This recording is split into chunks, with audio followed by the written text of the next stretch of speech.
While he would occasionally think about life after Hogwarts, his thoughts were admittedly framed more around the concept of what would I do if Voldemort didn't exist, rather than what will I do after we win. Try as he might, Harry had difficulty clearly envisioning a world where he ultimately emerged victorious, almost as if Voldemort was a shadowy wall laid across his path, beyond which he could not see. Maybe you should try harder then, came a voice from within. More often than not, it was Hermione's voice he imagined in his head, acting as his own personal voice of reason in these moments. This time, however, it was clearly his own voice urging him to do better, and perhaps it had a point. If Astoria could allow herself to believe that Harry would rescue her from the malediction that had plagued her family for centuries, then should he not also believe in his own ability to survive? Besides, a little optimism couldn't hurt, could it? So happily ever after, was it? Harry said finally, with just a hint of a grin playing at one corner of his mouth. That's the idea, at least, she sighed, perking up slightly at Harry's shift in demeanor. Well, I think I can live with that, he promised, causing Astoria to smile brilliantly at him. Their lunch turned out to be fantastic, especially once they agreed to avoid the heavier topics and simply enjoy the rest of their date. The food itself was some of the best Harry had ever tasted, although he was a bit shocked by the size of the bill when it came. Fortunately, he had been to Gringotts to replenish his money bag over the holidays, so he was spared the embarrassment of having to ask his girlfriend to shell out for their Valentine's Day meal, even though he knew she would have done so without complaint. During the time they had been inside enjoying their meal, the weather outside had transitioned from a light drizzle to a full-on downpour. After mutually agreeing to head back to Hogwarts, and perhaps even spend some time together in the Room of Requirement, Harry first cast an impervious charm on each of their shoes before conjuring an oversized umbrella for them to share, allowing them to stay relatively dry as they slowly worked their way back through Hogsmeade. They continued walking under the umbrella and were within sight of the 3 broomsticks when something concerning caught Harry's attention. Huddled together beneath the overhang of one of the side buildings were Luna, Felicity, and Noreen, who were apparently being confronted by Crabbe and Goyle, of all people. Harry couldn't fathom why, but the 2 lumbering Slytherins had their wands out and were slowly advancing on the girls, who were attempting unsuccessfully to back away from their aggressors. Harry, you've got to do something," Astoria cried out when she saw them, pointing across the street to where the girls were now completely backed into a corner. He hesitated for a moment and glanced quickly at Astoria. "Harry, please." "Right, I'll be right back," he replied finally, handing her the umbrella as he drew his wand. Something about the entire situation felt off, although Harry couldn't quite put his finger on what it was. He glanced up and down the street in case others were lying in wait to ambush him, but there were only a handful people out on the streets to begin with, likely due to the weather. His mind made up, he sprinted across the road to intervene before anything could happen to their friends. "Oi, what's going on here?" Almost as if they were expecting him, Crabbe and Goyle immediately turned towards Harry and started firing stunners in his direction. He effortlessly batted the spells away with a few flicks of his wand, and then banished the Slytherins against the wall, rendering them both unconscious. "Everyone all right?" asked Harry, as he approached the terrified girls. It looked as though Crabbe had somehow managed to grab hold of all 3 of their wands, so Harry bent down to retrieve them and was in the process of returning them to their owners, when suddenly he heard a scream from behind him. "Harry!" He turned around in a flash to see his panic-stricken girlfriend in the grasp of Draco Malfoy and Theo Knott, each of the Slytherins holding onto one of Astoria's arms as the conjured umbrella blew away in the wind. Without even a moment's hesitation, Harry launched a rapid string of stunners at her assailants, not wanting to risk using anything stronger and accidentally hurting Astoria. His first spell hit Malfoy directly in the face as the boy was frantically digging into his pocket for something, blowing the Slytherin backwards off his feet and forcing him to let go of Astoria. Half a moment before the next stunner could find its mark, however, Knott managed to tap his wand to a length of rope he was holding in the hand still gripping Astoria, and the 2 of them vanished into thin air. Chapter 33. Chateau Lestrain. Harry's body felt incapable of movement. Astoria had just disappeared, kidnapped right before his very eyes, and he had been powerless to stop it. He had only left her alone for a few seconds, yet that had been long enough for Malfoy and not to make their move. It was now plain as day that the entire thing had been a setup, and that Crabbe and Goyle had been ordered to accost someone Harry was close to in order to draw him away from Astoria, while the other two lay in wait, under disillusionment charms, he assumed. How could he have possibly fallen for such an obvious trick? The whole thing had taken less than 30 seconds. If he had simply taken another moment to think, instead of merely reacting. No, there was no time for second-guessing. As the reality of the situation set in, Harry's numb feeling was immediately replaced by a blend of panic and unbridled fury. The one positive was that he had been quick enough to stop Malfoy from escaping, so his first plan of action was to wake up the tosser and start demanding answers. "Harry, what happened? Where's Astoria?" shrieked Felicity, who was trying to catch up with Harry as he stormed across the street to confront Malfoy. "They took her, those bastards took her," he growled in response, stomping down on Malfoy's wand and crushing it into pieces, before kneeling down and grabbing the Slytherin by the front of his robes. "Renervate."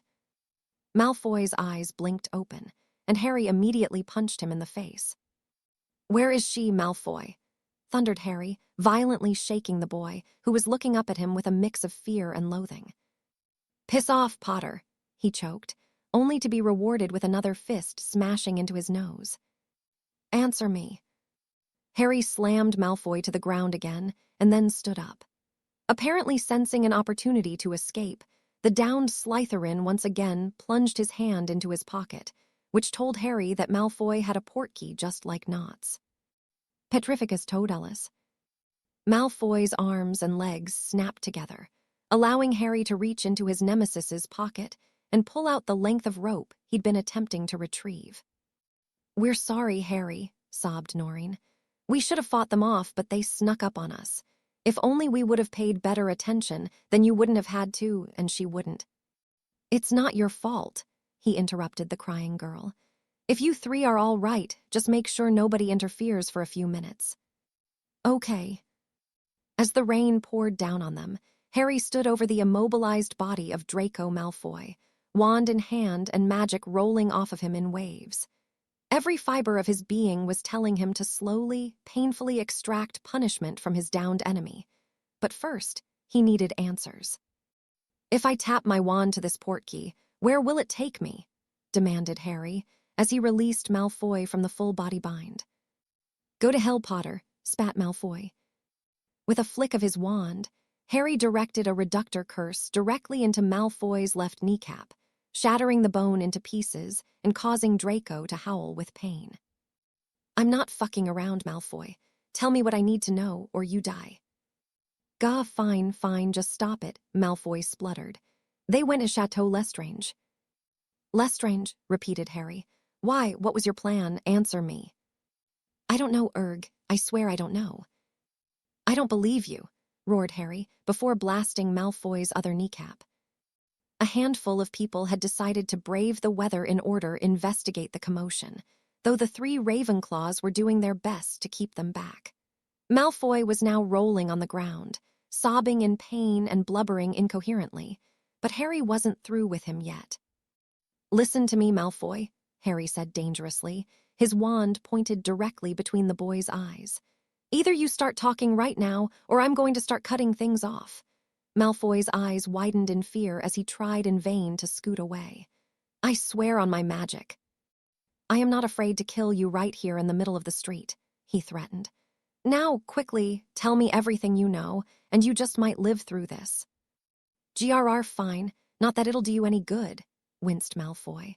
"Rodolphus wants revenge on you, and my father and I both wanted to get back at the Greengrasses, so they came up with the plan." He laid there panting for a moment before being encouraged to continue by Harry once again taking aim with his wand. "We were supposed to take Greengrass to the Lestranges, and then they were going to send you a letter tonight with a portkey that would bring you to them, alone. The plan was for Rodolphus to kill you and bring your body to the Dark Lord." "What about Astoria?" "Theo and I were to do with her as we pleased." Harry stomped down on Malfoy's shattered knee, causing him to scream in pain once more. How many Death Eaters are there waiting? I don't know, pleaded Malfoy. I know Rodolphus and my father will be there, but I don't know who else. Tell me about the portkey. Just tap it with your wand and it'll take you there, he whimpered. It's charmed to bypass the enchantments around the chateau. Satisfied that he had the answers he needed, Harry stunned Malfoy twice for good measure, and then quickly fished Hermione's charmed galleon out of his pocket to request help from any nearby members of the underground. Once he had finished with that, he sent another message to Daphne via Patronus, a recent skill of his, and then sent another one to Professor Dumbledore, explaining the situation. As he paced back and forth waiting for someone to arrive, Harry got another idea. Dobby. Moments later, the eccentric but reliable elf appeared before Harry, his overlarge eyes not missing the fact that the son of his previous master was there bleeding on the ground. Harry Potter, sir, what can Dobby do for you? Dobby, this is an emergency, explained Harry. Inside my trunk there's a small hand mirror. Can you bring it to me quickly? Dobby can, sir, he replied, popping away only to reappear a few seconds later with the mirror Sirius had given Harry just before he returned to Hogwarts. Thanks, Dobby, he said distractedly as the elf popped away again. Holding up the mirror, he called out his godfather's name and waited impatiently for the man to answer. Hey, Harry, came the sound of Sirius's voice, a moment before his grinning face appeared in the mirror. What happened to your date? You're not calling to tell me you're engaged, are you? They took her, Sirius, the bastards took Astoria. All traces of joviality were instantly wiped from Sirius's face, replaced by wide-eyed concern. Who took her? He asked insistently. What's happening up there? Theo not took her and portkeyed to Lestrange's house, Harry quickly informed him. I don't have time to explain, but I'm going after her. See if you can rally the order and meet us there. Harry, that's insane. You need to call the Aurors. By this time, Ron, Hermione, Neville, and Hannah had all rushed out of the 3 broomsticks in response to Harry's call and were listening over his shoulder. There's no time, argued Harry. Who knows what they're doing to her there? Are you certain she hasn't shown up at your house, used her portkey? No, I would have noticed, Sirius told him. If you won't wait for us, then at least be careful. It shouldn't take us long. I still remember where the Lestranges live, from when my cousin married Rodolphus. I'll tell Creature to stand by in case she turns up here. Good, I've already told Dumbledore, Harry said before signing off. What's going on, Harry? Asked George, who had just appeared with his twin, closely followed by Terry Boot and Lisa Turpin. Harry was getting ready to quickly bring everyone up to speed when Daphne arrived on the scene. Where is my sister, Potter? She seethed, her wand already out and ready. Chateau Lestrange, he growled. Not took her. I got to Malfoy first, but I was too late. If they were able to grab her, then where the bloody fuck were you? It's our fault, Felicity explained tearfully. He was helping us. We don't have time for this, Harry yelled impatiently. If you want to curse me later, fine, he said to Daphne. For now, though, we need to come up with a plan. I'm not asking anyone to come with me who doesn't want to, but I'm going one way or another. You're barking if you think we're letting you go alone, asserted Fred. Hurry up and tell us what else you know, so we can get going. The others listened intently as Harry quickly recounted everything he learned from Malfoy. One could almost feel the tension as they all began to comprehend the reality of the situation. As soon as Harry had finished, Ron stepped up to give his assessment. All right, this is the way I see it. We have no idea where this portkey will take us or what'll be waiting there, but if the plan was to lure Harry there tonight, then that means they won't be expecting a bunch of us to turn up now, he explained, while Daphne impatiently tapped her wand against her palm. So, I say we go in wands blazing and take out everything that moves, Ron continued. It's hard to say what'll happen once we're in, but ideally, some of us will take up a defensive position while the others track down Astoria. But then how are we going to escape once we have her? Asked Hermione. Astoria's bracelet is an emergency portkey, said Harry, the answer coming to him immediately. If that doesn't work for some reason, then we'll just have to fight our way out of there." "Terrific. I expect the Aurors on duty will show up at any minute, so I need you three to stay behind and tell them what happened," Harry instructed the three younger Ravenclaws, who seemed relieved that they weren't being asked to come along. "Make sure Crabbe and Goyle don't get away while you're at it." "Lisa's staying, too," Terry stated defiantly, clearly anticipating an argument. "No way, Terry. I'm in the underground, too. If you're going, then so am I," she replied heatedly. "You don't understand. The rest of us have been practicing for situations like this. But you haven't," countered Terry. "Terry's right," barked Harry, interrupting their argument.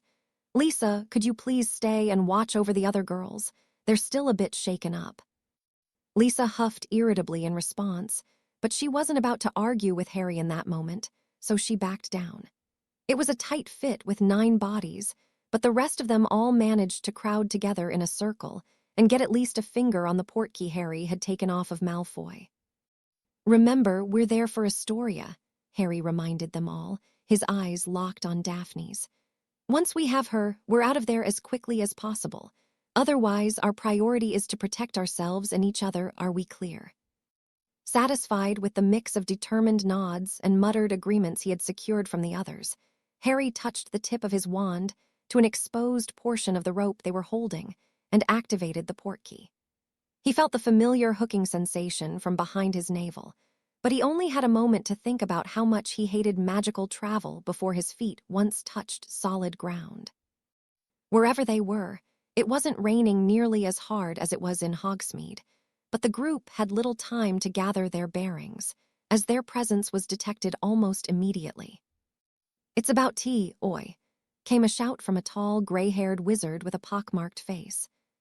Harry quickly leveled his wand at the wizard, but Daphne had already sprung into action. "Exentera!" she snarled, and a red jet of light shot from her wand and caught the wizard in the gut. Harry knew what the spell did, of course, but the others looked on in horror as the man's intestines and internal organs spilled out of the widening gash in his lower abdomen. "Bloody hell," said Ron with a mix of awe and disgust. Was that a Death Eater?" Hermione asked haltingly, while Terry redeposited his lunch on the ground behind them. "Yeh Rookwood, I think," answered Neville. "I recognize him from his picture in the Daily Prophet." "Come on, we need to keep moving," Harry urged them, as he fell into step next to Daphne. A quick look around was enough for Harry to quickly discern that they were in the front courtyard of Chateau Lestrange, which was surrounded on 3 sides by the sprawling, 3-story building. The place had obviously suffered due to lack of upkeep, while its usual inhabitants were locked in Azkaban. But otherwise, the home itself was actually quite stunning, the architecture hinting at the family's French roots.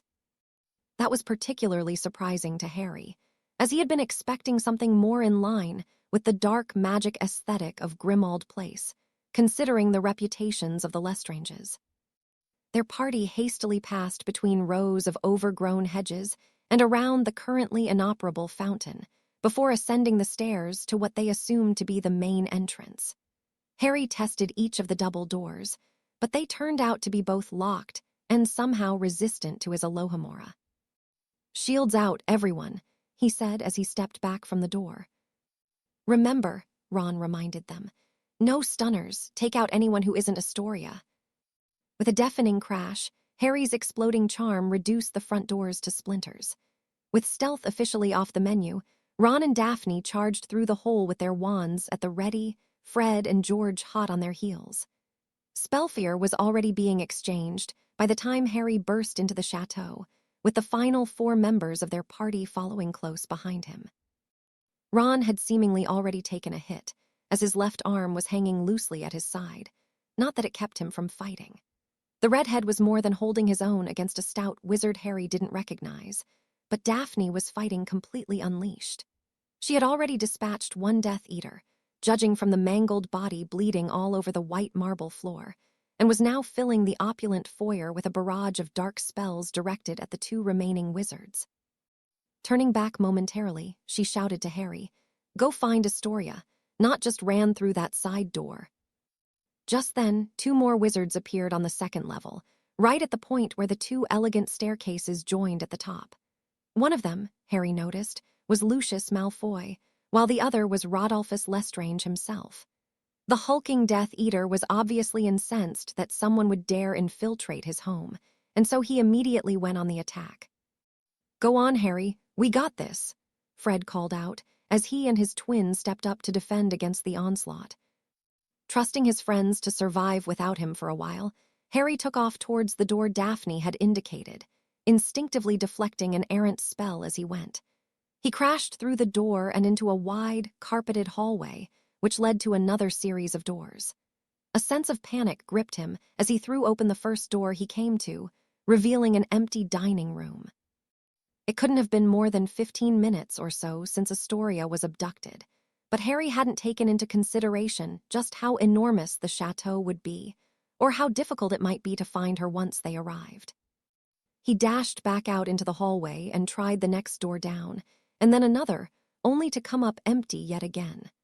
As desperation started to set in, Harry's mind flashed back to one of his recent lessons with Professor Dumbledore. "If you are going to lead others into battle, Harry, it is of utmost importance that you learn to keep your head, even in the most perilous of circumstances," the headmaster had told him.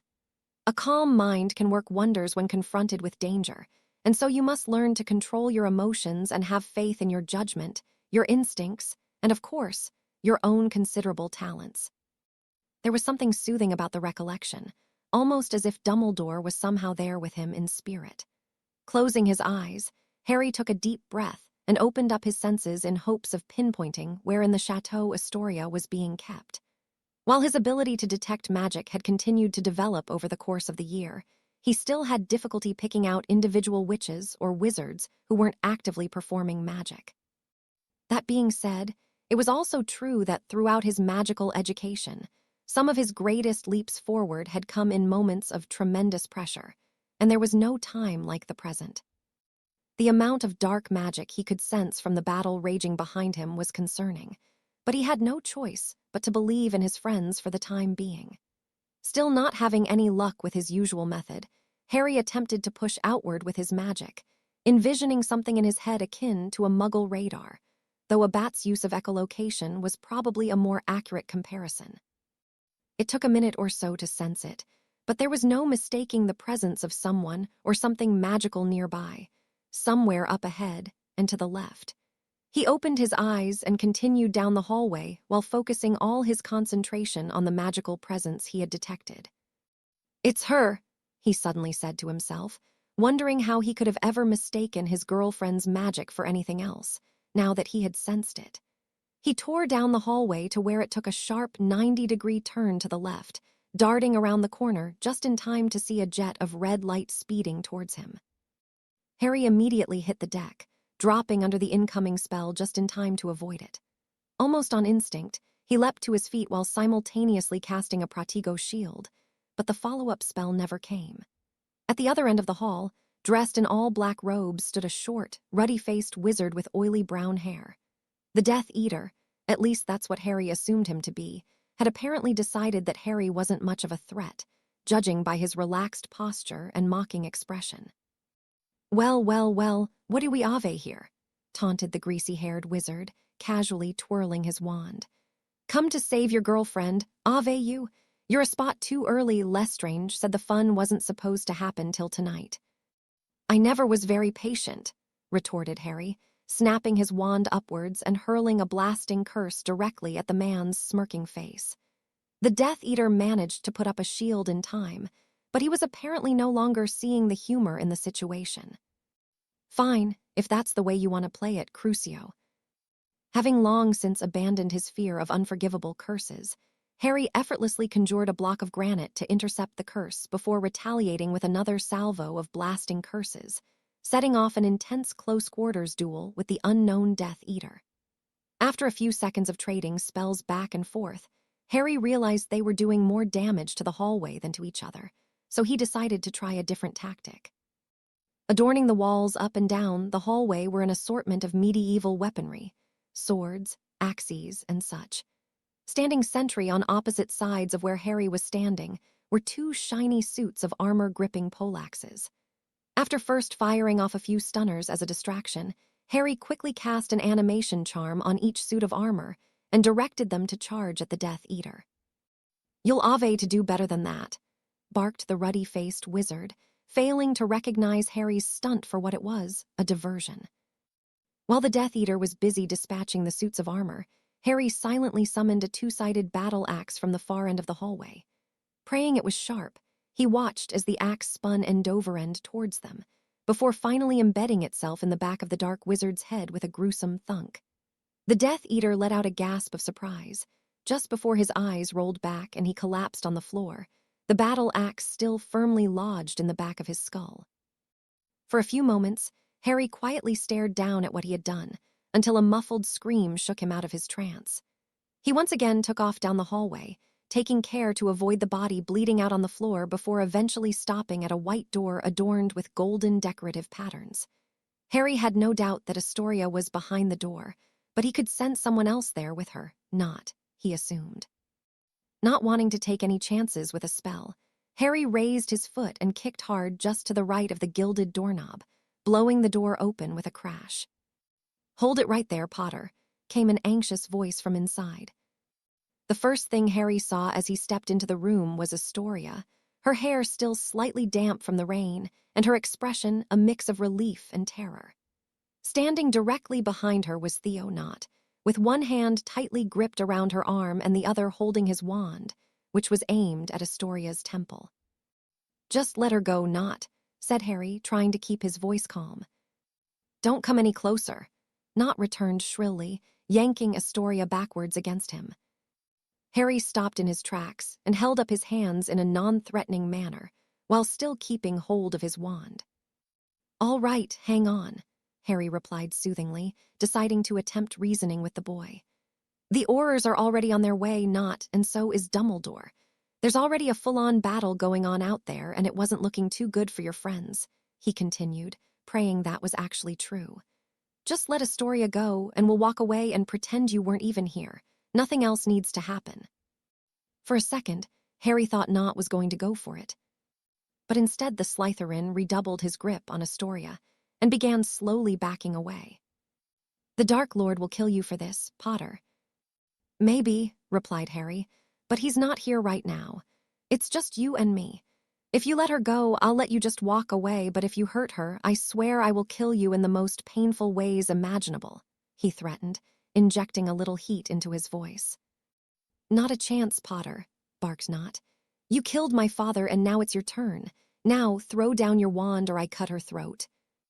As he finished his threat, Knott pulled roughly on Astoria's arm and jabbed his wand against her neck, causing her to let out a tiny scream and send Harry a pleading look. Harry tried to tell her with his eyes that everything was going to be okay, but even he was starting to wonder how they were going to get out of their predicament. "All right, Knott," Harry stated calmly, making a show of setting down his wand. "You can have me if that's what you want. Just let her go." "No, Harry," pleaded Astoria. "Shut up," shouted Knott, who was now aiming his wand at Harry. "First, we're going to go find Lestrain. He wants to be the one to do you in." "You sure that's a good idea?" Harry replied tauntingly. "That means you have to keep your wand on both of us, so you'd better not slip up. Or are you just scared to do it yourself?" "I'll show you scared, Pater Imperio." Harry felt the impact of Theo's unforgivable for a moment, but only for a moment. Even Daphne's first attempts at the imperious curse were miles beyond Knott's laughable effort, but Harry remained still in hopes that the hapless Slytherin would think he had succeeded. "Now that's done," sneered Knott. "You're going to stand there and watch while I have some fun with your little girlfriend." "Harry!" shrieked Astoria, which was all the distraction he needed. In one swift motion, Harry summoned his wand back to his hand, just like he had against the Dementors in August, and hit Knott between the eyes with a non-verbal stunner. Harry crossed the room in 2 strides and pulled Astoria into his arms before the unconscious Knott could drag her down with him. "It's all right. He can't hurt you now," he reassured his crying girlfriend, squeezing her tightly and dropping a light kiss on the top of her head. "I was so scared I'd never see you again," sobbed Astoria. "There's no way I'd ever let that happen," said Harry, before moving his hands up to her shoulders and gently putting some distance between them. "I know you've been through a lot, but we're not done yet," he told her. "Daphne and the others are fighting the Death Eaters right now, and they need our help. Do you know where your wand is?" I think Theo still has it," she sniffed. "Is Daphne really here?" "Of course she is," he confirmed, summoning Astoria's wand away from Nott and handing it back to her. "That's why we need to hurry, but first." Harry stepped around Astoria and leveled his wand at Nott's unconscious form. "What are you going to do?" "I'm going to bloody kill him, that's what," he growled, allowing some of his anger to surface now that Astoria was safe. "No, don't," cried Astoria, grabbing Harry around the arm. "You said it yourself. He can't hurt me anymore. You don't need to become a killer."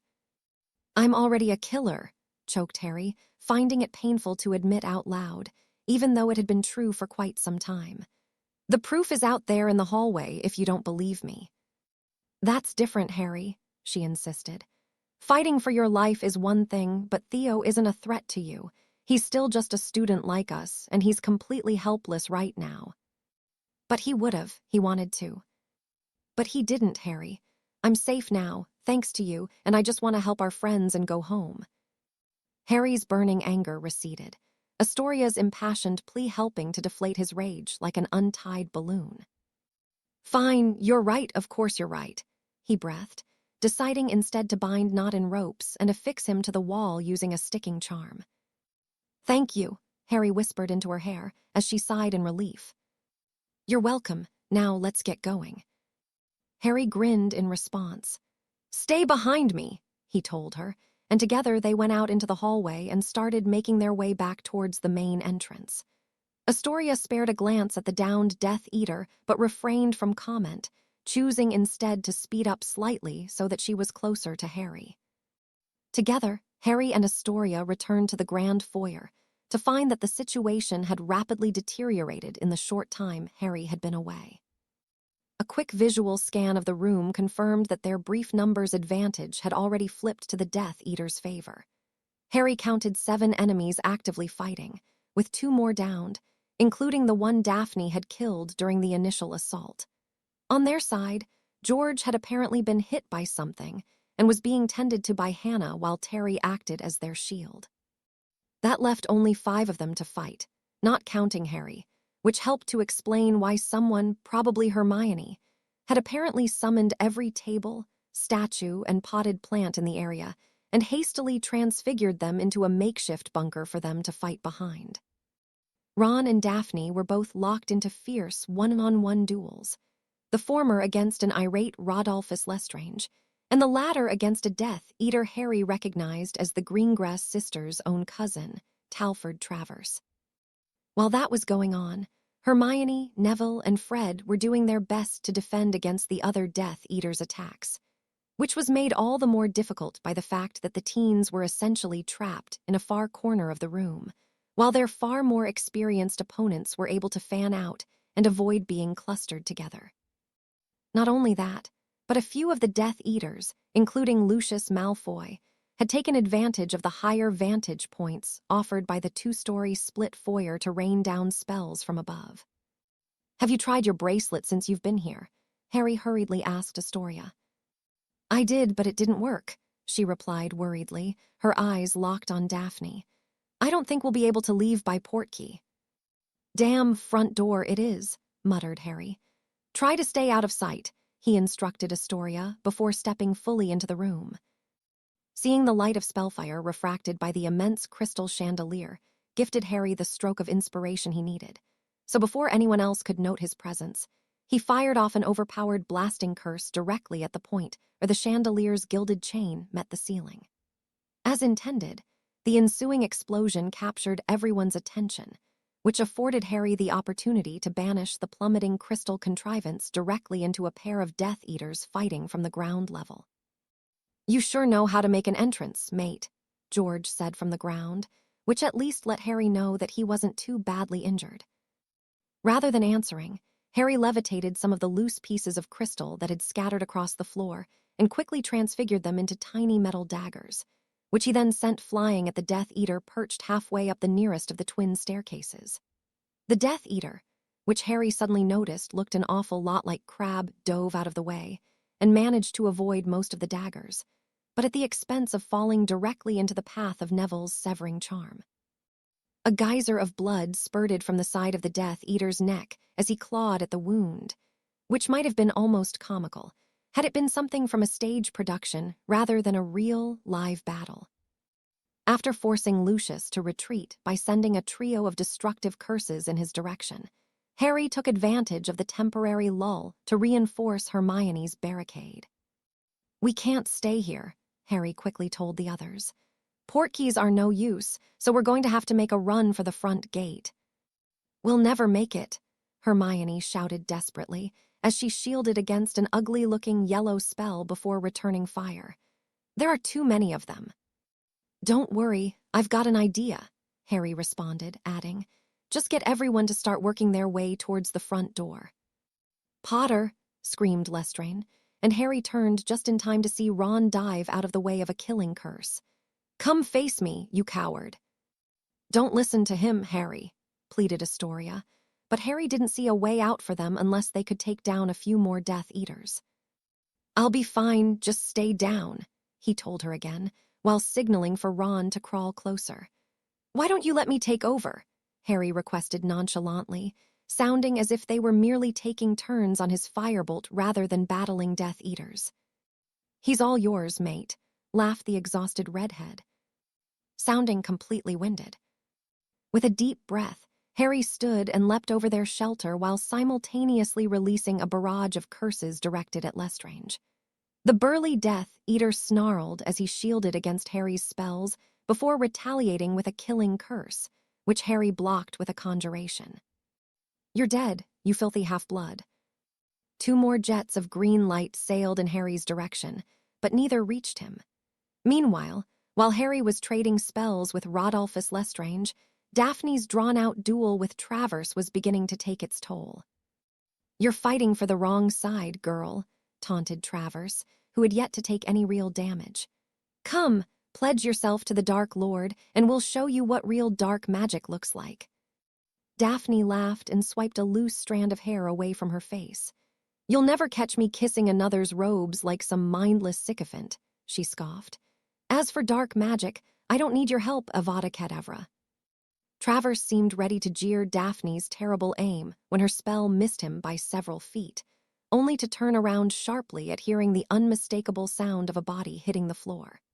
Out of the corner of her eye, Daphne had apparently seen one of the Death Eaters attempting to extricate himself from the remains of the fallen chandelier and decided to help clear up Harry's mess for him. "Bad luck for Selwyn," shrugged Travers, clearly undisturbed by the fate of his comrade. "See what I mean? Dumbledore's lot will never accept someone like you," he advised Daphne. "So why don't you just give it up and join the winning side?" "I'm on my own side, cousin," she retorted, slinging another curse in Travers's direction. "So be it," he responded blandly, after batting away Daphne's curse. "Your mother will be very disappointed expulso." Daphne's eyes widened as she moved to protect herself from the bright blue spell, but the overwhelming power of Travers's curse was too much for her hastily conjured Protego to handle. There was a tremendous explosion at the moment of impact, shattering Daphne's shield and sending her flying across the room, where she landed in a crumpled heap on the floor, close to where the others were gathered. "Daphne!" cried Astoria, crawling over to where her sister was slowly attempting to get to her feet. Travers was looking quite pleased with himself as he stalked towards their position, so much so that he almost didn't see the same blue curse speeding towards him from his right until it was too late. He managed to put up a shield in the nick of time, but just like Daphne, the explosive force of the spell blasted the Death Eater several feet through the air, causing his head to violently smack against the marble floor when he landed. Unfortunately, there was no time for Harry to appreciate the results of his handiwork, because he was forced to sidestep Lestrange's Cruciatus curse only seconds after his own spell had dispatched Travers. "Bad form, Potter," Lestrange admonished him tauntingly, "interfering with another man's duel." Instead of rising to the bait, Harry snapped off a few more curses and began backing closer to his friends. Glancing backwards over the top of their makeshift shelter, Harry saw that both George and Daphne were back on their feet and decided it was time for them to make their escape. "Soak the floor," Harry called out to the others while batting away a sickly yellow curse. "Water spells," he clarified. "Soak the place, then make for the door." "You heard him," called Ron, who had an idea of what Harry had in mind. "You four-handle the water," he stated, addressing Hermione, Neville, Hannah, Terry. "Everyone else, keep up the pressure on the other Death Eaters so they don't come after us." There were 5 shouts of agumenti, as Astoria joined the other 4 in fulfilling Harry's request.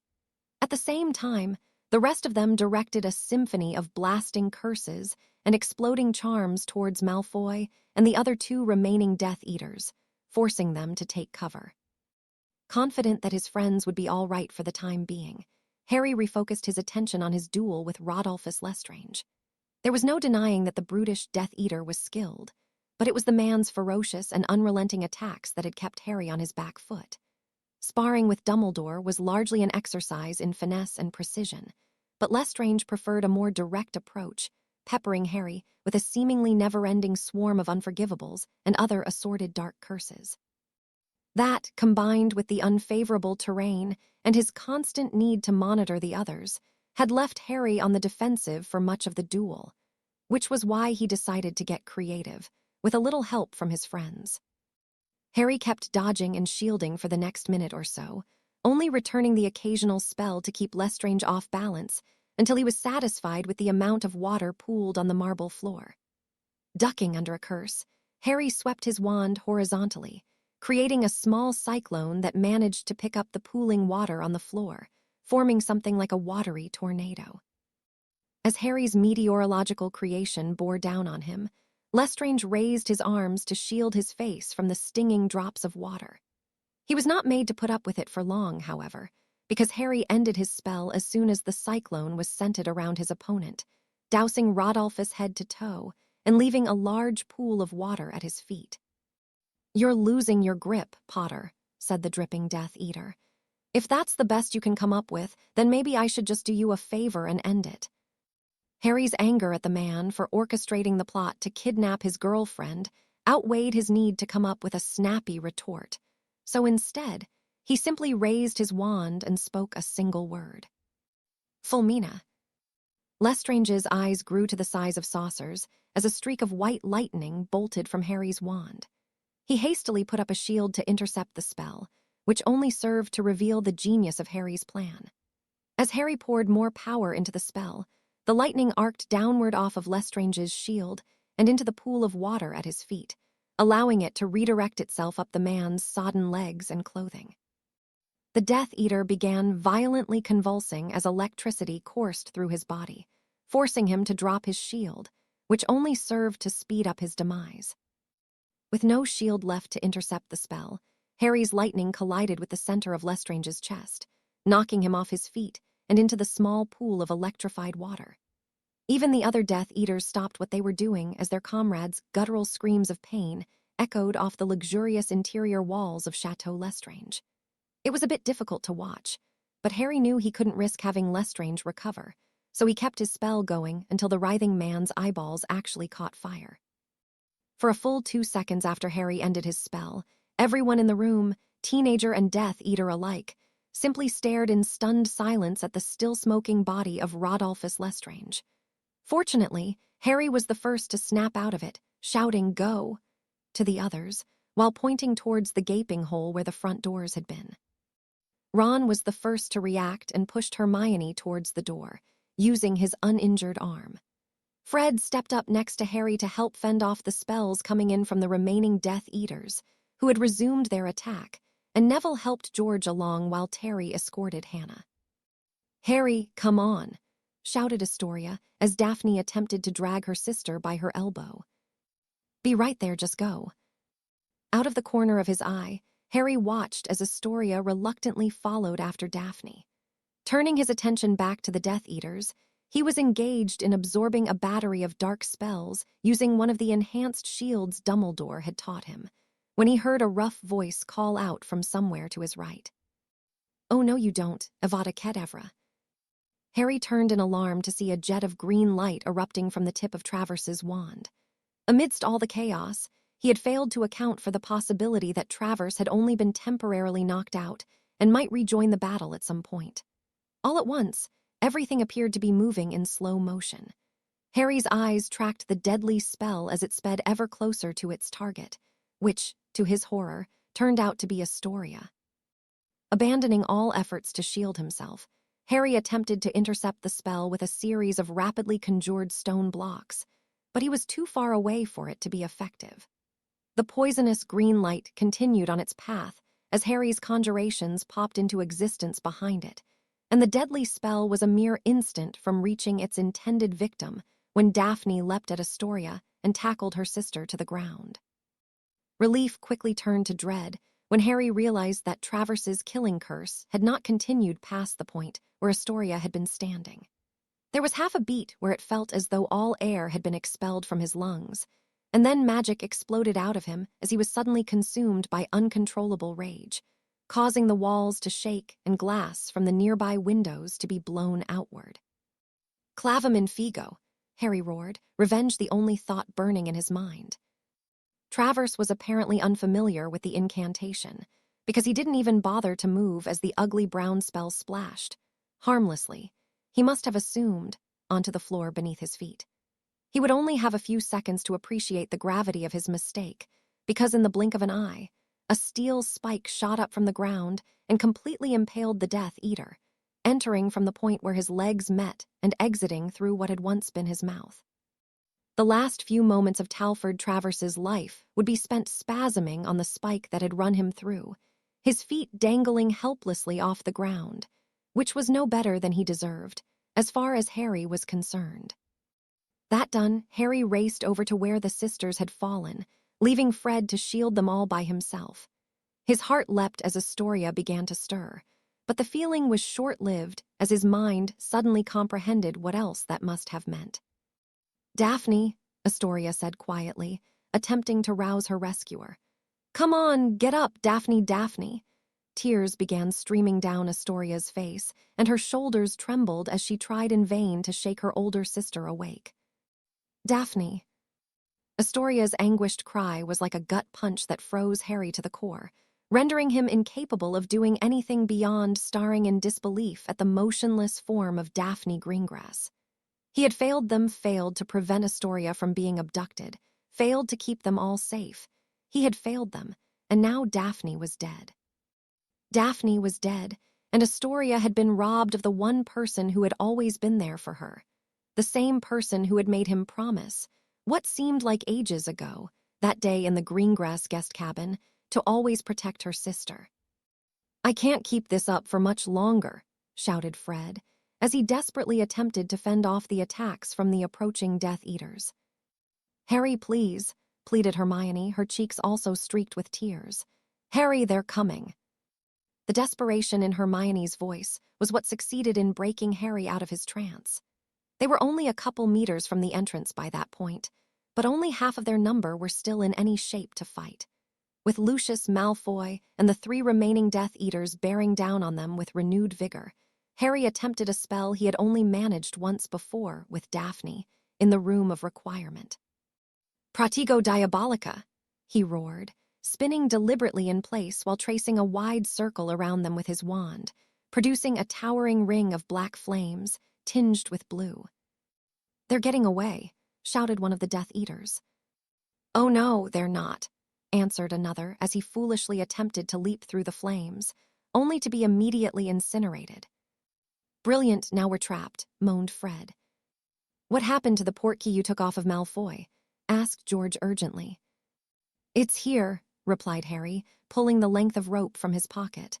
"I don't think it'll work, but we can give it a shot." They quickly crouched down together, each of them placing a finger on the portkey. Astoria was still sobbingly clutching Daphne's body, so Harry had to gently take her hand and guide it to the rope for her. Even though he hadn't expected it to work in the first place, he couldn't help but feel a bit dismayed when he tapped the portkey with his wand and nothing happened. "That does it, I'm summoning the Dark Lord," they suddenly heard the first Death Eater yell. "Don't, you fool. returned the unmistakable voice of Lucius Malfoy. Panic began to set in as the group felt their chances of escape slipping away. The odds of them walking away unscathed were slim to begin with, but they had already lost one person, and they would obviously stand no chance if Voldemort himself decided to make an appearance. "What do?" wailed Hannah, obviously terrified. "We run for it," Harry declared decisively, rising to his feet. "But the fire will only burn our enemies," he reassured them.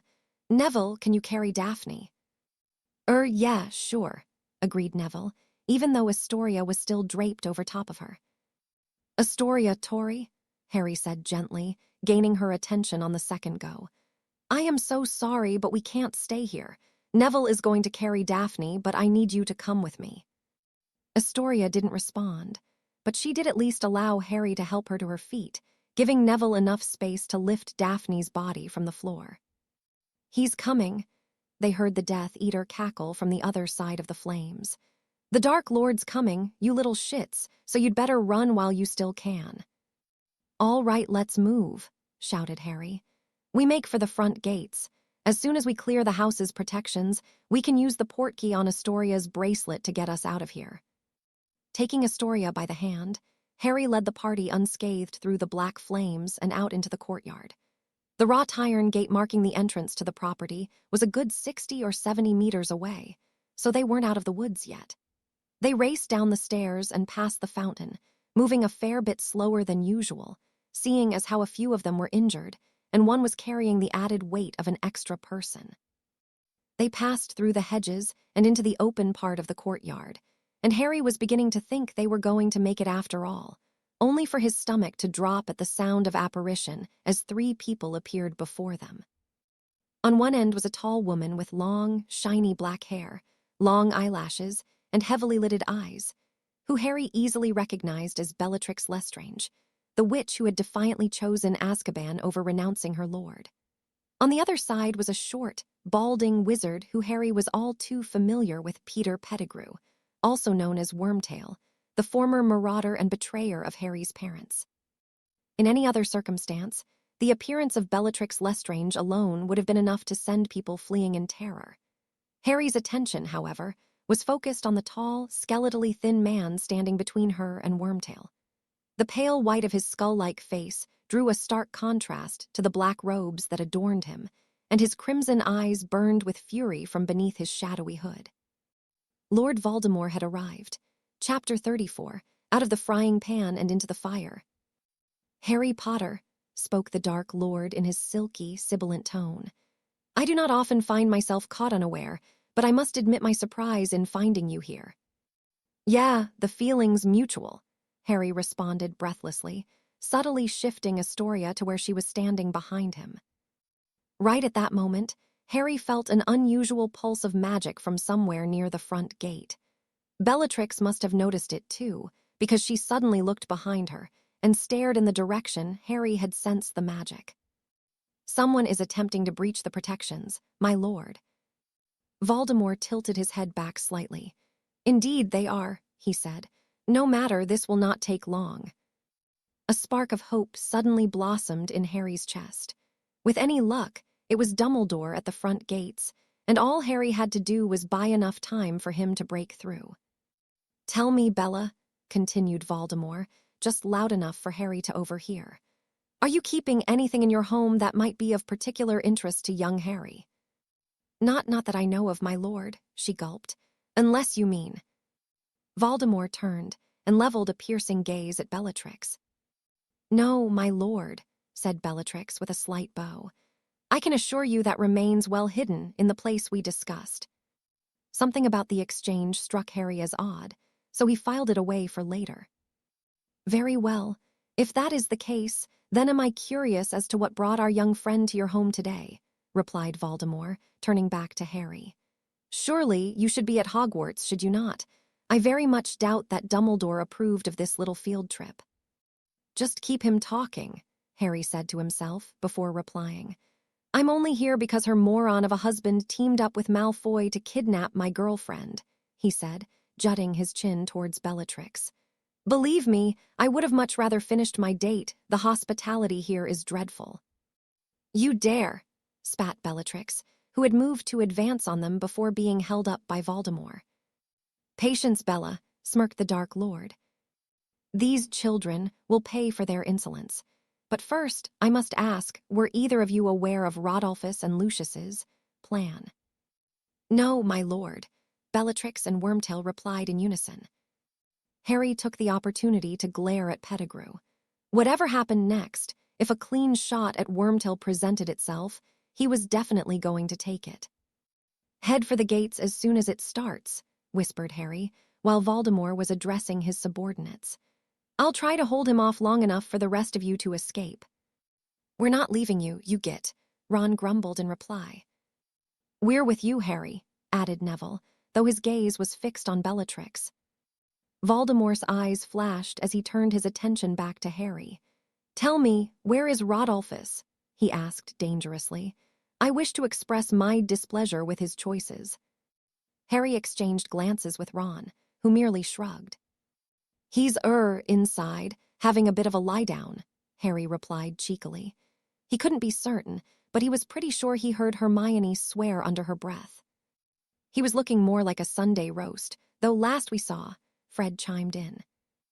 Overcooked too, the poor sod, said George, not one to be left out. Too right, got a bit hot under the collar, he did, his twin added as a follow-up. Feel free to torture Malfoy, though, offered Harry, pretending to be helpful. We'll even help if you'd like. I think Crabbe might still be alive too, but that's probably about it. I see, Voldemort replied thoughtfully, raising his hand yet again to prevent Bellatrix from lashing out. It seems you have become quite ruthless, Harry, and is that dark magic I smell on you? He added tauntingly, as he mimed sniffing the air. Whatever would Dumbledore say? Get ready, Harry hissed to the others. Wormtail, go and investigate the truth of their claims. Yes, my lord, bowed Pettigrew, before turning on the spot and vanishing with a loud crack. That told Harry that the protections at Chateau Lestrange were similar to those at Grimmauld Place, in that one could apparate within the boundaries of the property if they were already inside, causing him to slightly alter his plans. Now, Harry, I am afraid it is time for us to settle matters, declared Voldemort, as he slowly drew his wand from his sleeve. Are you finally prepared to die? Out of the corner of his eye, Harry caught a glimpse of Neville setting down Daphne's body, as if preparing to fight. Not quite yet. Hang on a minute, replied Harry, before quickly turning to grab hold of Astoria and apparating with her to the far corner of the property. His move had obviously taken her completely by surprise, but he didn't give her a chance to speak up. Stay here for now, I love you, he told her quickly, and then vanished again before reappearing in front of Voldemort. Ah, young love, how pathetic, scoffed the Dark Lord, his red eyes flashing menacingly. Love is and has always been the province of the weak, as is luck, he added, while slowly caressing his wand. Luck has saved you on more than one occasion, Harry Potter, but that ends today. You will now be punished for interfering with my plans, killing my Death Eaters, and destroying my prophecy. I thought it was our prophecy, replied Harry, slowly moving to his right in an attempt to put some distance between him and his friends. The prophecy is meaningless, so it makes little difference, Voldemort replied irritably, and Harry knew it wouldn't be much longer before the Dark Lord lost his patience. The very idea that a pathetic child such as yourself could ever defeat the greatest wizard in all of history is laughable. By this point, Harry could actually feel the malicious intent of Voldemort's magic building as the inevitable conflict drew nearer. Off to the side, Bellatrix was practically bouncing on her toes in anticipation. Based on her reputation alone, he knew that his friends would have their hands full with the Mad Witch even if they fought together, so he was really hoping that whoever was trying to come through the front gates would hurry up and get on with it. Right, well, in that case, why don't we all just pack it in and go home? I'm afraid not, Harry Crucio. Having anticipated the attack, Harry was able to quickly move to avoid it while preparing his rebuttal. He snapped his wand upwards and fired off another expulso curse, only aimed at Bellatrix, rather than Voldemort. However, His hopes of catching her off guard were unfortunately dashed when she turned at the last moment and batted his spell away with a snarl. Ron and Neville took that as their cue to leap into action, and immediately went on the offensive, forcing Bellatrix to forget about Harry and concentrate on her own fight. Hermione and Terry seemed unsure of what to do, but Harry was relieved to see that Fred and George had taken a page out of his book and apparated away with Hannah and Daphne. Harry quickly realized that the main drawback of keeping an eye on his friends was that it carried the side effect of drawing his own attention away from Voldemort. He had only looked away for the briefest of moments, but that had been long enough for the Dark Lord to place him under the Cruciatus curse. Harry writhed on the ground as his every nerve ending lit up in pain, as if white-hot knives were lancing through each and every inch of his body. After torturing him for several seconds, Voldemort ended his spell and laughed cruelly while Harry gasped for breath. "Just a taste of what is to come, my young friend," he taunted in his high, cold voice. "Unless, of course, you would prefer I end our little charade immediately." "If that was a killing curse, I'd be dead," thought Harry, dragging himself to his feet. "I can't let myself get distracted again." There was no way Harry was going down without a fight. For months, he had been training for this moment, and even though it was happening much earlier than expected, Harry knew he had no choice but to rise to the challenge. His friends were depending on him to at least hold out long enough for help to arrive. Daphne had already been killed, and he would be damned if he let anyone else die because he wasn't good enough. Before he had even fully stood up, Harry flicked his wand upward and fired off a stunner as a distraction.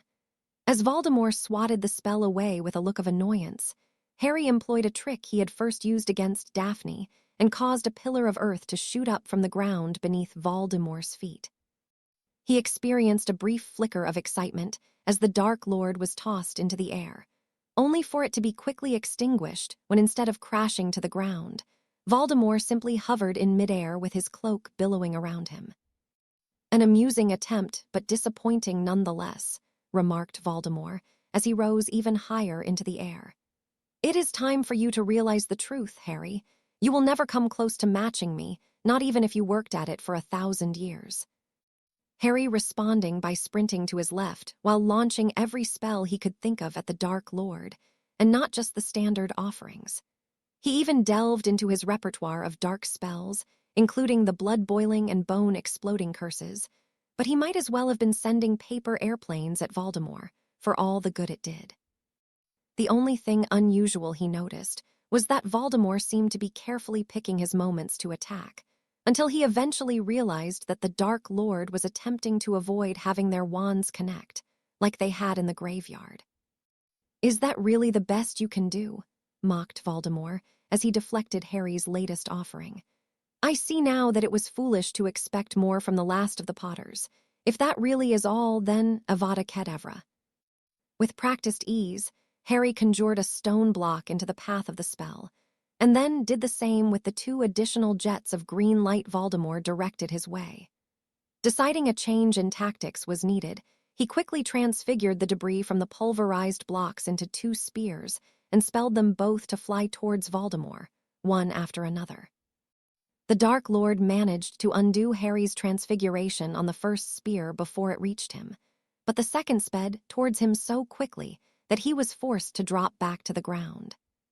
Sensing an opportunity, Harry called out Bombarda Maxima before his target had even landed. His aim was true, but Voldemort was at least able to conjure a golden shield to absorb most of the spell's impact, even if he couldn't completely avoid it. Pressing his advantage, Harry followed up by producing a torrent of flames from the tip of his wand, which he then directed to split into 2 and attack Voldemort simultaneously from either side. Harry's heart raced in anticipation as the twin flames bore down on the Dark Lord, but a moment before it struck, Harry's fire was redirected skyward, and the 2 fiery tendrils recombined into a swirling column of flame. All traces of amusement had been wiped from the Dark Lord's face. The hood of his cloak had fallen back, revealing his pale, hairless skull, and his lipless mouth was now twisted into a furious snarl. Harry ended his spell the moment he realized it was no longer under his control, but that didn't seem to have any effect on the blazing column. In fact, it seemed to be growing in size, prompting Harry to start backing away. All of a sudden, the fire morphed into an enormous, fiery serpent, coiled into a striking position, and with a flick of his wand, Voldemort commanded it to charge at Harry. There was no time to dodge, and all Harry could think to do was try to wrest control of the spell away from Voldemort. He held up both hands in front of him and pushed with every bit of magic his exhausted body could muster, and miraculously, the flames halted their progression only a few feet from where he was standing. Sweat poured down Harry's face as he directed his magic to push the magical fire backwards, only to be met with fierce resistance as Voldemort tried to accomplish the same. Both wizards were pouring their magic into their efforts, and soon, what had started off as a simple fire spell had become a blazing, spherical inferno, hovering between the two wizards like a tiny star. The strain was rapidly becoming too much for Harry, so with a final, superhuman effort, he pushed straight down and drove the fireball directly into the ground, where it was quickly extinguished. Harry swooned on his feet as he nearly blacked out from the effort. He knew his gambit had only succeeded because Voldemort hadn't been prepared for the sudden change in direction, but he certainly wasn't going to complain. Stealing his resolve, he raised his wand again only to suddenly find himself dragged to his knees. Before he could even react, both of his hands were encased in stone, wand included, as the courtyard's very flagstones reached up to grab hold of him. He strained against his bonds with both his body and magic in a last-ditch effort to break free, but to no avail. It was over, he had lost. Furious with himself, he looked off to his left to where Neville, Ron, and Hermione were dueling Bellatrix 3-on-1. They seemed to be holding their own, although he was disheartened to see Terry lying on the ground nearby. Even worse, it looked like the remaining Death Eaters had finally made their way out of the chateau and into the courtyard. Even from there, he could easily recognize Malfoy and Wormtail, who were accompanied by two others. Fred and George were on their way to engage them, but as good as they were at fighting together, Harry didn't like their odds. That only left Hannah and Astoria, who were hopefully still tucked away in the far corner of the property. Astoria. He had led everyone there save her, but instead, he had managed to get them all killed. The only silver lining was that he wouldn't have to live with his guilt for very long. How had it come to this? As tough as things had been and as much adversity as he'd been forced to overcome, the past few months had been among the best of his life, and it was mostly thanks to Astoria. Against all odds, he had found something special with her and finally got to experience true happiness, and it was hard for him to accept that it was all over. "Now do you see, Harry?" intoned Voldemort in a deadly whisper. "Your courage is admirable, but you were never a match for me. Soon, you will die and your friends with you." They were suddenly surrounded by the sounds of apparition, but the new arrivals were not those he'd been waiting for. 6 fully robed and masked Death Eaters had just arrived in the courtyard and were beginning to gather around Voldemort, all but cementing the outcome. Harry assumed something about their affiliation allowed them to bypass the chateau's protections, perhaps even their dark marks. "Come, my friends," said the Dark Lord, greeting his minions. "You shall bear witness to what befalls those who dare challenge the might of Lord Voldemort."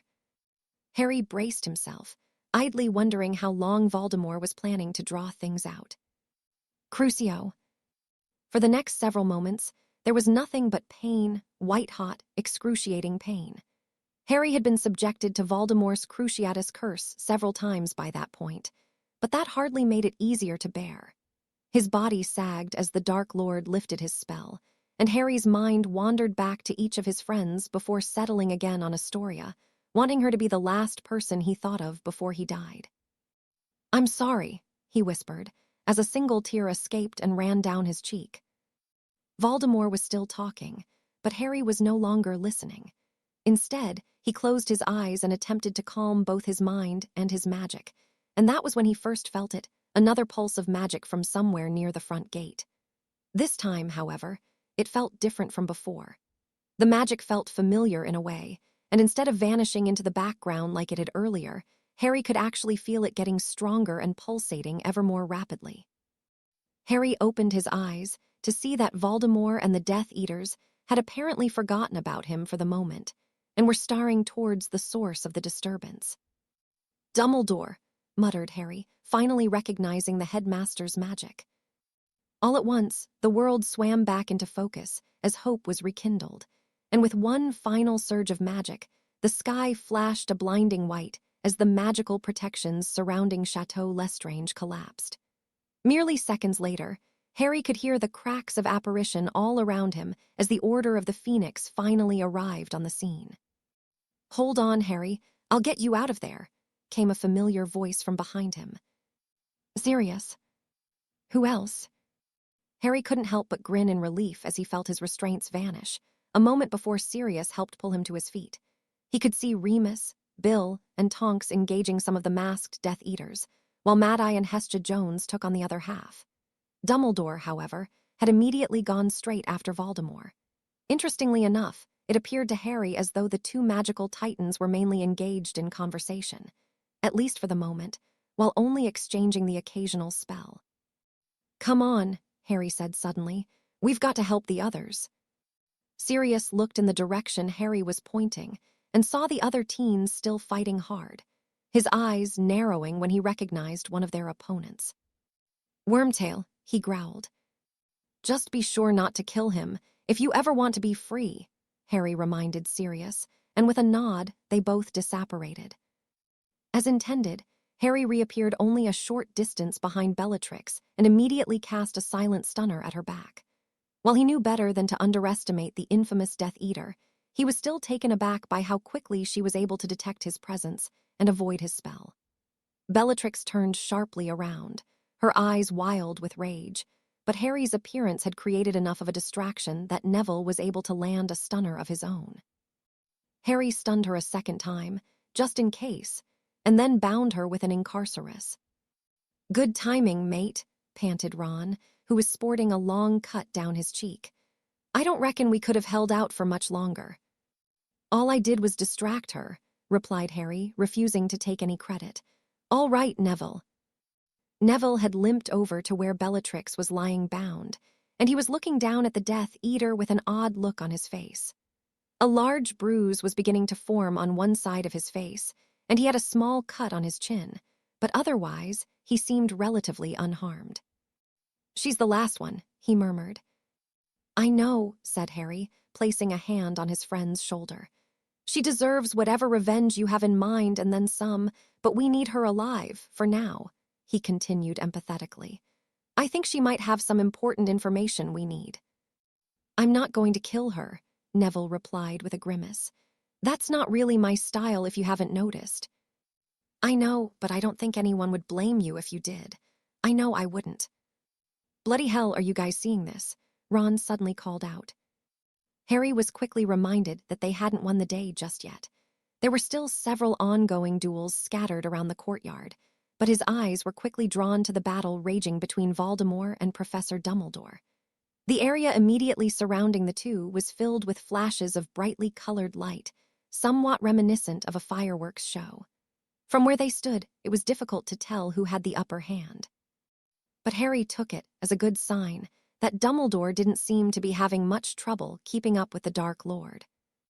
"Look, it's the Aurors," Neville said excitedly, pointing to where around a dozen red-robed wizards and witches had just charged through the wrought iron gates marking the entrance to the property.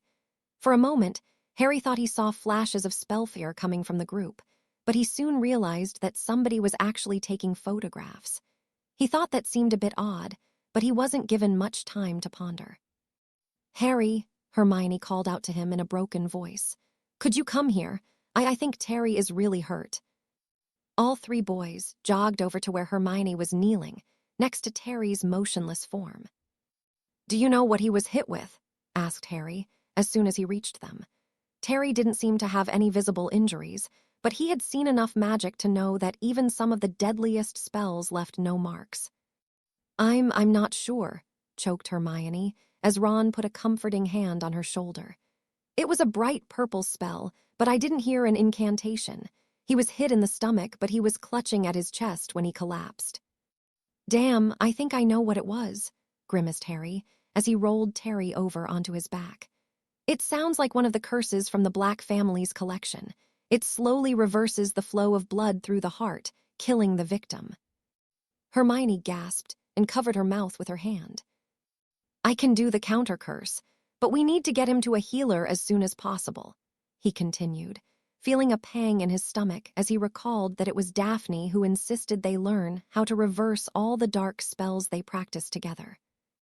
Focusing his concentration, Harry passed his wand over Terry's chest a few times while quietly murmuring the counter curse. He wasn't enough of an expert to be absolutely sure it had worked, but he was encouraged by the fact that Terry seemed to be breathing easier, even though he remained unconscious. His next priority was finding a way to get Terry to St. Mungo's, and he was standing up to do that very thing when a gruff voice called to him from over his shoulder. "Why am I not surprised to see you here, Mr. Potter?" "Or Scrimgeour," said Harry, recognizing the man approaching them. It was at that moment when he realized the sounds of battle had completely stopped. "The Death Eaters," he continued, looking around. "Are they?" "We managed to nab a few of them, but the rest disapparated, along with you-know-who." "You saw him then?" "Oh, we saw him all right," replied Scrimgeour. "Stands out in a crowd, that one. And don't you worry, by tomorrow morning, everyone will know he's back." "So, I wasn't just seeing things. Someone really was taking photographs." "That's right. There's a bunch of vultures who like to hang around outside the Auror office, hopping to get a lead on a juicy story so they can sell photos to the Daily Prophet," the Auror explained, pointing towards a pair of shabbily dressed wizards walking around with cameras. "Usually, they're a right pain in the arse, but today they might actually wind up being useful." "I guess so." "Harry," Hermione said abruptly, clutching at his arm. He looked in the direction she was pointing and saw his godfather with his hands held high in the air, surrounded by 3 Aurors with their wands pointed at him. "Sirius." "Easy, lad," said Scrimgeour, grasping Harry tightly around his upper arm before he could rush to his godfather's aid. "If Black's as innocent as you say, then this might be the best possible outcome for him. Look," he added, pointing to where 2 Aurors were dragging off a familiar rat-like man. "You see, my people already have Pettigrew in custody. Madame Bones rescinded the kiss-on-sight order for Black, just like she promised. We'll take him in, and he'll finally get his trial just like you wanted." Harry searched the face of the grizzled head Auror and decided he was telling the truth, or at the very least, he believed in what he was saying. If there was even a chance that Scrimgeour was right, and Sirius really would be given a proper trial, then perhaps it was worth trusting him. Besides, if the Ministry decided to bollocks things up and send his godfather back to Azkaban, then Harry would simply have to break him out again. "Okay, I'll trust you for now," Harry told Scrimgeour, not bothering to disguise the skepticism in his voice. "Just don't forget Pettigrew's and Animagus, or he'll scarper off again." "You have my word, Mr. Potter." "All right then," nodded Harry. "One more thing, though. Can you have someone bring Terry here to St. Mungo's?" Harry quickly summarized the situation for Scrimgeour, who immediately summoned one of his Aurors to bring Terry to the hospital using one of their emergency portkeys. With that settled, Harry knew he needed to face Astoria. He just hoped she didn't hate him. Chapter 35, the morning after.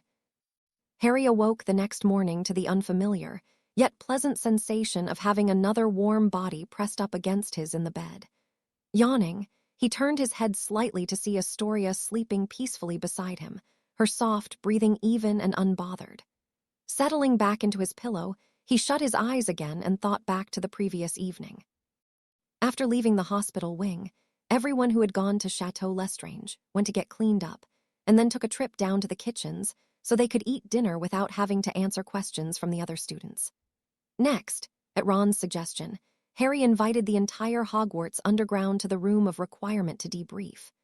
The fact that nearly everyone turned up, even on extreme short notice, was a testament to how anxious they all were to learn exactly what happened. For the most part, Astoria stayed off to the side with Noreen and Felicity while the others were talking, although she made sure to graciously accept every time someone stopped by to offer their condolences.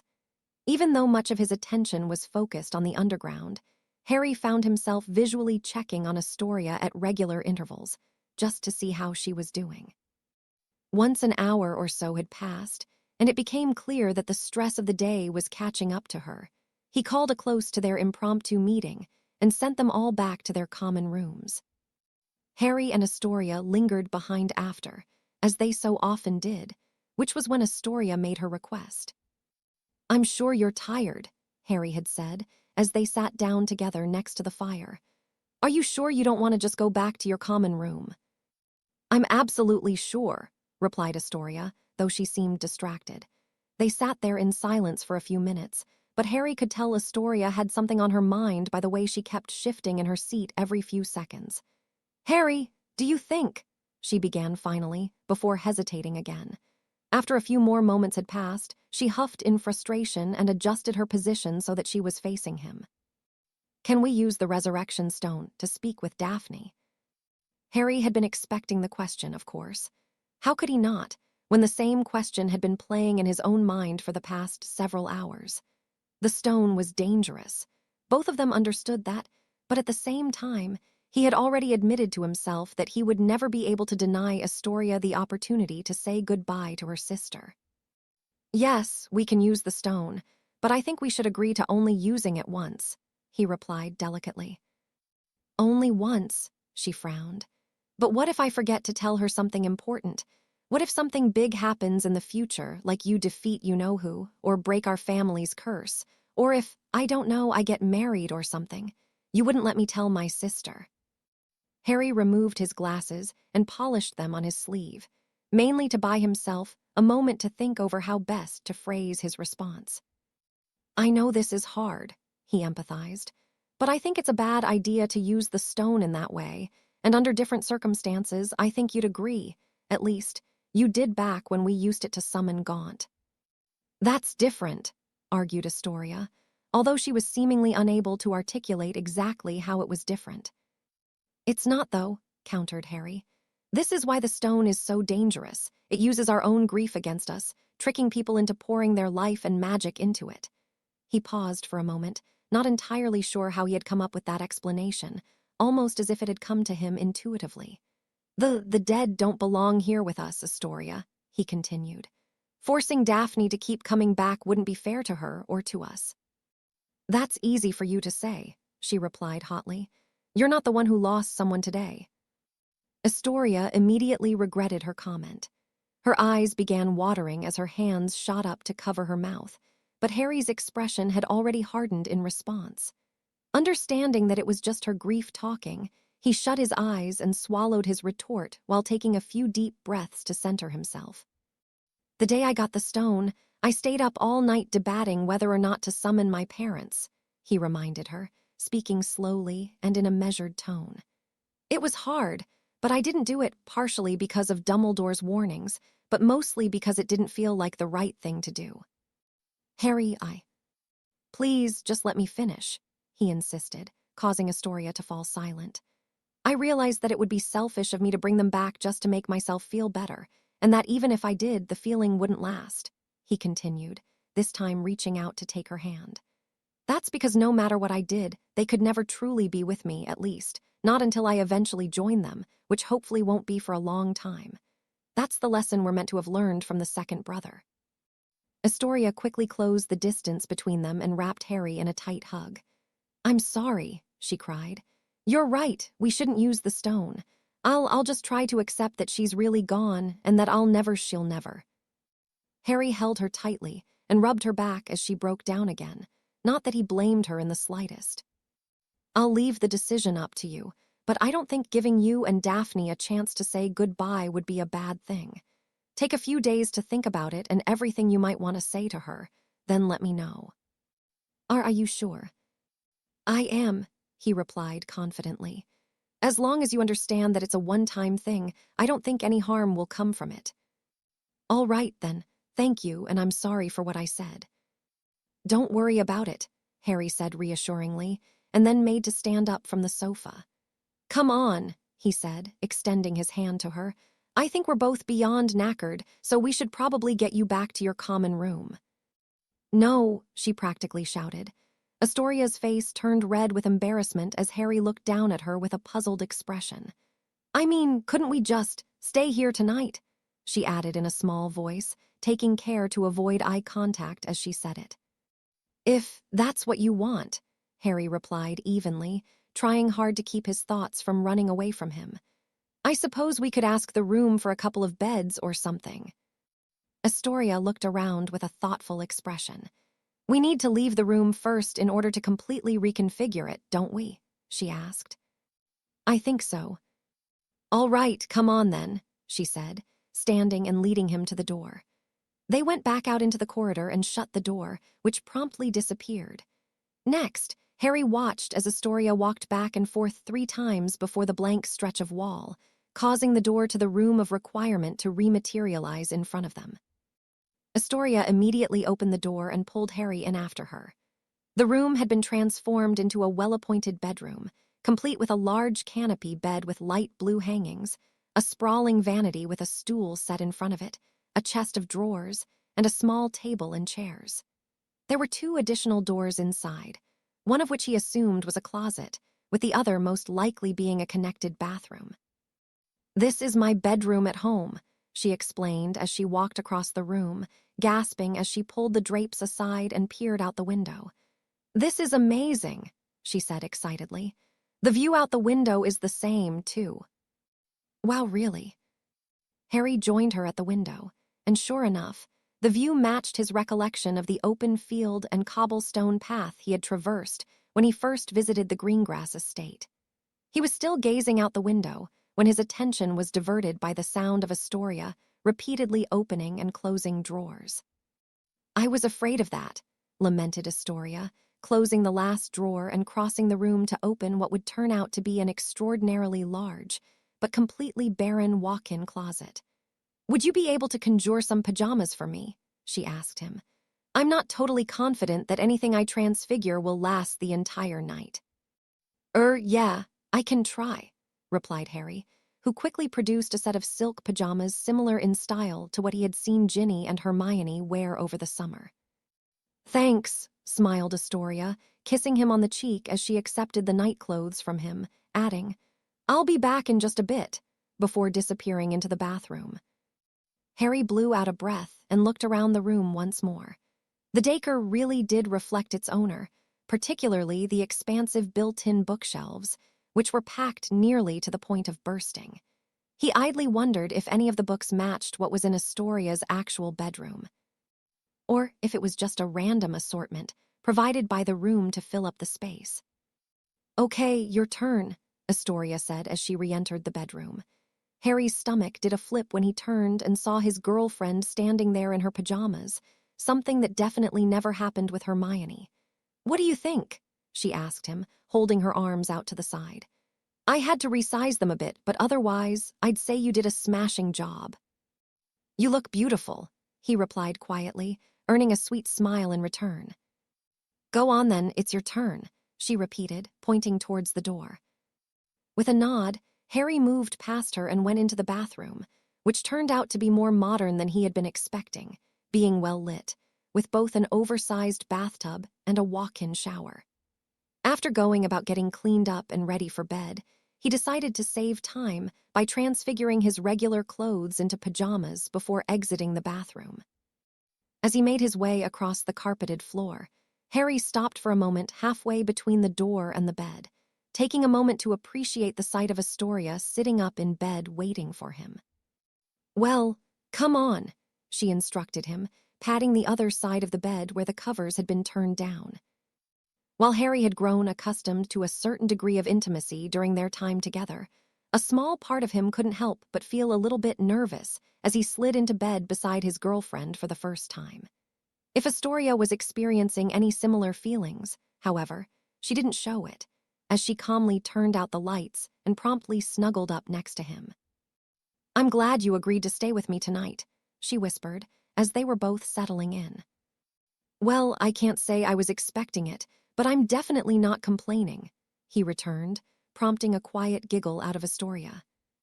They laid there in silence for a time, with Harry attempting to clear his mind before sleep like his occlumency book had recommended. After a while, Astoria's breath began to even out, and Harry actually thought she had fallen asleep, until she suddenly spoke up. I never got the chance to say it earlier, but thank you for coming to rescue me, she said quietly, her voice thick with emotion. With a sigh, Harry shifted so that he could put an arm around her and planted a light kiss on her forehead. "I've already told you, you'll never need to thank me, not for something like that," he murmured back to her. "Try to get some sleep. I have a feeling tomorrow's going to be another long day." "Okay," breathed Astoria, settling back in. "Good night, Harry, I love you." "I love you too," he replied, and that was the last thing he remembered before waking up that morning. Yawning once more, he looked around and marveled at the way the room of requirement somehow made it appear, as though real sunlight was peeking through the windows. It was obviously still very early, and Harry was considering snoozing a bit longer when Astoria began to stir. "Good morning," she said sleepily. "Morning, how'd you sleep?" "Pretty good, actually. I was sure I'd have nightmares, but you must have kept them away." "Happy to be of service," he grinned, as Astoria rolled over to give him a peck on the lips. Harry started to reach for her, but then she quickly rolled away and sat up.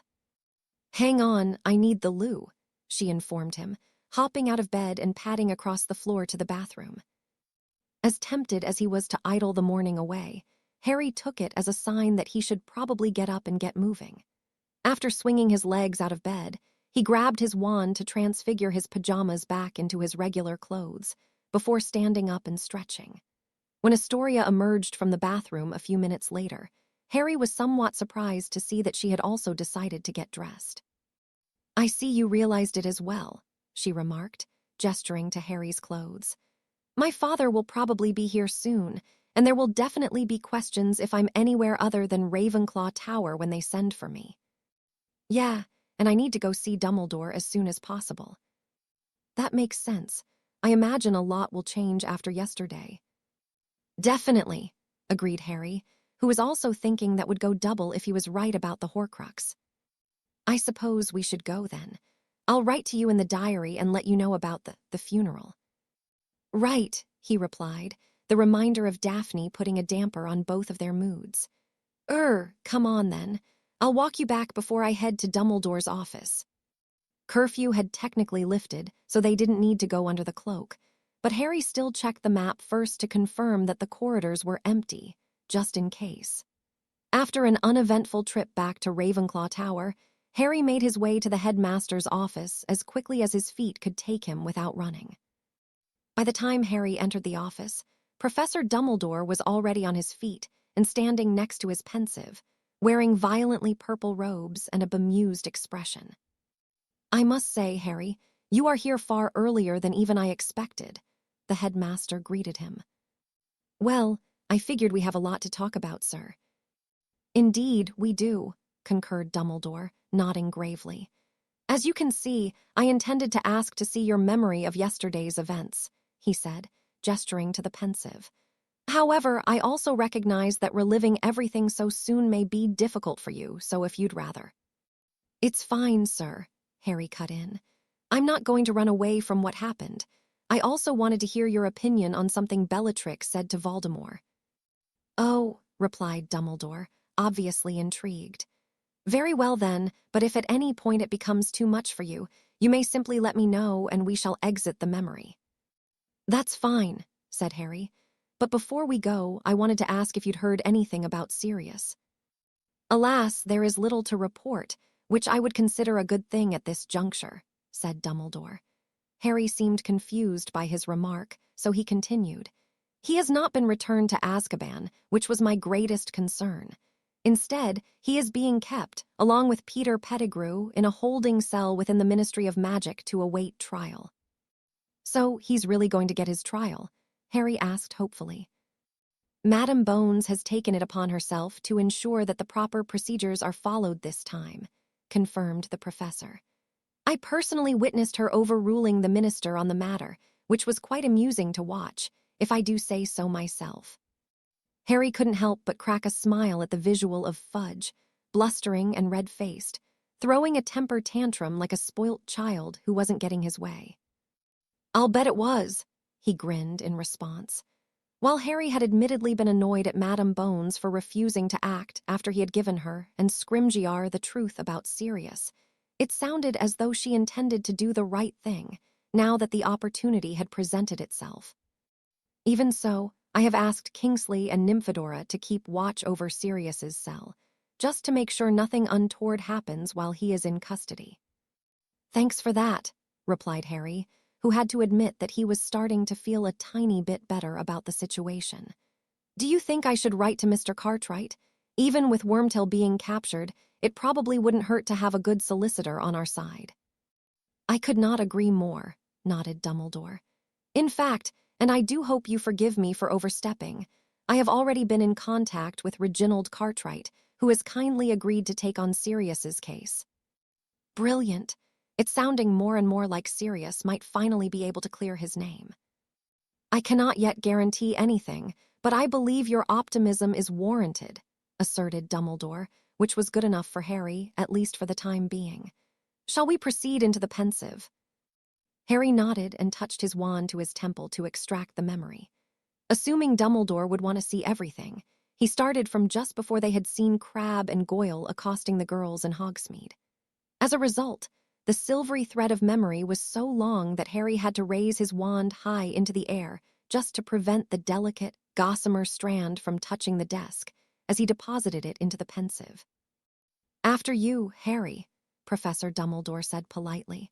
"As it is such a long memory, I believe we should wait until it is over before engaging in any discussion."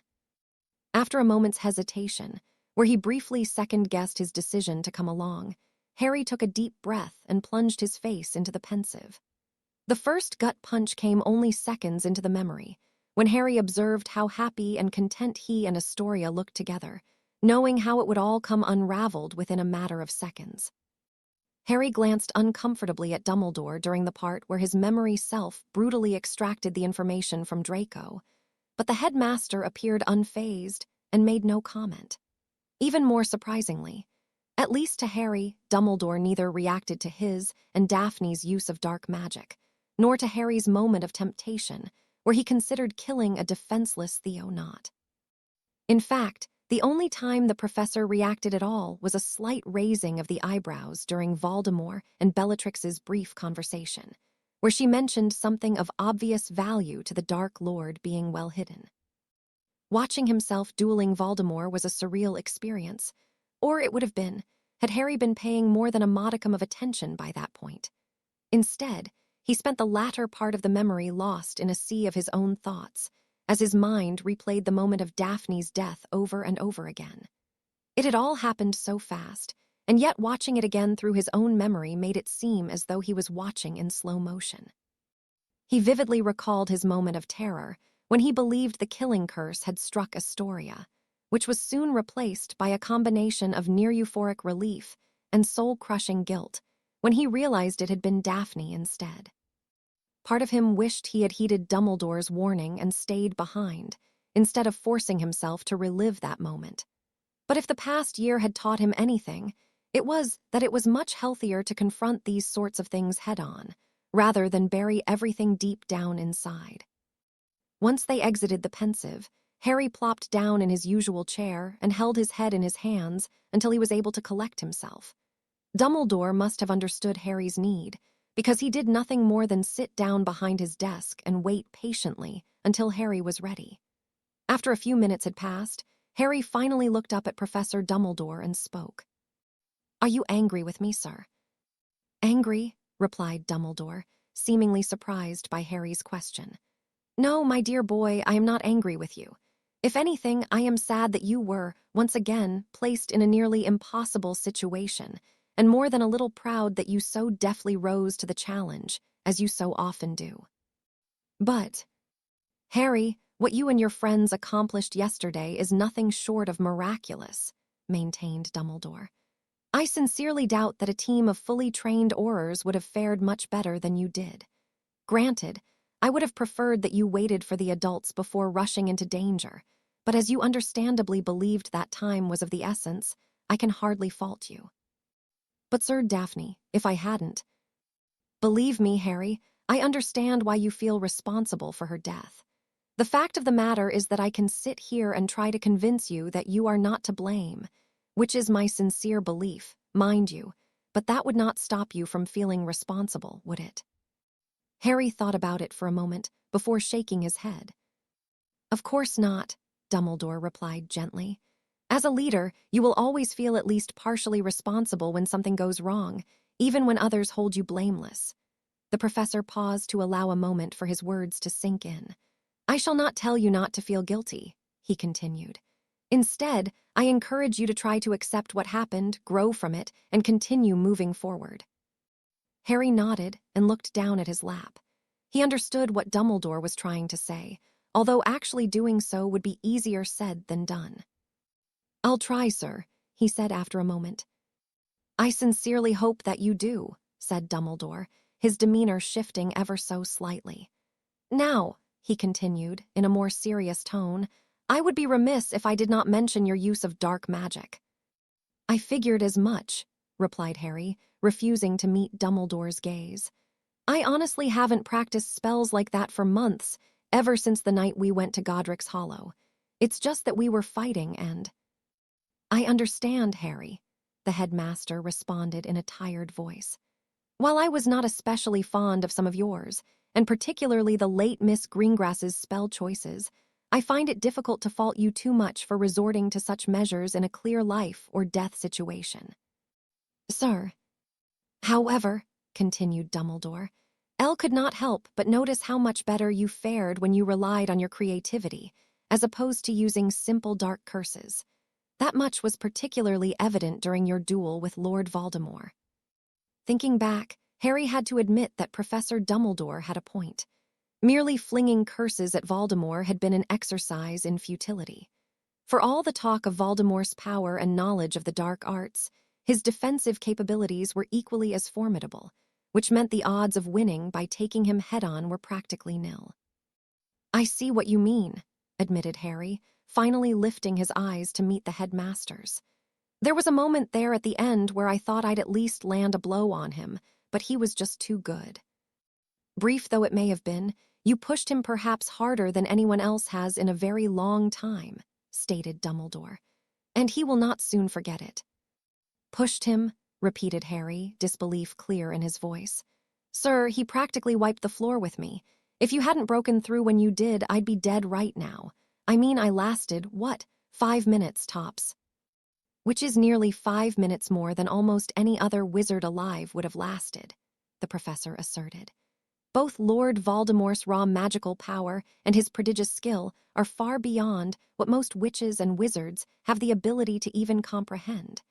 There is a reason why very few have ever shown the courage to face him in the first place. Harry slumped in his seat. Sir, how am I supposed to compete with that? He asked meekly, distractedly running a hand through his hair. I don't see how I'm ever going to beat him. You must remember, Harry, that the prophecy does not require you to defeat Voldemort in single combat, Dumbledore reminded him, and not for the first time. I am confident that you will find the answer when the time comes. Until then. The Horcruxes, Harry responded knowingly. Indeed, nodded Dumbledore. I assume, from your earlier comments, that you are also under the impression that Bellatrix Lestrange was entrusted with one of Voldemort's Horcruxes. It would make sense, nodded Harry. I mean, he gave one to Malfoy, so why wouldn't he give one to Bellatrix, too, if she's supposed to be his favorite? If he was talking about a Horcrux, though, I'm surprised he would mention it in front of us. A mistake he may wind up regretting, agreed Dumbledore, rising to his feet. Bellatrix has been returned to Azkaban, along with David Mulciber. This time, they were joined by Lucius Malfoy and Vincent Crabbe, SR, in case you were wondering. What about Nott? As he is a still juvenile, Theodore Nott is being kept at the Ministry until his fate is decided, as are Draco Malfoy, Vincent Crabbe, Jr., and Gregory Goyle. I suppose that makes sense, frowned Harry.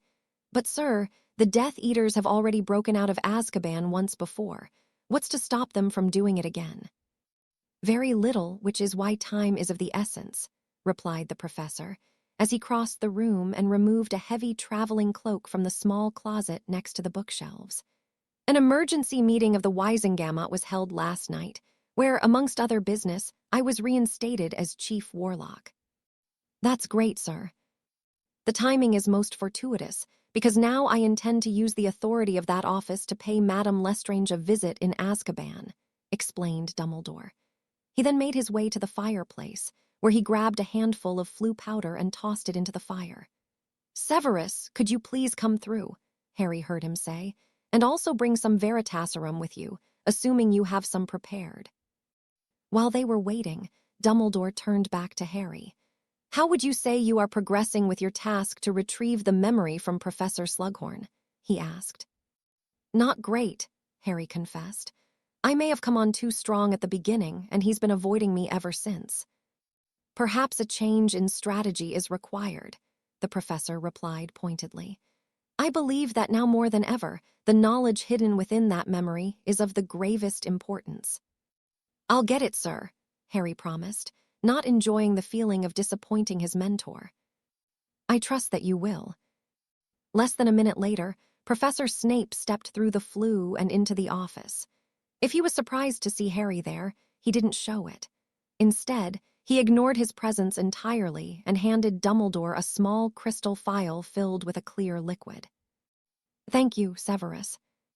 How is Voldemort's mood after yesterday's events?" "Are you sure you wish to discuss this now?" Snape replied slowly, glaring at Harry as he spoke. "Harry has my full confidence, Severus." Snape narrowed his eyes at Harry before turning back to Dumbledore. "He is furious, as one would expect," he drawled. "Yesterday's operation was done without his knowledge or approval, and 7 Death Eaters wound up being killed, including several members of the Dark Lord's inner circle. Add in the 4 that were captured, and he has lost a significant portion of his most loyal followers all at once, with apparently nothing to show for it. Yes, those who were captured may secretly be glad to be in Azkaban, rather than having to suffer his wrath," mused Dumbledore, as he thoughtfully stroked his beard. "I also have it on good authority that his return will be confirmed to the public in this morning's Daily Prophet, which I assume will not improve his mood." "I should think not," Snape responded dryly. "And how is Slytherin House reacting to the news?" Snape again glanced over at Harry, but this time refrained from commenting on his presence. "It is still early, but reactions so far have been mixed," he replied delicately. "Assuming that Malfoy and Nott, at least, do not return," Dumbledore returned a subtle nod at his comment.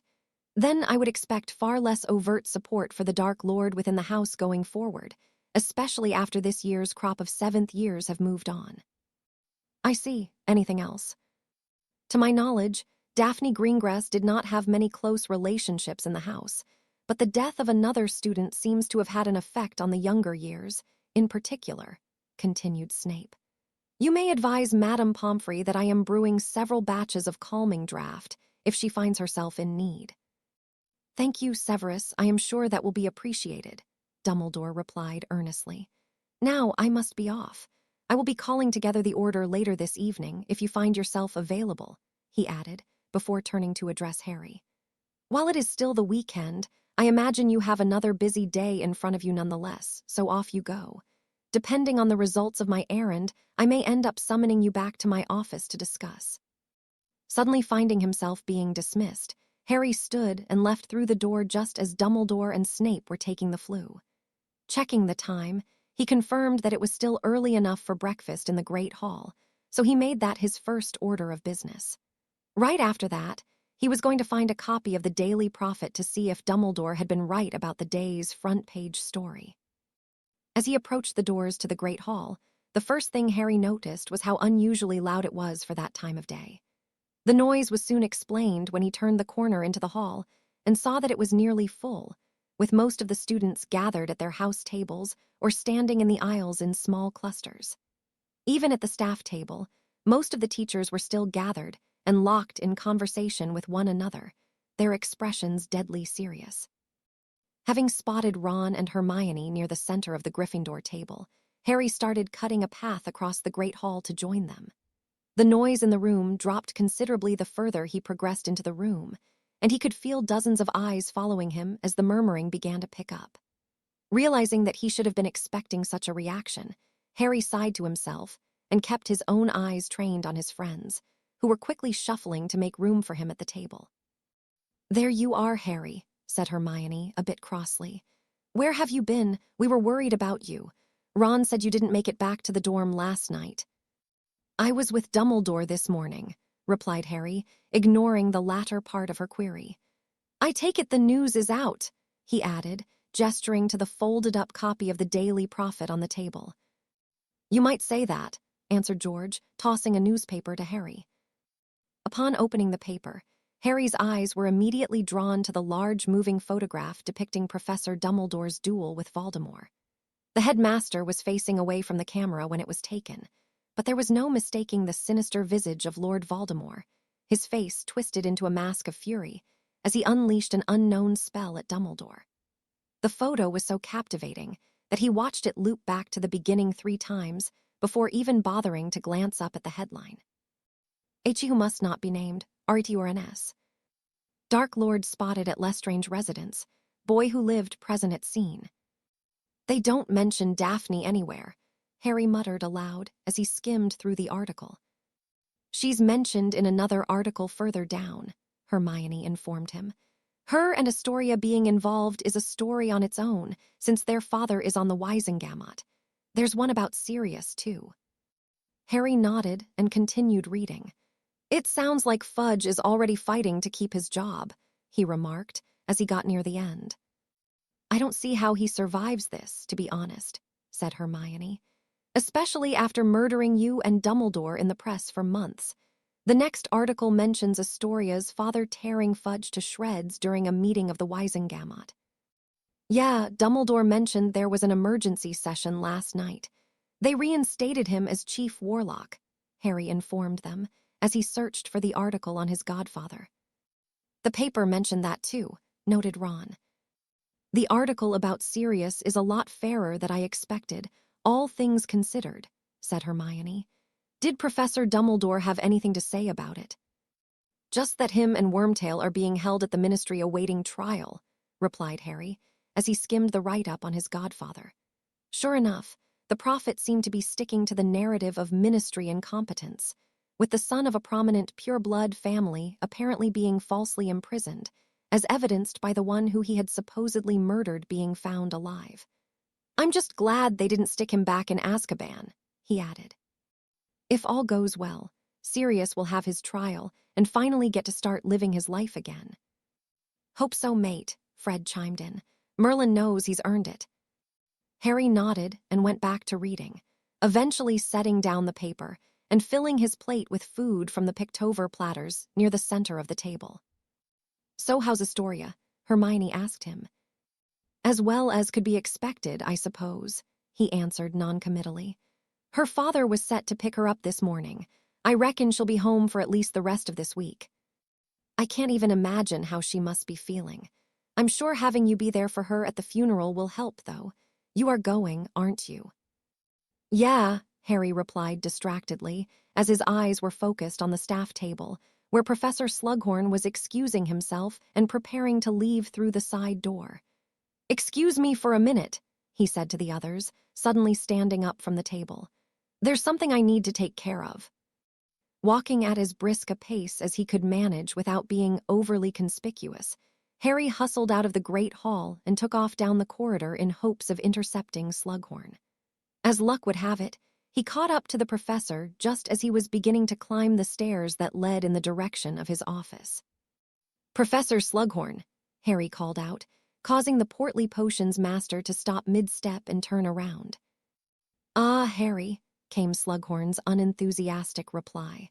"I'm surprised to see you out and about so soon after your ordeal. You made quite the stir, boy, quite the stir indeed." "You know me, Professor," replied Harry, putting on a winning smile. "Cheeky lad," chortled Slughorn as he resumed his climb. "You certainly inherited your mother's quick wit. If only she had passed along her talent for potions, as well, not that you don't have your own areas of expertise, of course." "Believe it or not, I've done loads better in potions since you became our teacher, so maybe there's hope for me yet," laughed Harry. "Is that so? Then I very much look forward to finding out," proclaimed Slughorn, just as they were reaching the 3rd floor. "Well, I suppose you should be running along now. After all, having no classes to attend is a poor excuse to remain idle." "Actually, I was hopping to speak to you in private." Slughorn stopped and looked up and down the corridor to find that he and Harry were alone. "Is that so?" he replied, suddenly anxious. "Well, I am very sorry, but I'm afraid I have quite a lot to do. Yes, quite busy, I'm afraid. Perhaps next week." "I'm sorry, Professor, but I'm afraid it can't wait," countered Harry, stepping in front of Slughorn. His words were cordial, but there was definitely something in his tone that brooked no argument. "Now see here, Harry," bristled Slughorn, who was now visibly perspiring. "I am your teacher. You can't just go around making demands like, 'Yesterday, I had to duel Voldemort only minutes after one of my friends was killed right in front of me,'" snapped Harry, cutting across Slughorn. "So, forgive me if I'm a little short on patience at the moment. You've been avoiding me, Professor, and I really need 5 minutes of your time." Slughorn gave Harry a calculating look before looking around one more time in hopes that someone would come along and interrupt them. Very well," grumbled the professor. "For all the good it will do. Come along then, we're not far from my office."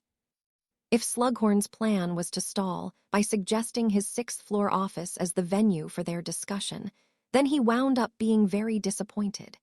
Neither said a word to one another as they ascended the remaining flights of stairs, nor did they come across anyone else on their way, not even a ghost. It soon became clear that the conversation was going to happen one way or another, so taking one last glance up and down the corridor, Slughorn reluctantly opened the door to his office and ushered Harry inside. Slughorn's office was significantly more lavish than what Harry had seen from the other professors. On top of being quite a bit larger than most, it was equipped with an ornate fireplace flanked by 2 sofas, as well as a large dinner table that could easily seat 10 people. The office even appeared to have its own private balcony, though Harry doubted he'd be invited back to enjoy it anytime soon. "Well, get on with it then," Slughorn said impatiently, as he sat down in a plush velvet armchair and lifted his feet onto the matching stool. "I really am quite busy, you know." "Don't worry, I don't plan on wasting either of our time," Harry assured him. "Here's the deal," he continued. "Dumbledore seems to think I can figure out a way to convince you to do the right thing, but frankly, I've got enough on my plate as it is. What will it take for you to give up the real memory?" "Once again, I've no idea what you're talking about, if that will be all." "Let's not play games, Professor," interrupted Harry. "We already have a pretty good idea what your memory will show us, but we need to be absolutely positive if we're ever going to beat him. Now, what do you want in exchange for the memory?" "I want nothing in exchange, because there's nothing to exchange," the professor argued back. "I told you the same thing I told Dumbledore, there is nothing more to that memory." "Oh, please, there's no way you could possibly expect anyone with more than 2 brain cells to actually believe that," Harry replied mockingly. "Unless you simply didn't know that seeing it in a pensive would make it ridiculously obvious that the memory's been modified." "Well, you see, that is, the professor started to bluster, so Harry cut him off again. "Come on, Professor, please," he insisted, deciding on the fly to swallow his irritation and try a different approach. "This is really important. I honestly just need the number. Can you at least tell me how many Horcruxes Tom Riddle intended to make?" Slughorn's eyes widened comically at the question, which told Harry that Dumbledore's assumptions were at least somewhat close to the mark. Sensing an opportunity, he decided to press his advantage. "Don't you see? If we're ever going to defeat Voldemort, then first we need to find and destroy his Horcruxes, all of them," Harry reiterated. "Because if not, then everything will be lost. The country, Hogwarts, everything. That would also mean that my mother's sacrifice, Lily Evans's sacrifice, would have been in vain, all because you were too scared to share a mere memory with her son." Professor Slughorn suddenly looked ill, almost as if he had swallowed something unpleasant. Staring down at his lap, he mopped the sweat from his brow with a handkerchief before speaking. "You don't understand," he muttered, while shaking his head. "If he ever finds out I helped you, he will almost certainly kill me." Harry had to fight the urge to laugh.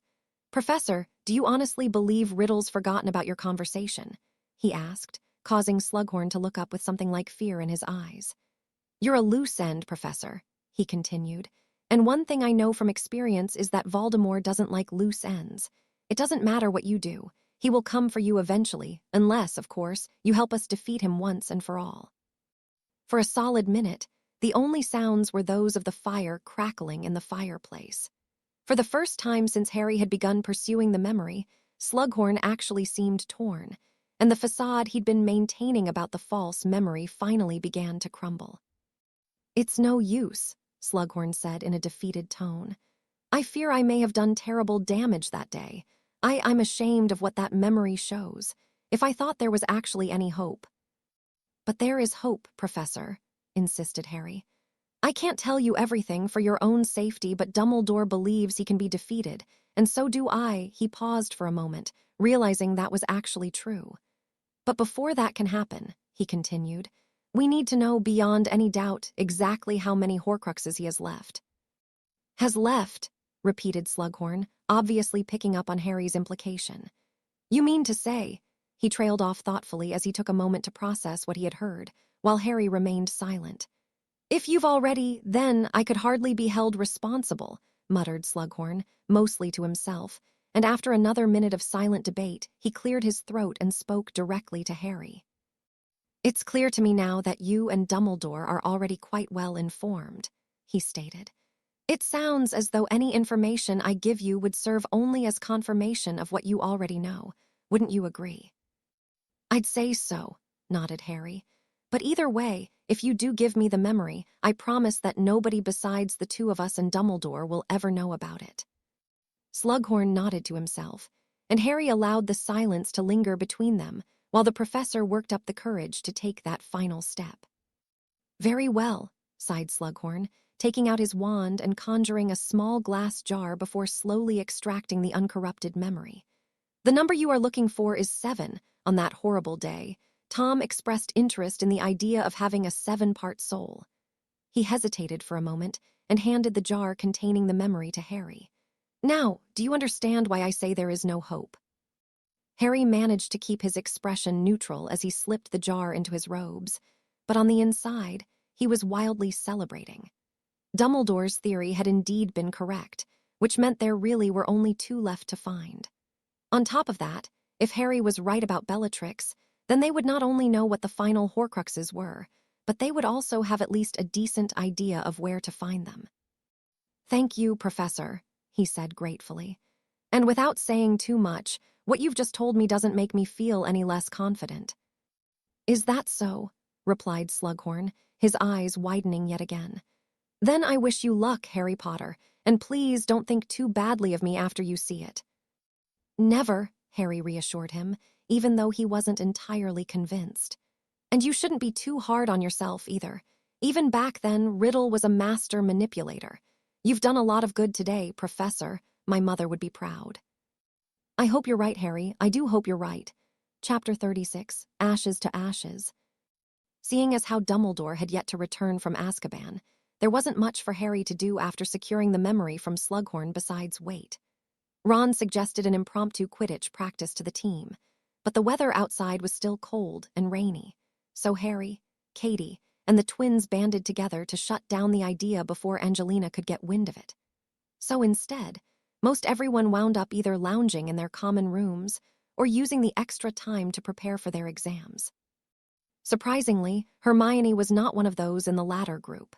When Harry asked her about it, she simply shrugged and said that some things are just more important than exams. Under normal circumstances, his first instinct may have been to check that she wasn't an imposter using Polyjuice, but Harry quickly understood her meaning. Indeed, instead of taking off in favor of their individual pursuits, as if it were a normal Sunday, the 6 Gryffindors who had participated in the assault on Chateau Lestrange had almost instinctively gathered together by the fire in solidarity.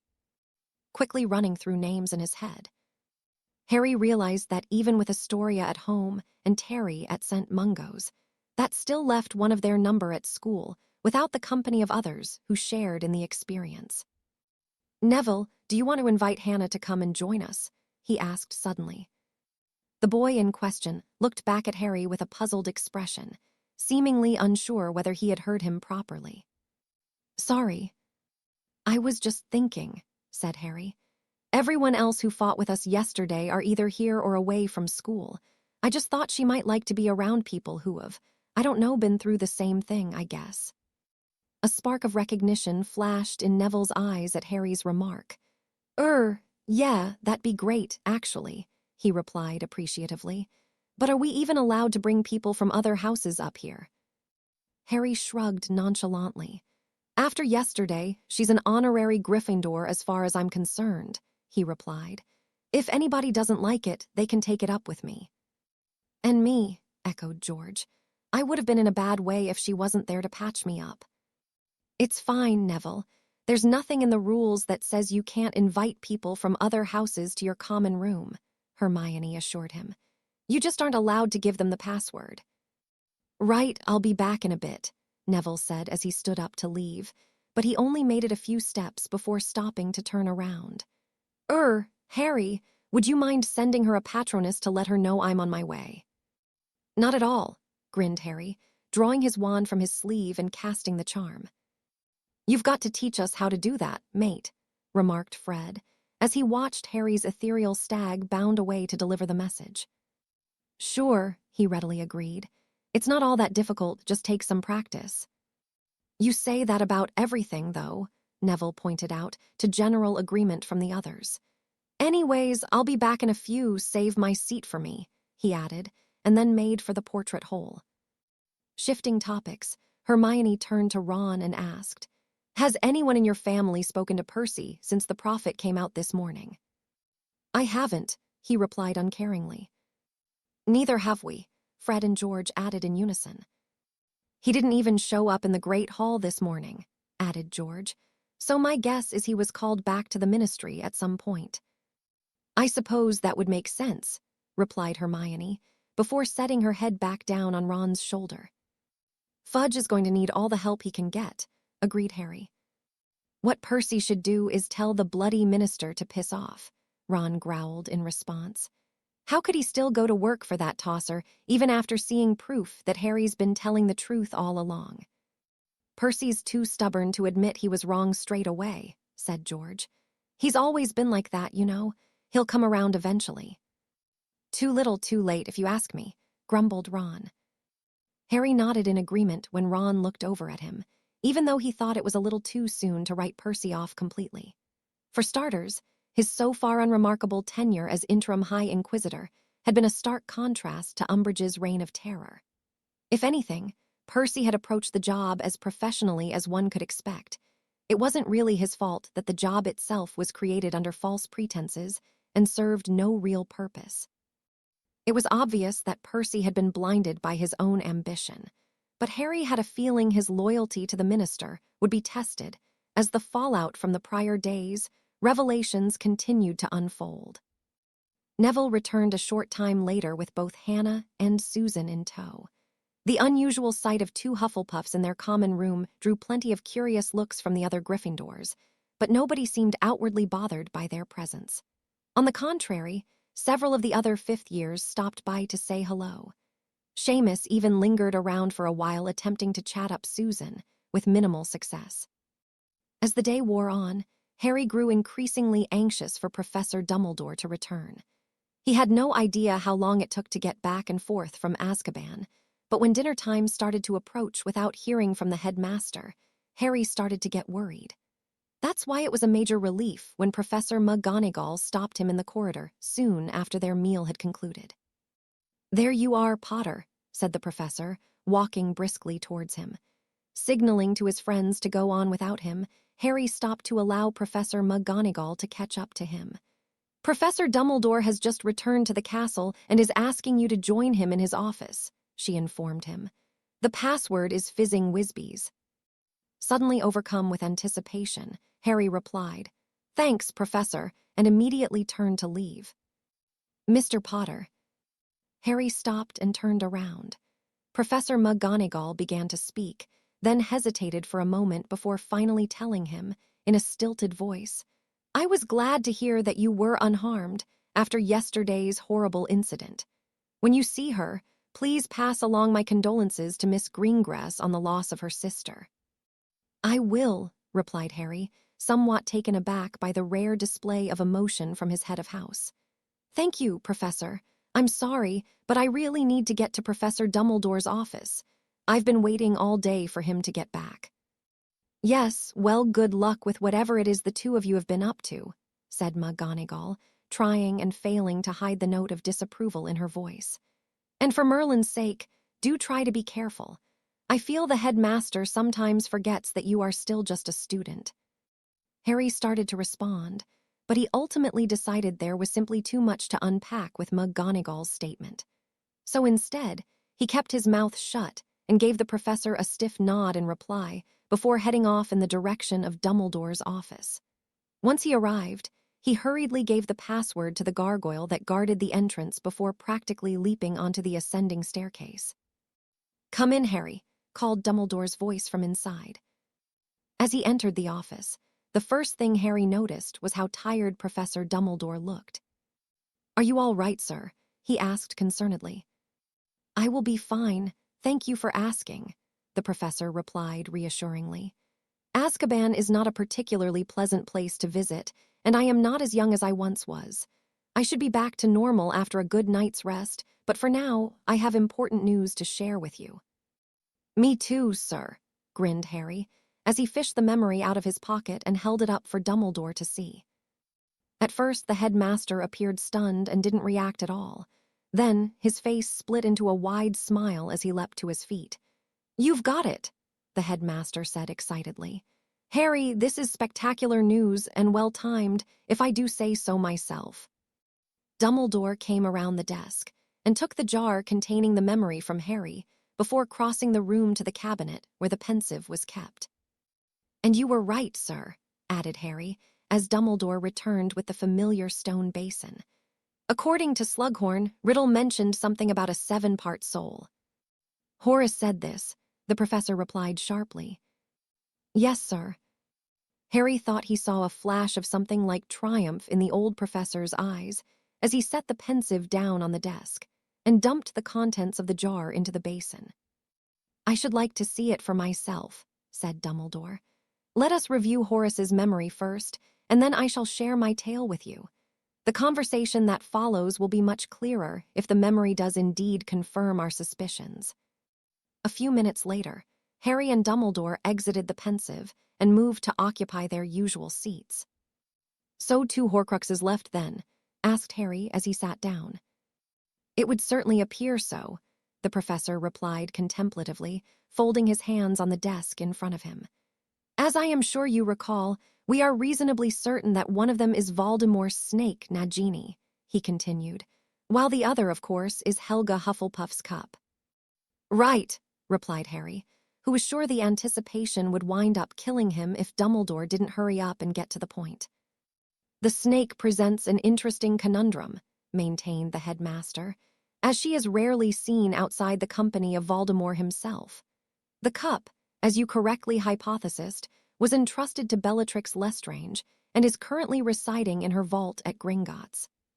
Harry's moment of celebration at confirming the location of the Horcrux was short-lived, as his brain caught up with the rest of Dumbledore's words.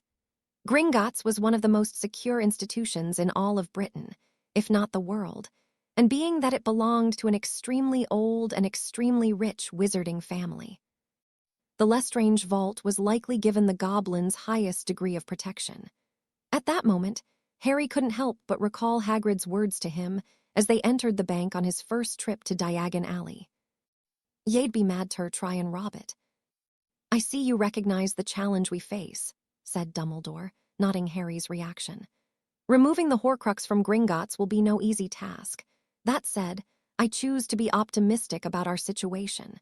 We have eliminated the majority of Tom's Horcruxes and have also identified both the identities and the locations of the remaining 2. That is significantly more progress than I ever would have expected by this stage." "I suppose so, but still Gringotts." "Alas, that is not the only unfortunate news I bring from Azkaban. The Dementors have also abandoned their posts and fled the prison." "They have? Why?"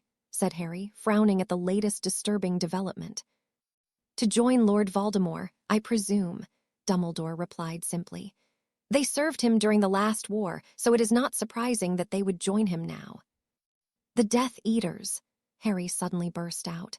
"Won't it be even easier for Voldemort to break them out again without the Dementors there?"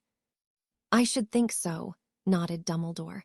Which is why it was fortunate that I happened to be present at the moment of their defection. What did you do? At first, I was concerned that Tom was going to turn up then and there, he explained. When he did not, I quickly sent a communication to Amelia Bones, who sent a detachment of Aurors to guard the prison until further notice. Perhaps more importantly, continued Dumbledore, she authorized moving the 5 currently incarcerated Death Eaters to an alternate location. So Voldemort won't be able to free them? Harry asked hopefully. That is indeed our hope. While the new location is not nearly as secure as Azkaban, it carries the distinct advantage of having very few people who are even aware of its existence in the first place. That makes sense, said Harry. I don't care for the idea of Voldemort having an army of Dementors, though. Nor do I, concurred the professor. It does lead me to wonder, however, how many of our students have mastered the Patronus charm, he inquired knowingly, peering intently at Harry over the tops of his glasses. More that you might expect, sir, grinned Harry, immediately understanding what the headmaster was getting at. Easily a dozen, if I had to guess. Plus, this latest news will probably motivate the others to push even harder, so I figure that number could double within a month. That is wonderful to hear, Harry, replied Dumbledore, clearly relieved. A warmth filled Harry's chest at the headmaster's praise, especially knowing that the Hogwarts underground was better equipped to deal with Death Eaters and Dementors than many adult wizards and witches. Between Diagon Alley and the assault on Chateau Lestrange, some of them had already seen a fair bit of action, and Harry had a feeling that was only the beginning. He resolved then and there to redouble his efforts with the group, in hopes that there would never be another Daphne. In the meantime, there was another pressing issue they needed to resolve. So, Harry began slowly, how exactly are we going to get the cup out of Gringotts? Oh, ooh. The following Wednesday, Harry stepped out of the Floo and into the Greengrass's formal receiving room. It was not the only time he had done so, of course, the first time being the day Daphne had caught him and Astoria returning from Mr. Cartwright's office. The main difference this time was that he had actually been invited by Mr. Greengrass, who was waiting to greet Harry when he arrived. Mr. Potter, allow me to welcome you to our home, said the man, as he stepped forward to shake Harry's hand. He was wearing black formal robes similar in style to Harry's, only they had the wider sleeves preferred by many older wizards. It's Harry, sir, he reminded him, and thank you again for allowing me to come. Astoria would never have forgiven me if I hadn't, replied Mr. Greengrass with a strained smile.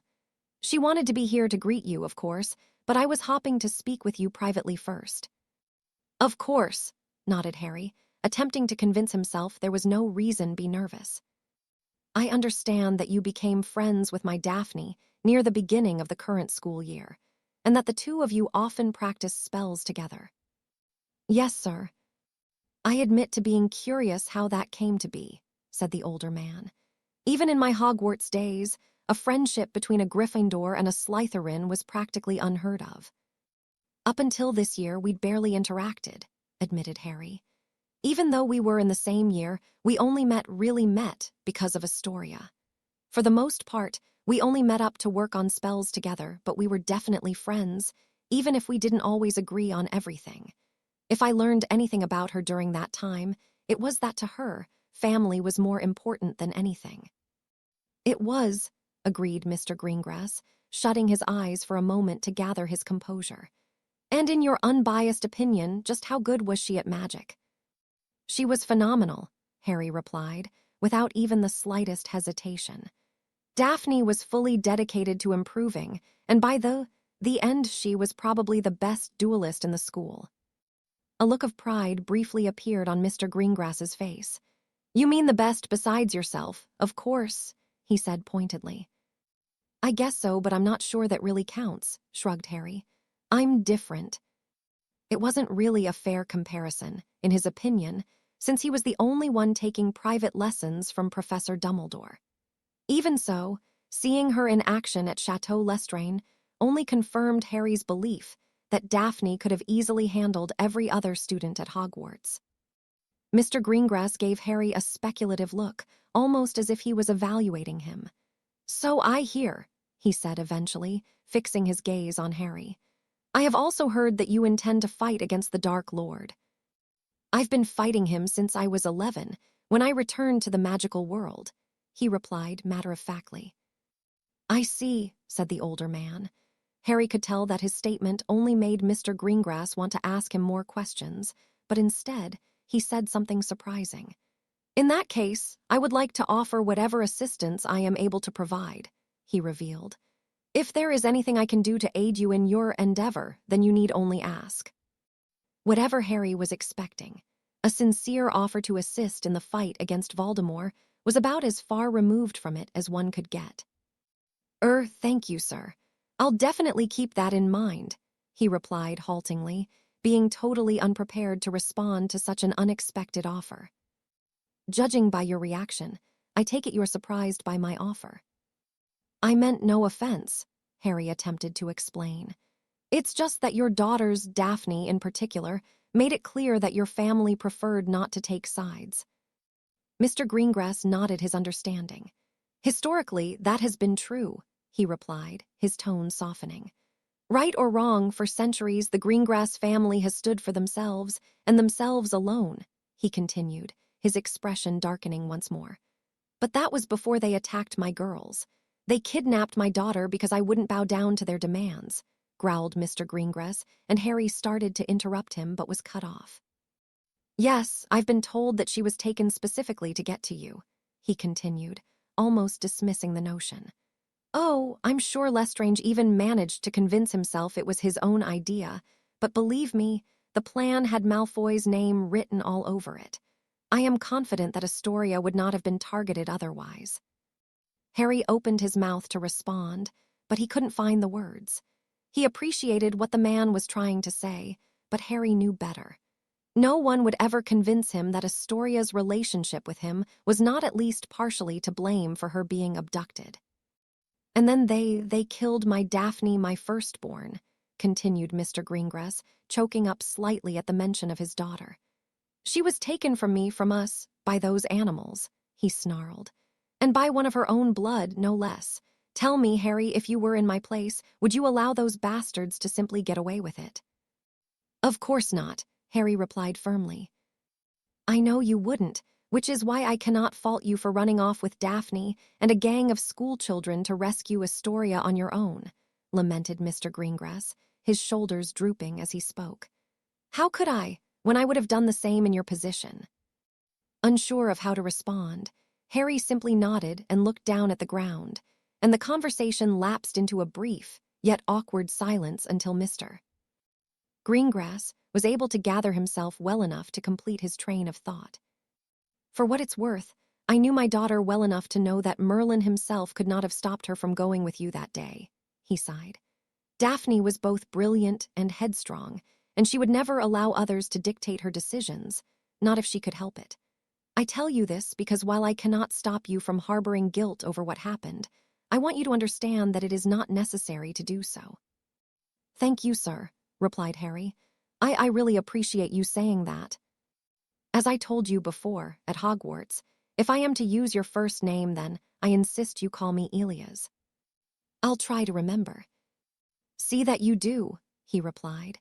"And please consider my offer.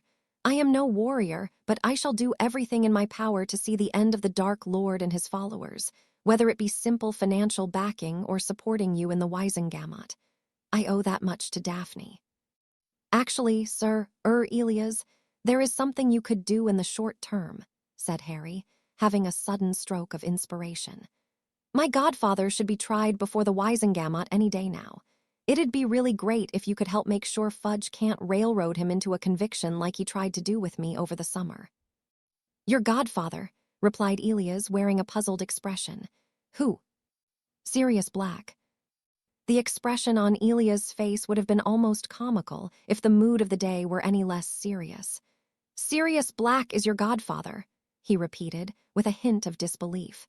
"But does he not serve the Dark Lord? Isn't he the one who—" "No, Sirius is innocent," Harry corrected him, realizing that Elias must not have been keeping up with the Daily Prophet. "Peter Pettigrew was the traitor all along. He's still alive, by the way. I'm sure you'll hear the full story at the trial, he added, in response to Elia's shocked expression. What's important to know is that Sirius is innocent, and he was sent to Azkaban without a trial. We found out almost 2 years ago and told Fudge, but he refused to believe us. A pure-blooded son of one of the sacred 28 families sent to Azkaban without trial, he replied bewilderedly. That alone should have been a scandal of unthinkable proportions, whether he was guilty or not. That's the ministry for you, shrugged Harry. There's probably even more you could do to help from that side of things, but honestly, Dumbledore's the one you should probably speak to about that, he admitted. All I know is that making sure Fudge isn't allowed to keep mucking everything up is probably a good start, and that includes freeing Sirius. Very well, then. I will work to see it done, you have my word. I appreciate it. Think nothing of it, Elias returned sincerely. And now, I suggest we go find my youngest daughter. She has been having a difficult time, as I'm sure you can imagine, and I am afraid today will be particularly difficult. I know, said Harry, as he allowed Elias to escort him out of the receiving room.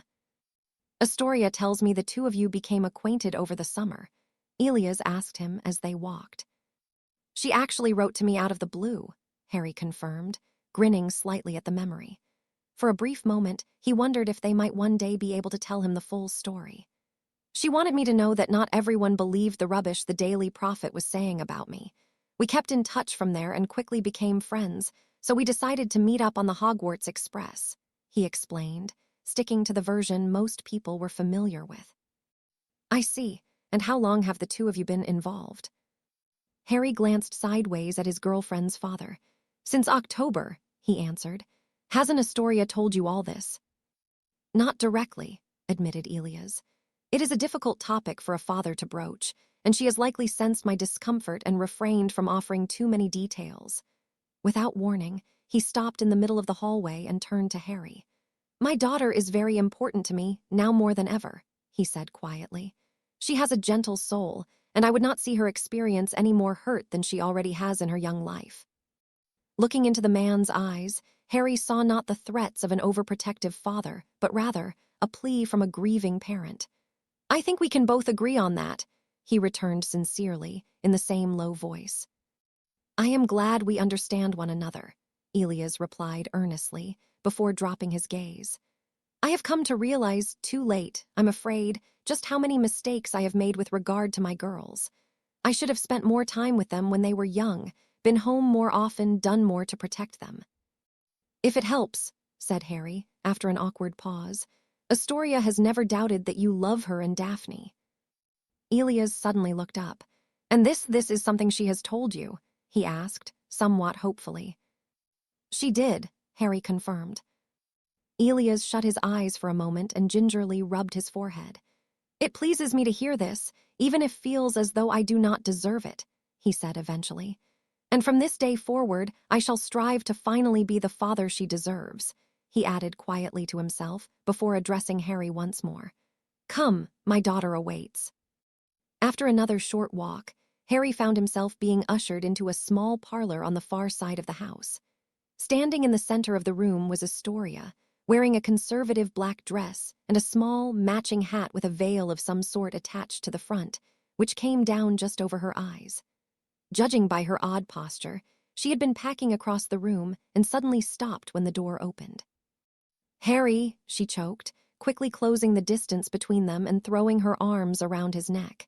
He had to move his head slightly to the side to avoid the top of her hat, but otherwise, he gladly returned her embrace. I'm so glad you're here, she whispered. Thank you so much for coming. Of course, he replied soothingly, gently rubbing her back. You know I wouldn't have missed it. The sound of Elias clearing his throat reminded them that they were not alone. We shall begin shortly, he informed them, adding, Please make your way to the grounds as soon as you are ready, before exiting the parlor and closing the door behind him. Have things been any better? Asked Harry. About the same, replied Astoria, as she stepped back from him and smoothed the wrinkles from her dress. Father has been distant, but at least he's trying. I still haven't spoken to Mother. I'm sorry. It's all right, she sniffed. I spent some time with Flopsy last night. She's taking it pretty hard. I can't say I'm surprised. She obviously cares a lot about both of you.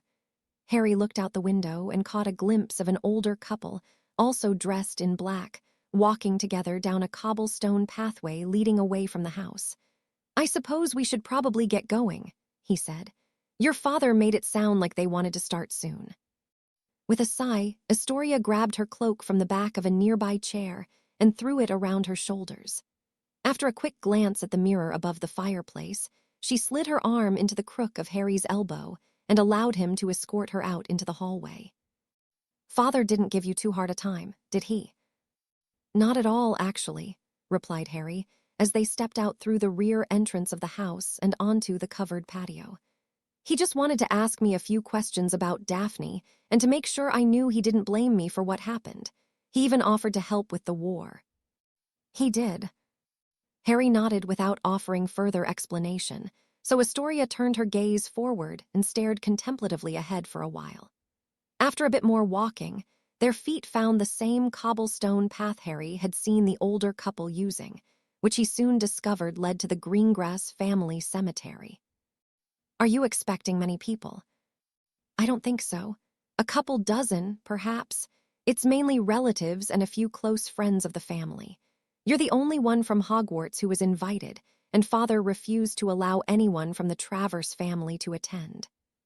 Can't say I blame him, replied Harry, with some steel in his voice. No, agreed Astoria. After a few more steps, she released a deep breath and added, I think he might be finished with my mother. Harry turned to look at her, though her eyes remained fixed straight ahead. What do you mean? He told me that after the funeral, Mother will be going to the continent for a while, by herself, she explained. Supposedly, it's so she can mourn in peace without having to be constantly reminded of Daphne, but I think he just can't stand to look at her anymore, so he's sending her away. Wow, breathed Harry, unsure of what else to say. So, how do you feel about that? I've no idea, really, she sighed, after taking a moment to think. To be honest, for the past few days I haven't felt much of anything at all.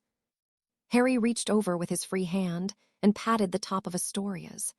It was the first time anyone close to him had died, not counting his parents, of course, being that he was too young to remember, and he had been struggling with knowing what to do or how to act. He wanted to say something to make Astoria feel better, but whatever he came up with in his head always seemed inadequate. Just be there for her was Hermione's only advice to him.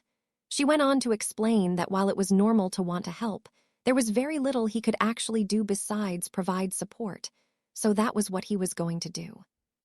They eventually came to a limestone wall, which was slightly taller than Harry and surrounded by a low hedge.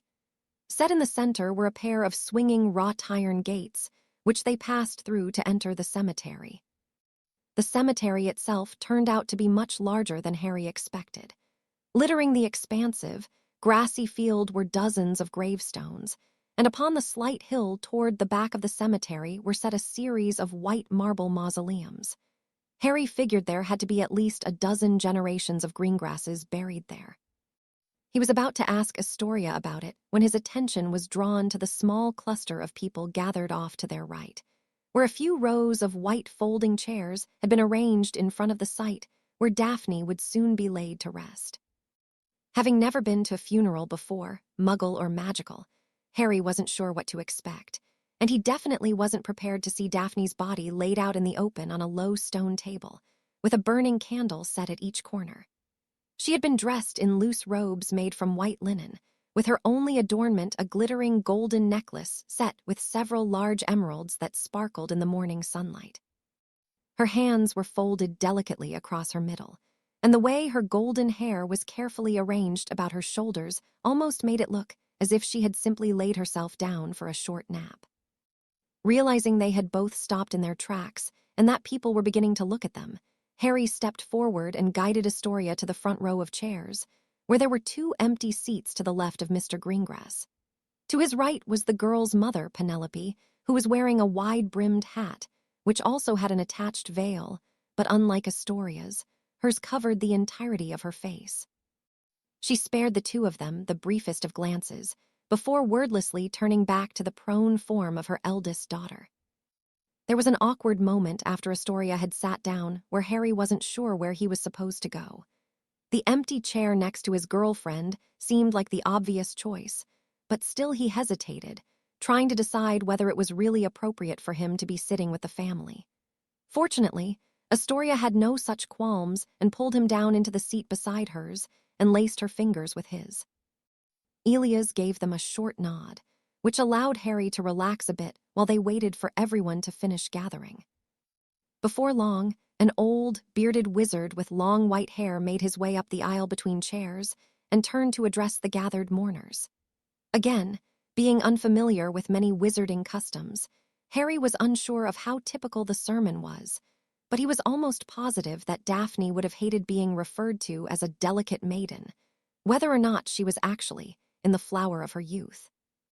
He even made the mistake of attempting to picture her reaction, which almost made him laugh until he glanced to his right and saw Astoria's miserable expression. One of her hands continued to grip Harry's like a lifeline, while the other was busy blotting her tears with a handkerchief. From that point on, Harry mostly tuned out the speech as he allowed his thoughts to wander back to that week over the summer where he, Daphne, and Astoria spent most of their days together, in and around the cabin.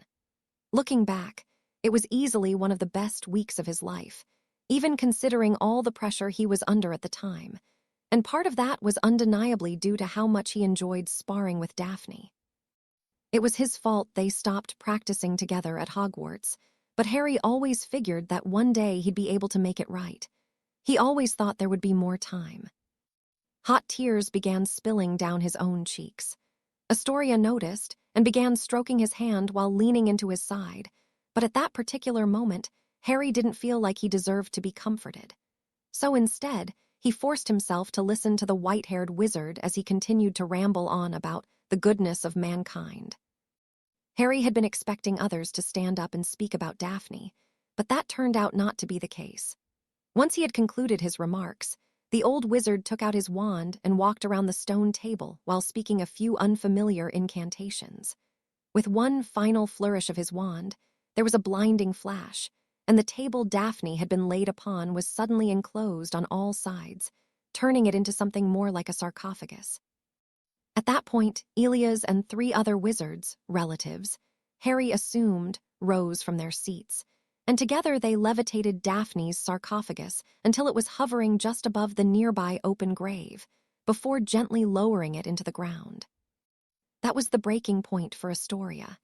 Harry quickly wrapped an arm around his girlfriend as she slumped in her seat and began sobbing uncontrollably.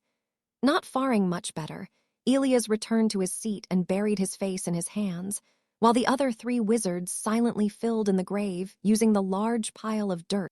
Chapter 37, A Modest Withdrawal. By the time March rolled around, Harry was absolutely convinced that he never wanted to set foot inside a courtroom ever again. For the entire week following Astoria's abduction and the subsequent assault on Chateau Lestrange, representatives from the Department of Magical Law Enforcement had been making regular visits to Hogwarts to interview witnesses. While most of the students shrugged it off as a mild inconvenience, it was particularly burdensome for Ron, Hermione, and especially Harry, since they were also considered material witnesses in the trials of both Sirius and Peter Pettigrew. Some of the witnesses were lucky enough to have their involvement limited to an interview or 2, perhaps even being called in to testify for a single trial, but Harry was not so fortunate. In addition to being subjected to several lengthy interviews, his presence was required at the trials of Lucius Malfoy, Vincent Crabbe, S.R., Theo Knott, and of course, Sirius. For one reason or another, he wasn't forced to attend the proceedings for Wormtail or Draco Malfoy, so he did catch a bit of a break there, and being that they were Azkaban escapees, new trials weren't required in order for Bellatrix Lestrange and David Mulciber to resume their life sentences.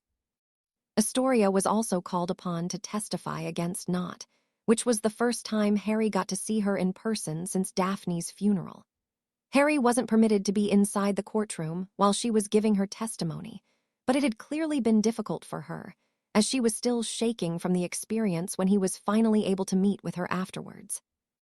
Much to Harry's surprise, Theo not wound up being sentenced to life in Azkaban. He would eventually learn that Astoria's father had been the driving force behind the harsh punishment, citing Nott's use of the Imperious Curse on Harry as justification.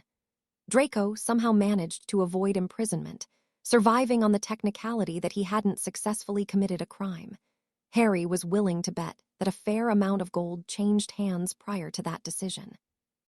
Even so, Draco, along with Crabbe and Goyle, were all expelled from Hogwarts for their part in facilitating the abduction of another student with intent to harm.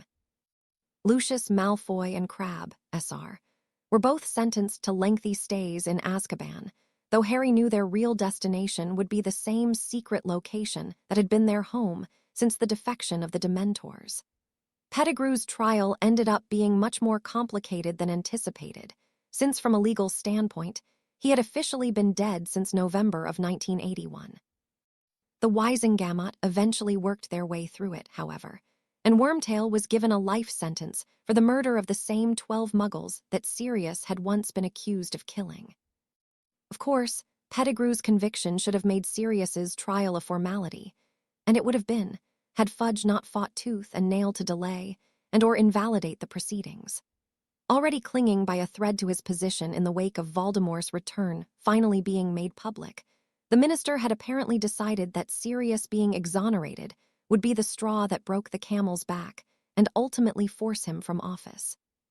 Personally, Harry thought Fudge should have already been sacked 10 times over, but going by what he'd heard from Mr. Weasley, the minister's antics throughout the trials, attempting to defend Lucius while staunchly condemning Sirius, for example, had all but sealed his fate, and it would only be a matter of time before they had a new minister. Eventually, the Wisengamot finally grew tired of Fudge's blustering and set Sirius's trial for the first Saturday in March. Since the incident at the end of their 3rd year was deemed relevant to the case, Harry, Ron, and Hermione were all summoned to testify, along with Remus. Harry was the last one of them to be called. As he had come to expect, Mr. Cartwright masterfully guided Harry through his testimony, leaving him feeling confident enough to give his godfather an encouraging smile as he was escorted out of the courtroom to join the others in a nearby waiting area. When he arrived in the room, Remus was already fast asleep in one of the corner chairs with his cloak over his head. In a case of extremely unfortunate timing, the full moon had been the night before the trial, so Remus was forced to come in and testify after little to no sleep, not to mention the considerable pain caused by the werewolf transformation, from which it usually took at least a day or 2 to recover.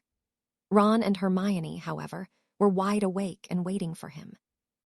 "There you are, Harry," Hermione said as he entered. The waiting room was small and dingy, with 2 rows of uncomfortable-looking chairs lining opposite walls, with a small circular table at each end stacked with what appeared to be old magazines. "How did it go?" she asked, as he sat down in one of the chairs opposite the couple. "Did Minister Fudge cause you any trouble? Because he made a few snide remarks during my testimony, but Professor Dumbledore tried to keep him from interrupting too much." "I can't believe the minister would act so unprofessionally. I mean, I can believe it, of course, even if it's quite unbecoming of someone who—" "Easy, Hermione," Ron interrupted, placing a hand on her knee. "Give him a chance to answer first, why don't you?" Hermione shot her boyfriend a stern look at his mild rebuke, even though her cheeks did turn slightly pink from embarrassment. Throughout their friendship, there had been multiple points where Harry grew tired of Ron and Hermione's squabbling. However, their exchanges had taken on a distinctly different tone since they became a couple. For one, they were definitely not as loud, but there was also more of a playful element to their banter, even when Ron was being a bit of a spoon about something. If there was any tension after Ron's latest quip, it was quickly diffused by Harry's laughter. Even Hermione had to crack a smile. "Fudge tried to have a go at me twice, but Astoria's dad shut him down pretty hard both times," explained Harry. "Even Fudge isn't stupid enough to mix it up with Elias, not after everything that's happened, so he pretty much gave up after that. From there on, things went pretty smoothly," he said, before going on to summarize his experience inside the courtroom. "He'll get off," said Ron confidently. "I mean, they already found Pettigrew guilty and everything. There's no way they try to lock Sirius back up after that." "I'm inclined to agree," nodded Hermione. The whole thing just feels like a formality at this point. I hope so. Sirius deserves to finally live his life like everyone else. Don't worry, he will, said Ron. The three friends lapsed into a comfortable silence for a few minutes until Hermione spoke up again. Have you spoken to Astoria lately? Last night, through our diaries, he confirmed. She'll finally be back at Hogwarts tomorrow. I'm sure that's a relief, replied Hermione. I can't imagine what it would be like to come back after missing so much school. She must have so much work she has to make up. Flitwick's been sending work home for her, but yeah, she's stressing over it a bit. I just hope things can finally start getting back to normal, said Ron. It's bad enough they postponed our match against Hufflepuff. Boys and their Quidditch, mumbled Hermione, rolling her eyes. Why is that always what it comes down to? You do realize nearly half our team are girls, right? Harry pointed out, to which Hermione had no response. Anyway, I'm not sure I know what normal even is by this point, but I'm pretty sure we're never getting back to it while Voldemort is still out there. Speaking of that, has Dumbledore figured out how to get you-know-what out of you-know-where? Ron asked conspiratorially, while glancing shiftily over at Lupin's sleeping form. Not that he's told me, admitted Harry, but I haven't seen much of him these past few weeks. We're supposedly meeting with your brother tomorrow morning, though. Bill, inquired Ron, receiving a nod in reply. That's a good idea. I'm not sure how much the goblins tell their curse breakers about the actual bank, but there's a good chance he knows something useful. Let's hope, sighed Harry. Barely a minute later, the door burst open and Sirius sauntered in wearing the largest smile Harry had ever seen. Hide your wives and daughters, Britain, because Sirius Black is a free man, he announced cheerfully, his arms held wide. Almost immediately, Harry jumped out of his seat, crossing the room in 2 large steps to pull his godfather into a congratulatory hug. Relax, Hermione, I'm mostly joking, Sirius assured her, noticing her mixed reaction to his declaration. Even though I haven't been on a date in almost 15 years. He added, causing Hermione's expression to soften.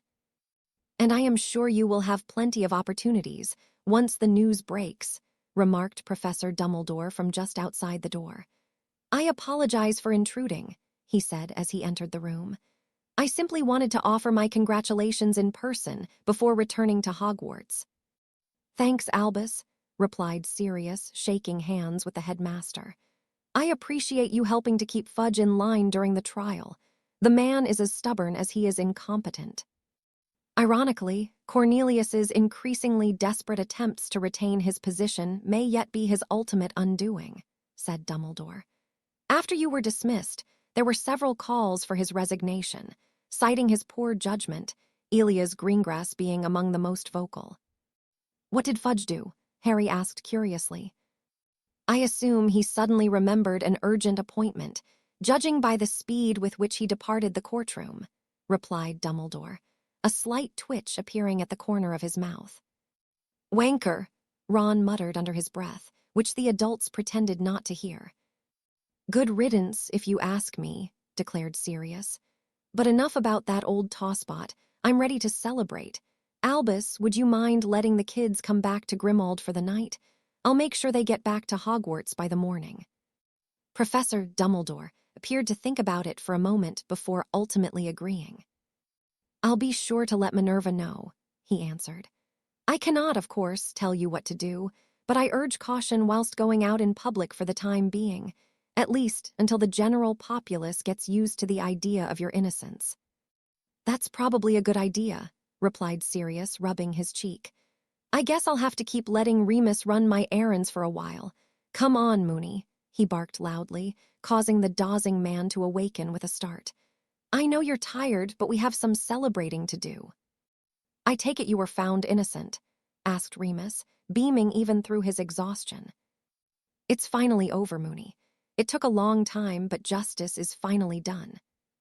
Congratulations, Padfoot, said Remus, standing up to hug his oldest remaining friend. Once he released Remus, Sirius went back to Harry and placed a hand on his shoulder.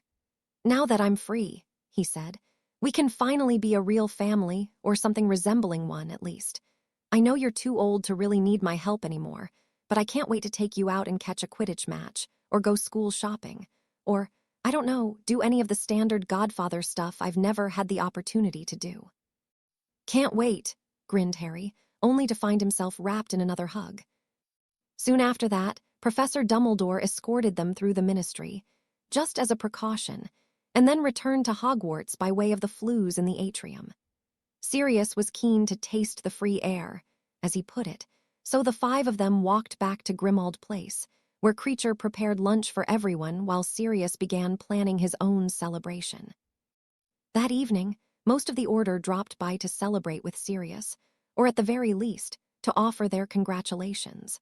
Fred and George appeared shortly after dinner, having somehow caught wind of what was happening, and decided to sneak out of the castle to join in the festivities. The atmosphere was arguably even more festive than Christmas, as Sirius's unbridled joy seemed to rub off on everyone else in attendance. By the time the night was over, and a very inebriated Sirius had been guided to his bed, Harry sat up in his bedroom and reflected on how much had changed in his life. Barely more than 6 months ago, he was still stuck with the Dursleys, unloved and unwanted, crammed into the smallest bedroom with little to his name, other than his firebolt, his school trunk, and Dudley's raggedy old clothes. Now, though, he had a home, an actual home with his godfather, who truly wanted him, and his own enormous bedroom, with a closet full of more clothes than the Dursleys had ever owned over their entire lifetimes. There had been nearly as many lows as highs, of course, and there were still plenty of challenges yet to come, but Harry couldn't help but believe that things would all work out in the end. "Oh, Luzu, I'm telling you, it can't be done," said Bill, with a hint of exasperation. It was just after 9 o'clock Sunday morning in Dumbledore's office, where Harry and the headmaster had just informed the eldest Weasley sibling of their need to access the Lestrange vault. "It's been done before, though," countered Harry, who was still nursing a minor headache from the previous night's festivities. "It happened right before my first year at Hogwarts. Voldemort, or Quirrell, I suppose, broke into a vault to try and steal the Philosopher's Stone, and they were never caught." "I remember that," replied Bill, leaning back in his seat as he tried to recall the details. "The goblins fumed over it for weeks. Are you saying Voldemort was actually behind that?" he asked, looking to Dumbledore for confirmation. "That is correct, although fortunately, the vault had already been emptied by that time. From what I remember, that was one of the standard high-security vaults. Breaking into one should be practically impossible, but I suppose conventional wisdom goes out the window when Voldemort's involved," Bill said contemplatively. "Even so," he continued, "that's child's play compared to the security down on the lowest level, where you'd find the Lestrange vault. You do realize you'd have to get past a dragon, right?"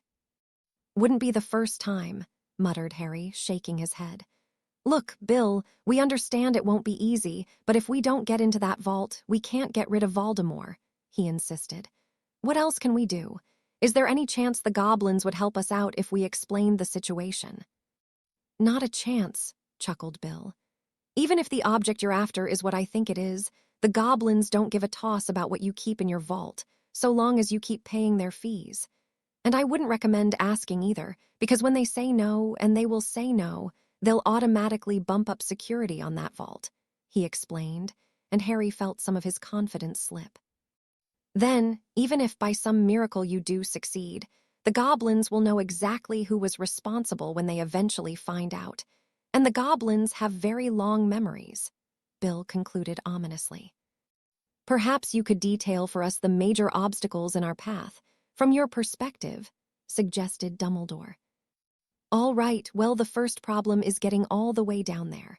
I've never personally been down that far, but the vault tunnels are like a giant labyrinth. Even if you could commandeer a cart, the chances of actually finding your way there are slim."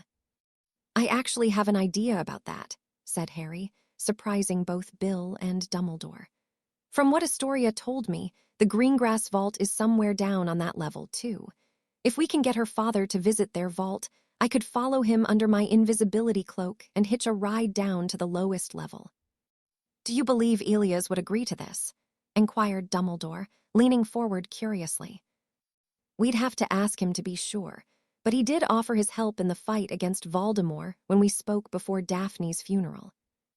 That is quite a development, mused Dumbledore, calmly stroking his beard. And he'd have a goblin with him, too, Bill added thoughtfully. Which is good, because that means the dragon would already be taken care of. You also need a Gringotts goblin to actually open the vault, but I'm not sure how exactly you'd pull that off, short of using the Imperious Curse. I am reasonably confident that we could manage, replied Dumbledore. Is there anything else?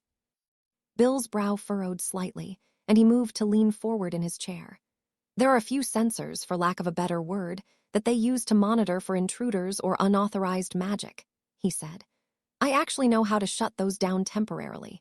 It won't give you much time, but there's a chance it could be just enough. A contemplative expression appeared on Bill's face as he once again leaned back in his chair and began fiddling with his fang earring. Most of those old vaults carry a few curses on the treasure itself, he continued after a moment. Nothing too complex, just a few spells that need to be disabled before you can actually remove anything. I can give you a list of the more common configurations. From there, you'd need to figure out how to actually get out of the vault and back up to the surface, but I don't think I can help you there, he concluded with a shrug. You have already given us more information than we could have hoped, for which you have our thanks, replied Dumbledore. We will certainly accept your assistance, both with the censors and the list of curses.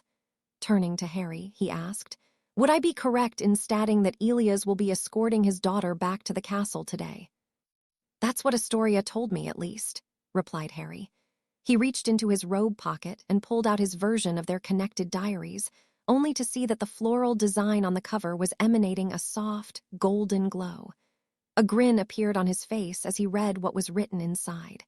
It looks like they'll be arriving any minute now, he informed the others. Splendid, proclaimed Dumbledore, rising to his feet. I believe I shall go down to greet them. With any luck, we will have succeeded in our mission in time for dinner. Wait, tell me you're joking, implored Bill, sounding slightly incredulous. You're seriously planning on doing this today? Why, of course.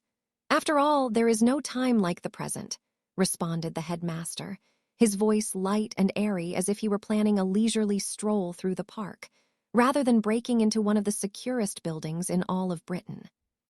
Bill shook his head in disbelief and turned to Harry, who merely shrugged and grabbed a quill from Dumbledore's desk to pen a quick reply to Astoria. He happened to agree with the professor, although he also understood why Bill reacted the way he did. Even veteran cursebreakers like to plan their excursions down to the finest detail in order to mitigate risk. Harry, on the other hand, already had plenty of experience leaping into danger at the drop of a hat.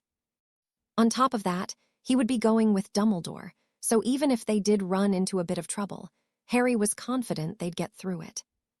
1 hour later, they had all gathered together in a narrow alley a short walk from Gringotts.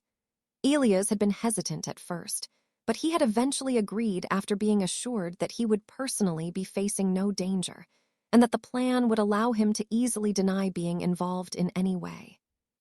You know, Harry, when I offered you my assistance, I was thinking something more financial or political in nature, he said dryly, as they went over the final plans.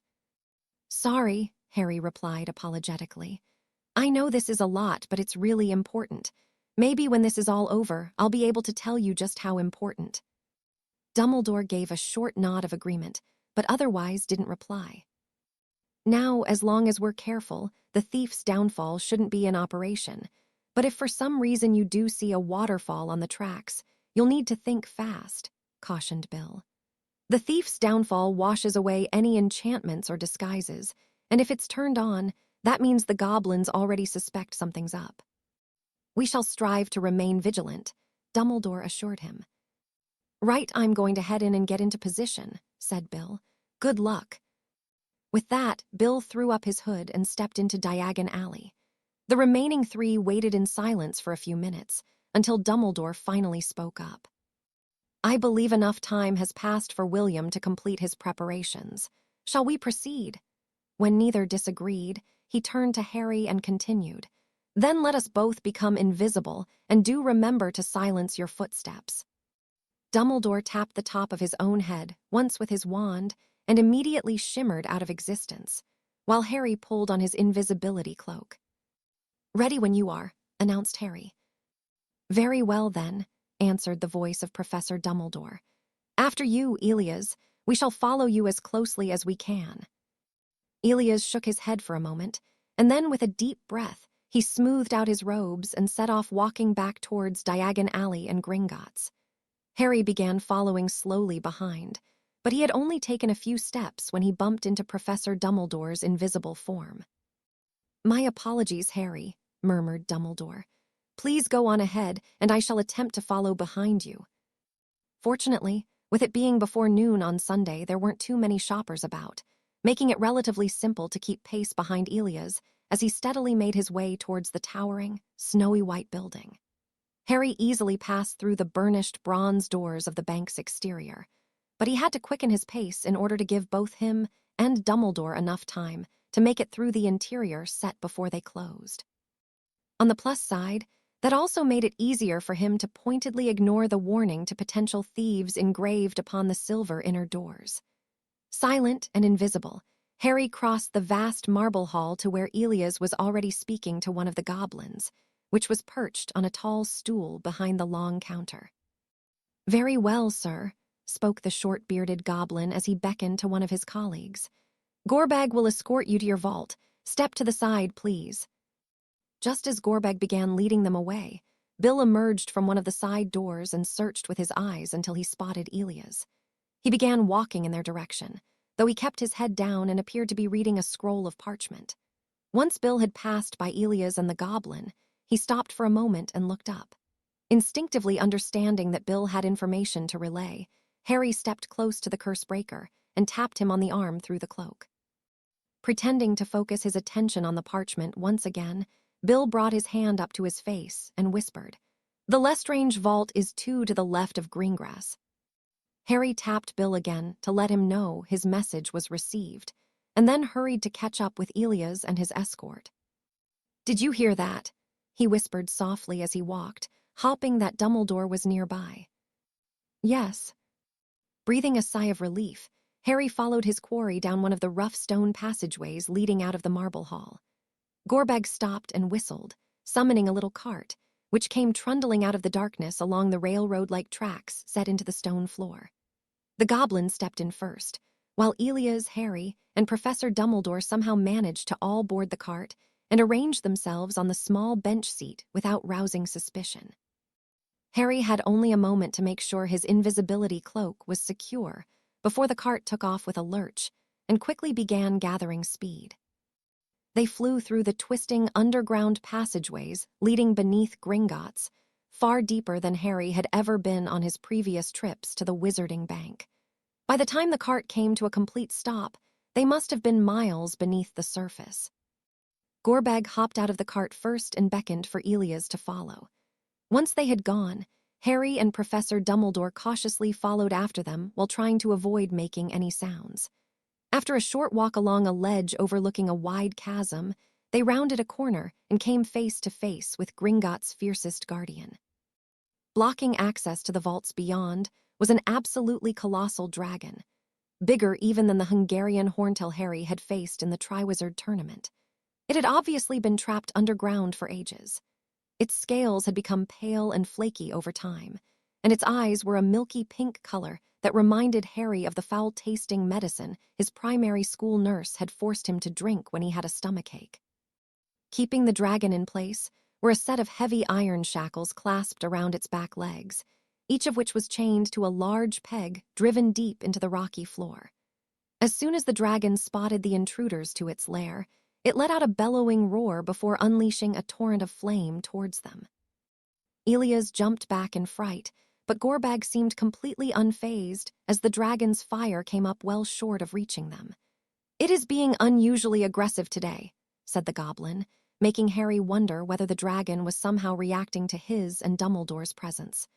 "Worry not, sir. The clankers will remind it who is in control."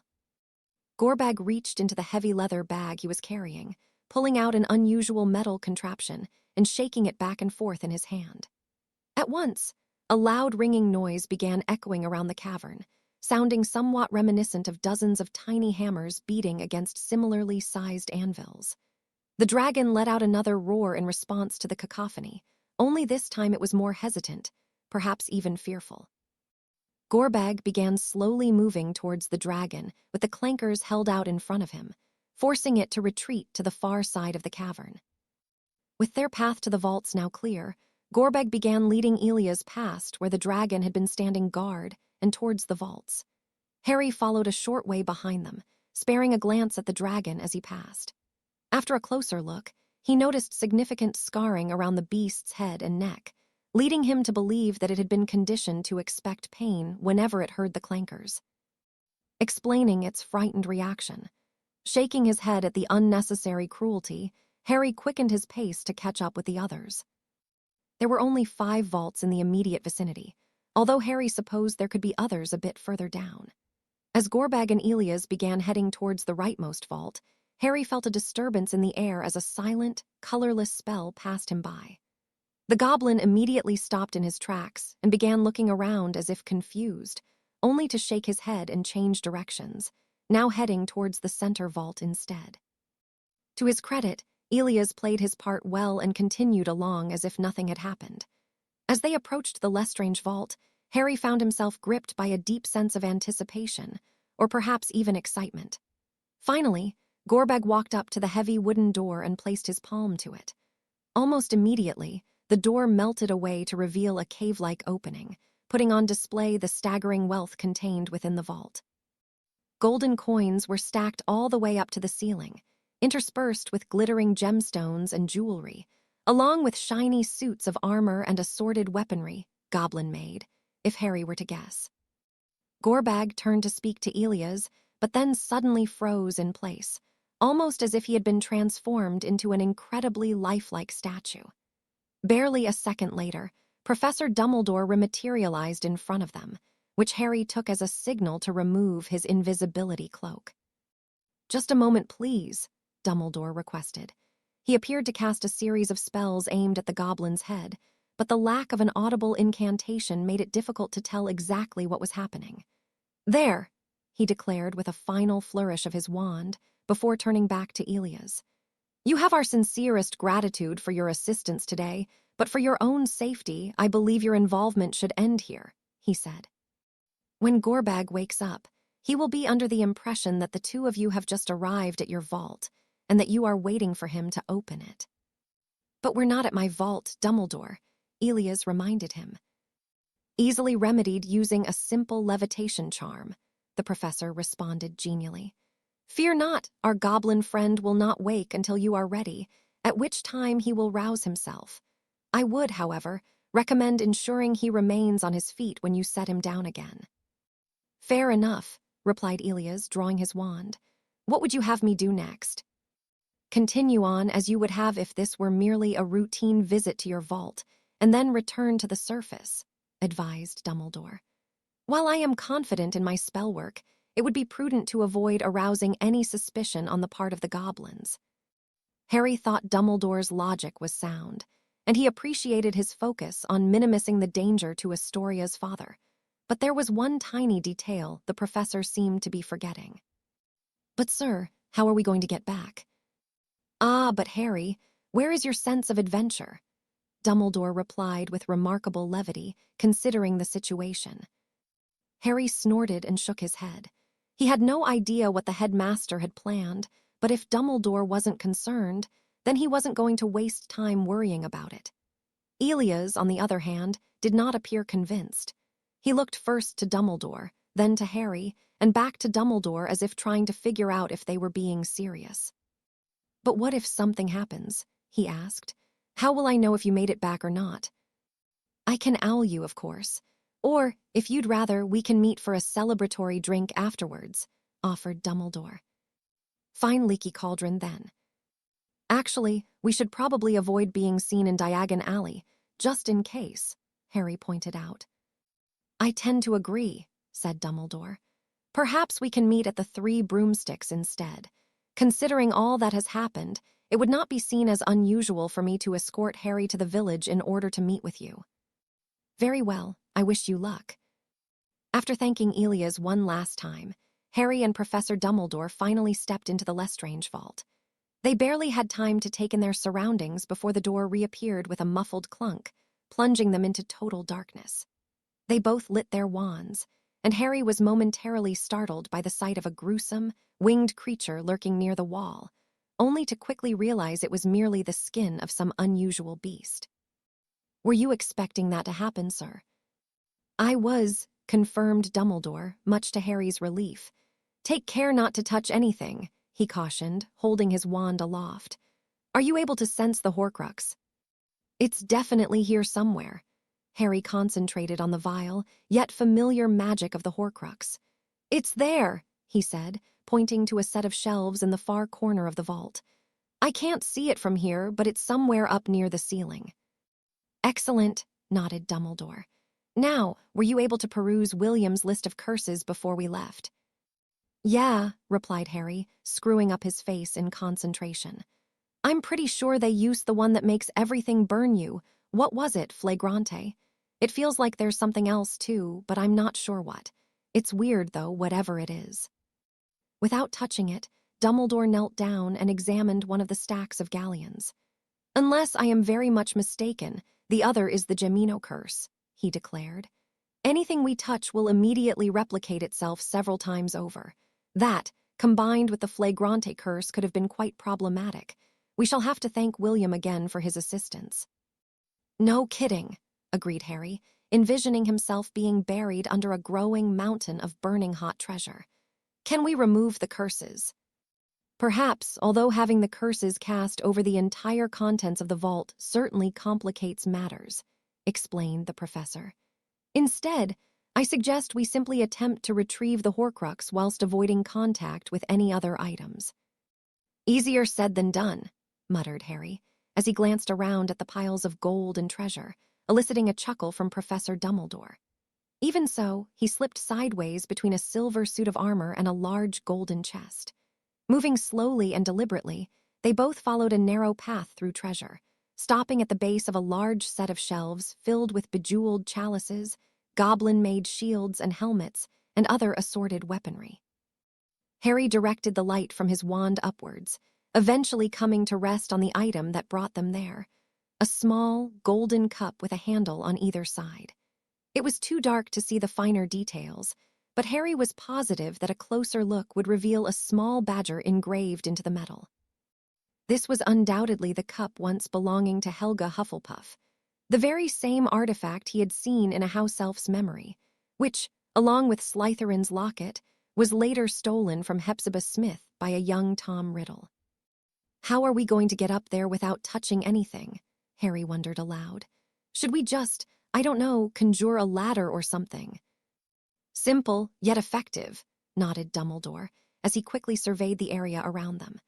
Then, with a wave of his wand, an ordinary wooden ladder appeared directly between himself and Harry.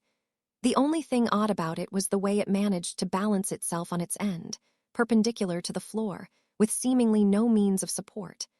I suggest you be the one to climb the ladder, Harry, being far more limber than myself, said the headmaster. We cannot directly touch the cup without activating the curses, but I find myself wondering what would happen if we used something else, he added, before conjuring a thin metal pole, about 1 meter long, with a hook on the end. Dumbledore held the pole out in front of him and nudged one of the piles of gold on the floor, and nothing happened. That's brilliant, sir. Recognizing simple solutions to complex problems is a skill that can, at times, elude even the wise, Dumbledore stated in his familiar sage-like tone, handing the pole to Harry. I encourage you to keep that in mind as you continue to grow and face the challenges of adulthood. Not really sure how to respond, Harry simply nodded and began climbing the ladder, while Dumbledore kept his wand light focused on the cup. Once he had nearly reached the top, he held onto the rungs with one hand while using the other to extend the pole towards the cup. Moving slowly and deliberately, Harry carefully used the hooked end to snare the Horcrux by one of the golden handles without disturbing any nearby items. Well done, Harry, beamed Dumbledore, as Harry slowly climbed back down the ladder. Now, let us leave this place so that we may destroy the Horcrux and rendezvous with Elias. Right. It's probably not a good idea to destroy it here inside the vault, Harry agreed, as they cautiously wove their way back towards the entrance. Careful to avoid bumping into anything, he walked over and pushed against the door, which predictably had no effect. Well, sir, how are we supposed to get out of here? He asked Professor Dumbledore. Bill made it sound as though only a Gringotts goblin can open these doors. Dumbledore simply smiled back at Harry. Escaping from here would be quite difficult indeed, confessed the headmaster. That is, of course, if we did not have help Fawkes. At once, the majestic phoenix appeared in a flash of fire and hovered for a moment before finally perching himself on Dumbledore's outstretched arm. Whoa, I had no idea Fawkes would be able to follow us all the way down here, Harry said in awe. Phoenixes are indeed magnificent creatures, replied Dumbledore, and Harry could have sworn that Fawkes puffed his chest out slightly at the praise. Their cycle of death and rebirth has obviously fascinated wizards for centuries, and you yourself have experienced the wonderful healing power of their tears. And as you have just witnessed, continued the professor, they have the ability to use their fire to travel instantly from place to place. Dumbledore turned back to Harry, his eyes twinkling even in the low light of the Lestrange vault. Even to places that have been spelled against magical forms of travel, such as apparition. That's brilliant, Harry exclaimed, as he reached over to stroke the preening phoenix's feathers in appreciation. But then why didn't we just have Fawkes bring us here in the first place? Because, my dear boy, he would not have known where to go, explained Dumbledore. Fawkes will, on most occasions, come to me when called, but otherwise, he needs at least a general idea of his destination. Right, of course. Not wanting to do anything rash, such as grabbing onto Fawkes's tail without permission, Harry was awaiting further instructions when the phoenix ruffled his feathers and began trilling loudly, seemingly in conversation with Professor Dumbledore. The professor's brows furrowed slightly as he nodded along, indicating to Harry that they may have a problem. Yes, I understand, sighed Professor Dumbledore before turning back to Harry, who was looking at him expectantly. A marvelous creature though Fawkes may be, I am afraid that even he has his limits, divulged the professor. It seems that we are currently too far underground for Fawkes to transport passengers all the way back to the surface. Trying not to panic, Harry nodded in understanding. So, what now? He asked, in as calm a voice as he could manage. Fortunately, our dilemma only requires a slight modification to our plan, Dumbledore replied reassuringly, as Fawkes beat his wings a few times and took to the air. Please grasp a tail feather and hold on tightly. Harry did as requested and grabbed hold of one of the phoenix's golden tail feathers, only to be immediately enveloped by a warm sensation that coursed throughout his entire being. It ended as quickly as it began, and in a flash, they were standing on the opposite side of the door. Harry quickly decided that traveling via Phoenix was, by far, his favorite method of magical transportation, with his firebolt being the only possible exception. If he had to compare it to anything, it would be like using a faster version of the flu, only without all the soot and the awful spinning sensation. The only negative was that he was so surprised by the sudden change in location that he accidentally allowed the Horcrux to slip off the hook. His seeker instincts immediately kicked in, and without thinking, he snatched the cup in midair as it fell, only to be pleasantly surprised when it didn't burn his hand. I guess the curses only work inside the vault, he mused, examining the cup for a moment before sliding it into his robe pocket.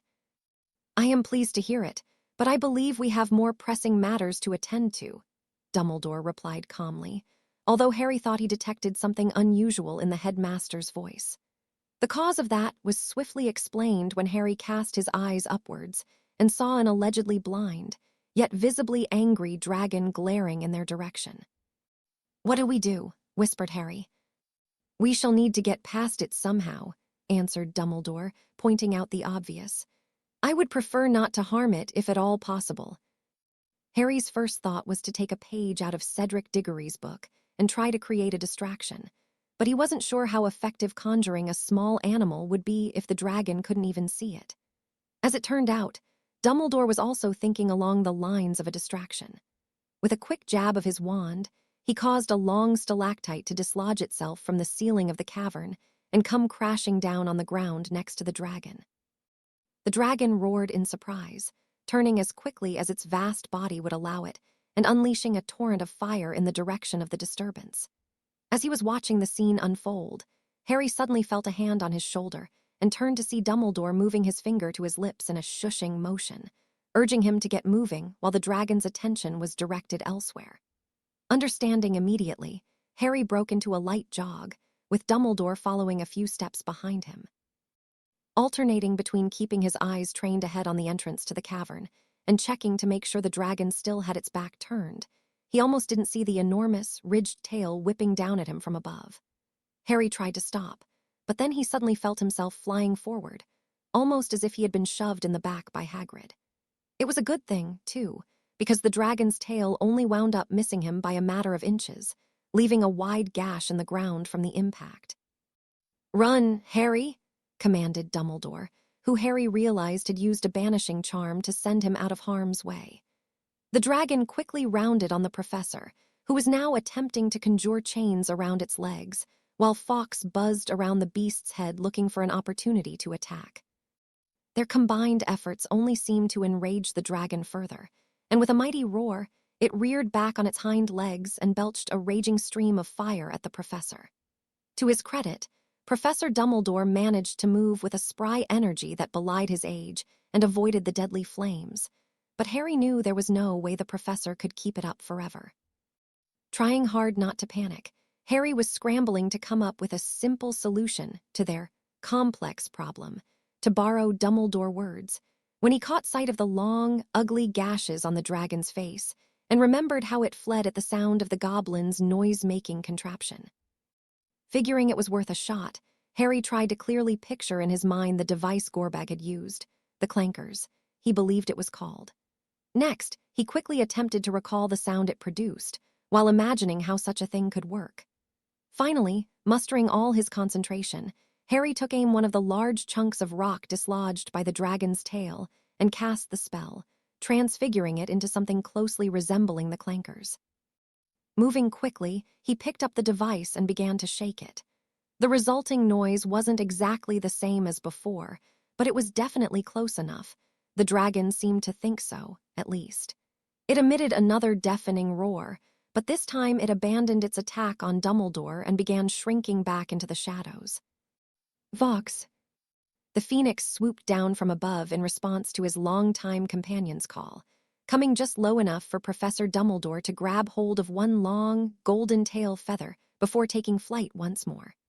Harry stood up once he realized they were flying directly towards him, and he soon felt himself being lifted off the ground, his own fingers wrapped tightly around Fawkes's tail. The transfigured clankers tumbled to the ground as they took off, but before the dragon even had a chance to regroup, they were soaring upwards through the tunnels beneath Gringotts. Harry couldn't help but laugh in relief, even as they whipped between outcroppings and swooped under low ceilings, climbing ever upwards towards the surface. It very much reminded him of a similar journey he had made years before, only that time, Ron, Ginny, and Lockhart were his co-passengers. After several minutes of ascending the tunnels, the air started becoming noticeably less stale, which Harry took to mean that they were finally getting close to the surface. Just as he was beginning to wonder where Fawkes was planning to take them, Harry felt a familiar warming sensation overtake his body, and in a flash of fire, they were gone. Chapter 38, The New Minister. "Bloody hell, Harry. I can't believe you had to get past another dragon." "You're telling me," Harry muttered in reply. After returning to Hogwarts, he had asked Ron, Hermione, Neville, and Astoria to join him in the room of requirement so he could bring them up to speed on the day's adventure. "At least I had Dumbledore with me this time." "Even so, that was some really quick thinking on your part," said Hermione. "Transfiguring something you've only seen once and have never held in your hands is rather impressive, too, especially something with moving parts." "Yeah, Dumbledore sort of pointed out that some of my best magic happens when I'm not really thinking about it and just act on instinct, usually because I'm desperate," admitted Harry. He also said that he's the exact opposite, so we complement each other pretty well. I do feel a bit sorry for the dragon, though, remarked Astoria. Hermione nodded fiercely in agreement. It's absolutely barbaric to treat a living thing that way, she replied passionately. I can't imagine what an awful life it has. They all seemed to agree on that point. Even Ron, who usually had difficulty sympathizing with any creature that could potentially eat him without a second thought. What happened next? Asked Neville. Nothing much, replied Harry. Fawkes brought us back to Dumbledore's office. We destroyed the Horcrux with the sword, and then we went and meet up with Astoria's dad in the 3 broomsticks. I still can't believe Father helped you. How did he seem after? Fine, I suppose. We talked for a while, but he went home after 1 drink. I think he mostly just wanted to make sure everything worked out all right. Did you let Bill know, too? Ron asked insistently. I mean, he put his job on the line and then some, if the goblins ever figure out what happened. Dumbledore said he was in touch with Bill, Harry assured his friend. Apparently, the Order have their own ways of communicating. So far, at least, it looks like we got away without the goblins suspecting anything was wrong. That's good, replied Ron, visibly relaxing. With the cup gone, that means there's only 1 Horcrux left, observed Hermione, and a slight tension settled in the room. Professor Dumbledore really thinks Voldemort turned his snake into one. That's right, Harry, he confirmed. We don't have any proof, of course, but Dumbledore's reasoning makes sense, and it definitely feels like something Voldemort would do. So, what happens now? Asked Neville, looking around at everyone but Harry in particular. It was a relatively simple question, but one for which Harry realized he didn't have an answer. I honestly have no idea, he admitted to himself, as much as to the others. He blew out a deep breath and sank back into the couch while Astoria patted his leg supportively. Whatever it is, we'll be ready, Ron declared confidently as he moved to stand up. But it doesn't look like the final battle's going to happen tonight, so I say we call it a day and head down to dinner. Who's with me? Hermione gave her boyfriend an exasperated look, but Harry just laughed at the predictability of it all and decided to stand up too. That was seemingly enough to get the rest on board with Ron's plan, and so they all got up and left the room of requirement together. They took their time walking, as dinner in the Great Hall was only just getting underway, but Harry deliberately moved slower than the rest so that he and Astoria were basically alone by the time they even made it down to the 6th floor. I'm really glad you're back, he told her as they walked. Me too, she replied, squeezing his hand. I missed you. I know we talked through the diaries, but it isn't the same, is it? Definitely not. Maybe we can spend some time in the room together after dinner. I think that's a brilliant idea, grinned Harry. I thought you might agree, Astoria smirked back. By that point, they had fallen well behind the others and had to wait at the top of one of the moving staircases for it to swing back to their side. It's been really hard, she confessed. Father wanted to spend time with me, especially after Mother went away, but we didn't have much to talk about other than Daphne. I miss her so much. I know, Harry replied quietly, slipping an arm around Astoria's waist as she leaned her head against his shoulder. He talked about you a lot today, when we were at the 3 broomsticks, he added a moment later. Really? Yeah, he's really proud of you, you know. The way you stand up for what you believe in and how you always try to do what's right. Astoria lifted her head from Harry's shoulder and looked up at him. He really said that. I'm summarizing, but essentially, yes. More than that, though, it was the way he spoke about you where it really came through, explained Harry. Honestly, I think him wanting to help us is less about revenge and more because he feels like a failure. For not being able to protect you and Daphne, he clarified, in response to Astoria's look of confusion. Oh, she replied thoughtfully. What else did you talk about? He had a few questions about our relationship, Harry awkwardly revealed. Mostly normal dad stuff, I think. He more or less just wanted to know how serious I am about you. And what did you tell him? Astoria asked curiously, while attempting to keep her tone neutral. The truth, Harry replied simply, taking advantage of the stairs returning in order to avoid having to elaborate. Taking Astoria by the hand, he started down the steps. "Come on," he said. "The others are probably in the Great Hall by now." Astoria looked at him suspiciously for a moment, but chose not to press the issue. "Just so you know, he did ask how much I knew about your condition," Harry added delicately. "I told him I knew about the curse, of course, but I didn't mention anything about meeting Gaunt or the counter-curse." "That's probably for the best," she agreed. "He'd probably just think you were daft anyway." "Well, who's to say I'm not?" he replied cheekily. "Oh, you definitely are, but I love you all the same," said Astoria, prompting a snort out of Harry. "In any case, we should probably tell him together if we do break the curse." "You mean when we break the curse," Harry corrected her. "Fine, when we break the curse," she repeated, subtly smiling at his confidence in the matter. When they finally made it to the Great Hall, Harry couldn't help but notice the unusual tension and pockets of hushed conversations scattered about the room. Professor Dumbledore's seat at the staff table was empty, as was Snape's, but the rest of the teachers were all talking to one another wearing serious expressions. "I'm going to go sit with the girls," Astoria told him, letting go of his hand and drifting towards the Ravenclaw table. "I'll see you after dinner, okay?" "Yeah, tell them I said hi," Harry replied distractedly. His eyes skimmed the Gryffindor table for a moment until he spotted Ron and Hermione on the far side.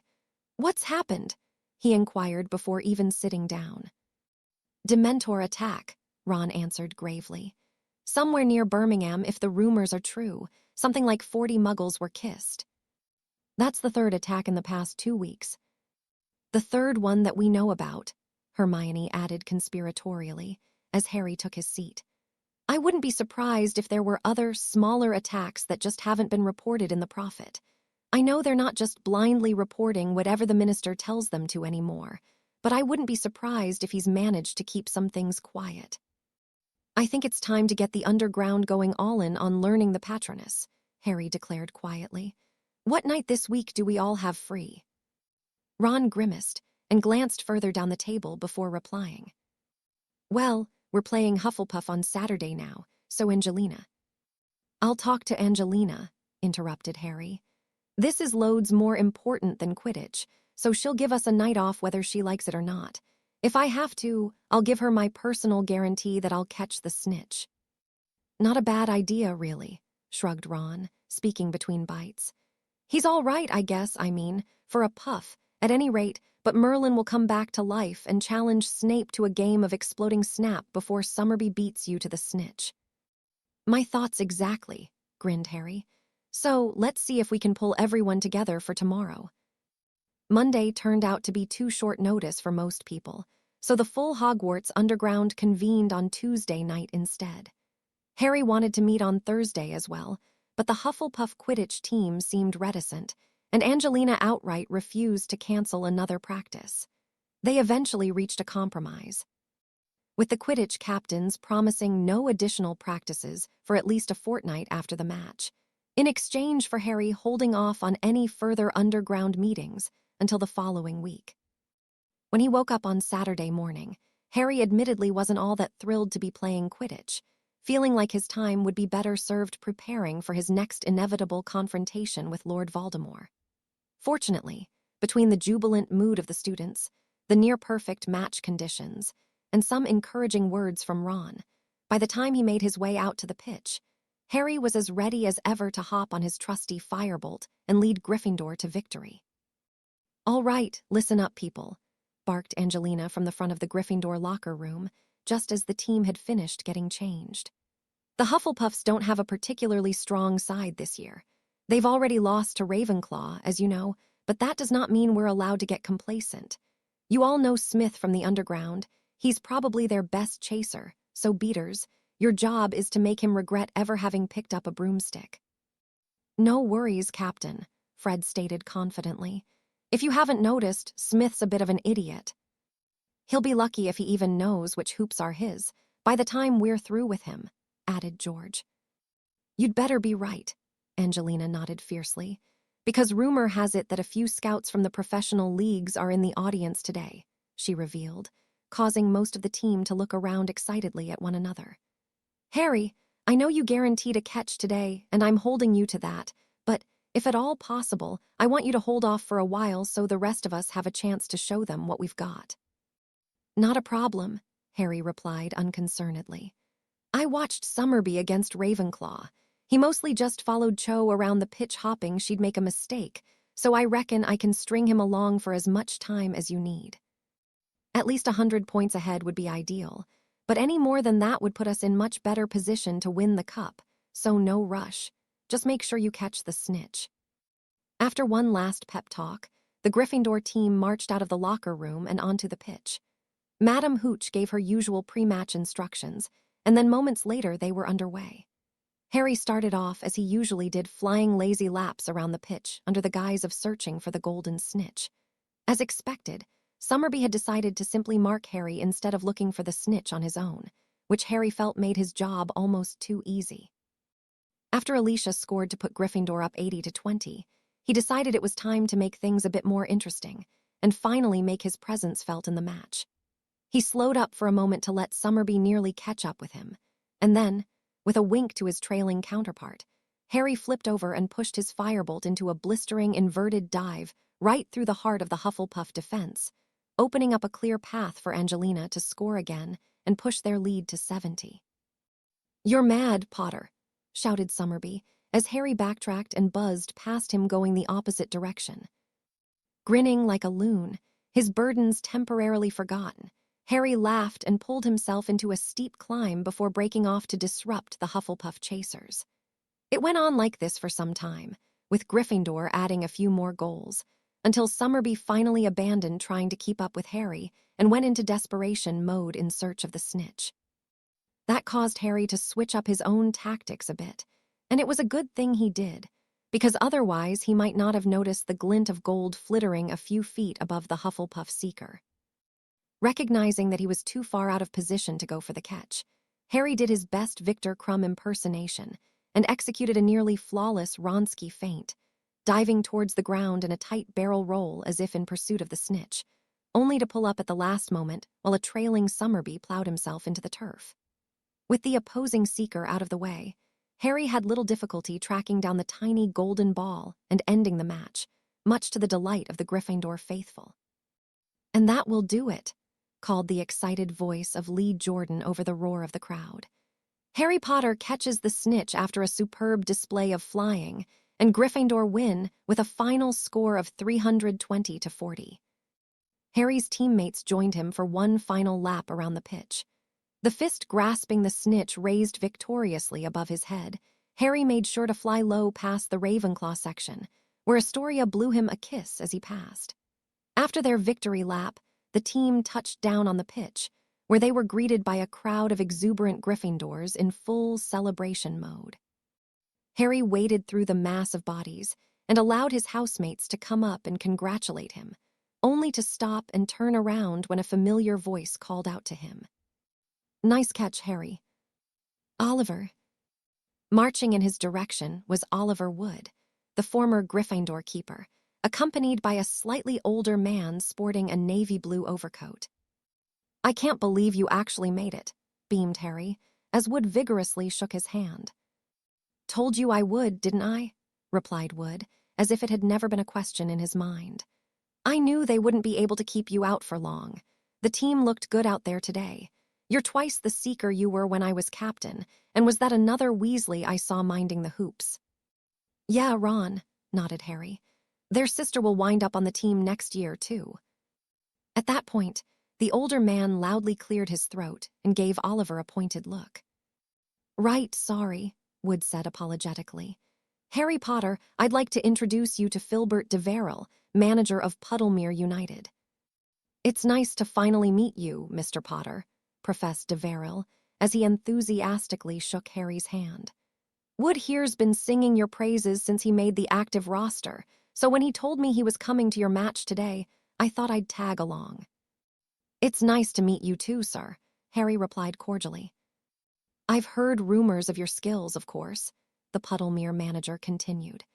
"I must confess I assumed them to be exaggerated, but after seeing you in action, I'm forced to admit that if anything, the rumors are underselling your talent."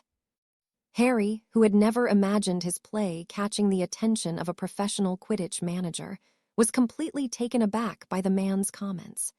Did people outside of Hogwarts really talk about him like that? Thanks, he replied uncertainly. Have you ever considered playing professionally? Not really, at least not until Oliver mentioned it to me after one of your matches, Harry answered honestly. Well, you have plenty of time to think about it, Deveril said encouragingly. You're only in your 6th year at Hogwarts? 5th, actually. Is that so? The man replied, his eyes lighting up in an almost greedy expression. Well, I very much look forward to following your development over the next few years. If today is any indication, then you will certainly have no shortage of options, but I urge you to keep us in mind. We're building a winning club at Puddlemere, he added, clapping Wood on the shoulder, and I could easily see you playing a part in it. That'd be brilliant. I'll definitely think about it, promised Harry. Excellent. I'm glad to have had the chance to meet you today. Likewise, he replied, shaking the man's hand for a second time. It was good to see you too, Oliver. We'll definitely have to keep in touch. You can count on it, Wood assured him as they turned to leave. Come on, Phil. I want to introduce you to some of the chasers. Harry stood and watched them walk away, his head spinning with possibilities. Could he really have a career as a professional Quidditch player after Hogwarts? Naturally, the idea had crossed his mind once or twice over the years, but it was always fleeting, a pipe dream that he never believed for a moment would actually come true. It was almost amusing how only a brief conversation later, the dream suddenly seemed attainable, assuming he survived the war, of course. And just like that, the picture of the far-off future he was fighting to have for himself became a little bit clearer. Oh, ooh. The good mood Harry had been experiencing since Saturday's Quidditch match was not to last. Only 2 days later, the news broke of another Death Eater attack in Carfilly. The picture on the front page of that morning's Daily Prophet was one of the dark mark hovering ominously over the smoldering ruins of what had once been a row of modest homes.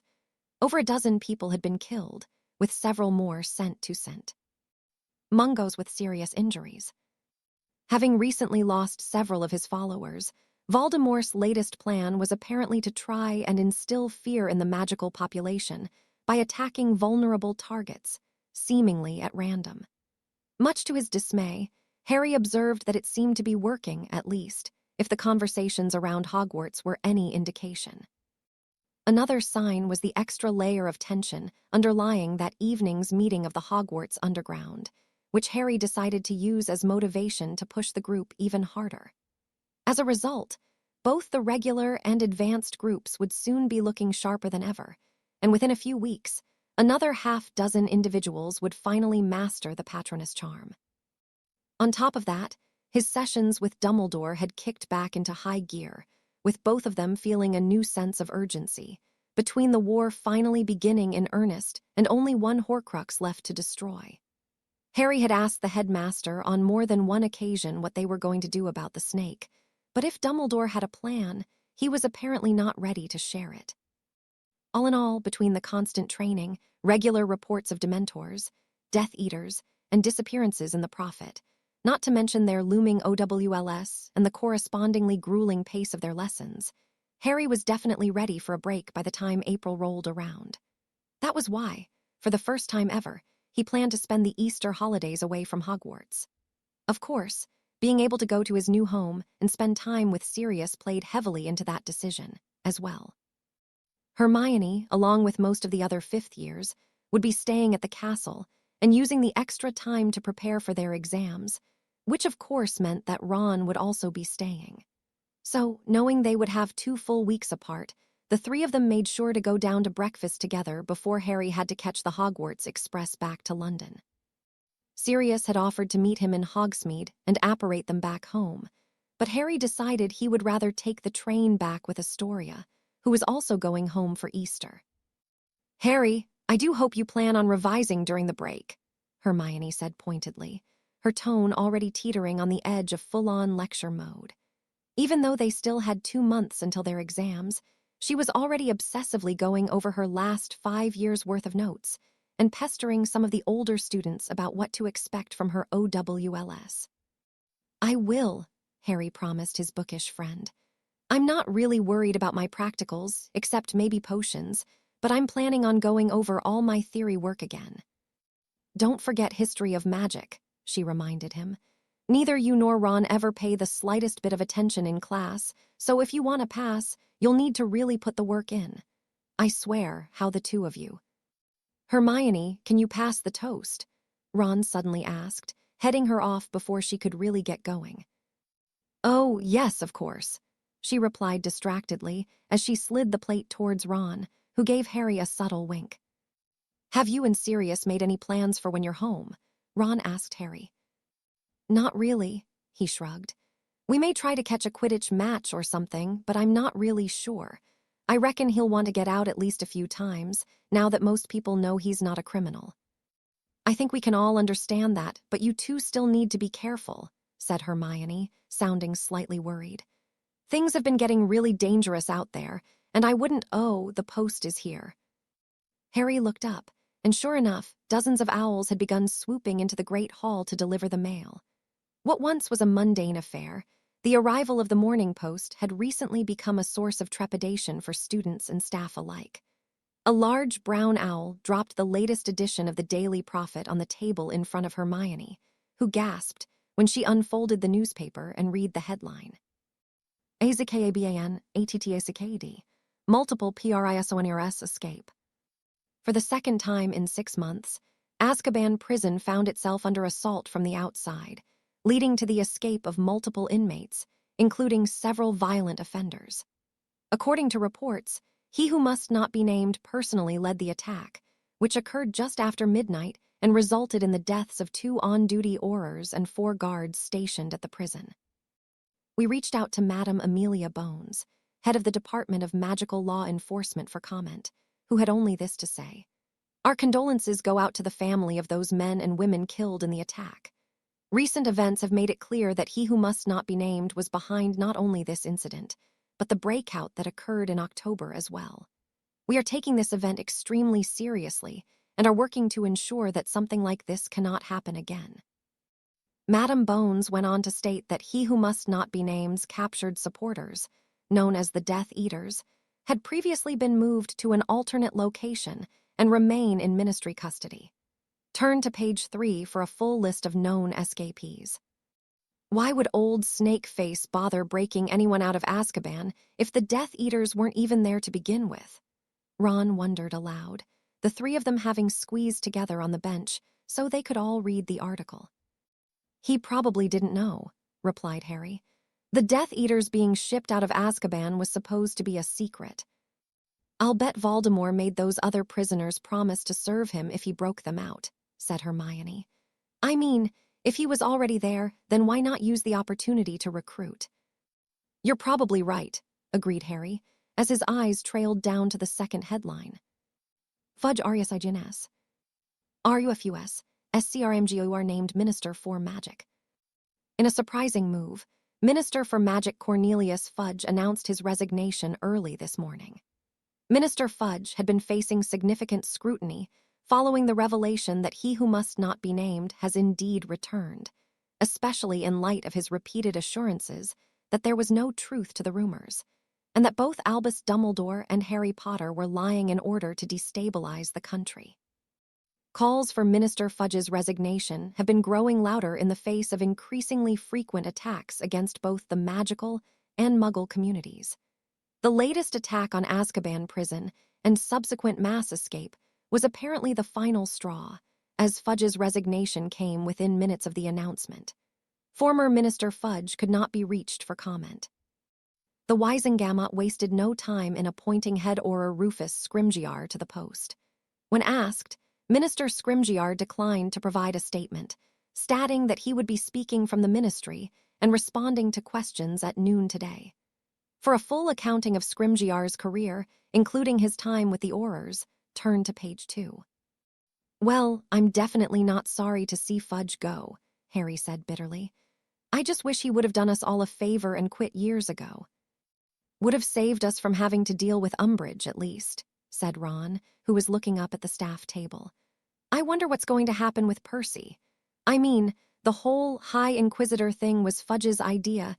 Do you reckon Scrimgeour will want to keep it going? I've only spoken to him a few times, but Scrimgeour seems like the no-nonsense type to me, replied Harry. I kind of get why they'd want him as minister with everything going on. My guess is he'll think the whole thing's just a big waste of time. He wouldn't be wrong, said Hermione, following Ron's gaze. I just hope it's finally enough for Percy to come to his senses and make up with the family. Yeah, we'll see, muttered Ron, not sounding particularly optimistic. Harry glanced up in the direction of the staff table and saw Percy reading his own copy of the Daily Prophet, looking like he might be sick at any moment. Suddenly, as if sensing their eyes on him, he looked up and then quickly stood, tucked the paper under his arm, and hurriedly exited the great hall through the side door. Obviously irritated with his older brother, Ron simply shook his head and went back to his breakfast. Hermione exchanged significant looks with Harry before rubbing Ron's back consolingly. It was hard knowing that there wasn't anything they could do to help, but like it or not, Percy would have to be the one to make things right with the other Weasleys. Before long, that will be quite enough, Dumbledore said tiredly, staring at each of them in turn until they both backed down. Now, in light of Severus's report, I fear that Madame Bones is even more of a target than before. Based on her statement to the Daily Prophet, Voldemort will likely conclude that she has knowledge of where the captured Death Eaters are being kept. Is there anything we can do? Asked a witch who Harry was pretty sure was called Emmeline Vance, setting off a debate amongst the other members of the order. The rest of the meeting went on in the same vein, with many suggestions being thrown about but very few decisions being made. They meant well, of course, but the Order of the Phoenix simply did not have any official means to influence how the Ministry protected their officials or responded to Death Eater attacks. In the end, they settled on having Dumbledore approach both Madame Bones and Minister Scrimgeour to let them know that outside assistance was available, if needed. Dumbledore eventually dismissed them all for the evening, while asking Harry, Sirius, and Snape to remain behind. Mrs. Weasley gave Harry one last look of concern as she passed, but thankfully refrained from commenting. Remus was the last one to leave the room, giving the odd foursome a curious look as he shut the door behind him. Once the order had finished clearing out, Dumbledore cast a spell at the door to ensure their privacy before turning back to Harry.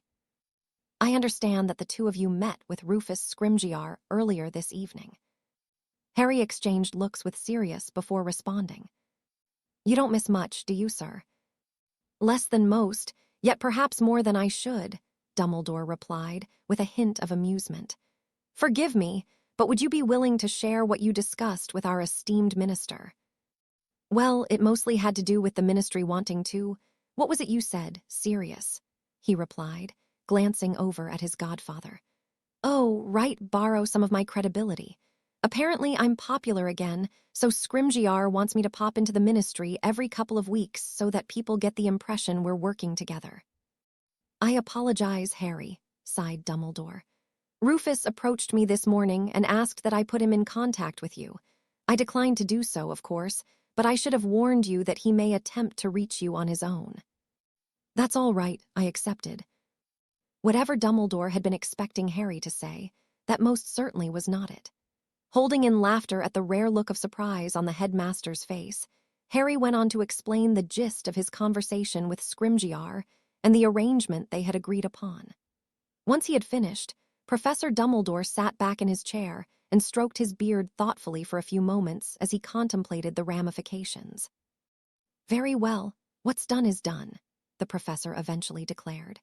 I certainly understand your desire to boost morale, and I applaud the manner in which you extracted a few concessions of your own from Rufus. Your teachers will certainly thank you for putting an end to the High Inquisitor experiment. Sitting up straighter in his seat, Dumbledore leaned forward slightly and continued. However, I do wish that you would have done so without alluding to Voldemort's Horcruxes. Horcruxes, repeated Snape, his brow furrowed in confusion. All I said was that we were trying to make sure he couldn't come back again, Harry explained, ignoring Snape's reaction. I trust Scrimgeour enough to keep that to himself, and now he knows not to interfere with our business. As I said, what's done is done, said Dumbledore, clearly not convinced. If nothing else, Harry's tale serves as an adequate segue into the topic I wish to discuss with you this evening, he continued, addressing Snape and Sirius. First, are either of you familiar with what a Horcrux actually is? I have come across the term, but I am unfamiliar with their actual function, replied Snape, eyeing Harry speculatively.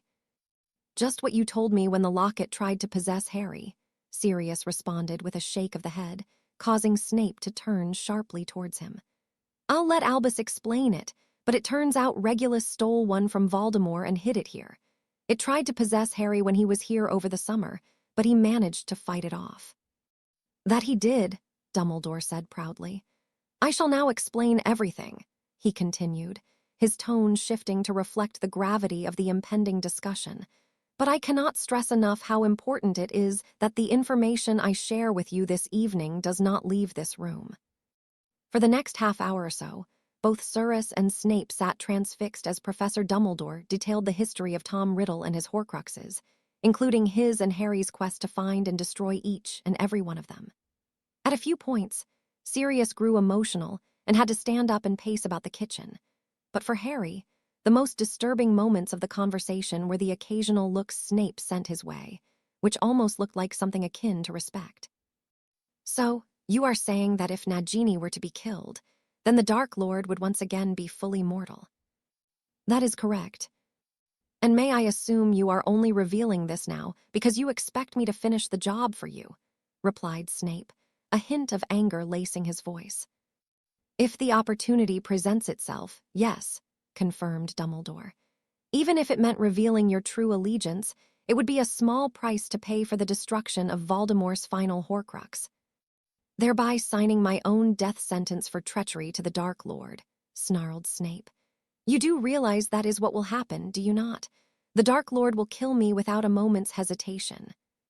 Not if we kill him first, Harry pointed out, prompting Snape to round on him. Which I am sure is a small, insignificant feat to someone as accomplished as the great Harry Potter, sneered the professor, his voice dripping with sarcasm. Not even your father was so arrogant. Tell me, how exactly do you intend to kill one of the most powerful dark wizards in all of history? I've no idea, admitted Harry, ignoring the barb about his father.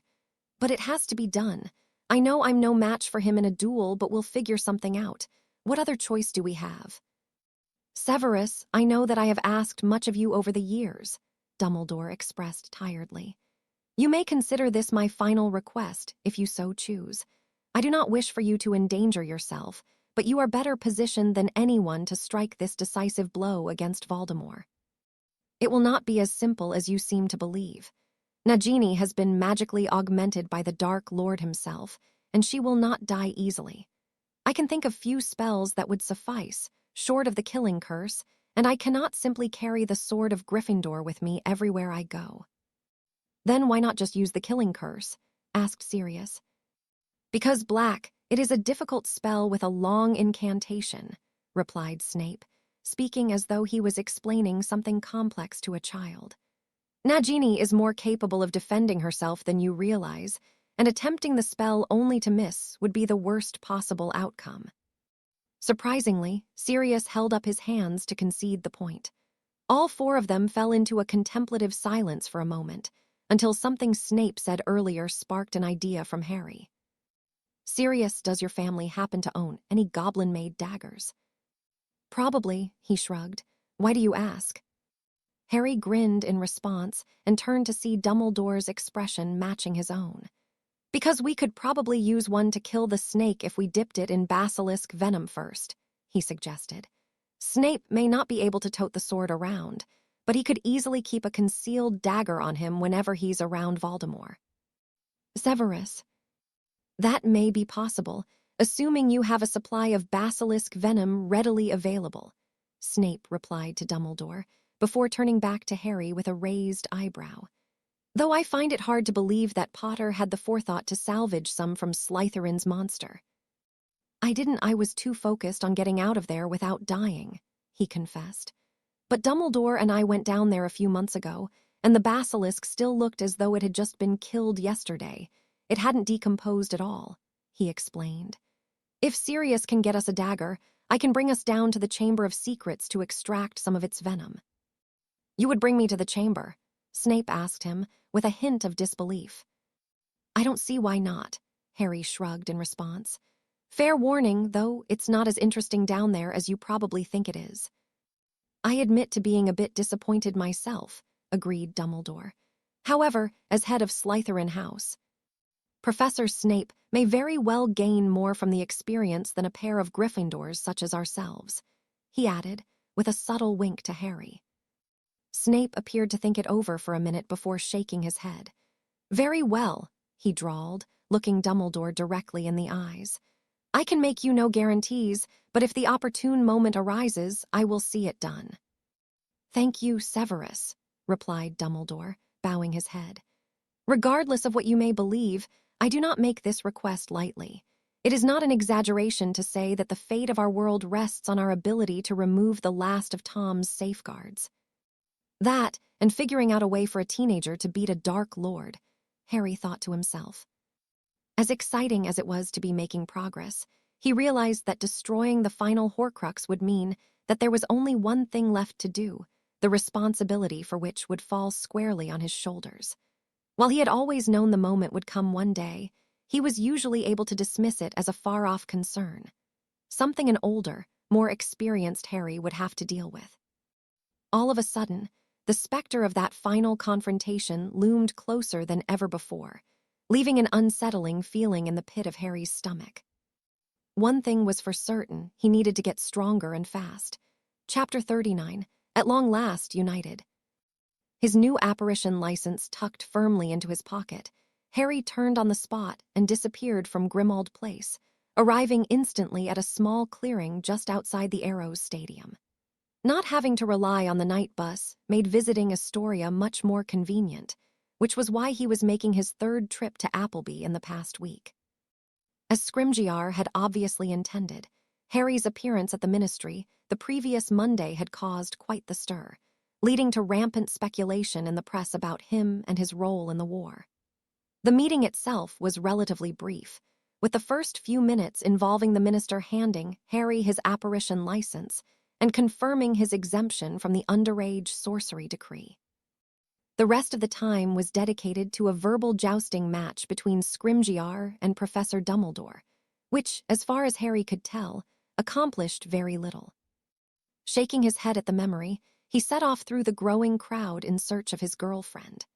After barely avoiding being trampled by a pack of rowdy young men wearing yellow and black, obviously supporters of the visiting team, the Wimborne Wasps, Harry made his way into the area immediately surrounding the stadium. A large turnout was expected for the match, considering both teams were still in the running for the league title, and so the crowd gathered outside was correspondingly large and enthusiastic, making it difficult to spot anyone from a distance. Fortunately for Harry, he wasn't searching for very long before Astoria managed to find him first. There you are, she called to him from behind, and her lips were on his before he had even finished turning around. They swayed together on the spot for a few moments, until they were interrupted by another familiar voice, one which Harry hadn't been expecting. Astoria, need I remind you that we are in public? They quickly broke apart, and Harry looked up to see Elias Greengrass glaring at the couple with a stern expression. Sorry, Father, Astoria said contritely. Her cheeks flushed slightly at the reprimand, but Harry could tell from the playful glint in her eyes that she wasn't that sorry. Mr. Potter, always a pleasure. Wincing slightly at the obviously deliberate use of his surname, Harry moved around Astoria to shake her father's hand. You as well, sir, he replied. I'm sorry, I didn't realize you were coming. Astoria said your schedule doesn't allow much time for watching Quidditch anymore. Sadly, that is true, said Elias, with an exaggerated sigh. Fortunately, I was able to move some appointments around so that I could spend some quality time with my daughter and her suitor. Suitor, Astoria repeated, with a touch of exasperation. Really, Father, that sounds so old-fashioned. There's nothing wrong with being old-fashioned.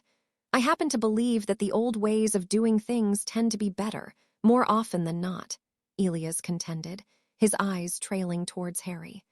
Although I am attempting to become more open-minded about certain things. That's fair, Harry conceded. Come to think of it, Elias had probably never even imagined that one of his daughters might wind up with someone who wasn't a pure blood.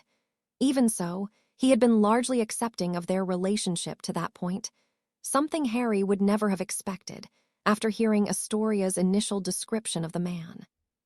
One change for the better that I've been quite enjoying as of late is the arrows actually competing for the title, Elias continued, skillfully shifting the conversation away from awkward topics. Shall we head up to our seats? As they made their way into the stadium and towards their seats, Harry learned that there was a long-standing rivalry between the arrows and the wasps, which no doubt added to the day's heightened atmosphere.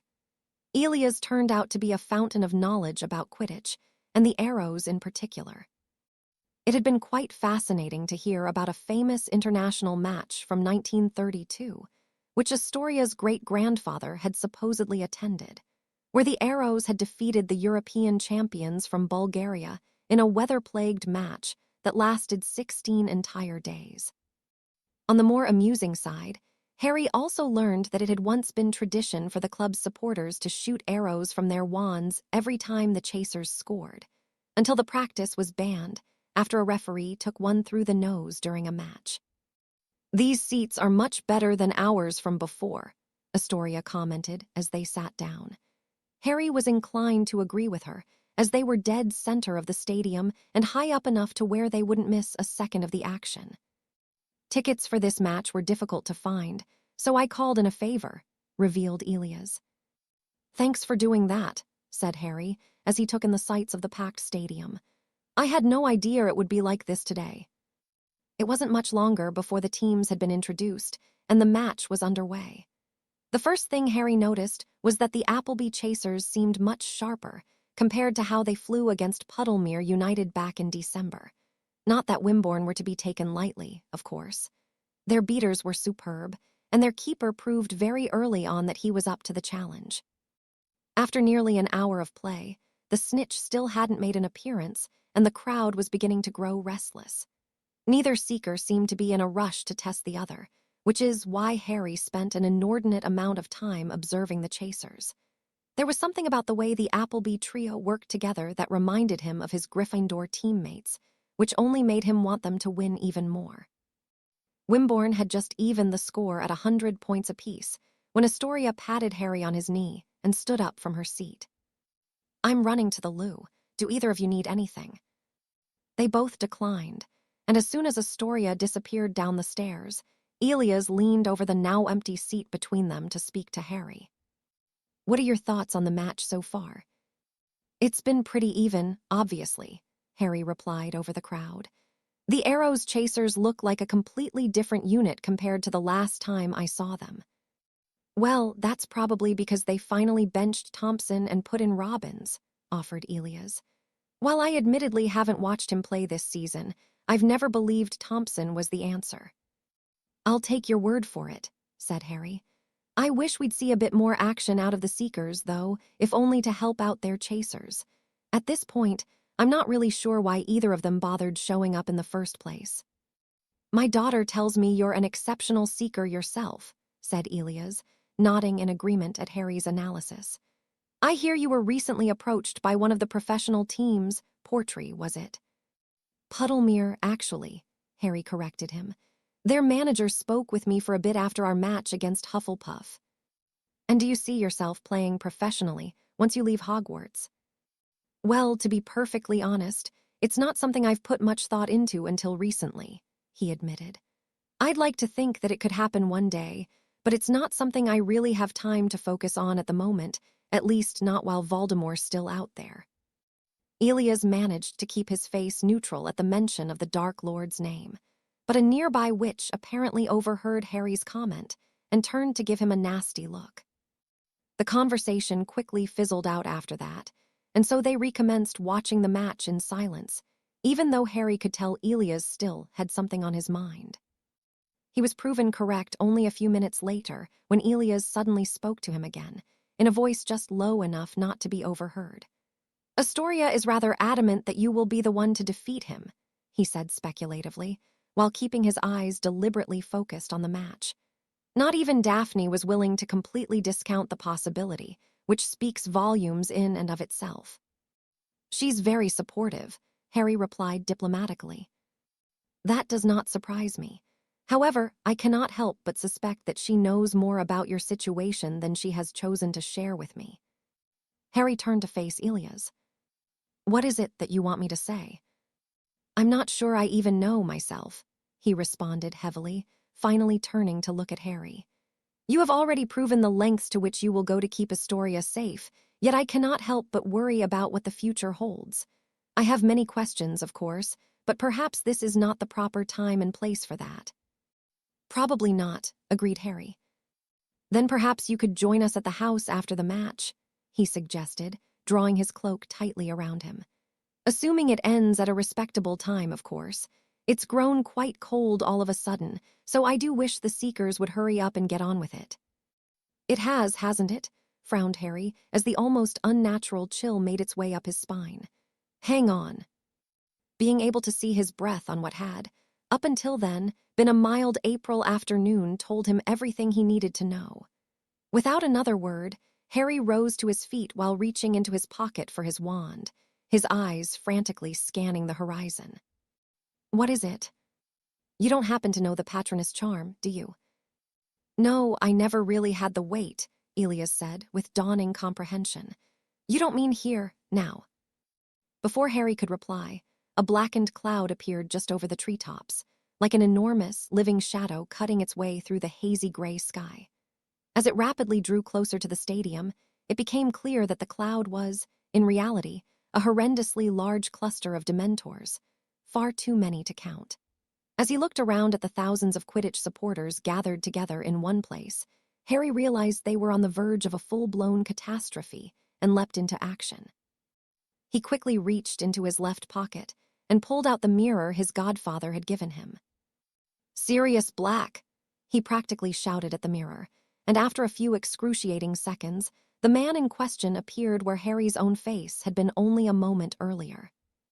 Harry. Dementors in Appleby, at least 100, he shouted urgently. We're at the stadium. A look of sheer panic overtook Sirius's face. I'll get help. Hold on for as long as you can, he blurted out before disappearing again. A chorus of screams from around the stadium announced the arrival of the Dementors to the crowd at large, which included the players, who all immediately flew as fast as they could in the opposite direction.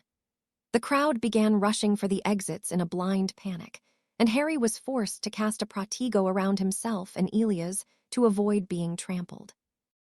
Knowing full well there would be no outrunning a swarm of Dementors, Harry pushed upwards through the fleeing crowd in order to get a clear view from the top of the stands. As the Dementors swooped down into the stadium, the silvery lights of a dozen or so attempted patronesses flared into existence, but they had little effect on the swarm. Now fully certain that it would be up to him to fight them off, Harry focused hard on his happy memory and channeled every last bit of his magic into the spell. Explicitio Pieteronuem. A gargantuan pulse of ethereal light burst like a shockwave from Harry's wand as his majestic stag patroness erupted from the tip. Many of the nearby Dementors were thrown back by the force of the initial spell, shrieking as they fled the area. Around a dozen of them were advancing on a group of spectators cut off from the nearest exit, so Harry sent prongs charging at them first. One of the Dementors had grabbed hold of an older man and was preparing to deliver the kiss when it was gored through its middle by a set of silvery white antlers, forcing the cloaked terror to drop its intended victim and retreat. Incredible, he heard Elias say from somewhere close by, but there was no time to acknowledge the compliment. The Dementor swarm had split up once they reached the stadium and gone off in all directions in search of prey. As powerful as Harry's spell may have been, it was far too much ground for a single patroness to cover, forcing him to direct his stag back and forth from one side of the stadium to the other in order to rescue the trapped witches and wizards. Further complicating matters was the fact that every time he managed to chase off a group of Dementors, some of them would inevitably regroup and attack another area, resulting in a seemingly never-ending game of cat and mouse. This went on for several minutes, until after what felt like ages, Harry had successfully driven away more than half of the Dementors, yet several dozen still remained. The good news was that his intervention had allowed most of the stadium's occupants to escape. The problem was that the remaining fiends had begun to focus specifically on Harry, having apparently figured out that he was source of their luminous, antlered nemesis. Harry continued to fight them off, but maintaining his Patronus for such an extended period of time was beginning to take its toll, and he wasn't sure how much longer he could keep it up. Having chosen not to flee with the others, Elias was the only other person remaining in their section of the stands. Although he could not offer much in the way of assistance, he had at least not left Harry all by himself. That was, at least, until they found themselves surrounded by a swirling ring of black cloaks, neither of them immune to the growing sense of dread and hopelessness brought by the former guards of Azkaban. "We need to find Astoria," Elias suddenly called out as the noose began to tighten around them. "We will," Harry replied through gritted teeth, pushing even more magic into his Patronus. "She's safer being away from here." "I can't risk it, I'm going." "Elias," yelled Harry, but Astoria's father obviously wasn't thinking clearly.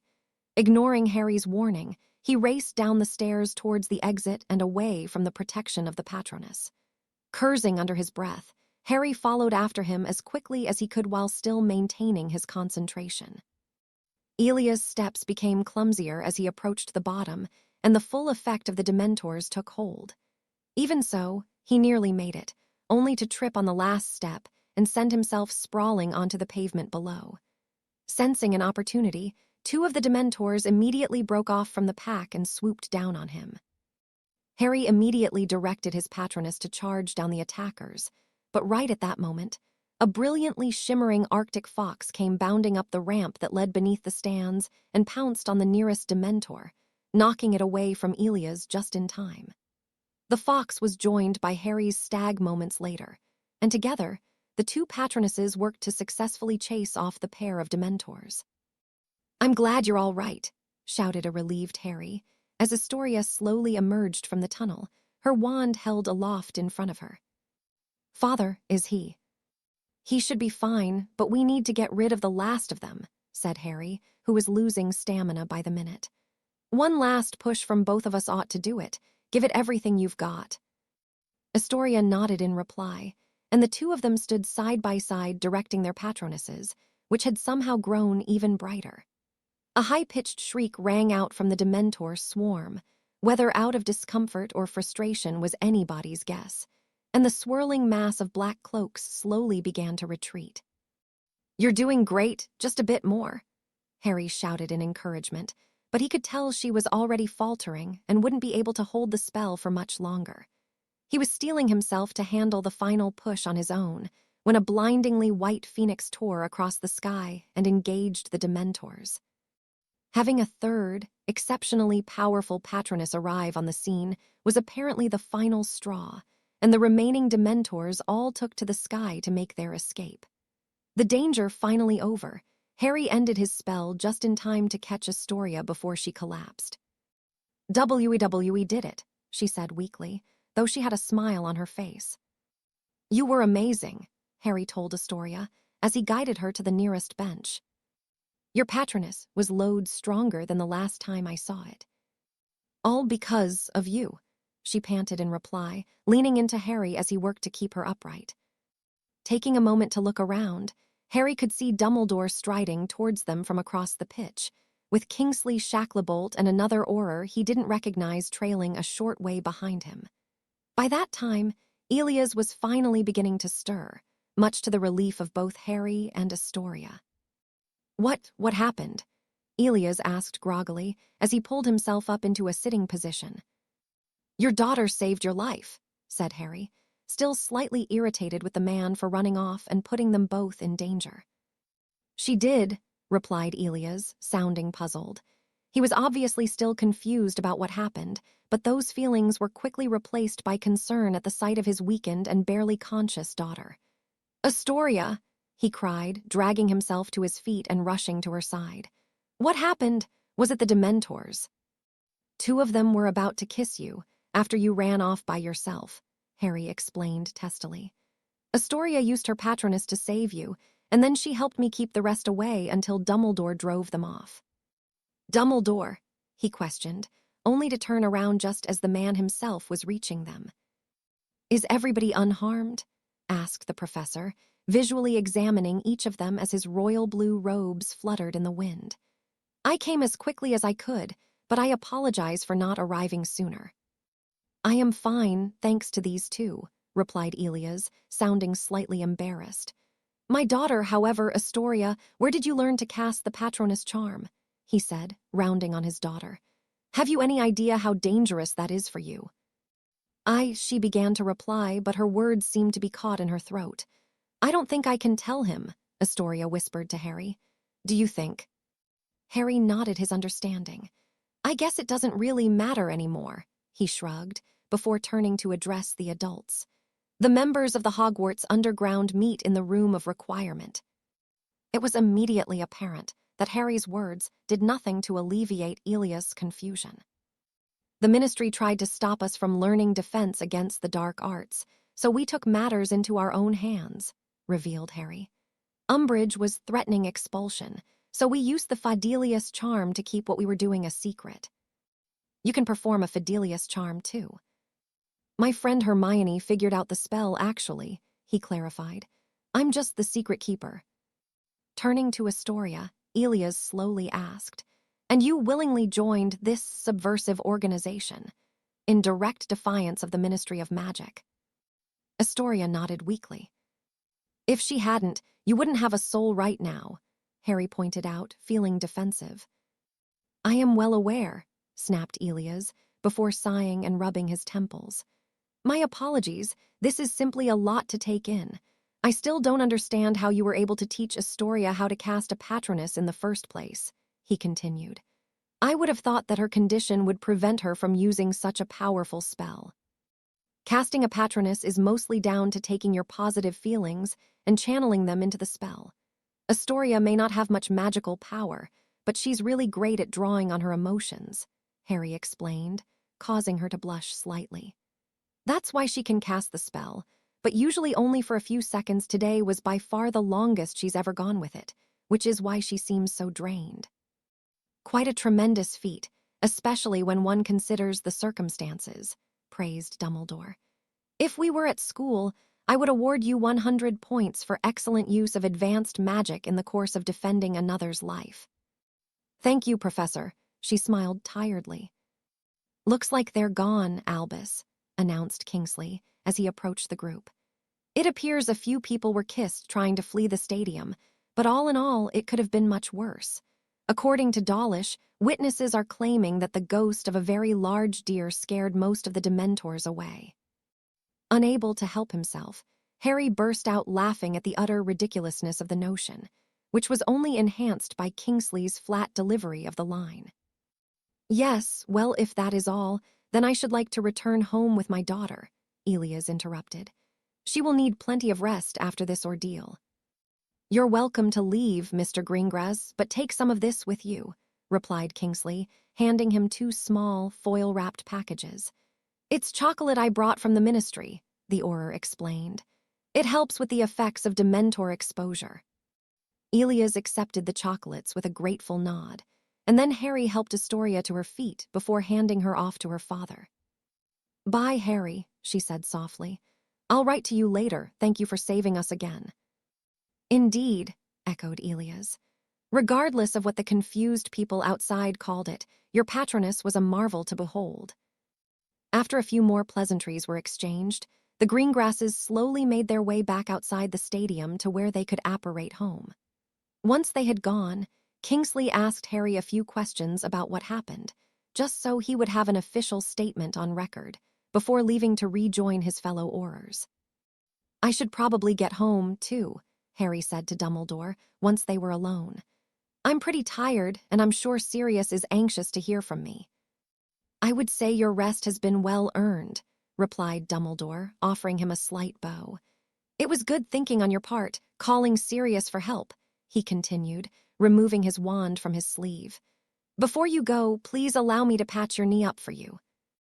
Confused, Harry looked down and noticed a small rip in his robes, his bloodied knee just barely peeking out of the hole in the fabric. Thinking back, he vaguely remembered dropping down to one knee for a moment while he chased after Elias, but he hadn't paid it much mind at the time. Sure, thanks." With a jab of his wand, Professor Dumbledore easily healed the scrape, and he even repaired Harry's robes for good measure. Having grown accustomed to observing the headmaster's magical technique, however, Harry was watching closely as Dumbledore performed the spells and spotted something unusual. "Sir, your wand," he remarked slowly, his brow furrowed in confusion. Almost imperceptibly, Dumbledore froze for half an instant before quickly sliding his wand back up his sleeve. "What about my wand, Harry?" he replied in a flat, expressionless tone. "It looks different. Did you get a new one?" Dumbledore shut his eyes momentarily. "No, Harry," he replied, drawing his wand once more and holding it between his fingers. "This is the same wand I purchased from Gerbold Ollivander when I was 11 years old." "Then why does it look different? It's definitely not the same wand you've been using in our lessons." "I understand why you would say that, but I assure you that this is the same wand I have used in all of our recent lessons," he responded. "I will tell you why it appears different to you, but I must ask that we wait until we are both back at Hogwarts." "Why?" Harry asked suspiciously. "What is it you aren't telling me?" "You must trust me on this, Harry," insisted Dumbledore. "I promise you will get your answers." There was something in Dumbledore's tone that told Harry he would not be happy with whatever the professor had to tell him, but he chose to let the matter lie for the time being.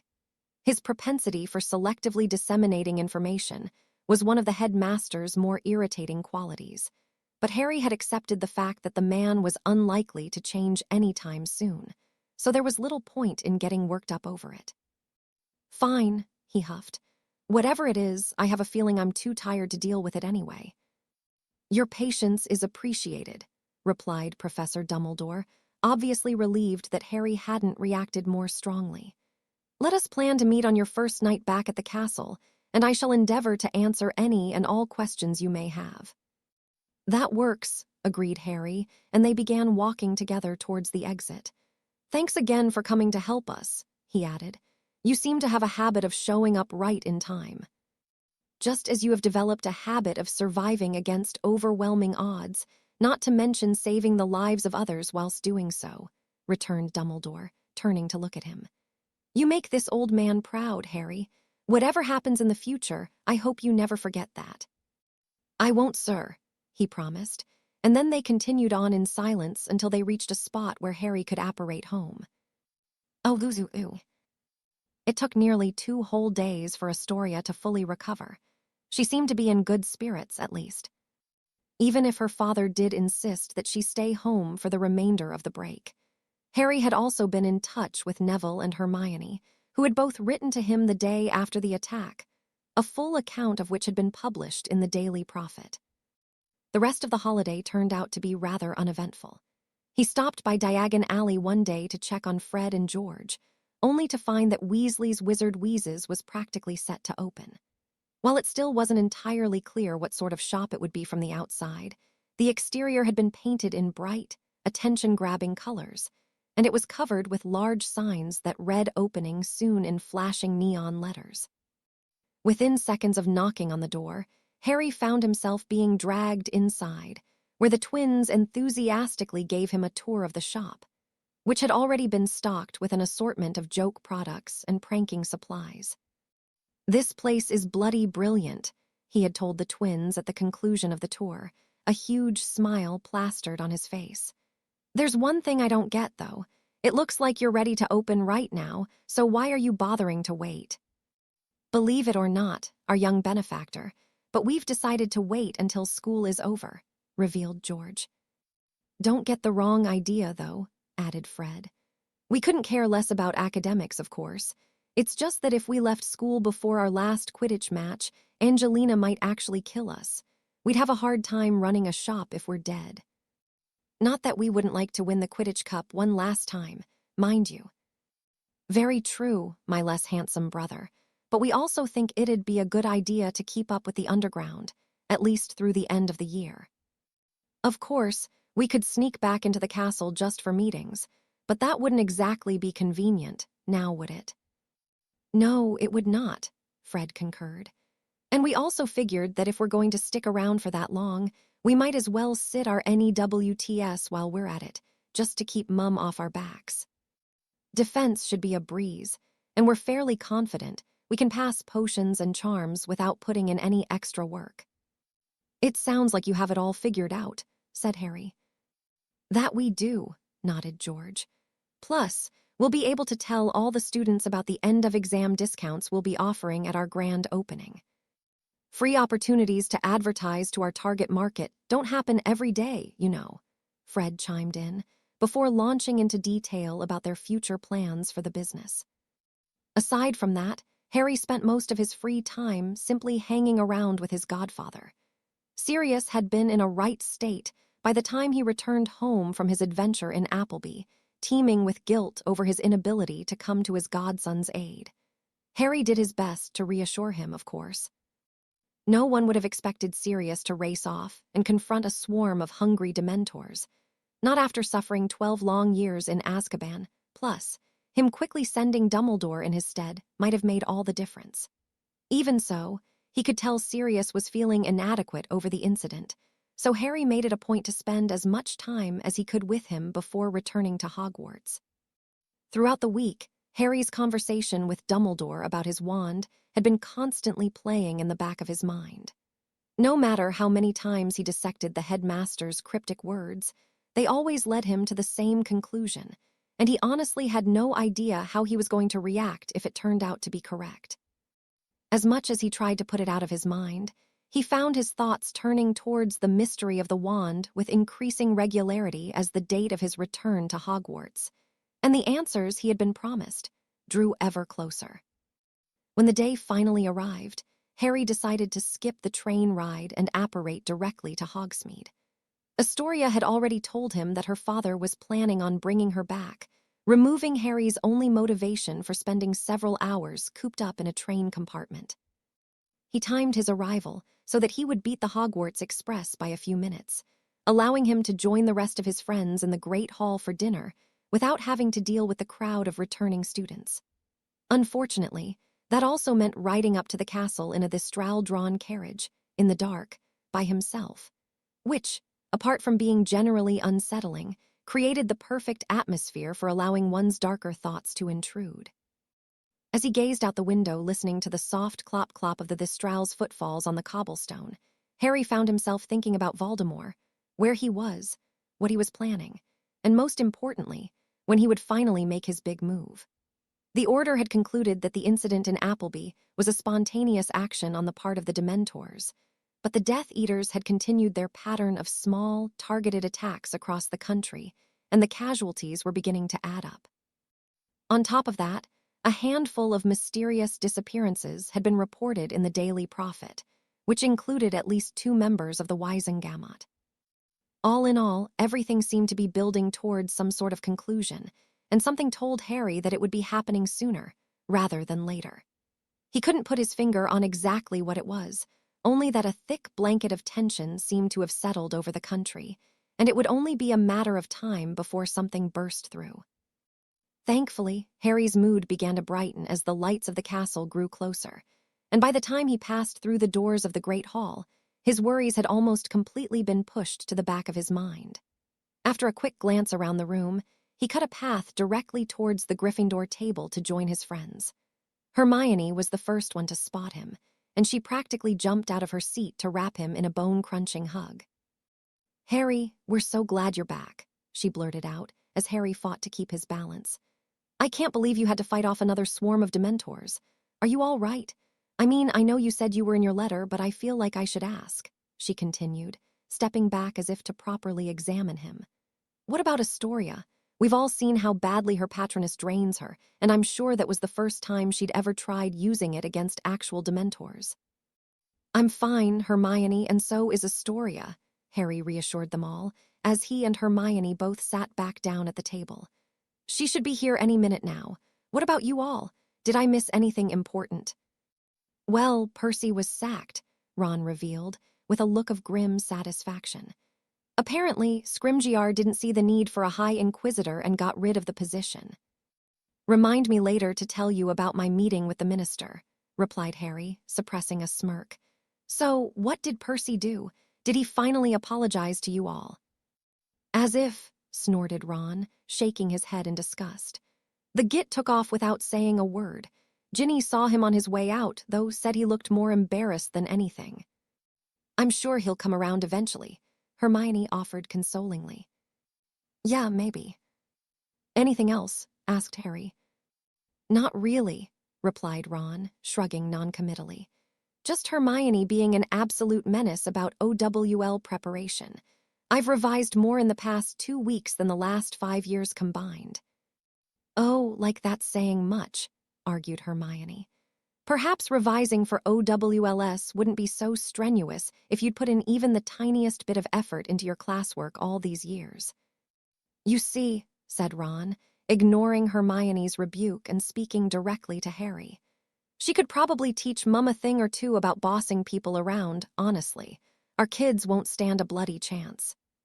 Hermione, who had been taking a sip from her goblet, immediately started choking and sprayed pumpkin juice all over the table. Suddenly realizing what he'd just said, Ron's face turned beet red as he began spluttering in an attempt to explain himself.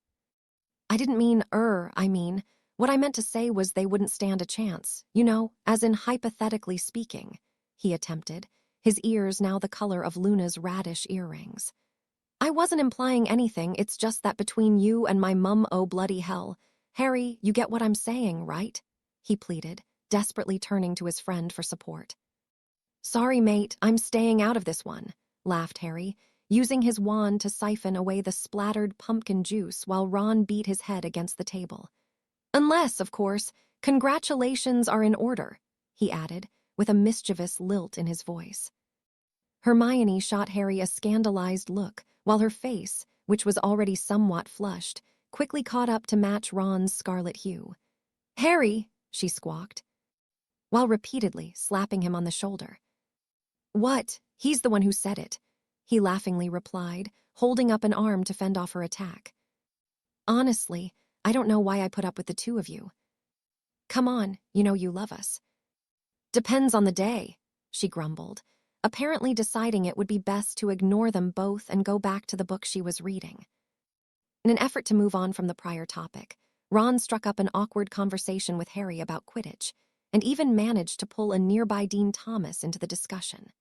Before long, the rest of the students who had gone home for the Easter holiday arrived in the Great Hall, and dinner finally began in earnest. After having yet another of his feats reported in the paper, Harry was on the receiving end of more than a few curious looks, but it was nothing he wasn't already used to. Halfway through Neville's story about a particularly aggressive fang geranium he was cultivating in the greenhouse, Harry peered up at the staff table and spotted Professor Dumbledore looking in his direction. They made eye contact for the briefest of moments, which was enough to let Harry know that the headmaster had not forgotten their agreement. Distracted though he was, he managed to make it through the rest of dinner with his patience intact, although he found himself repeatedly sneaking glances at Dumbledore, just to make sure he was still there. Are you coming, Harry? He had apparently been more distracted than he thought, because Ron, Hermione, and Neville were all standing up and seemed to be waiting for him. Up at the staff table, Dumbledore also rose from his seat, almost as if he had been biding his time until that specific moment, and began moving towards the side door that led out of the Great Hall, giving Harry a subtle nod as he walked. Taking that as a signal to follow after him, Harry quickly got to his feet and prepared to leave. No, there's something I need to do first, he informed Hermione as he started up the aisle. What? She called after him. I'll tell you later, probably, Harry replied over his shoulder, leaving his friends standing there looking confused. Harry took a right out of the Great Hall, navigating his way around a group of Slytherins lingering near the entrance before heading up the stairs. He reached the top just as the tail of Dumbledore's robe disappeared around a corner, prompting Harry to quicken his pace to try and catch up. The process repeated itself 2 more times until he found himself in an empty but familiar corridor. Finally recognizing where the professor was headed, Harry relaxed slightly and slipped into the secret passage behind the suit of armor with the dented visor, and after a few more twists and turns, he finally reached their usual dueling venue, the same room where Harry once briefly possessed the Philosopher's Stone. "Good evening, Harry," said Professor Dumbledore, who was standing on the far end of the room. "I trust the remainder of your holiday was well spent." "It was fine, sir. How was yours?" "Spent working, I am afraid. I apologize for leading you here in such a mysterious fashion. I simply did not wish to draw attention to the fact that we were meeting this evening, and I assumed you would have no difficulty in following me." "It's fine, sir," Harry assured him, anxious for Dumbledore to get to the point. "Very well. I suppose there is no point in delaying any further," he sighed. "I assume you have questions you wish to have answered, or perhaps even one in particular." Between the headmaster's words and the look of tired resignation on his face, Harry was positive Dumbledore already knew what he was going to say, so he didn't hesitate to ask the question that had been on his mind for the past week. "Do you have the Elder Wand?" Dumbledore reached into his sleeve and drew out the wand. "Elder wood, 15 inches long, and rumored to have the tail hair of a thistral at its core," he said, while appearing to examine the thin, mostly unadorned length of wood. "Crafted by Death himself, if legends are to be believed, and gifted to your ancestor, Antioch Peveril," continued Dumbledore, shifting his gaze towards Harry. "Exchanging hands countless times over the centuries, often violently, until finally coming into my possession in the year 1945. 1945, wasn't that?" Harry's eyes suddenly lit up. "Grindelwald," he exclaimed. "You took the wand from Grindelwald." "That is correct," confirmed Dumbledore. "Although it would perhaps be more accurate to say that I won the wand from Gellert on the day I defeated him to end the war. You see, Harry," he explained, "the wands we often see as mere tools appear, at least to an extent, to have a mind of their own. The wand chooses the wizard, as Mr. Ollivander is so fond of saying, means that before a wand can be used to its full potential, it must first offer its allegiance to a compatible wizard or witch."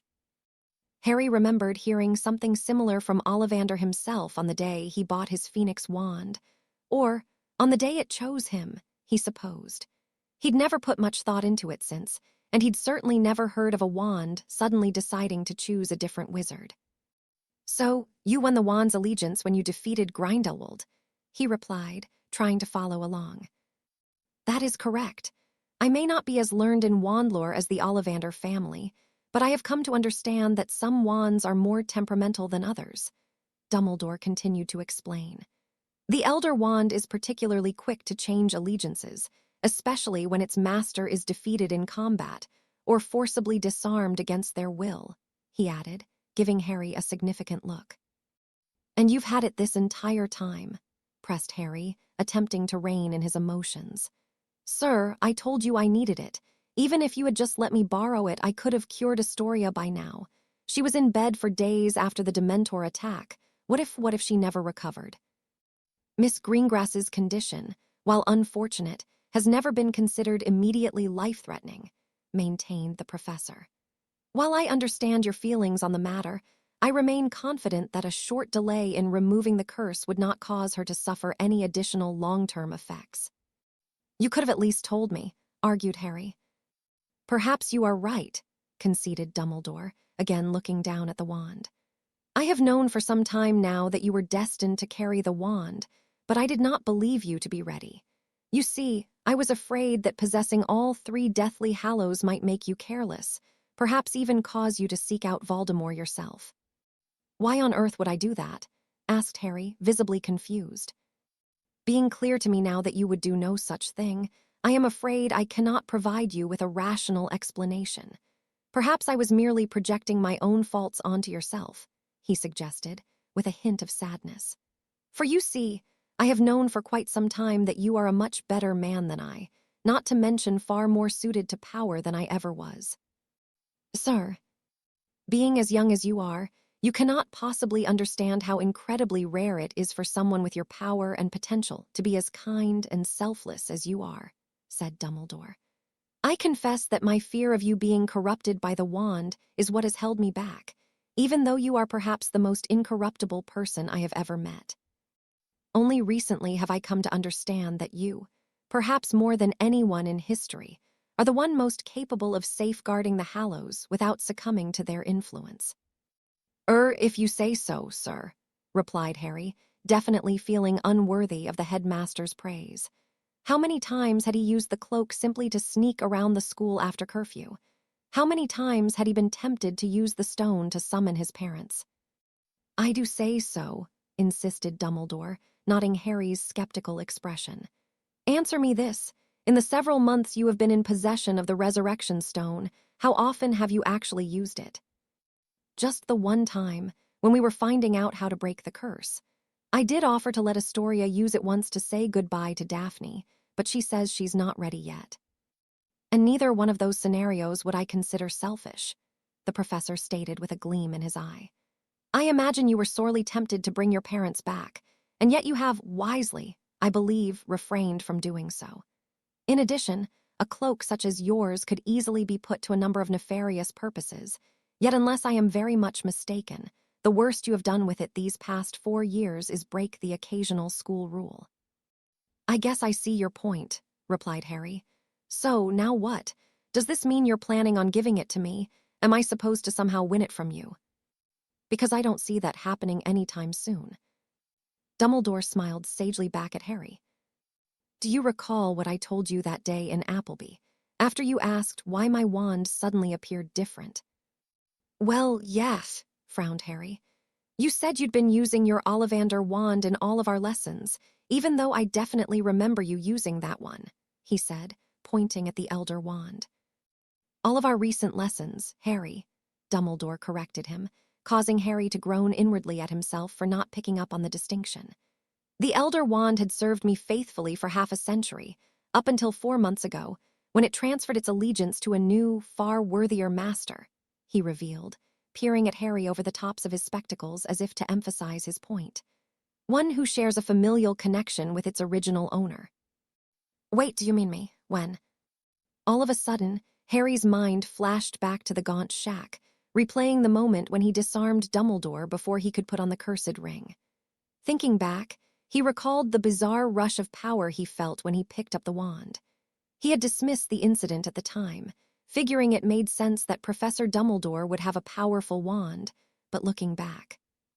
"Ah, I see you have made the connection," the professor said brightly, speaking as though Harry had done nothing more than answer a question correctly in class. "Yes, from the moment you disarmed me inside the Gaunt's former hovel, you have been the master of the Elder Wand." For several moments, Harry had difficulty finding the words to form a proper response.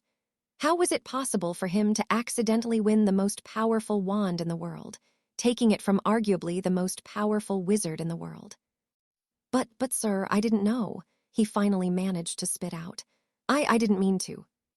"It is quite all right," Dumbledore said reassuringly. "I have given much thought to the events of that day, and have concluded that they unfolded precisely the way they were meant to, all but confirming to me that you were the one fated to unite the Deathly Hallows." "But then how?" "I have been using my original wand ever since that day, only I have been employing a charm to mask its appearance from you. In my rush to assist you with the Dementors, I must have forgotten to reapply the charm, or perhaps the Elder Wand simply decided it was time and took matters into its own hands." "Is that really possible, sir?" asked Harry, finding the idea of a fully sentient wand somewhat disturbing. "Magic is a mysterious, wonderful, and at times terrifying force," replied the headmaster. "We have spoken before about how magic appears to have a mind of its own at times, have we not?" Harry nodded in reply. "Well, you may consider this an extension of that lesson." "Okay, but there's one thing I still don't understand.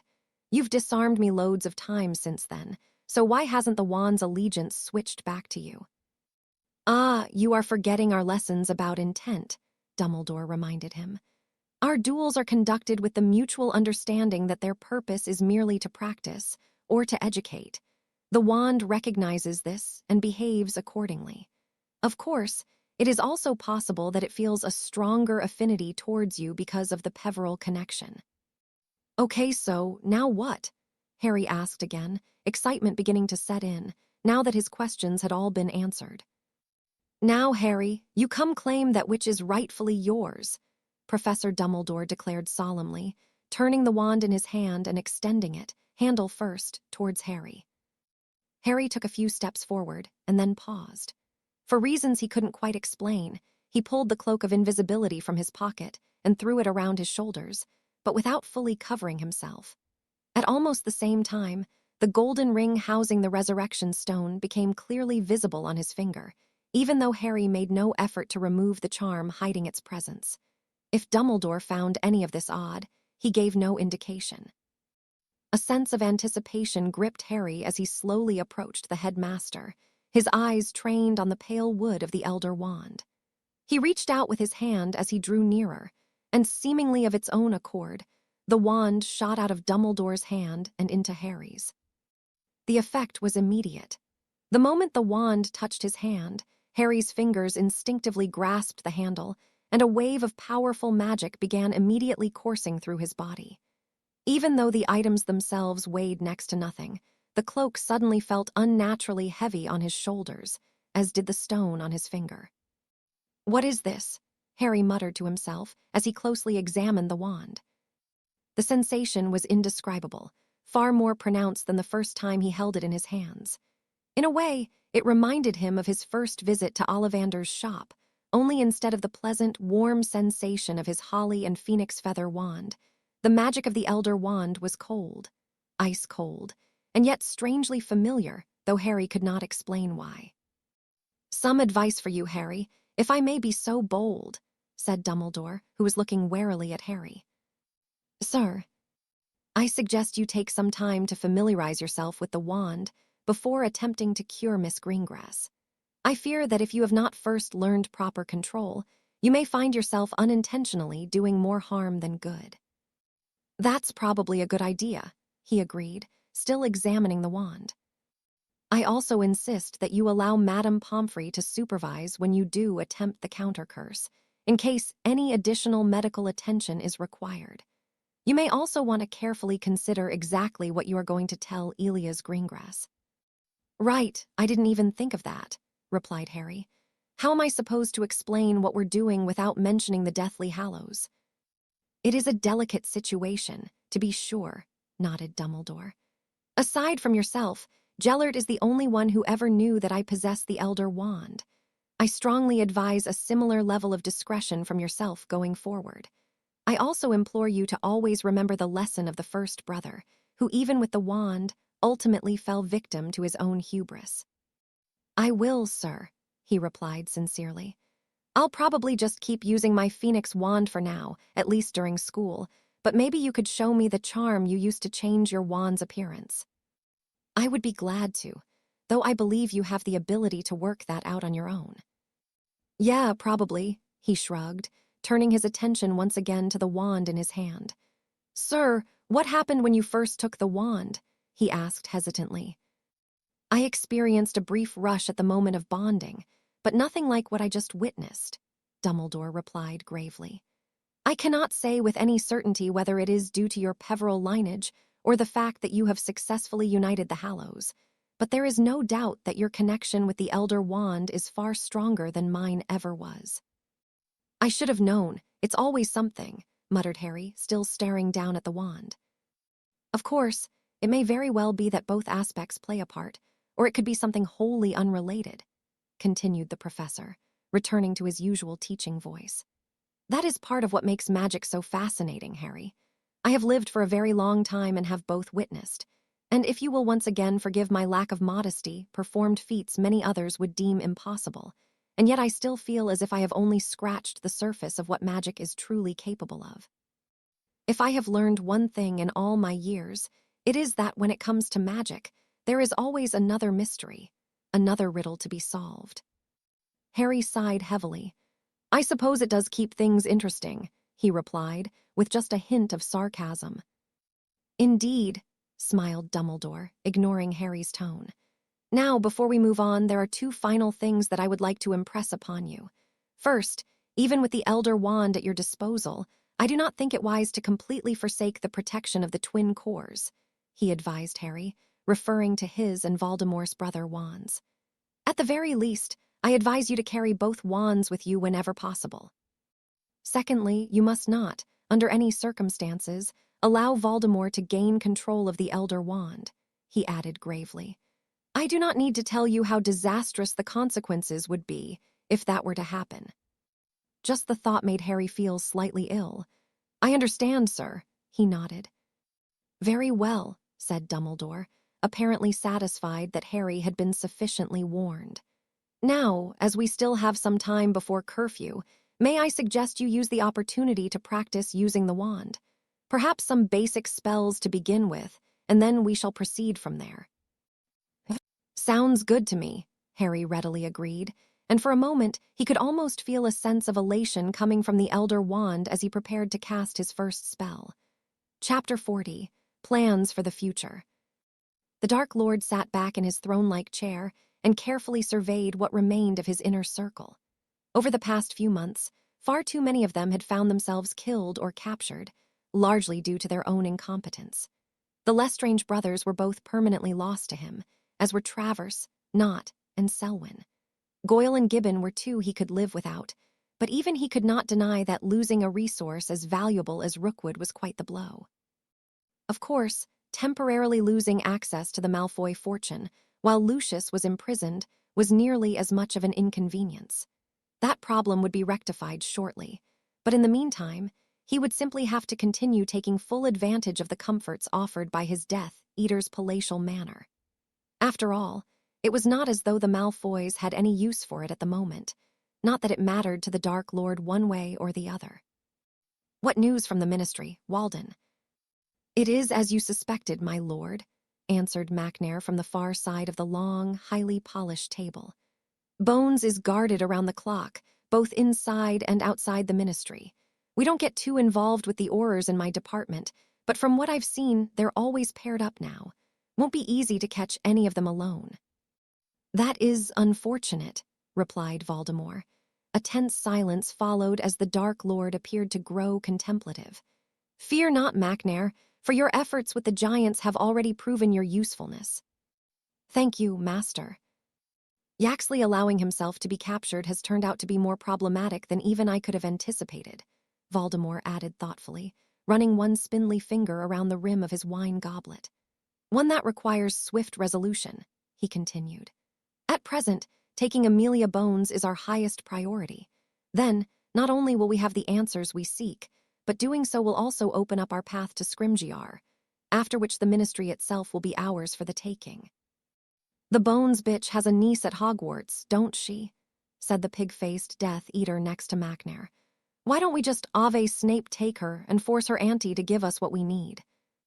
I do not believe we have enough time remaining this evening to list out all the reasons why that is a terrible idea, Amicus, Snape drawled sarcastically.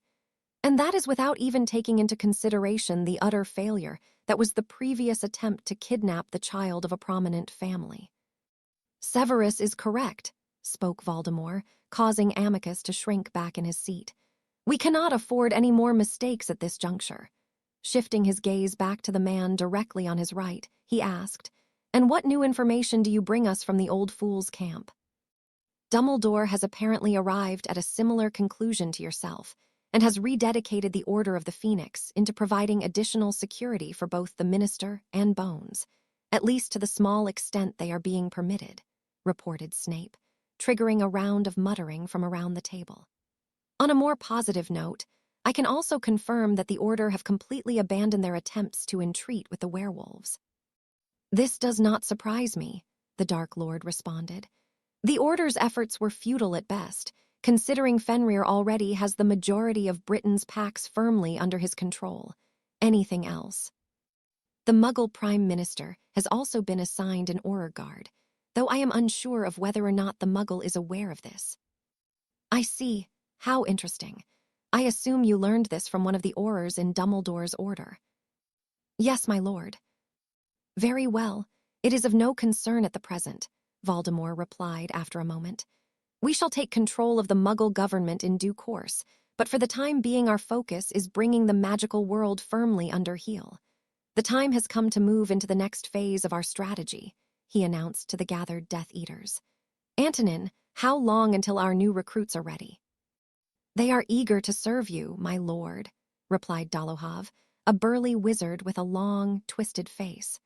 Some of them will need a bit more time before they're fully in fighting shape, but Snape's potions seem to be speeding along the process. Excellent. Inform them they will soon be put to good use, the Dark Lord instructed him, his red eyes flashing menacingly. We have been active these past few months, but we shall now teach this country the true meaning of fear. We shall unleash the giants and the werewolves upon its citizenry, as scores of Death Eaters new and old cast the dark mark over their victims. By the time we are done, the country will be begging to submit to our rule. A round of cheers and applause broke out around the table at the Dark Lord's proclamation, the noise apparently disturbing the enormous python that had previously been slumbering near his feet. Hissing softly, Nagini poked her head up from beneath the table before climbing up the chair and draping herself around Voldemort's shoulders. What about Malfoy, Bellatrix, and the others, my lord? Another Death Eater inquired. Do you still intend to set them free, or are we to abandon them to the Ministry? The room suddenly fell silent as Voldemort fixed his gaze on the questioner. Now, Avery. Lord Voldemort would never abandon his loyal followers, the Dark Lord responded. His tone had not changed at all, but there was a hint of underlying danger in his words that had been missing up to that point. But you know this already, do you not? Of course, my lord, Avery replied nervously. I beg your forgiveness, master, I would never think to question. There is no need to apologize, Avery. It is not a crime to simply ask a question, Voldemort interrupted him. Of course, I intend to free our captured comrades. It is, in fact, a top priority in my mind, which is why I am personally tasking you with obtaining their location. Thank you, my lord, said Avery, suddenly appearing much paler, even in the dim firelight. You are most welcome, of course. See that you do not fail me. Of course, my lord. I won't let you down. Voldemort nodded and took a final look around the table while absent-mindedly stroking the top of Nagini's head with a long, pale finger. While he had experienced several setbacks since his rebirth, it was only a matter of time until the few remaining obstacles in his path were eliminated. From there, it would be a short march to victory, at which point he would finally claim his rightful place at the pinnacle of wizardkind. That will be all for this evening, he announced. I shall relay my instructions for the next round of attacks once I have decided on the appropriate targets. Severus, remain behind for a moment. There was a shuffling of chairs as all of the Death Eaters, except for Snape, slowly got up and began filing out. Once the room had emptied, Snape bowed his head slightly to address the Dark Lord. How may I continue to serve you, my lord? The time to openly declare your true allegiance draws near, my friend, said Voldemort, speaking softly, but with conviction. My true allegiance is, and always has been to you, my lord, Snape responded immediately. I am well aware, replied Voldemort, smirking ever so slightly. You have played your part well, Severus, but even you must grow tired of serving two masters. Worry not, because Albus Dumbledore will soon be dead, and you shall finally be free to openly serve Lord Voldemort. I look forward to it, my lord, bowed Snape. What would you have me do? Have patience, Severus, said Voldemort. He dismissed Nagini with a quick gesture, and the snake slid from the Dark Lord's shoulders and slithered over to a spot directly in front of the marble fireplace. First, what can you tell me about Harry Potter's current accommodations? Does he still reside with his Muggle relatives during school holidays? That is my current understanding, confirmed Snape, though he has also been known to spend time at the Weasley residence and the headquarters of the Order of the Phoenix. Yes, of course, the Dark Lord replied thoughtfully. Harry Potter and his unnatural streak of luck have become quite the nuisance, but the true problem is Dumbledore, continued Voldemort, steepling his fingers in front him. Not only did Dumbledore interrupt my vengeance against the boy, but it has become clear that removing him will all but guarantee the success of our other endeavors. That is why I have decided to eliminate both Dumbledore and Harry Potter in one fell swoop, with your assistance, of course." Snape's face remained stoic, as Voldemort's red eyes locked onto his, weathering the Dark Lord's penetrating gaze without a hint of trepidation. Apparently satisfied with whatever he had seen, Voldemort's mouth twisted into a lipless grin. "Tell me, Severus, when is Hogwarts' last day of term?" "Oh, ooh." Harry tried to stay awake during History of Magic. He really did, but between waking up early, his lingering exhaustion from a night of testing out the Elder Wand, and the droning, expressionless voice of Professor Binns, he honestly stood no chance. More than once during the lecture, he startled himself awake when his chin slipped off the hand that was propping up his head, causing Hermione to tut at him in disapproval. "You really should try to get more sleep, Harry," she told him, as the Gryffindors filed out of the classroom and began making their way towards the dungeons. "How late were you up talking to Astoria last night?" "I didn't talk to her at all," he yawned in reply. "I was with Dumbledore for hours last night, so I was positively shattered by the time I got back to the common room. I went straight to bed." "You must have got back late, though," said Ron. "I don't even remember you coming in. What was Dumbledore showing you last night? Anything that work for us?" "Nothing new," shrugged Harry, which was technically correct, as far as which spells were used. "Mostly just working on improving control, with a bit of dueling practice thrown in." After speaking with Dumbledore, he had decided to hold off on telling the others about the Elder Wand, with one notable exception, of course. There was a good chance Ron and Hermione would figure it out eventually, but Harry was counting on them to understand his reasoning if they did. "I bet it was still pretty wicked, you know, Dumbledore and all," said Ron, leaning in closer. "We are having underground meetings this week, right?" he added in a low voice. "Most definitely," confirmed Harry. "Combat team tomorrow night, and then Thursday will be everybody." "Sticking with combat team, are you?" Ron grinned back at him. "I told you all from the beginning I'm not calling anyone elite," said Harry, rolling his eyes in exasperation. "Calling us the combat team just makes more sense, and besides that, it's way less pretentious." "I guess the name does line up better with our new focus," Ron conceded. "Well, whatever you want to call it, you need to be careful, Harry," offered Hermione. "It's only the first day of term and you're already exhausted, plus we're only weeks away from our OWLS. If you're not careful and take some time to rest, you're going to burn yourself out." "I rested all holiday," he argued. Hermione turned towards him with a disbelieving expression. "Harry, you had to do battle with an army of Dementors," she reminded him, almost scoldingly. "That was just the one day, though," he shrugged, causing Ron to start snickering. You can be so frustrating sometimes," she groaned. Harry just smiled and shook his head. "Yeah, I know," he admitted, and the three of them continued on to Professor Slughorn's classroom. The overall atmosphere during potions had changed significantly over the past 2 months, one of the primary reasons being the expulsion of Malfoy, Nott, Crabbe, and Goyle, who were responsible for a fair portion of the friction between the Slytherins and Gryffindors. Now, between losing those 4 and Daphne, the Slytherins only had a handful of 5th years left in their house, all of whom had mostly been keeping to themselves, even Pansy Parkinson. On top of that, after a few awkward exchanges in the days following Harry cajoling him into giving up the memory, Slughorn had completely reverted to his early, semi-preferential treatment of him. While Harry found it an overall improvement, one less than desirable side effect was the emergence of the social gatherings Dumbledore had warned him about.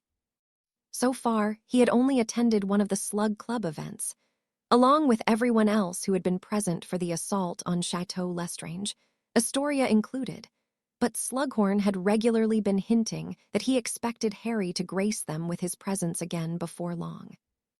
By the time they reached the dungeons, Slughorn had already opened the door.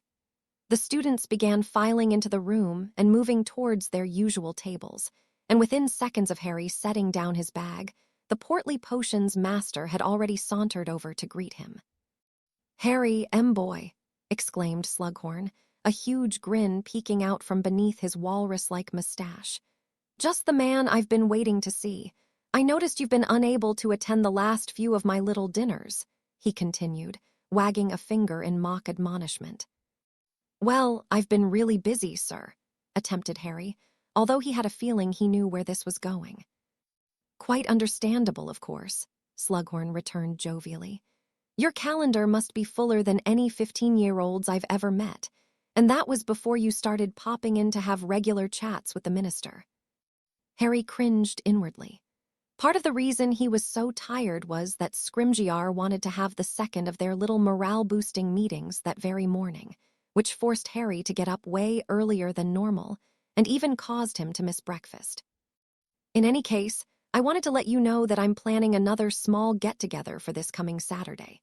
More of a party than a formal dinner. Mind you, just a little something to kick off the summer term, you know," Slughorn continued to explain, and Harry could have sworn he saw a Dumbledore-esque twinkle in the professor's eye as he readied himself to deliver his final bit of news. "Well, as luck would have it, I happened to mention it to Miss Greengrass during my third-year class this morning," he continued gleefully. "She seemed very interested in coming, so I do hope you're available." Slughorn had him dead to rights, and judging from the man's expression, he knew it, too. There were worse things than being made to go to a party, of course. It was more the principle of the thing, if he were being honest. In any case, if Astoria really did want to go, then Harry figured he could suck it up for one night. "You know what, sir? I think I'm actually free that night." "Splendid, M-boy, splendid. There are several important people coming that I simply cannot wait to introduce you to," said Slughorn, much to Harry's dismay. "Just be sure to keep an eye out for your invitation. The same goes for you, Mr. Weasley. Miss Granger and Longbottom as well, of course," he added cheerily, before making his way back to the front of the class. "Bad luck, mate," Ron said consolingly, though he was smirking as he said it. "It was bound to happen sooner or later, I guess," sighed Harry. "That first dinner wasn't all that bad, I suppose, so we'll see. It sounds like there might be some famous people there this time.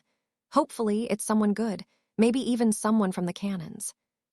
Harry didn't find that likely, but he didn't want to dash Ron's hopes, so instead, he gave his friend a noncommittal grunt and turned his attention back to Slughorn.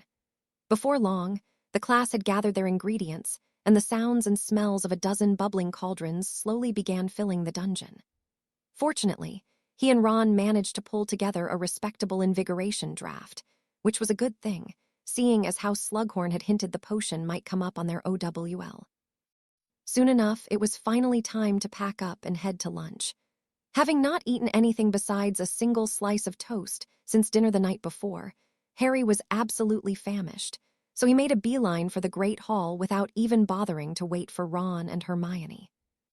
"Usually, it's Ron who we have to worry about forgetting to chew," remarked Hermione, as she finally caught up and sat down across from Harry, who was already on his second sandwich. Swallowing a huge bite, he looked up from his plate and glanced sheepishly across the table. "Sorry missed breakfast today." "Leave him alone, Hermione," said Ron, defending Harry as he slid into the seat next to hers. "Sometimes a man's just got to eat." "You would say that," she replied, rolling her eyes at him affectionately. Instead of replying, Ron simply shrugged and tucked into his own meal. Neville joined them a few minutes later, followed by the rest of the Gryffindor fifth years, which served to remind Harry that they were all supposed to be having their careers advice appointments with their heads of house that afternoon. Apparently, the sessions were supposed to help them decide what classes to focus on in their NEWT years, but based on the conversations around him, Harry wasn't the only one having trouble deciding what he was going to do after leaving Hogwarts. A short while later, he noticed Neville and Seamus scooting away from him and realized he was about to have company. "There you are," said Astoria, as she squeezed into the newly vacated seat next to Harry. "Where were you last night? I wanted to talk to you through the diaries, but you never wrote me back." "Yeah, sorry about that," he replied apologetically. "Dumbledore really put me through my paces last night and I crashed as soon as I got back to my dorm," he explained quietly. "Then, We had to go meet with Scrimgeour first thing this morning, so I really haven't had a free moment. Well, I suppose I can forgive you. I told him the truth, he began, echoing what he had told her the night he had relayed the abbreviated version of events. I said I think we're way too young to be thinking along those lines, and that with everything going on, it's really hard to predict what will happen. That's sensible. I also said that if all goes well, and we do get to that point someday, then I would marry you in a heartbeat. Astoria's jaw dropped momentarily, and before Harry even knew what was happening, she was in his lap and kissing him for all he was worth. This went on for a few minutes, until she finally pulled back and adjusted herself into a more comfortable sitting position. You really told Father that? Astoria asked breathlessly. Like I said, it's the truth, he grinned back at her, and she quickly leaned in to give him another kiss before looping her arms around his neck. I can't believe you said that to him, laughed Astoria, giving Harry a beaming smile. He must have been pleased, though. He would never say it, of course, at least not to me, but I know he's been worried that no one would ever accept me with my condition. That would never have stopped me, Harry said emphatically, but even so, I'm glad we don't have to worry about that anymore. A look of confusion flitted across Astoria's face. What do you mean? She inquired cautiously. Harry unclasped her hands from behind his neck and held them between his own. I found it, Astoria, he said quietly. I found the Elder Wand.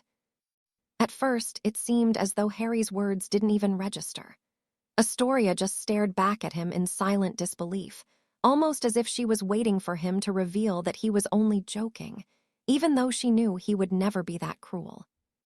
Are you serious? You really found it? How?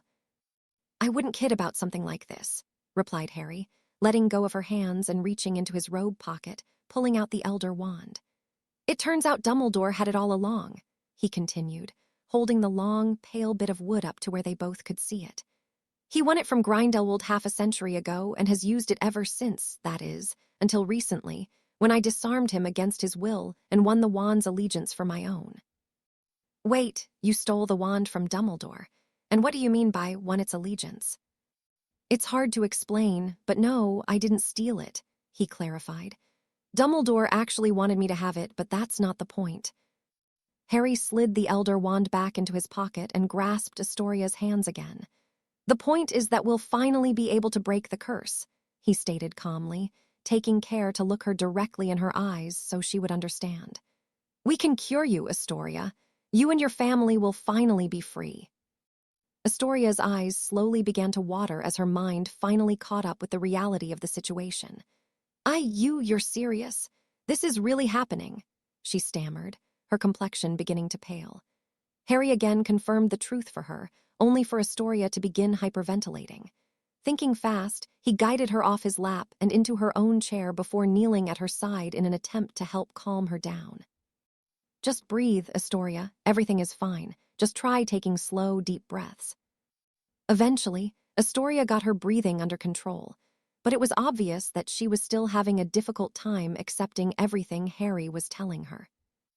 I can't believe it, she said shakily. I mean, it's not that I didn't believe in you, it's just that I never expected it would happen so soon. Are you absolutely sure it will work? What if the counter curse fails, or if it turns out Gaunt was lying to you? Astoria asked him, almost desperately, as if she was afraid to allow herself to fully believe. It will work, I swear, vowed Harry, not a shred of doubt in his voice. Okay, all right, this is really happening, replied Astoria, mostly to herself. She took a few more deep breaths and wiped her eyes with the back of her hand. Looking down at Harry, she asked, So, what's next? How are we actually going to do this? Well, Gaunt said we have to cast the counter curse under the light of the full moon, at a place of magical convergence, Harry reminded her. I've already confirmed with Dumbledore that Hogwarts qualifies, so all we have to do is wait for the next full moon on the 3rd of May. 3rd of May, nodded Astoria as she attempted to count the days. Let's see, that's 11 days, said Harry. Just 11 more days and you'll be free of the curse. 11 days, she repeated quietly, her eyes taking on a faraway look. I can't even. With a laugh, she slid off of her chair and into Harry's arms, nearly tackling him to the ground. And for the next few minutes, they alternated between sobs and laughter, rejoicing in the knowledge that Astoria would finally be able to live her life without feeling like a clock was constantly ticking just over her shoulder. A short while later, they both reclaimed control of their emotions and pulled themselves up off the floor. Next, Harry cleared away some of the cafe tables and asked the room for a sofa where they could sit together and relax while they went over the next steps. "I know you've told me not to thank you for things, but you've done so much for me," she sighed, resting her head on his shoulder. "And it's not just me. Our family will never be able to repay you for this. Once you finally cast that spell, you will be saving countless future generations from a heartbreak they will never fully understand." "It's funny how things work out, don't you think?" remarked Harry, looking up at the ceiling. "I mean, if you'd never written to me last summer." "Don't," she replied sharply. "I don't even want to think about it." "All right, forget I said anything," agreed Harry. "Anyway, there is one thing I could use your help with." "Anything?" "We obviously need to inform your father about what's happening, but we need to figure out how to tell him without mentioning the Deathly Hallows." "Oh," said Astoria, sitting up straight to face Harry. "I never thought of that. Father is too smart to be fooled by an obvious lie, so it'll have to be something good." "Right, that's what I'm afraid of." Astoria thought about it for a moment, only to shrug and cuddle back up to Harry. "Honestly, I'm not all that bothered," she told him. "Ultimately, he'll accept the result without any explanation if he has to. For now, though, let's not worry about things and simply enjoy the rest of our date." Harry grinned and gave his girlfriend a one-armed squeeze. Who am I to argue with that? Chapter 41, Deadly Tidings. Harry Potter. Harry Potter. Harry Potter. With a groan, Harry rolled over and grabbed the small hand mirror from his bedside table and held it up in front of his face. "Sirius," he muttered sleepily. "What is it? Did something happen?" His godfather's smiling face suddenly appeared in the mirror, looking as though he had already been up for hours, despite the fact that the sun had only just risen. "Nothing bad," replied Sirius. "I just wanted to let you know I went to Gringotts first thing this morning and brought up 2 lovely goblin-made daggers from my vault." "That's good, but why so early?" "No sense in wasting the day away," he responded brightly. "Anyhow, I thought I'd come up to the castle tonight and drop them off with Dumbledore. Do you think you can tear yourself away from your girlfriend long enough to pay your old godfather a visit?" "I think I can manage," Harry grinned in reply. "Actually, Dumbledore said he needed to talk to me about something, so I'll be there tonight anyway." Anything serious?" "No clue," replied Harry, "but he wouldn't bother unless it was at least semi-important." "That's true," agreed Sirius. "Either way, it'll be good to catch up with you for a bit." "I've only been back at school for 3 days." "I know, but this place is boring when you're not home. Moony drops by every other day or so, but otherwise it's just me and Creature, which, believe me, is no picnic." "Well, then maybe you should go out and meet some girls." "Who says I haven't already?" "If that were true, you wouldn't be calling me at the crack of dawn," Harry cheekily pointed out. "Touché," grinned Sirius. "Don't you worry, though. It won't be long before I'm back in the swing of things." "Who's worried?" grumbled Harry. "Anyways, I've got to run. See you tonight, kiddo." "See you," said Harry, tossing the mirror onto the bed. For several minutes, he simply laid there trying to decide whether he should get up or try to squeeze in a bit more sleep. After spending the next several minutes tossing and turning, he gave it up as a bad job and slid out of bed to start his day. With no competition for the bathroom, Harry was showered and ready in record time. Having nothing better to do, he parked himself next to the fire in the common room and flipped through the notes Hermione had lent him from her first year of ancient runes.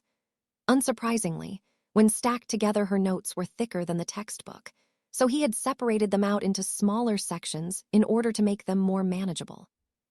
"Good morning, Harry." Hermione herself greeted him a short while later, as she strode down the steps leading from the girls' dormitory. "Morning.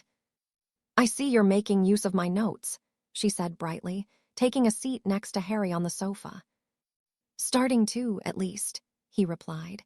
I've got a long way to go if I want to join the fourth-year class in September.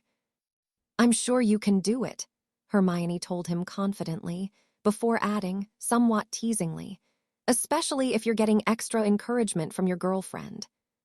Harry chuckled in response. She is pretty excited about the prospect of sharing a class with me, he admitted. That much was obvious, said Hermione, before taking a quick peek around the room as if to make sure nobody was listening. Ron and I were wondering, she whispered, leaning in slightly. Did something happen between the two of you recently? Nothing to speak of, he answered carefully. Why? Because, smirked Hermione, she was making eyes at you all night, even when she was supposedly doing her homework. I hadn't noticed, replied Harry, stifling a grin. That doesn't surprise me.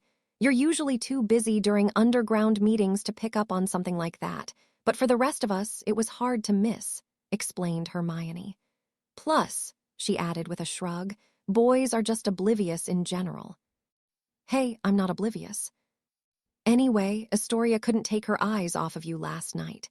I suppose that isn't all that strange, seeing as how you're her boyfriend and all, but something about it just seemed more intense than usual. Sorry to disappoint, but there's nothing newsworthy to report, replied Harry, though Hermione's question did prompt him to wonder if Astoria would one day want to tell their friends about the curse. When did you turn into such a gossip anyway?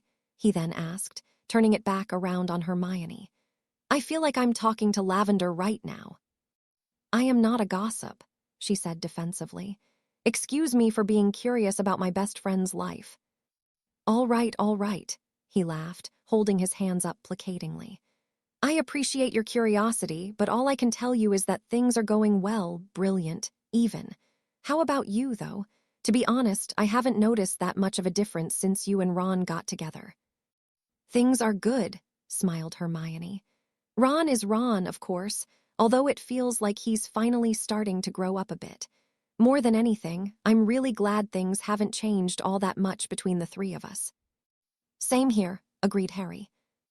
From there, Hermione managed to steer the conversation back to ancient runes, which was enough to occupy their time until first Neville, and then Ron descended from the boys' dorm to join them. The four then went down to breakfast together, before heading off to their respective classes for the day.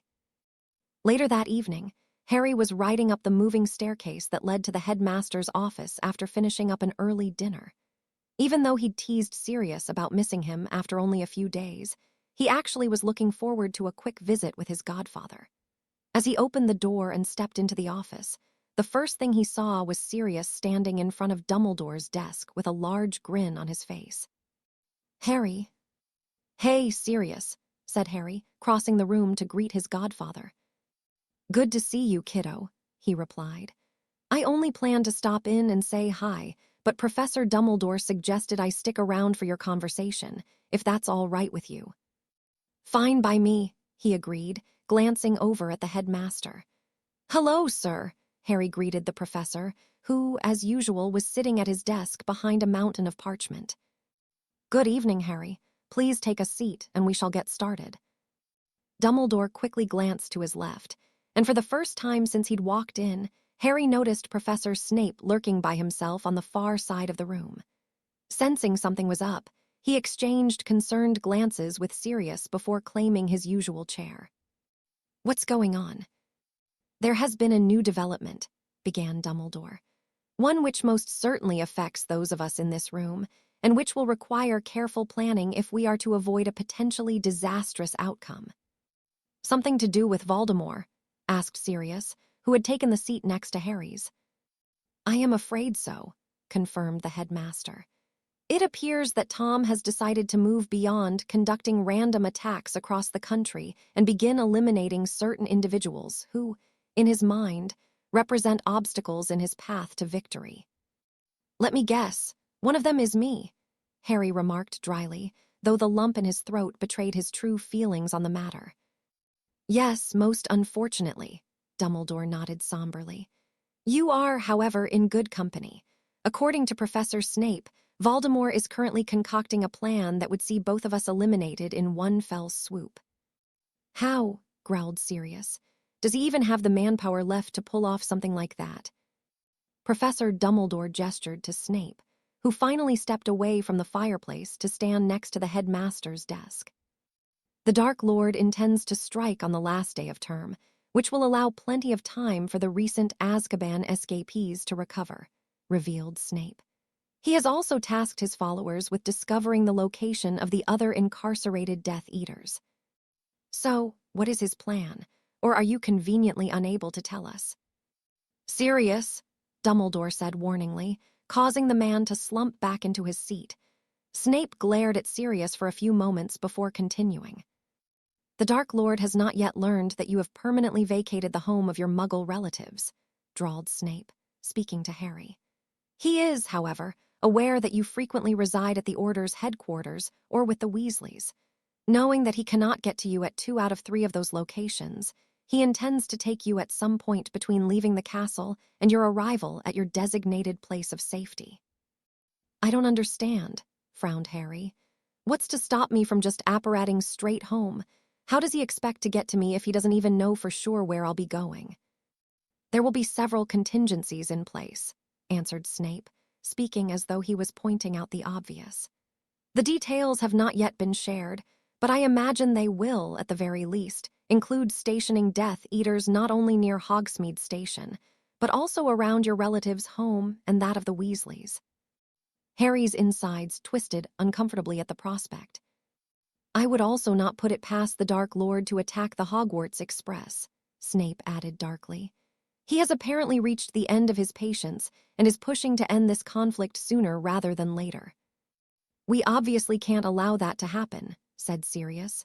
"We can easily protect Harry, but if Voldemort's actually willing to go that far—" He shook his head, shivering slightly at the thought. "And where does Dumbledore fit into all this?" "Tom correctly assumes that I would rush to intervene if something like that were to unfold," explained the headmaster. "As such, he also expects that in the midst of such a crisis, I would be vulnerable to attack from those whom I am known to trust implicitly." "You," Harry spat, looking at Snape in disbelief. "You're supposed to kill Dumbledore." "Correct," replied Snape, his face an expressionless mask. The room lapsed into silence, while Harry and Sirius attempted to digest everything they had just heard. It would be difficult to adequately prepare without knowing Voldemort's actual plan, which meant they would need to be ready for anything. "Rest assured, Harry, that we will do everything in our power to ensure that the Dursleys, the Weasleys, and of course, the students are well out of harm's way," Dumbledore said eventually. "However, this also means that our plan to have Professor Snape eliminate Nagini now has a definite deadline." "You mean that if Snape doesn't kill you, then Voldemort might finally start to doubt whose side he's actually on," Sirius muttered with dawning comprehension. "Which, in addition to endangering Severus's life, would drastically reduce our odds of successfully dispatching Nagini," nodded Dumbledore. "We must also consider the fact that if Severus is able to complete his mission, then Voldemort is likely to conclude that we are targeting his Horcruxes." "And he definitely won't be happy when he finds out," remarked Harry. "Indeed, he will not," concurred Dumbledore. "If that day arrives, I imagine his first course of action would be to confirm the status of his other Horcruxes and increase their protections, if not relocate them altogether. Beyond that is anyone's guess. So what do we do?" "For now, all you must do is simply escort Professor Snape to the Chamber of Secrets," replied Dumbledore. "The Order of the Phoenix will focus on preparing for the impending attack, which includes engaging the Ministry at the appropriate time. In the meantime, you shall continue on as you have been, including your lessons with me, when you are not busy preparing for your OWLS, of course." Harry sighed and rose to his feet. "I suppose there's not much else I can do," he muttered. "Are you coming with us, sir?" he asked Dumbledore. "Alas, I cannot," the professor responded, "although Sirius is welcome to join you if he so chooses." Harry turned expectantly towards his godfather, who was looking back at him sheepishly. "Sorry, Harry," Sirius said apologetically. "As much as I'd like to tag along, I actually have to go. It turns out I have a date tonight." "On a Wednesday?" questioned Harry. "Hang on, how did you even manage to pull a date between the time I spoke to you this morning and now?" "Well, what you said this morning got me thinking," explained Sirius, a slight grin forming as he recounted the story. "So, I went out for a walk around Diagon Alley this afternoon, and I met a cute witch at this cafe where I stopped for lunch. Anyway, one thing led to another, and I asked her out for dinner tonight. As fascinating as Black's frivolities may be to those with nothing better to do, I personally have far more important matters that require my attention this evening," interrupted Snape. "May I suggest we get on with it, so that we are not forced to spend any more time in one another's company than absolutely necessary?" "Fine," shrugged Harry, while Sirius shot Snape a dirty look. "Or if you'd rather, I can just go down the chamber myself and bring back some venom." "And what exactly do you plan to store it in?" Snape asked condescendingly. "In case you were somehow unaware, basilisk venom is perhaps the most corrosive substance known to man." "All right, then I'll just bring the dagger with me," countered Harry, who was not only very aware of that fact, but also even less inclined than before to bring Snape down into the chamber. "I am sorry, but I must insist that Professor Snape accompany you," said Professor Dumbledore. "He has far more experience with handling dangerous substances, and there really should be an adult present in case of emergency." "Why start now?" thought Harry to himself before reluctantly agreeing. "Did you remember to bring the daggers?" Sirius reached into the bag he had brought with him and extracted 2 goblin-made daggers. They were both similar in appearance, having black grips wound with silver and matching black scabbards. Only one was slightly longer than the other. He handed them both to Harry, who drew one halfway to briefly examine its silver blade before sliding it back into its sheath. "I figured Snape can take his pick, and then you can keep whichever one he doesn't want," Sirius told him. "Just be careful." "I will, thanks, Sirius." "How touching," sneered Professor Snape. "May we go now?" "Listen up, Snivellus," Sirius retorted, rounding on Snape. "I'd better not find out you're using this little trip to give Harry a hard time. I've heard plenty about the way you've treated him since he started Hogwarts, and if I hear about even one more sliver of abuse directed towards my godson, I'll kill you myself, even if it means going back to Azkaban." "Gentlemen," thundered Dumbledore, rising to his feet, "I will not tolerate such threats being made within these walls from either of you. Sirius, I do not know what you have heard, but I can assure you that Severus will conduct himself with the appropriate level of professionalism and decorum expected from Hogwarts teachers." The headmaster stared pointedly at Professor Snape, who looked as if he had swallowed something distasteful, but returned a stiff nod, nonetheless. "See that you do, Snape," Sirius growled menacingly. "That is quite enough," demanded Dumbledore. "Now, if that will be all, then Sirius, you are welcome to use my flu." Recognizing the dismissal, Sirius gave Harry a brief hug before making his way to the fireplace and tossing in a handful of flu powder. With one final glare directed at Snape, he stepped into the green flames and disappeared, leaving Harry alone with the 2 professors. "Now, may I suggest the 2 of you immediately make your way to the Chamber of Secrets," said Dumbledore, as he sat back down behind his desk. "I would prefer it if Harry did not have to miss curfew this evening, if at all possible." "Yes, Headmaster," said Snape, before heading towards the door. "Very good, then I wish you luck on your task. Please alert me immediately if you run into any trouble. Otherwise, Harry, I will see you Friday evening for your next lesson." "Yes, sir," he nodded, turning to leave. "Oh, and Harry." "Sir." "I suggest you bring brooms with you this time," advised the professor, a bit of cheeriness returning to his voice. "Fawkes can be quite reliable at times, but I would not recommend leaving your fate to the whims of a phoenix, especially one with Fawkes's sense of humor." "Good call, thanks," grinned Harry in reply, before bounding down the stairs after Snape. Aside from Harry briefly summoning Dobby to ask him to bring them 2 broomsticks, the walk down to the 2nd floor was conducted in complete silence, the only sounds the echoes of their own footsteps. Obviously, Neither of them would volunteer to be in each other's presence any longer than required. But seeing as they had little choice in the matter, they seemed to have mutually decided to make their task as painless as possible by pretending to ignore one another. The plan seemed to be working just fine until they entered the girls' toilet and were greeted by an all-too-familiar ghost. "Hello, Myrtle, how are you today?"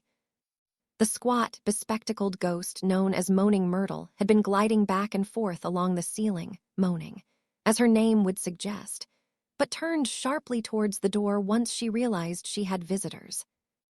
"Ooh, hello, Harry," gushed Myrtle once she recognized who was speaking to her. "You haven't been back to see me in months. Where have you been?" Sorry," he replied awkwardly. "I've been pretty busy lately. I'm here now, though." "I suppose," she frowned, apparently not fully convinced he was there to see her. "I suppose you're going down there again," she added, nodding towards the sink that marked the entrance to the chamber. "For a bit, yeah," he admitted. "Who's that with you?" asked Myrtle suspiciously, glaring at the dour form of Professor Snape. "That's Professor Snape. He's a teacher here." "Well, he doesn't look very nice," she replied miserably.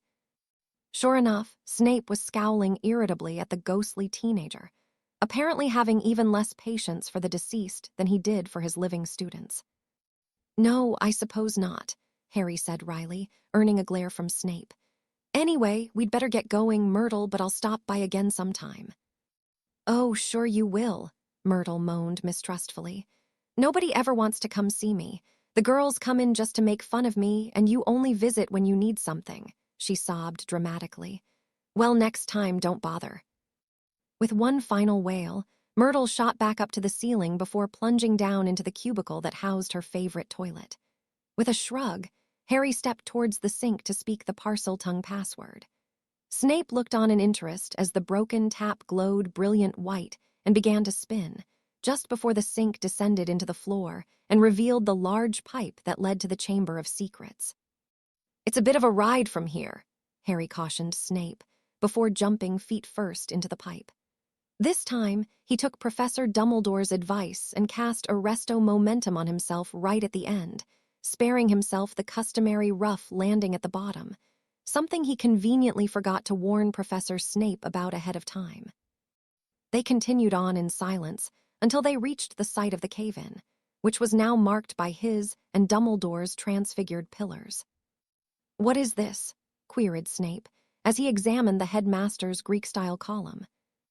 "The ceiling collapsed when Lockhart's memory charm backfired on him," explained Harry, re-examining his previous work.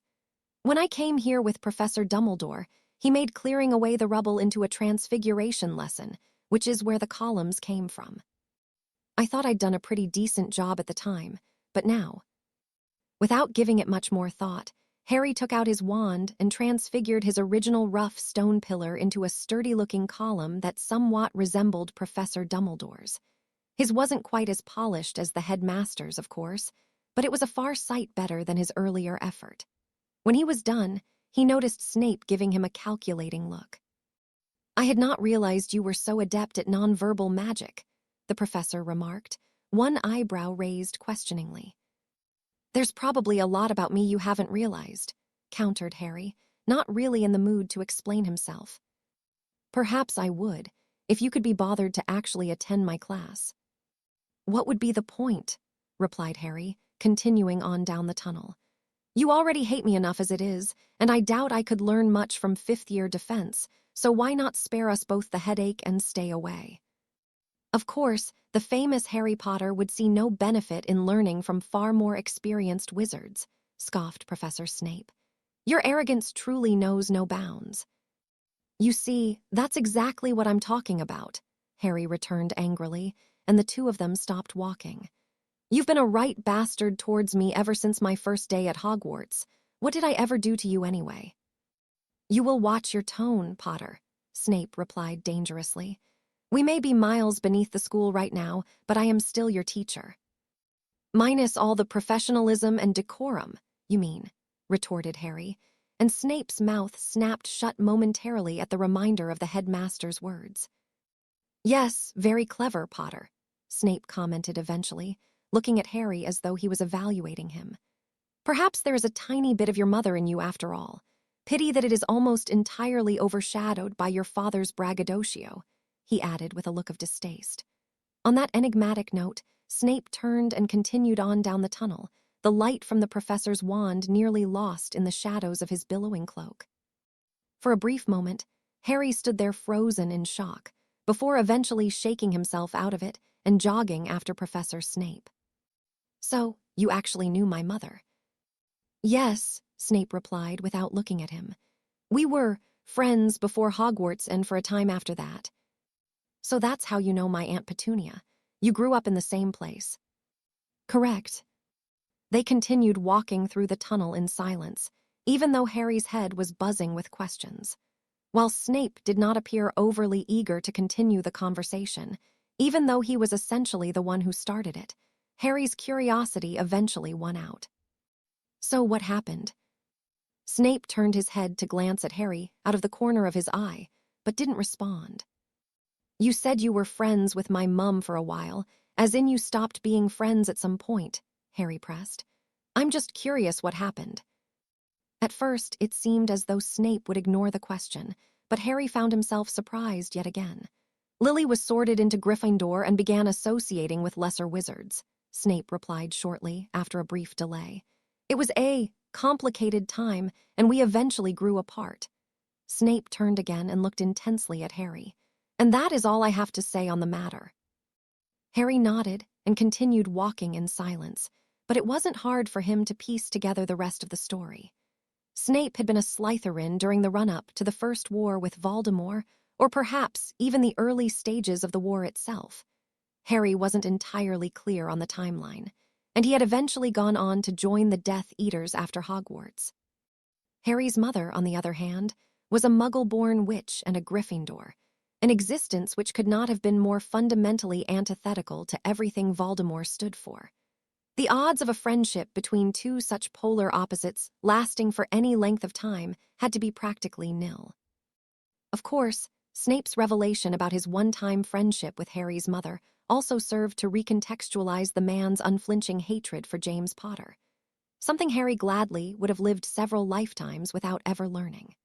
Frankly, the mere thought of Severus Snape harboring romantic feelings for his mother made Harry want to violently vomit, until the cursed knowledge was permanently expunged from the darkest recesses of his brain. After a bit more walking, they reached the main doors of the Chamber of Secrets and were able to finally call an end to the uncomfortable silence. Harry hissed the password without hesitation, and for the third time in his life, he passed through the stone doors and entered Salazar Slytherin's private domain. Snape's expression remained impassive as he visually inspected the chamber, though Harry noticed that the man's eyes were continually drawn to the enormous basilisk carcass. "Well, there it is," Harry said at last, gesturing to the remains. "It is an impressive specimen," commented Snape as he examined the head, "and remarkably well preserved. Dumbledore thinks it has something to do with the magic of the chamber." "Perhaps," drawled Snape as he took a closer look at the remaining undamaged fang. "You have the daggers." He handed them both to the professor, who examined each of them in turn before handing the longer of the two back to Harry. Next, Snape pulled on a pair of dragonhide gloves and carefully grasped the fang by its root, while gently pressing the exposed blade of the dagger against the tip. Making sure to keep a respectable distance, Harry looked on in interest as the sickly yellow venom oozed out of the fang and pooled onto the surface of the blade, before forming into tiny, toxic beads that were gradually absorbed by the goblin silver. Satisfied that the blade had imbibed enough venom, Snape inspected the dagger one last time before returning it to its scabbard. "Remember, Potter, the Dark Lord's reaction to Nagini being destroyed will be anything but predictable," warned Snape, as he stashed the dagger beneath his robes. "It would be wise to make sure you are prepared for anything." Harry locked eyes with Snape. "I will be." "Oh, ooh. Oi, are you ready or what?" Harry dragged his gaze away from the mirror to shoot his red-headed best friend an exasperated look. "Seriously, Ron, you're telling me to hurry up and get ready." Don't get too many chances, do I? Ron quipped back at him, causing them both to laugh. It was the night of Slughorn's much-anticipated party. Anticipated by some, at least personally. Harry wasn't looking all that forward to it. And Harry, Ron, and Neville were up in their dorm, finishing getting dressed for the evening. Ron had panicked after finding out that dress robes were expected, but Harry was more than happy to lend him a set, even if they had to be resized a bit to account for Ron being a few inches taller. "You boys sure clean up nice," Seamus heckled from across the room. "Who knew we had so many fancy lads living with us?" Dean, who was lounging on his bed reading a magazine, laughed and shook his head. "Did you forget what you wore to the Yule Ball last year?" "That's all right," grinned Seamus. "I don't reckon I'll be going to many more fancy parties here at Hogwarts anyway, so I might as well get my shots in." "Believe me, if my girlfriend wasn't so dead set on going, I'd gladly let you take my place," offered Harry, checking himself over the mirror one last time. The only instruction Astoria had given him was to put on something blue, so Harry had opted for a set of midnight robes that he had not yet had the occasion to wear. "Now are you ready?" "As I'll ever be," replied Harry, making one last vain attempt at getting his hair to lay flat. "I'll have to meet you there," said Neville, as they made their way towards the stairs. "I'm supposed to pick up Hannah and Susan at their common room so we can head up to Slughorn's office together." "All right, that does it," huffed Ron, extending his arm across the door to bar Neville from leaving. "Out with it, Neville. Which one of those girls is your actual date?" Neville looked to Harry for assistance, who just shrugged as if to say you're on your own. "Hannah," he replied sheepishly. "Just Hannah." "Of course," frowned Neville. "Susan didn't want to bring a date tonight, so we told her she could walk up with us." "Well, that's all right then," grinned Ron, apparently satisfied with the explanation. "We've been wondering, you know." "It's actually pretty new," he admitted. "That's why I haven't said anything yet. We really have been just friends for most of the year." "Good for you, Neville," said Harry, clapping him on the back as they started down the stairs. By the time the boys finally made it down to the Gryffindor common room, Hermione was already there waiting for them. Her dress robes were made from some sort of delicate lilac material, and she had obviously put some effort into tamming her hair for the evening, which was something Harry had noticed her doing with increasing regularity as of late. The overall effect was rather nice, in Harry's opinion, a sentiment Ron most certainly shared, if his slack-jawed expression was any indicator. "There you are," Hermione said as they descended, perhaps a tad impatiently. "Your brother's already left for the party with Alicia and Angelina," she told Ron, "and Cormac went to go pick up his date ages ago. Now come on, or we're going to be late." Harry nodded his agreement, but Hermione's words seemed to barely register with Ron. "Blimey, Hermione." Finally taking notice of the way her boyfriend was looking at her, a faint blush spread across Hermione's cheeks. "You look quite nice yourself," she said bashfully, reaching up to brush a piece of lint off the front of Ron's robes. I need to go pick up the girls, but I'll see you all there," announced Neville, just as he was ducking out the portrait hole. Hermione nodded in reply and turned towards Harry. "Are you picking up Astoria at her common room, too?" she asked him. "No, she didn't see the point of making me walk all the way up there, so she's coming down with Terry and Lisa." "Well, then let's go," she replied brightly, taking Ron's hand and making for the portrait hole, an amused Harry trailing behind them. Together, they wound their way through the castle before finally arriving at Slughorn's sixth-floor office. Once they were inside, Harry was blown away by the transformation the room had undergone since the last time he'd been there. For starters, as packed with people as it was obvious that the office itself had at least doubled in size, some sort of expansion charm at work, if he had to guess.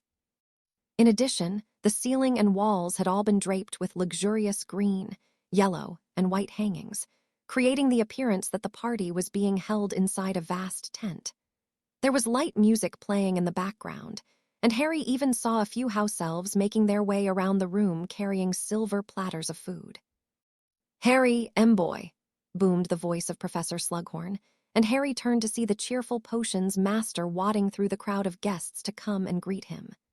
Slughorn's party attire was comprised of a luxurious velvet smoking jacket, complete with a matching hat.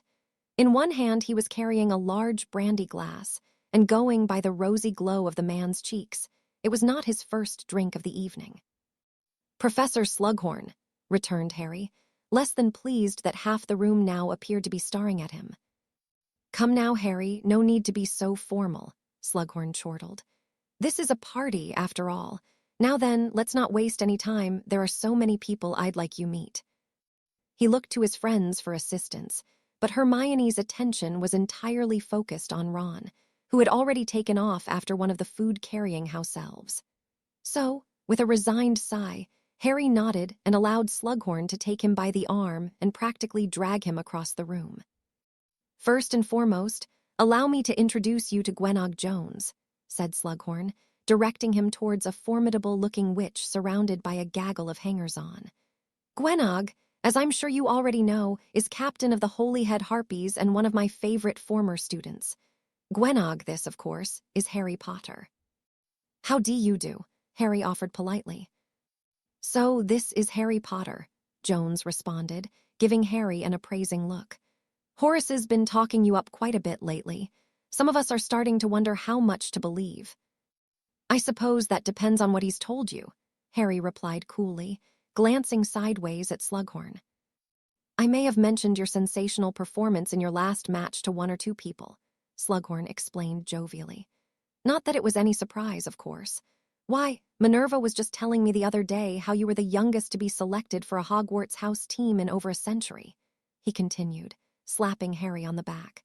"And that's not to mention how you've been approached by at least one professional team already, if rumors are to be believed." "That's true, but I still haven't decided." "See, Gwenog," said Slughorn, spilling some of his drink in his enthusiasm. "Sounds to me like in just a few short years, you'll get to see Harry's skills firsthand." "Looking forward to it," smirked Jones. "You're a seeker, right? Should be fun to find out how good you are at avoiding bludgers." "I have a feeling you might be surprised," countered Harry, feeling less than impressed by the Quidditch star's attitude. "Oh ho, well, I for one look forward to seeing that battle in person," declared Slughorn. "I'm sure it will be a hot ticket, so make sure you set one aside for your old teacher."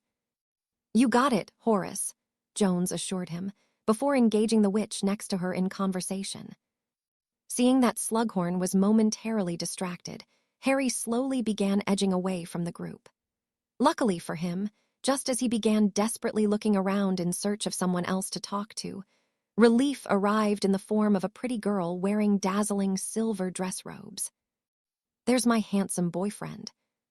Harry turned to see Astoria beaming at him. "Wow, you look amazing," were the first words out of his mouth, and he meant it. She didn't often wear her hair up, but on the rare occasions when she did, Harry always thought it made for a striking look. Add to that the radiant smile she was sending his way, and it was enough to make Harry forget anyone else was in the room with him. "Well, I'm certainly glad you think so," she replied teasingly. "You look smart in these robes. I love the color, too," she added, gliding one hand across his chest. "Ah, Miss Greengrass, so good of you to join us," Slughorn suddenly interrupted. "How is your father, Elias? Business is still booming, I presume." Astoria grinned slightly at the flash of annoyance behind Harry's eyes. "Good evening, Professor Slughorn. Father is doing quite well, all things considered," she answered politely, giving him a small curtsy. "Yes, allow me to formally offer my condolences," the professor replied sadly. "Your sister was quite talented, by all accounts, and I must admit that Slytherin House has not been the same since that dreadful incident." "I can imagine." Indeed," muttered Slughorn, seemingly oblivious to his own lack of tact. "Well, now that you are here, I can introduce the both of you to Glenda Chittick. I taught her at Hogwarts, of course, and now she's the host of a very popular—" "Actually, Professor," Harry cut in, "you'll have to excuse us for a moment. I already promised Astoria a dance, you see, and it would be rude of me not to follow through." Of course," boomed Slughorn. Like I said, this is a party, and we'll have plenty of time to make introductions. Go on and have your dance, perhaps even get yourself something to drink, and I'll come find you when you're done. Sounds good, sir, Harry nodded reluctantly, while doing his best to hide his grimace. He had been hopping to avoid being paraded around all night by Slughorn, but it didn't seem like he was going to get his way. To make matters worse, Harry felt somewhat obligated to go along with it, considering Slughorn had willingly given him the memory, so it was beginning to look like he had a long night ahead of him. Don't worry, I won't leave you to face your adoring fans all by yourself, Astoria reassured Harry, as she led him to an area of the floor where a handful of couples were already dancing. She reached up and slid her arms around his neck before beginning to sway along with the music. I don't know about all that, he replied. So far I've only met Gwenog Jones, and she didn't seem too impressed with me. Who cares? I can't stand the harpies anyway. Harry laughed and pulled her in closer. Surprisingly, they were able to squeeze in 3 dances before Slughorn reappeared and ushered them across the room to meet 2 members of the Weird Sisters, the popular wizarding band who had played the Yule Ball the year before. After that, they did indeed meet Glenda Chittick, who, as it turned out, hosted Mrs. Weasley's favorite program, The Witching Hour, on the Wizarding Wireless Network. The next hour was a complete whirlwind, as Professor Slughorn introduced Harry and Astoria to authors, successful entrepreneurs, and other people of note. One pleasant surprise was when they met someone even Harry could get excited about, Devlin Whitehorn, the founder of the Nimbus Racing Broom Company. While he was forced to admit that he favored his Firebolt at present, Harry still excitedly talked about how much he had loved his Nimbus 2000 and asked several questions about some of the new prototypes the company was working on. Astoria made sure to stay on his arm the entire time, helping Harry to navigate the small talk while also gracefully steering conversations away from topics she knew would irritate him. All in all, the party turned out to be not nearly as much of a headache as Harry had initially feared, and he actually wound up enjoying himself for a large part of the evening. Eventually, Slughorn's adult guests slowly began to leave, and the party started winding down. As one might expect, the members of the underground in attendance ended up gravitating towards one another, especially once the crowd really began to thin out. I probably shouldn't have eaten that last pasty, complained Ron, wincing uncomfortably while holding his stomach. Hermione rolled her eyes unsympathetically. Right, it's that one pasty to blame and not the 24 canapés you had before that, she pointed out, causing Harry to laugh while Ron grumbled something about girls and exaggerating under his breath. Well, I don't know about the rest of you, but I've had a lovely time tonight, declared Astoria, receiving several nods of agreement in reply. You've all been working so hard lately. I think it's nice that everyone could take a night off to relax together. She's got a point, you know, agreed Neville. I know what we're doing in the underground is important, but maybe it wouldn't be such a bad idea to just hang out like this every now and then. It's only going to get busier with OWLS coming up, Terry reminded them. Not that I'm opposed to taking a night off here and there, of course. I don't know, Hermione replied worriedly. Exams are still weeks away, and I already feel like I'm behind on revising as it is. I can't even imagine what it must be like for NEWT students. Fred and George don't seem all that bothered, Ron pointed out. No surprise there, Hermione huffed irritably. At this rate, they'll be lucky if they get any NEWTS at all.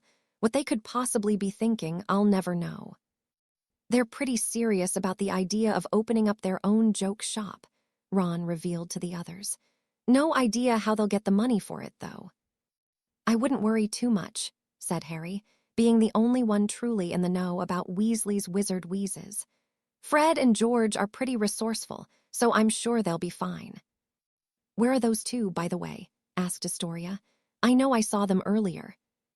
Probably left to go find a couple broom cupboards, shrugged Ron, and then in response to the dirty look Hermione gave him, added, What? It's not like I have any control over what they get up to. Harry was about to add his own joke about how the Room of Requirement was a much better alternative. Only the quip died on his lips when he saw Professor Dumbledore striding into the room, followed closely by Professor Sprout. Slughorn immediately moved to greet them, and after a brief discussion, all three teachers began making their way towards where Harry and the others were standing. "I apologize for interrupting your evening," Dumbledore said to the group, before turning to address Susan specifically. "Miss Bones, may I ask that you join us for a moment?" "Sure," she replied nervously. Has something happened?" "Come along, dear, and we'll explain everything," Professor Sprout replied kindly, though her pained expression was fairly easy to read. "Hannah, why don't you join us as well?" After sharing worried glances with one another, both Susan and Hannah stepped forward and allowed Professors Sprout and Dumbledore to lead them out of the room. "Professor Slughorn, what happened?" Harry asked insistently. Slughorn glanced quickly around the room, apparently debating how much he should reveal. "Well, I suppose you'll all find out sooner or later," he eventually decided. "Terrible business, I'm afraid. According to Dumbledore, Amelia Bones was found dead in her office this evening."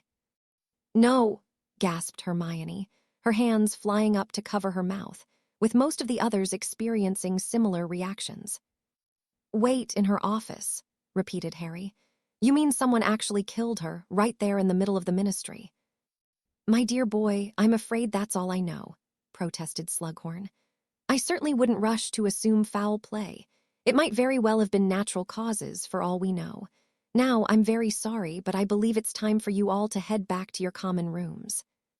"I don't buy it," declared Harry, as Slughorn went off to let everyone else know the party was over. "Madam Bones was right near the top of Voldemort's hit list. This can't be a coincidence." "I feel so bad for Susan," said Astoria. "Was she really close to her aunt?" "She was," confirmed Neville. "She'll be devastated. I'm glad Hannah went with her at least." "Yeah, I'm sure," Harry began to speak, but then his face froze mid-sentence. "Oh, damn." "What is it?" "Madam Bones knew where the captured Death Eaters were being kept," he explained, an uncomfortable feeling forming in the pit of his stomach. "What if they somehow managed to get the location out of her?" "You mean Bellatrix Lestrange might be on the loose again?" asked Neville, paling slightly. "And Malfoy," replied Harry. "There were only a few others, but giving Voldemort back his best fighter and restoring his access to the Malfoy gold can't be good for us." "So what do we do now?" asked Ron. Harry looked around at each of them before answering, gently squeezing Astoria's hand for support. "Make sure we're ready for anything. Chapter 42, free at last." Harry's fears turned out to be well-founded. It wasn't printed in the Sunday Prophet, but Dumbledore confirmed for him the next morning that the 6 imprisoned Death Eaters had all been broken out of their top-secret detention facility. In addition to Bellatrix Lestrange and Lucius Malfoy, Voldemort had also regained the services of Mulciber, Yaxley, and Crabbe, SR. Not to mention, and Harry's insides boiled with fury just thinking about it, Wormtail himself. One thing that was actually reported in the paper was that Minister Scrimgeour had appointed a man called Pew's Thickness to be the new head of the Department of Magical Law Enforcement. While the ministry had yet to publicly declare that Madam Bones had been murdered, that didn't stop everyone from reading between the lines and coming to the correct conclusion on their own, adding to the already tense atmosphere around the school. According to Neville, Susan had been sent home that very night and would be away for at least a week. The Bones family had been nearly eradicated during the previous war, so it made sense that their few remaining members would want to band together following the murder of one of their own. At Neville's insistence, most of the Hogwarts Underground's combat team convened for a training session that Sunday afternoon. The release of Bellatrix Lestrange had apparently lit a fire under Neville's cauldron, causing him to bring an unusual level of ferocity to their training. So much so that Harry was forced to pull the boy aside and tell him to ease off a bit. After a brief argument, Neville finally agreed to ratchet down the intensity a few notches, in exchange for a private training session with Harry later in the week. Of course, finding extra time for Neville during the week was easier said than done, considering everything else Harry had on his plate. Above all else, his primary goal was to be ready to cast the counter-curse on Astoria the night of the next full moon, which happened to be the following Friday. With that in mind, he purposefully neglected all of his other responsibilities, including homework, in favor of spending as much time as possible practicing with the Elder Wand. On the day Harry had first united the Deathly Hallows, the magic of the Elder Wand had been completely overwhelming. Now, after a week of practicing, using the wand was slightly less overwhelming. There was no mistaking it. His spells were definitely more powerful than before, and the wand seemed to almost intuitively respond to his intent, making silent casting suddenly feel as natural as breathing to Harry. The feeling was almost addictive. If he had to make a comparison, Harry would say it was almost like the intense rush he got from practicing dark magic with Daphne. Only it happened with every spell and didn't leave him feeling corrupted afterwards. "Good, Harry," said Dumbledore, as Harry performed a series of rapid-fire transfigurations to counter the headmaster's onslaught. It was Thursday evening, and Professor Dumbledore was once again putting Harry through his paces, even though they had been at it for the better part of an hour. Harry was not feeling even the slightest bit of fatigue. On the contrary, his magic somehow felt as if it was growing sharper, more refined, the longer their duel progressed. "Let us see how far you have come with your control," Dumbledore suddenly announced, unleashing a torrent of water directly at Harry, as if from a Muggle fire hose. In response, Harry jabbed his wand directly out in front of him, forcing the cascade to split apart and divert to either side of him. Next, with a twirl of the Elder Wand, he wrested control of the water away from Dumbledore and forced it to loop back around towards the professor.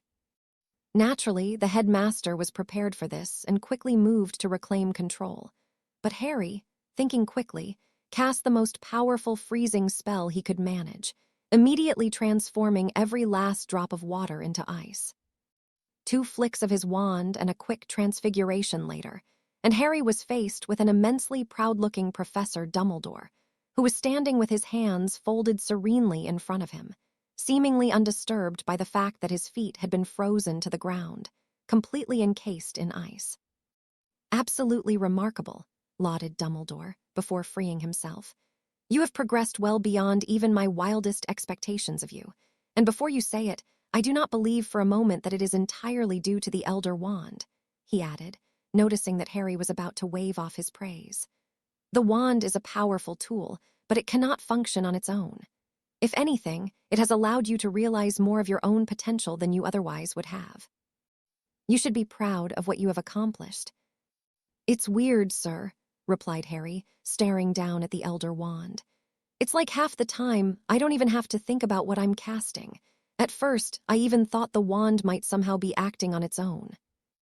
"I see," Dumbledore responded, sounding vaguely intrigued. "And what do you think now?" Harry frowned momentarily as he tried to come up with an explanation that made sense. "It's more like it's performing the spells I would want to cast, but somehow doing what I want before I can even think to do it," he said, though he didn't seem completely happy with the description. "That's not it exactly, but I think it's as close as I can get to a proper explanation, if that makes sense." "You are acting instinctively," said the professor, nodding in understanding. "It is possible that your close connection with the Elder Wand is facilitating, or perhaps even enhancing the way your magic responds to your instincts. In either case, I am confident that it is still your own magic that you are wielding." Feeling slightly better after Dumbledore's reassurance, Harry nodded and slid the wand back up his sleeve. "That's good, I suppose," he said thoughtfully, before looking back up at the professor. "I think I'm ready." Dumbledore seemed momentarily puzzled, before bowing his head in understanding. I take it you still intend to cast the countercurse tomorrow." "I don't see any reason not to," he confirmed. "I feel like I'm ready, and Astoria has waited long enough." "Very well," replied Dumbledore. "I shall let Madame Pomfrey know that her services will be required tomorrow evening, though hopefully they will involve observation only. Have you informed Elias of your plans?" "Not yet," Harry admitted, a bit sheepishly. "Astoria wanted to wait until the last minute, so he doesn't have time to ask a lot of questions. The plan is for her to write to him tomorrow and ask him to come to the castle, but we won't explain what it is we're doing until he's already here." Dumbledore's eyebrows raised in surprise. "Is that so?" he remarked. Well, I cannot say that I would have suggested such a strategy myself, but then again, it is not really my business in the first place. One more question, if I may. Of course. How confident are you that the information this Mephistopheles gaunt provided is accurate? Professor Dumbledore inquired gently. My apologies for waiting this long to ask, he continued.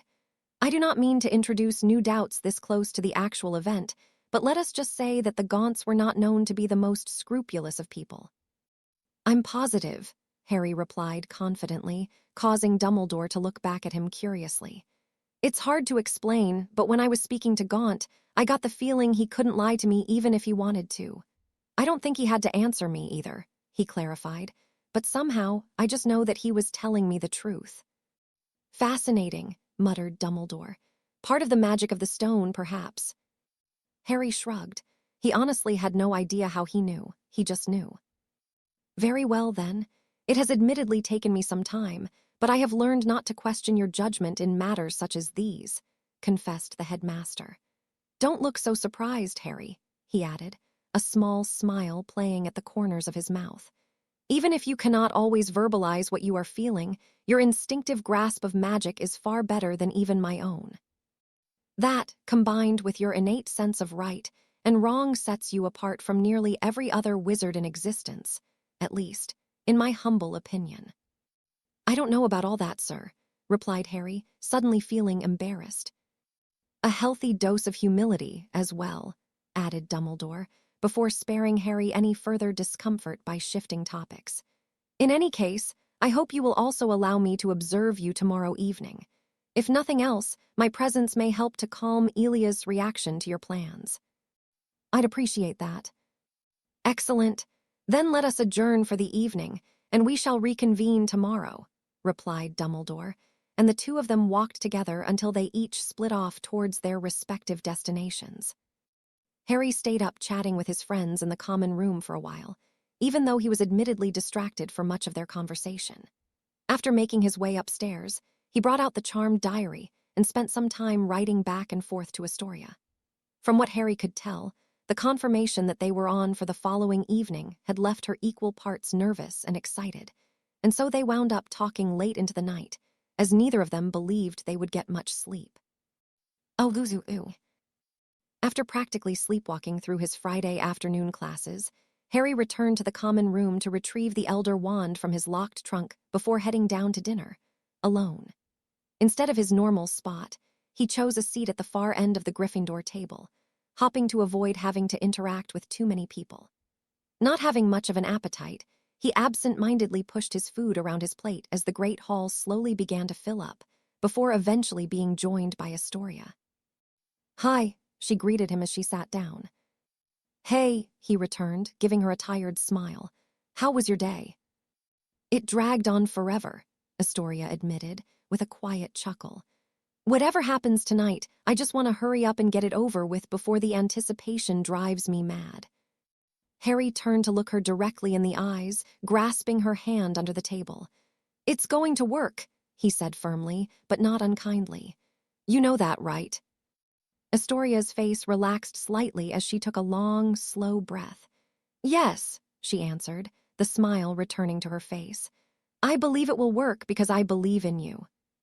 Good, he nodded in reply, although as confident as he sounded, secretly, he was almost as anxious as she was. As certain as he was that they would succeed, it was still impossible to ignore the enormity of the event. Are you hungry? Oh no, I couldn't possibly eat right now, replied Astoria. My stomach has been fluttering all day as it is. Nodding in understanding, Harry pushed his own plate aside while Astoria rested her head on his shoulder. They were still in that position a few minutes later, when Hermione came and sat down across from them. Hi, she said, waving up the table at Ron to get his attention. Why are you sitting all the way down here? No reason in particular, Harry lied. It's just been a long week, so I thought a quieter dinner might be nice. Oh, Hermione replied awkwardly. Would you rather I go sit somewhere else? No, don't be silly, Harry reassured her. You guys are fine. I just didn't feel like being in the middle of everything tonight. Something's happened, Hermione stated flatly, leaning slightly across the table. I can tell, Harry, she continued, in response to his feigned look of innocence. Either something's happened or something's going to happen. You don't have to tell me what it is, but you don't have to pretend either. Harry opened his mouth to make up an excuse, but it turned out not to be necessary. It's all right, Harry, sighed Astoria, sitting up straighter. You're right, Hermione. Something important is happening tonight, but it's nothing to worry about. It's actually something good, incredible, even, but I think we're both just a bit anxious about it, she explained. I don't think I'll mind telling you about it later, assuming everything goes according to plan, but for now I think I'd rather keep it private. Oh, okay, Hermione replied, with obvious concern in her voice. Well, good luck with whatever it is, and let us know if we can help with anything. Thanks. Ron and Neville joined them shortly thereafter, and the conversation soon turned towards Quidditch. Specifically, the upcoming match between Slytherin and Hufflepuff, and how the various possible outcomes could affect Gryffindor's chances to win the cup. Harry was grateful for the distraction, even if Ron did most of the talking. Eventually, the Great Hall began to clear out. When it became clear to Hermione that Harry and Astoria were intentionally lingering at the table, she got up to leave and convinced Ron and Neville to return to the common room with her. Professor Dumbledore must have been waiting for the opportunity to speak with them alone, because he came down from the staff table within minutes of the others leaving. Good evening, Harry, Miss Greengrass, the professor greeted them politely. If you are ready, may I suggest you both make your way to the hospital wing? Madame Pomfrey will be expecting you. Isn't it still too early? Asked Harry, glancing out the window and seeing that the sun had not yet fully set. According to Professor Sinistra, the moon will be at its brightest shortly after 9 o'clock tonight, replied Dumbledore. I believe that would be the opportune time to perform the spell, but Madame Pomfrey has informed me that she would like to run a quick checkup on Miss Greengrass beforehand. We'll head up now, sir, said Astoria. Very well, I shall meet you there shortly, replied the headmaster. Is your father planning to join us?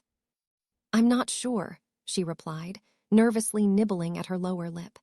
If he is, then I would expect him to show up any minute now, assuming he got my letter, of course. If you would like, I can attempt to contact him if he has not arrived within the hour. Astoria thought about it for a moment, then nodded in agreement. With that settled, Dumbledore exited the Great Hall while Harry and Astoria gathered up their things and set off for the hospital wing. Unsurprisingly, Madame Pomfrey began fussing over Astoria the moment they arrived, first having her change into a thin, white robe, and then directing her to a bed on the far side of the room, which was obscured by a large, folding screen. Harry took a seat a few beds down. Just to give himself something to do, he took out the Elder Wand and began idly rolling it between his fingers. But he had only been waiting for a few minutes when the door to the hospital wing opened and Elias Greengrass strode into the room, followed closely by Professor Dumbledore. Where is Astoria? He demanded, as soon as he laid eyes on Harry. I'm here, Father, said Astoria, emerging from behind the screen. What's going on? He asked insistently, quickly crossing the room to attend to his daughter. Your letter mentioned having something urgent to tell me, and as soon as I get here, Dumbledore tells me you're in the hospital wing. All of a sudden, Elias turned around sharply to glare at Harry. It's nothing like that, Father, Astoria reassured him, her cheeks burning with embarrassment. Please, just listen to what we have to tell you. Elias relaxed slightly, allowing his daughter to guide him back to where Harry was standing with Professor Dumbledore. Now, I know this will be hard to believe, but please try to keep an open mind. Keep an open mind about what, exactly? He replied suspiciously, looking back and forth between Harry and Astoria. Astoria looked to Harry, who took a deep breath before delivering the news. Tonight, we're going to put an end to your family's curse, he announced, making sure to look Elias directly in the eye. At first, the man had no reaction at all. Then, his expression seemed to quickly cycle through a range of emotions, ultimately landing on something like perturbed aggravation. We've done some research, Father, Astoria chimed in, before Elias could even speak. Think back to the last time we let someone try and how upset I was when it didn't work. You know, I wouldn't agree to something like this if I didn't honestly believe it might succeed, she explained. Even Professor Dumbledore thinks it will work. Everyone's eyes turned to Dumbledore. Nothing is guaranteed, of course, but their logic is sound, remarked the professor. If nothing else, I am reasonably confident that there will be no ill effects as a result of the attempt, although I have asked Madame Pomfrey to be on hand, just in case. I ran a full diagnostic, and aside from the traces of the malediction I detected, your daughter is in perfect health, the matron reported, at Dumbledore's prompting. In my professional opinion, even an ineffective countercurse would be extremely unlikely to cause any harm. Elias cleared his throat and focused his gaze on Harry. Tell me, Harry, he said slowly, as if trying to keep his emotions in check. What sort of qualifications do you have in this field? Why do you so adamantly believe that you will succeed, where so many world-renowned experts have failed? Well, for starters, I'm willing to bet that none of the so-called experts were Parselmouths, replied Harry.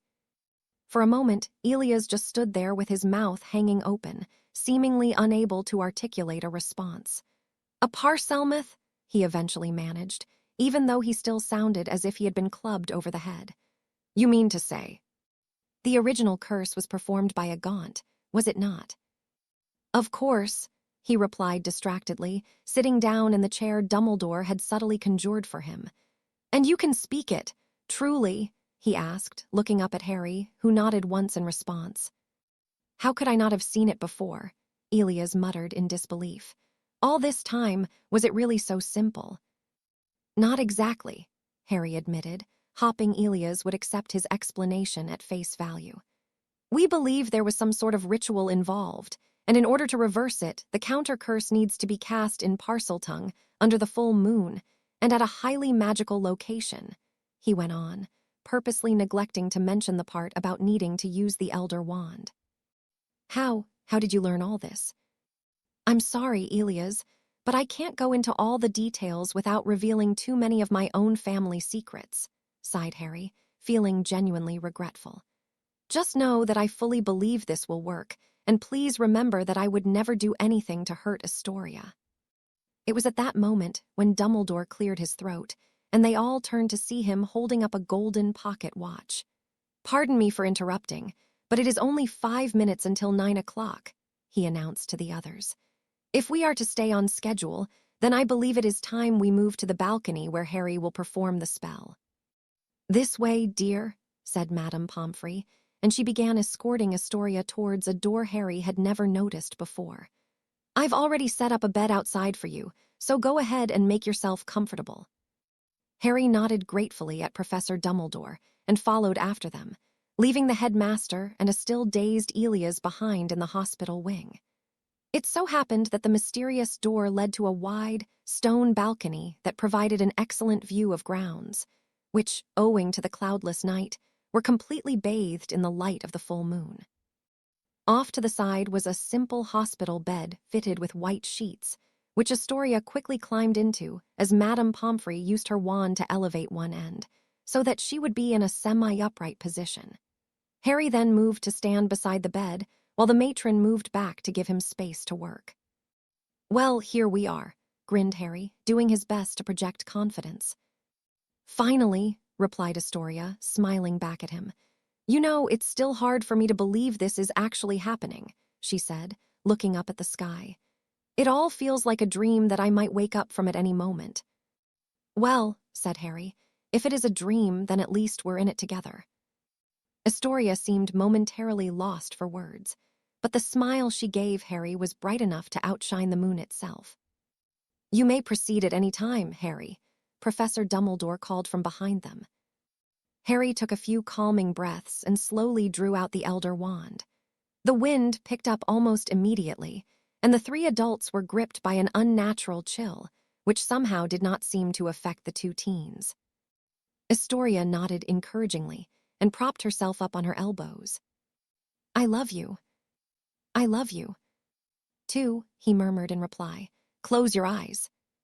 She complied at once, and Harry carefully aimed the tip of the wand at the center of her chest. Closing his own eyes, he focused on his magic and allowed it to flow through him unrestricted, focusing every last shred of his willpower on curing Astoria. Steeling his resolve, Harry took one last deep breath and opened his eyes before uttering the countercurse. Flesh and bone, root and seed, from mine anathema thou art freed. There were no sounds or flashes of light to accompany the spell, but Harry very clearly felt the rush of magic pouring from himself into Astoria. It must have done something, because the moment he finished speaking the last sibilant syllable, Astoria's eyes shot wide open, and Harry would have sworn they were even glowing slightly. His celebration was short-lived, however, because only seconds later she gasped and collapsed back onto the bed. "Astoria!" shouted Elias as Harry looked on in stunned silence. "Out of the way," ordered Madame Pomfrey, as she nudged past him and began casting spells over Astoria's motionless form. "She appears to be fine," she revealed a moment later, causing the vice around Harry's heart to relax slightly. Whatever else that spell did, it almost completely drained her magic, which is why she fell unconscious, but it's already beginning to restore itself, she added curiously, while continuing to pass her wand back and forth over Astoria. "And the curse?" Elias asked in a strained voice. "Hang on, first things first," the matron replied impatiently. "Yes," she declared a moment later, in a satisfied tone. "Simple magical exhaustion, but otherwise she is unharmed. And considering how quickly her magic is rebounding, I don't expect her to be down for long. And now, let us see." Madame Pomfrey began waving her wand in a series of complex movements, finishing with a slight tapping motion over Astoria's chest. "My word," she muttered quietly, before repeating the same motions again. "What is it, Poppy?" asked Dumbledore urgently. "It's gone, Albus," she replied, casting her spell for the third consecutive time. "I'm not picking up a single trace of the malediction. It's completely gone, Albus, and it was very clearly there when I checked her earlier." "How marvelous!" exclaimed Dumbledore, clapping his hands together once in front of him. "How completely, wonderfully marvelous! Oh, congratulations, Harry." All of the tension drained out of Harry's body as the realization set in, and he absently grasped the hair on top of his head and began laughing out of sheer relief. Somehow, he had the presence of mind to stow the Elder Wand back in his robes, even though his eyes were locked on the piece. Chapter 43, OWLS. "Good morning, Harry." "Morning, sir," he yawned in reply. Professor Dumbledore looked as if he had already been up for hours, whereas Harry had clearly rolled out of bed with just enough time to dress himself before his appointment. "I trust you enjoyed your weekend of celebration." "Saturday after the match was fun," he admitted. "It was back to work yesterday, though OWLS and all." "Ah yes, we are indeed down to the last week of preparation," replied Dumbledore, who sounded delighted by the prospect. "And how is Miss Granger managing?" "Better than I expected, honestly. She took almost 2 whole days off, what with all the excitement around the Quidditch Cup," said Harry, which seemed to surprise Dumbledore. "She made up for it yesterday, though, and then some." "Of that, I have no doubt," the headmaster chuckled, before turning serious once more. "Now, before heading off to your appointment with the minister, there are a few things I would like to discuss with you." Nodding in agreement, Harry looked back expectantly at the professor. "First, on the topic of Voldemort's plans surrounding the final day of term," he began, immediately commanding Harry's full attention. "I believe we should do everything in our power to ensure the safety of the students. Having that in mind, what are your thoughts on potentially leaking some of our plans regarding your evacuation to Voldemort?" Harry thought carefully before responding. "You mean use me as bait?" he said finally.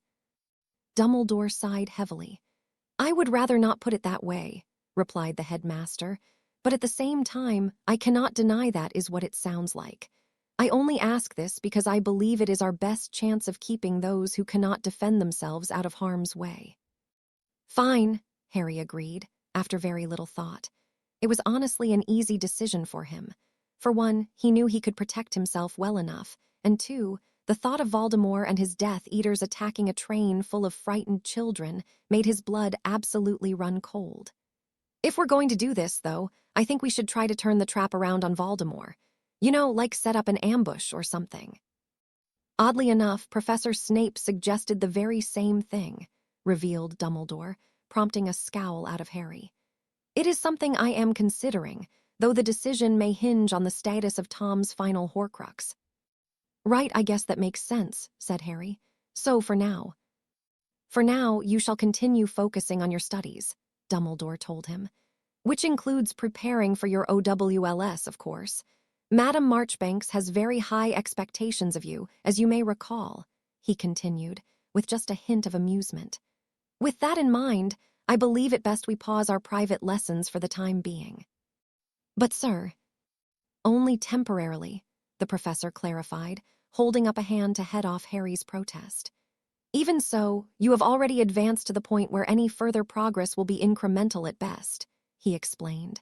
At this point in time, I believe there are very few wizards who would be a match for you, and a few weeks' rest will not change that. Voldemort being one of those wizards, Harry replied pointedly. Indeed, nodded Dumbledore. Although I should think the gap has narrowed considerably since your last confrontation. You have come a long way, Harry, and you should be proud. Harry shrugged noncommittally. Maybe I will, once Voldemort's gone, he muttered in reply. I just want all this to be over so I can finally live my life. You will, Harry. Of that, I have never been more confident, declared Dumbledore, getting up from behind his desk and moving towards the fireplace. Now, moving on to our next topic, I have been growing increasingly concerned by our minister's behavior as of late. How so, sir? Rufus has been making some rather uncharacteristic decisions, explained the headmaster. Nothing outright nefarious, mind you, but concerning, nonetheless. The most recent example would be ordering Auror patrols back to their peacetime levels, undoing the changes he himself oversaw when he was head Auror under Madame Bones. That doesn't make much sense, frowned Harry. Do you think Voldemort got to him? That, my dear boy, is what I intend for us to find out, he replied, tossing a handful of flue powder into the fire. It was too early for most ministry workers to have started their shifts, so the atrium was still relatively quiet when they arrived. The sounds of their footsteps echoed throughout the mostly empty space, which always gave Harry an uneasy feeling, no matter how many times he'd made the trip.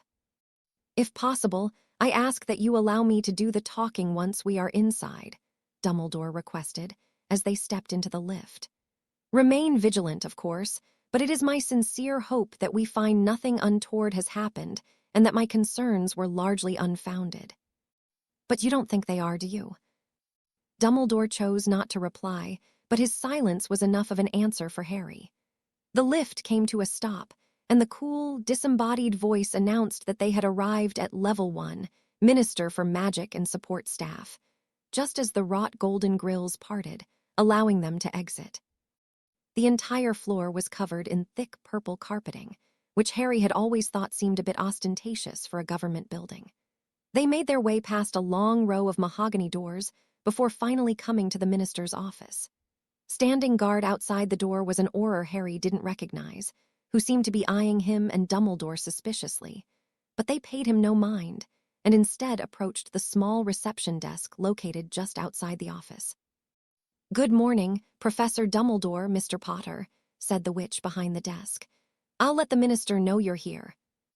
Thank you, Esmeralda, replied Dumbledore, as the witch stood and stepped into the office. She returned less than a minute later with an apologetic look on her face. I'm sorry, but the minister says he can meet with Mr. Potter today, but only if he's by himself. I see, frowned Dumbledore. And did he happen to mention why? I'm sorry, Professor, that's all he told me. I do not believe it would be a good idea for you to meet with the minister alone, Dumbledore said quietly to Harry. Perhaps I should pay him a visit on my own at another time. It's all right, sir, I'll go, replied Harry. I'm pretty sure what we needed to talk about today was important. Dumbledore examined Harry over the tops of his spectacles, seemingly in the midst of an internal debate. Very well, then, the professor finally relented. Just be sure to exercise caution. I shall be waiting right outside. Harry nodded and moved towards the door, only for the Auror to bar his path. No wands allowed inside the minister's office, grunted the red-robed wizard, holding out his hand as if expecting Harry to hand over his wand. Why not? Harry inquired suspiciously. It's never been a problem before. New policy, the Auror responded gruffly. There's a war on if you hadn't noticed.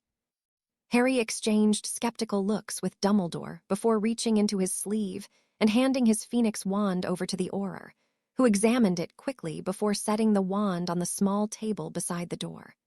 With one final nod to Dumbledore, Harry pushed open the heavy mahogany door and stepped into the minister's office. Scrimgeour was sat behind his desk reading over a long bit of parchment. Outwardly, he didn't look any different from their last appointment, but at the same time, there was something about him that put Harry on edge, which is why he decided to remain standing. Potter, Scrimgeour said brusquely, barely bothering to look up from his desk. Minister. After a minute, Scrimgeour finally set the parchment down on his desk and looked up at Harry. I suppose you're wondering why I made Dumbledore wait outside, he stated gruffly. I guess I am a bit curious, replied Harry. I know you're not exactly best mates, but that's never stopped you from meeting before. True enough, agreed Scrimgeour. But the man also tends to play things too close to the vest. I thought if it were just the two of us, I might convince you to tell me more about your plans concerning the Dark Lord. We need to work together on this, Potter, if we are to put an end to this war, he continued, getting up from behind his desk. Otherwise, these meetings are little more than a waste of my time. The Dark Lord, repeated Harry, unused to hearing Scrimgeour refer to Voldemort by his preferred title. Should I remind you, Minister, that these meetings were your idea in the first place? I thought all you wanted from me was to put on a show for the public. Why is it you're suddenly digging for information?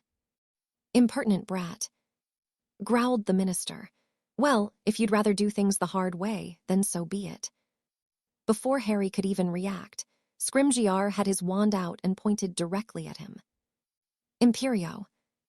Scrimgeour was obviously a powerful wizard, but the instructions inside Harry's head were muddled and confused, almost as if there were more than one person vying for control. He wasn't entirely clear whether he was supposed to start talking, sit down in the chair and be quiet, or go running out of the room. So instead, Harry decided to do nothing of the sort, resulting in him immediately snapping out of the curse. With one swift motion, he then summoned the Elder Wand to his hand and snapped off a quick disarming charm, before freezing the minister in a full body bind. Suddenly, the door flew open and Dumbledore stormed into the room, wand in hand. Harry. I'm fine, he assured the professor, while keeping his wand trained on Scrimgeour. I just wish people would stop trying to use the Imperious Curse on me, he added dryly. It's not like it ever works anyway. Rufus used the Imperious Curse. I'm pretty sure he's under it too, said Harry. I felt something off about him as soon as I entered the room, but I didn't know for sure until he cursed me. I see, replied Dumbledore, handing Harry back his phoenix wand before stepping closer to examine the minister. Auror Williamson was also under the Imperious Curse, he continued. While I had suspected something like this, it is an alarming turn of events nonetheless. Professor Dumbledore muttered something under his breath while passing his wand back and forth in front of the minister's face, causing Scrimgeour's eyes to roll back in his head momentarily before snapping back into focus. You may release him now, Harry, said the professor. Harry canceled the body bind, and the minister slumped backwards against the edge of his desk. Are you all right, Rufus? Fine, Dumbledore, muttered Scrimgeour, while gently massaging his forehead. Embarrassed I let that twit get the drop on me, but fine. You remember who cursed you. Thickness, of all people. I thought I could trust him, too. Last week we were having a discussion here in my office, Scrimgeour began to explain. I turned my back on him for no more than a few seconds, but apparently that was enough. I almost fought it off, but he wore me down eventually, he spat, looking disgusted with himself. It seems as though I've been spending too much time behind a desk, lost my edge. Do you think Thickness might be Imperious too? Asked Harry. More than likely, now that I think about it, the minister conceded, accepting his wand back from Harry. We need to conduct immediate damage control. Did I hear you say that Williamson was also cursed? Yes, most unfortunately, confirmed Dumbledore. I shall help you in any way I can, of course, but first I must know, he continued urgently. While you were under the Imperious Curse, did you reveal anything of what Harry has told you about Voldemort? Specifically, how we are working to ensure his mortality? Not that I know of, frowned Scrimgeour, who had the look of one trying hard to remember something. I was mainly told to go about my business whilst quietly undermining the Ministry's position in the war. I think cursing Potter here was just a matter of the opportunity presenting itself. Sorry for that, by the way, he added, addressing Harry. No problem, happens all the time, replied Harry, unable to resist. Scrimgeour looked at him oddly for a moment before shaking his head. This is bad, Dumbledore, he pronounced gravely. We have a lot of work to do, but first, we need to figure out who else in the Ministry they have under the Imperious and get them sorted out. On that much we can agree, nodded the professor. In the meantime, may I suggest we allow Harry to return to Hogwarts? He does have classes to attend, after all. Yes, that would probably be for the best. You can leave through my flue, Mr. Potter, agreed Scrimgeour, directing him towards the fireplace on the side wall, which was fashioned out of dark, ornately carved wood. It's a one-way connection for everyone except me, so don't bother trying to come back through it. The flue address is Hogwarts, headmaster's office, Dumbledore instructed him. I shall return to the castle as soon as I am able, but until then, I ask that you keep this incident to yourself. Of course, sir, he replied, adding, Good luck, Minister, before tossing a handful of flue powder into the flames and stepping through the fireplace. Professor Dumbledore did indeed return to the castle later that evening, and when he did, he made sure to summon Harry to his office for an update.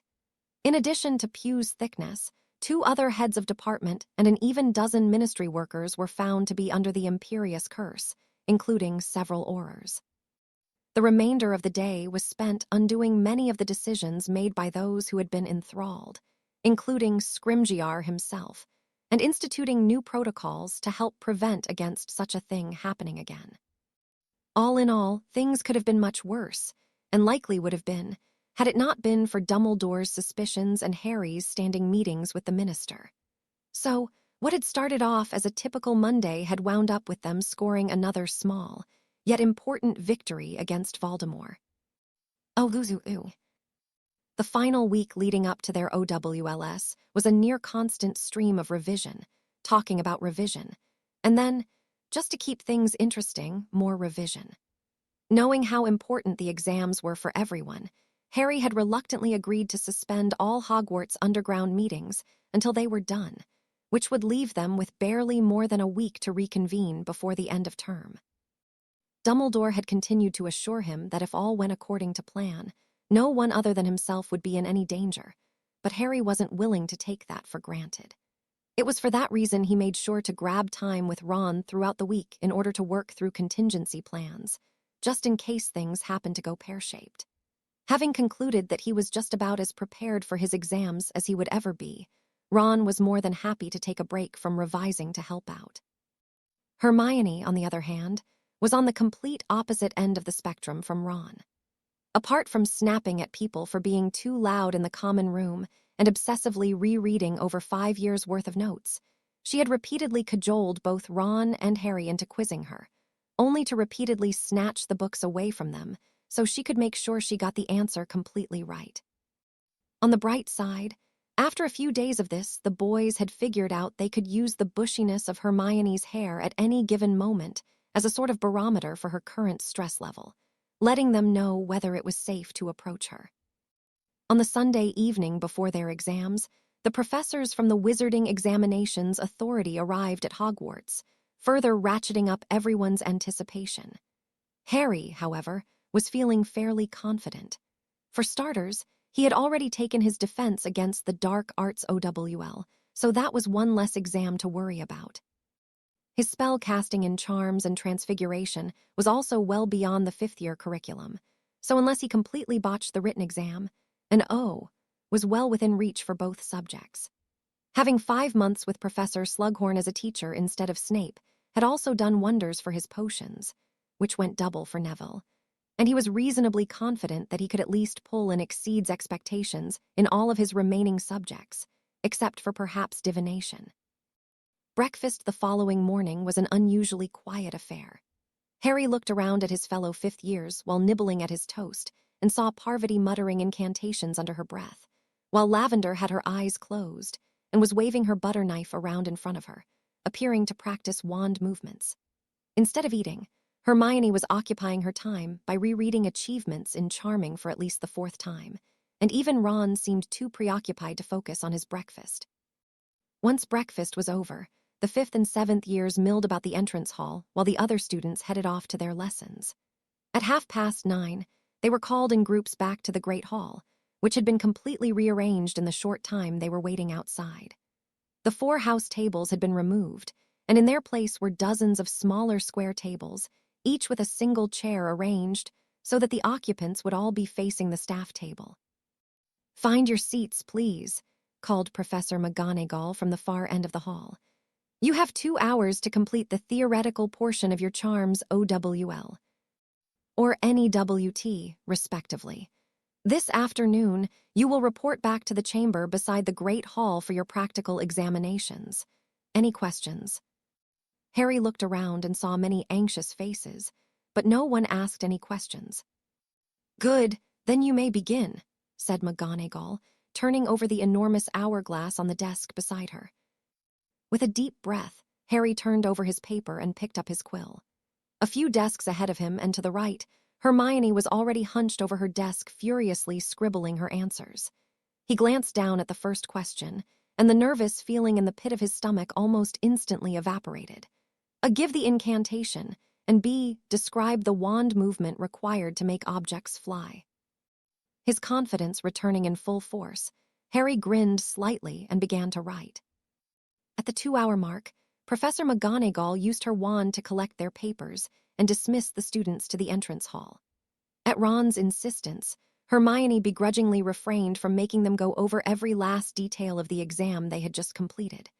Luckily for her, Ernie was more than willing to enter into a prolonged discussion, so the two of them, along with Padma Patil, huddled together to dissect each one of their answers together.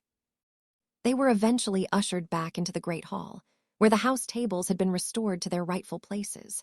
Lunch was also unusually quiet, and before long, it was time to gather in the adjacent chamber to await their practical examinations. Once there, the students waited anxiously as Professor Flitwick summoned them back to the Great Hall in alphabetical order, beginning with Hogwarts Underground members Hannah Abbott, Susan Bones, Terry Boot, and Mandy Brocklehurst. A short while later, Professor Flitwick returned and called out, "Next, may I have Goldstein, Anthony, Granger, Hermione? Oh dear." The diminutive professor muttered something under his breath before continuing, "Hopkins, Wayne, and Jones, Megan." Harry felt a sharp pang in his chest when he realized that Flitwick had just skipped over Daphne's name. It must have been left on the list by mistake, judging by the professor's reaction. "You all right, mate?" Ron asked him quietly. "Yes, fine," Harry replied distractedly, as they watched Hermione march out the door. He was not permitted much time to dwell on the matter, however, before he heard his own name being called, along with the Patil twins and Sally Ann Perks. "Good luck." "You too," replied Harry, before walking out into the Great Hall with his phoenix wand in hand. "Professor Tofty is free, Potter," squeaked Professor Flitwick, who was standing just inside the door. Harry looked in the direction the professor was pointing and recognized the ancient, bald wizard who had joined in halfway through his defense against the dark arts practical at the ministry. "Ah, Mr. Potter," Professor Tofty said as he approached. "I was hopping for the chance to examine you this week. After your performance during your defense against the dark arts OWL, I am quite interested in seeing what else you are capable of." "I'll do my best, Professor." "I very much look forward to it," he replied in a quavery voice. "Now, if you will, please take this egg cup and make it do some cartwheels for me." After successfully performing the task with no difficulty whatsoever, Harry grinned and guided his egg cup through a series of complex acrobatics worthy of a world-class gymnast. "Oh, bravo!" exclaimed Professor Tofty. "And non-verbally, no less. Well done, Mr. Potter, and now," he continued, conjuring a small rat on the desk between them, "please demonstrate the color change charm for me. Let's see orange to start with, I believe, but after that you may get as creative as you'd like." He continued to dazzle Professor Tofty for the remainder of the exam, completing every one of the required tasks with flourish before pushing them even further, in the most impressive ways he could come up with in the moment. After eventually catching on that his examination had gone on much longer than anyone else's, he decided to finish up with another demonstration of his patroness charm, much to the delight of Tofty and the other examiners.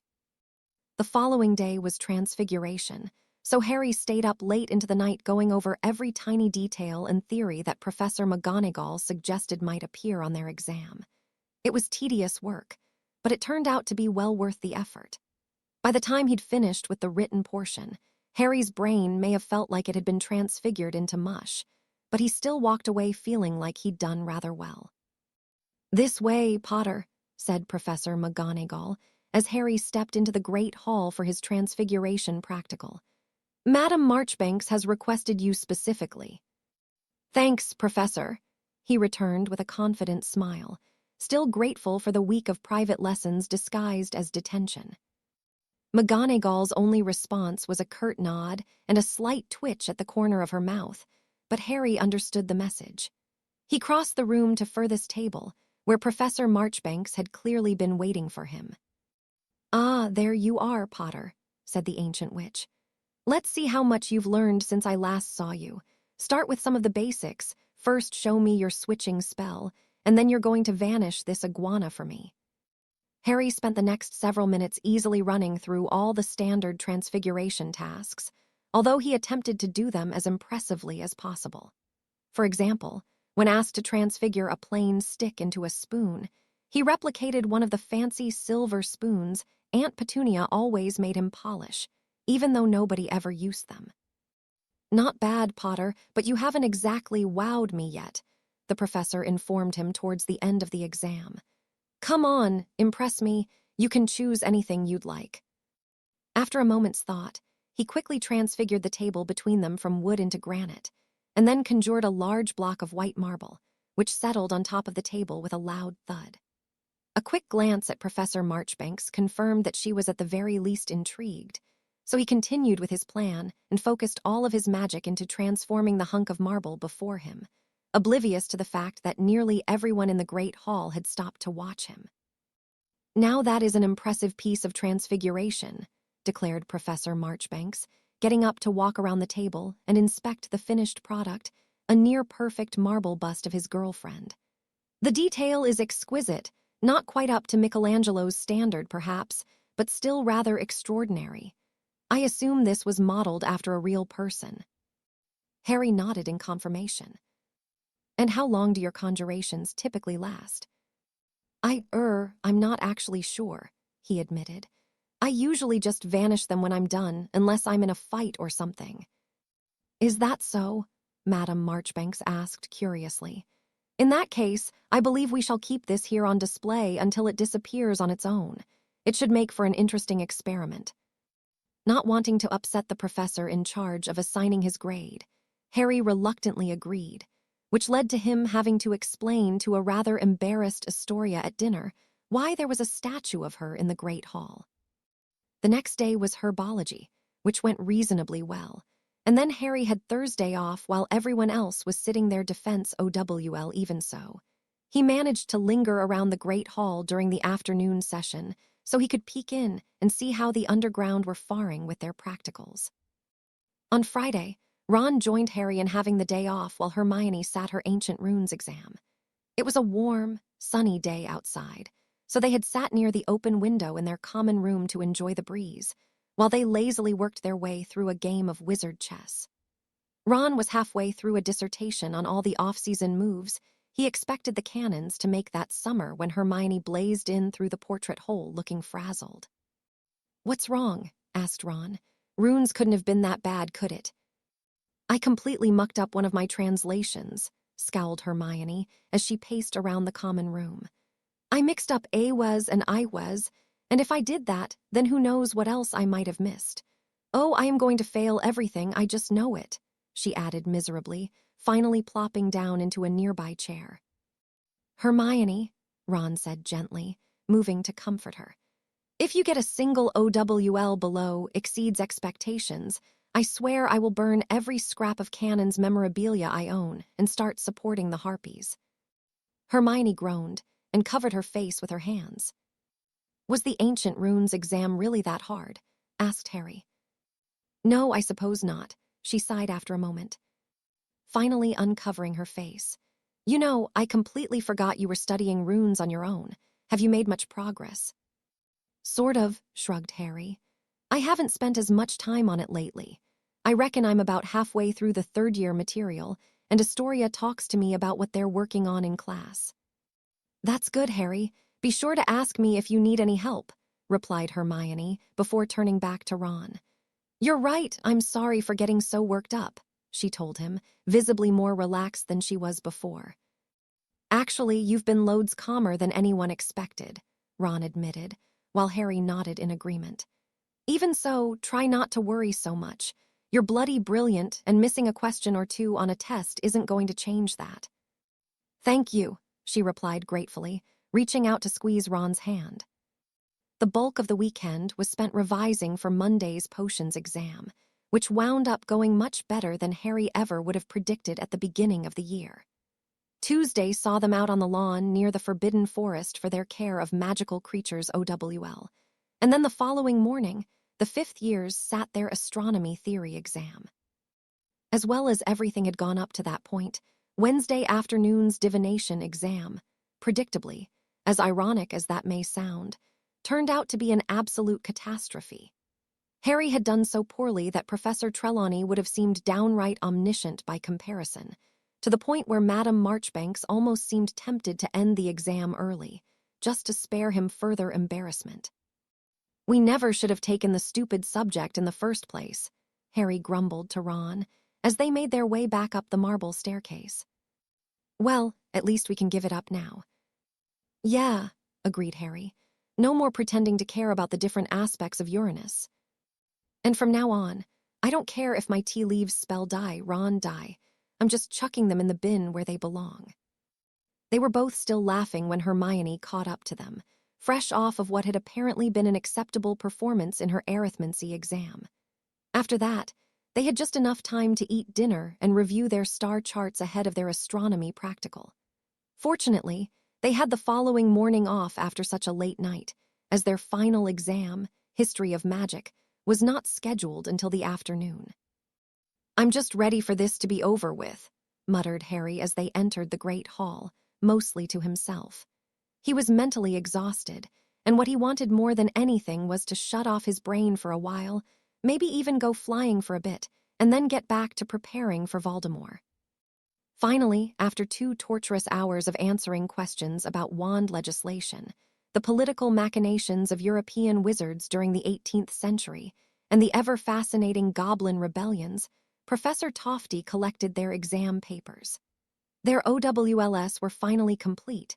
Now, all they had to do was wait a month or so for their results. Well, we're finally done, said Ron, clapping Harry on the back as they strolled out onto the grounds to take in some sunshine before dinner. We should do something to celebrate. That reminds me, Sirius said he wanted to treat everyone to lunch on Saturday. That's right, I almost forgot we could go to Hogsmeade, remarked Hermione. Were you thinking the 3 broomsticks? Maybe, shrugged Harry. But with Sirius paying, we could probably go someplace nicer if we want. I wouldn't want to take advantage. Please, Hermione, Sirius is so loaded he wouldn't even notice the difference, Harry assured her. Either way, we have until at least tomorrow to decide. For now, though, I don't want to think about anything at all. I'd say we've earned that much, grinned Ron. How about we go for a quick fly before dinner? You're on, Harry agreed immediately, and they both raced down to the pitch, while Hermione followed behind them at a leisurely pace. Oh, ooh. Morning, said Harry, as he took his seat at the Ravenclaw table. Felicity was the first to reply. "Good morning, Harry," she said brightly, as Astoria leaned over to peck him on the cheek. "How were your OWLs?" asked Noreen, who would be taking hers the following year. "I think I did all right, but I'm definitely glad they're over," replied Harry, although that felt like an understatement. "How about you? You still have some end-of-year exams left, right?" "Just a few next week," confirmed Astoria. "I'll be sure to tell you all about ancient runes afterwards. Have they told you when you'll have to take your test?" "McGonagall just said it needs to be before classes start next year, so I might be able to do it over the summer. I suppose I should talk to Professor Babbling about it at some point." "That would probably be a good idea." Harry piled a few sausages on his plate and ate breakfast with Astoria and the other Ravenclaws, with Luna coming by to join them a few minutes later. The morning owl post arrived shortly thereafter, which always gave Harry an unsettling feeling in the pit of his stomach, knowing that he could be moments away from learning about more death and destruction caused by Voldemort and his Death Eaters. "Anything happen?" he asked delicately, as Noreen unfolded her copy of the Daily Prophet. "Dementor attack in Sheffield. 23 Muggles kissed," she answered, flipping to the next page. "Looks like that's it, or at least it's all that's being reported." Harry nodded and went back to his breakfast, contemplating how unusually quiet the Death Eaters had been over the past few weeks. He doubted Voldemort had decided to give them a break during their exams out of the goodness of his heart, if he even had one to begin with, so there had to be another explanation. Losing control over Scrimgeour may have had something to do with it, but Harry thought the most likely explanation was that they were simply preparing for something big, and Voldemort didn't want to risk losing more of his people in the interim. "Hey, are you okay?" He shook away his thoughts and turned to see Astoria looking at him concernedly. "Fine, just thinking," he replied, giving her a reassuring smile. "If you say so," replied Astoria, sounding unconvinced. "Anyway, was there anything in particular you wanted to do in Hogsmeade today?"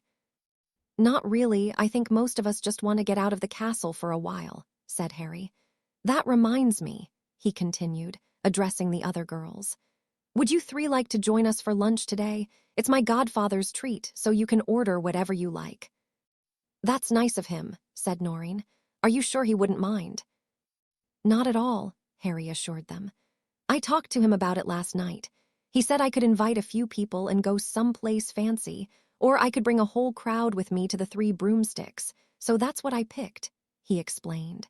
"Sirius was going to see Rosmerta this morning and have her reserve an entire section for us." "Well, you can count me in," Felicity chimed in. "You won't see me passing up a free meal." "Brilliant," replied Harry, after Luna and Noreen both agreed to join them as well. "Wherever you wind up going today, just meet us at the 3 Broomsticks around noon. I have a feeling our group won't be too hard to find." They took their time finishing breakfast, and then Harry and Astoria went off to catch one of the coaches down to the village. Neither of them really needed anything, so they mostly just wandered around the village together, discussing their plans for the summer. Wanting to enjoy at least one day of unburdened relaxation, Harry purposefully ignored the fact that in a week's time, he would be used as bait to lure the Death Eaters away from attacking the rest of the students. After a brief stop at Gladrags, where Astoria surprisingly made no purchases, it was time to head to the 3 Broomsticks and meet up with Sirius and the others. When they got there, Madame Rosmerta directed them to the far end of the main room, where several tables had been roped off from the rest. Sitting together at a table in the center were Sirius and Remus, who already had their drinks and seemed to be enjoying themselves. "There they are," Sirius said excitedly, rising to his feet once he spotted them. "We've been waiting for you." "It's not even noon yet," Harry pointed out, accepting a hug from his godfather. "Yeah, well, we didn't really have anything else to do today, so we came a bit early. Come, sit down and join us." After first pulling Astoria's chair out for her, Harry sat down across from his godfather while Sirius signaled for Rosmerta to bring them some butter beers. "You're looking well for someone who's just suffered through their OWLs," Remus remarked once they had settled in. "Actually, you both are. Now that I mention it," he added curiously, I apologize if this is out of line, but Astoria, you look much more, I'm not even certain what word to use, vibrant, perhaps. Mooney's not wrong, agreed Sirius. Did something happen? I mean, if so, it's obviously something good. Sorry if I'm being too nosy, he added quickly. I'm simply curious is all. I was experiencing some health issues before, but that is no longer the case, said Astoria, offering her well-rehearsed vague response to that semi-frequent question. And this, whatever it was, won't be a problem in the future. No, I don't believe it will, she replied, flashing Harry a beaming smile. Well, that's even more cause for celebration, proclaimed Sirius, reaching into his pockets and handing each of them a small, wrapped package.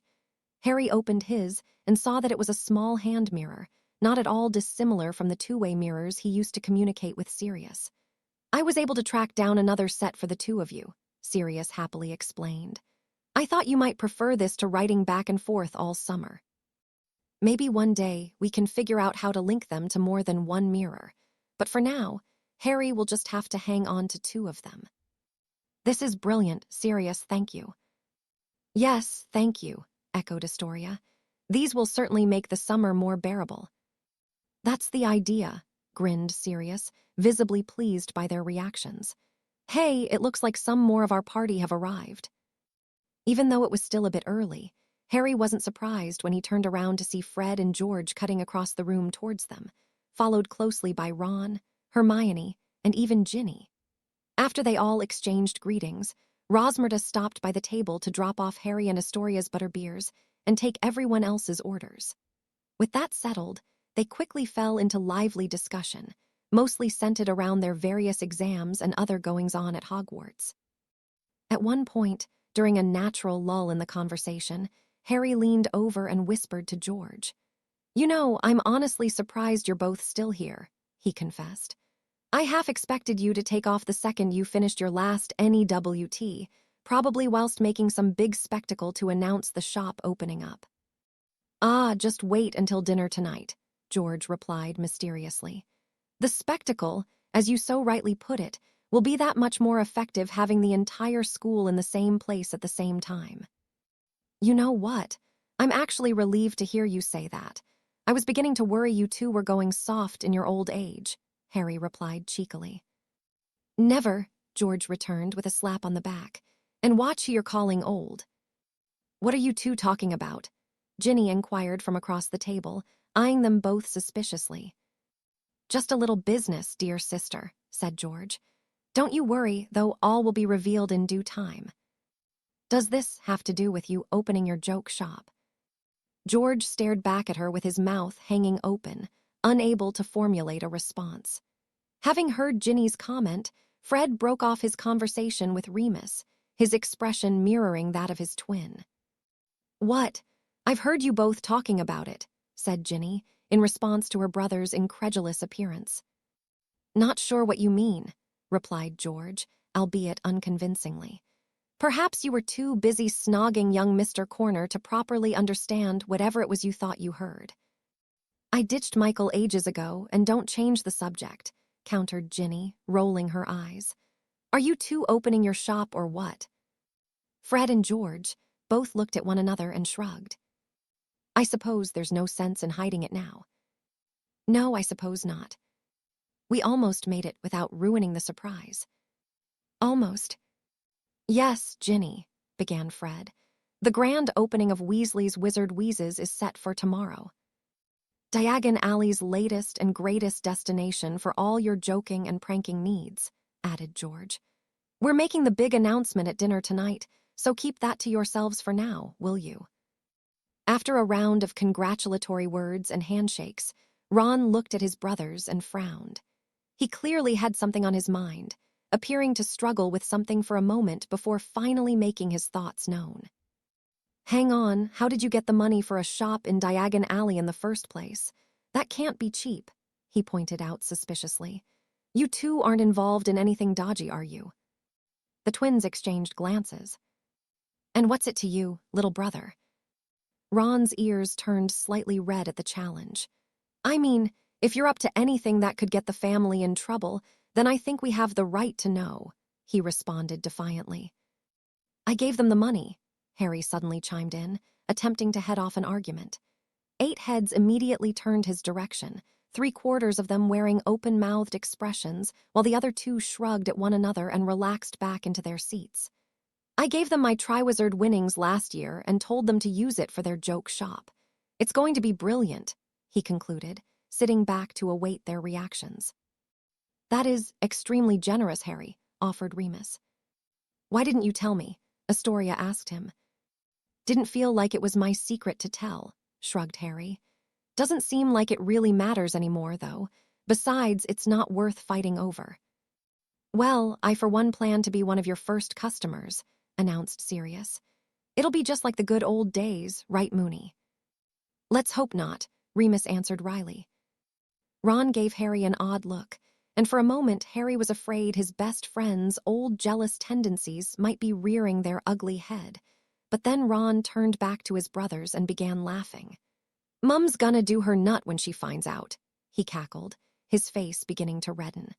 And it'll be even more hilarious once we tell her it's all Harry's fault. Harry and the twins all looked at one another in shock, before all 3 of them broke out laughing as well. Soon, the whole table had joined in, and that's what the others walked into when they arrived at the 3 broomsticks to join Harry and company for lunch. Neville and Hannah joined first, with a somewhat subdued Susan in tow. The Ravenclaw trio of Noreen, Felicity, and Luna were next to arrive, followed by their housemates Terry Boot and Lisa Turpin. Dean and Seamus appeared a few minutes later, the former seemingly going out of his way to sit close to Ginny. While he hadn't initially invited Ernie Macmillan, when the Hufflepuff saw them all together and stopped by to chat, Harry didn't hesitate to ask him to join them. This is quite the crowd, Harry. I hope I brought enough gold, Sirius jested, above the noise of the crowd. Are they all part of? Sirius suddenly stopped mid-sentence, before turning to Lupin with a wide-eyed expression. Harry sighed, immediately realizing what had happened. He had given Sirius the secret of the Hogwarts underground weeks before, but he never got around to telling Remus. A few others had heard the remark and glanced at each other nervously, but Harry just shrugged and leaned over the table to whisper the secret to the only person in attendance not already in the know. Remus listened carefully and then looked around at the group before focusing his gaze on Harry. What is the Hogwarts underground? He asked inquisitively. You're looking at it, replied Harry, gesturing around to his friends. Well, part of it at least, he added, before launching into a brief explanation. That is quite impressive, Remus declared once Harry had finished. Risky, but definitely impressive. I think they might have even one-upped us this time, grinned Sirius. We caused our fair share of trouble in school, but we never formed an illegal army right under the Ministry's nose. How many other people have you told, Harry? Asked Hermione. Just Dumbledore and Astoria's father, he admitted. Honestly, though, I've been debating whether we should just cancel the Fidelius. It's not like we really need it anymore, especially with Umbridge and Fudge both out of the picture. Which one of you cast the Fidelius charm? Asked Remus, obviously still impressed. Who do you think? Laughed Ron, pointing at Hermione. Speaking of that, did we ever find out what really happened to Umbridge? Asked Dean. All Dumbledore ever told us was that she went on holiday and never came back. Maybe she met someone wherever she was and fell madly in love, offered Ginny, drawing several retching sounds from the boys. Harry's the one who's been hanging out with the minister lately, so maybe he knows, Sirius suggested in a teasing tone, drawing looks of surprise from the few who weren't aware of his bi-weekly meetings. How about it, Harry? Has Scrimgeour said anything else about the old toad? Harry felt Astoria's hand gripping his leg tightly under the table. Nope, he replied, shaking his head. Not since the day he told us they were calling off the investigation. It sounded like nothing ever came of it anyway, and from what I can tell, Fudge was the only one pushing for it in the first place. Well, I say good riddance, grumbled Remus, a sentiment shared by everyone else in their section. Madame Rosmerta came by a short while later and began taking everyone's lunch orders, at which point conversation seemed to really pick up. Sirius in particular seemed to enjoy bouncing around the room, introducing himself to all of Harry's friends and joining in their increasingly boisterous discussions.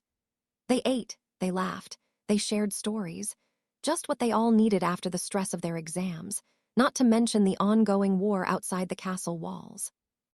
Most of the party lingered for a while after they had eaten, with everyone scooting their chairs closer to the largest table so that they were all clustered together in one large group. A few of them were still sipping their butter beers, but most were simply relaxing and enjoying the company. "I hate to be a downer, but I have to ask," Sirius said eventually, focusing on Harry while attempting to keep his voice casual. "How prepared are you for what's going to happen next week?" At once, the rest of the group grew quiet and turned to look at Harry. "You mean how you know who might be attacking on our last day?" asked Seamus, immediately bringing a halt to any other conversation as a slight tension settled over the group.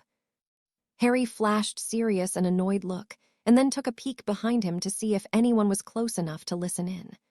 By this point, they were well past the lunchtime rush, and the crowd had thinned out significantly.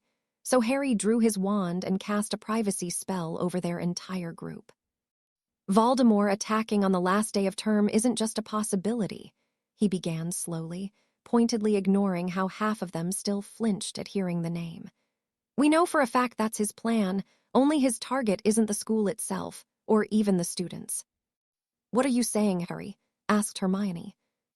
Turning to his left, he saw Astoria staring at him with tears pooling in her eyes and knew that she had already figured it out. "According to our source, his real objective is to kill Dumbledore and me," he confessed. "We're not sure exactly what his plan is, at least not yet, which is why we're taking steps to keep everyone else safe." "How?" asked Astoria with a slight edge to her voice. "Using our source. We're going to let Voldemort know that our plan is to sneak me out of the school before the Hogwarts Express arrives, so that he'll, hopefully, at least, decide to come after me directly and leave everyone else alone." "No way, mate," Ron said angrily. "We are not letting you use yourself as bait. Whose stupid plan was this anyway? Even if you do manage to get away, do you honestly believe you know who will just decide to go home and have a cup of tea?" "Well, Dumbledore." "Not a bloody chance in hell," snapped Ron, cutting Harry off. "He'd be right hacked off about you escaping again and come take it out on us anyway, only you wouldn't be there to stop him." "Bollocks to that," argued Fred. "Doesn't matter what would happen because Harry's barking if he thinks we're letting him go it alone." "Wasn't that the whole point of the underground?" Neville added quietly. "We've been training for months just so we'd be ready when something like this happens. That's how we managed to survive Chateau Lestrain," he continued, shooting Astoria an apologetic look. "This is different," Harry attempted, with a touch of exasperation. "This is Voldemort." "No, Harry, we do this together," Hermione said resolutely, even though she was clearly terrified by the prospect. "We promised, remember, this past summer, all three of us." With a heavy sigh, Harry nodded his head and stared down at the table.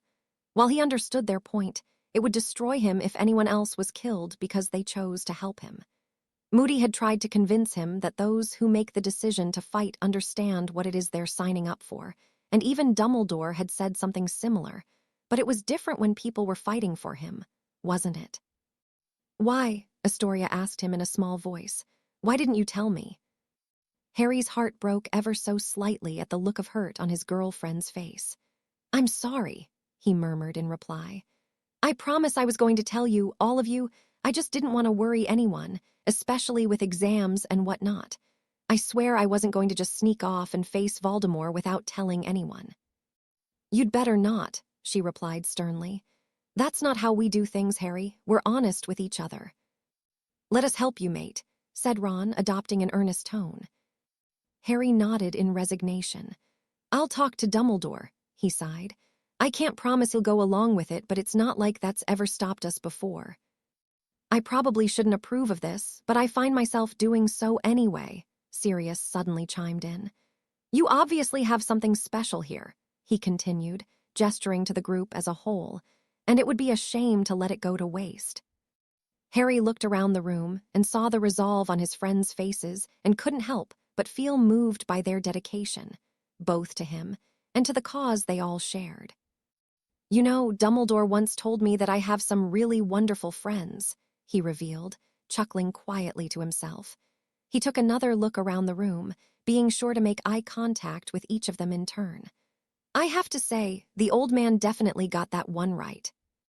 Things seemed to wind down quickly after that.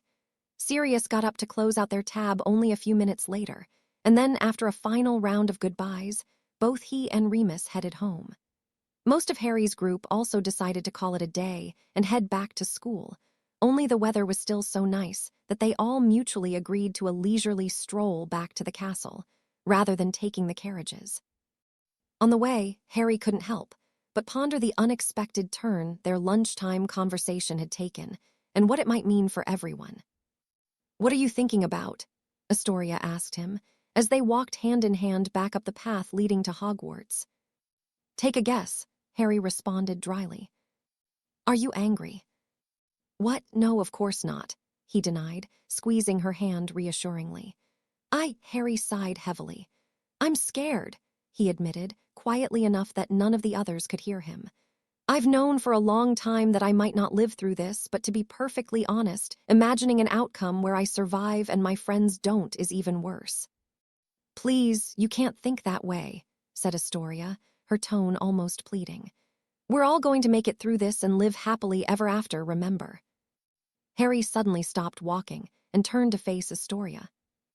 "The thing is, I know for sure that if our roles were reversed, I'd feel the exact same way they do," he confessed, glancing ahead to where Ron, Hermione, and the others were still making their way up the hill.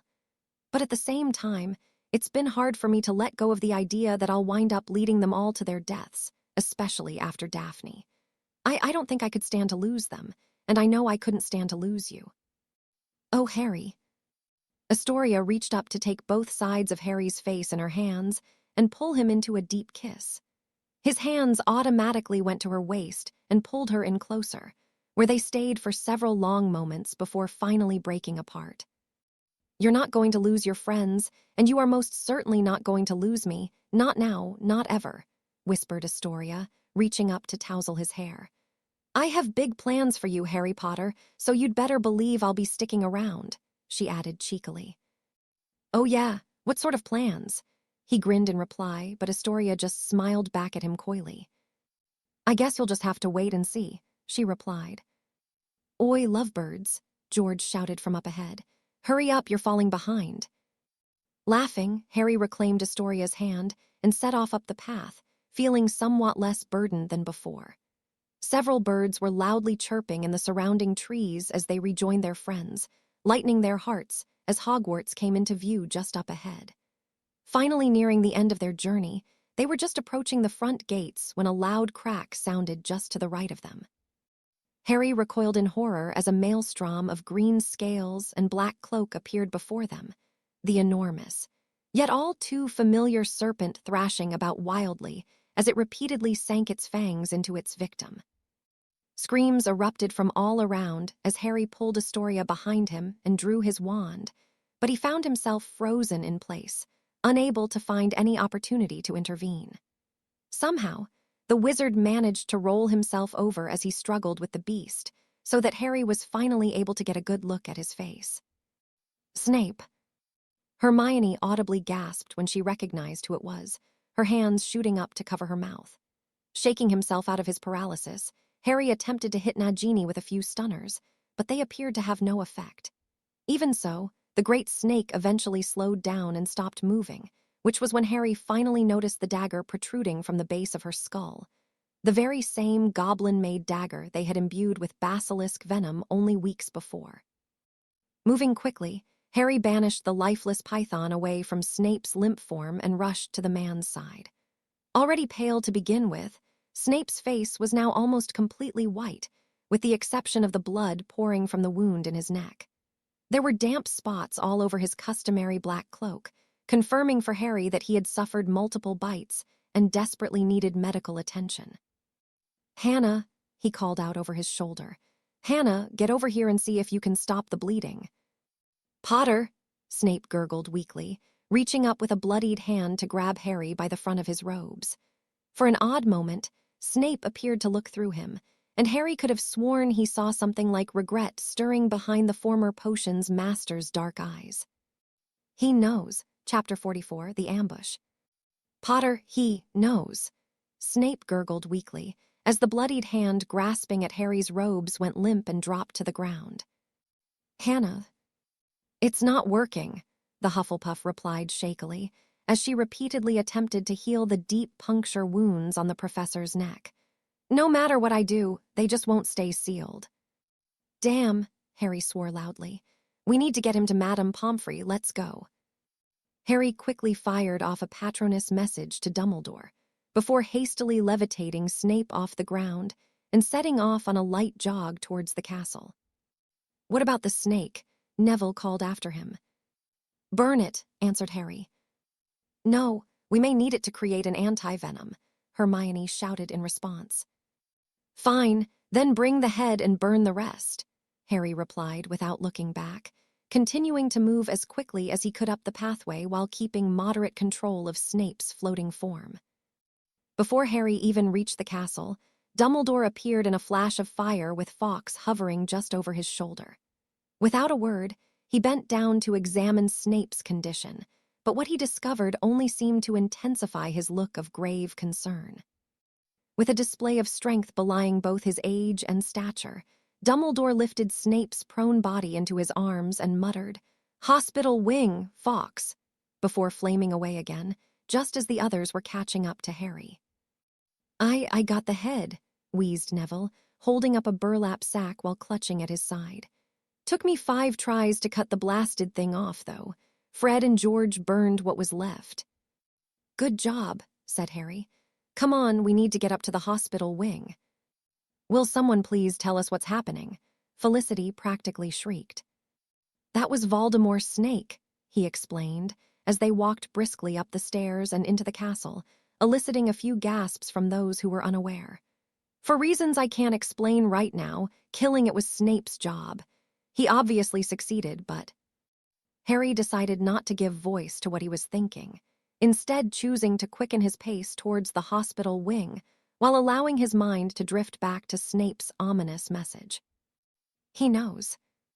If it meant what Harry suspected, then their problems were only just beginning. By the time they reached the hospital wing, several of their group were already out of breath and lagging behind. Harry was the first through the door, and he immediately made a beeline for the far corner of the room, where he could see Dumbledore and Madame Pomfrey standing on opposite ends of the furthest bed. "Sir, we brought..." Harry pulled up short when he saw the tears glistening on Professor Dumbledore's face. "Sir..." "Professor Snape has passed away," sighed the headmaster. "There was nothing more you could have done. His wounds were quite extensive, and Nagini is no ordinary snake." "Oh, I'm sorry, sir," he replied awkwardly, looking on as Madame Pomfrey covered Snape's body with a white sheet. "He got her in the end, though." Dumbledore looked inquisitively back at Harry. "Nagini," he clarified. "She's dead. We brought the head with us in case you needed her venom for an antidote." "Bring it here," commanded Dumbledore, and Neville stepped forward and handed over the burlap sack, which the professor took and emptied onto a nearby bed. Madame Pomfrey appeared ready to chastise Dumbledore, but instead she froze and clutched her chest once she laid eyes on the roughly severed head, which still had the dagger jutting out of it.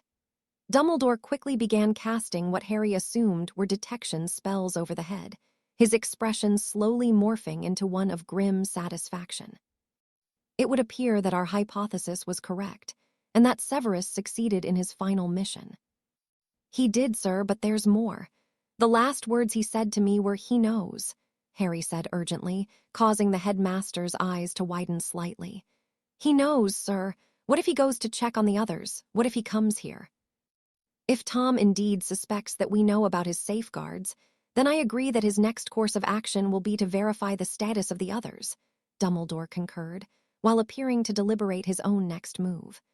"I must speak with the minister immediately," he said finally, firing off a Patronus message before addressing the small crowd of gathered students.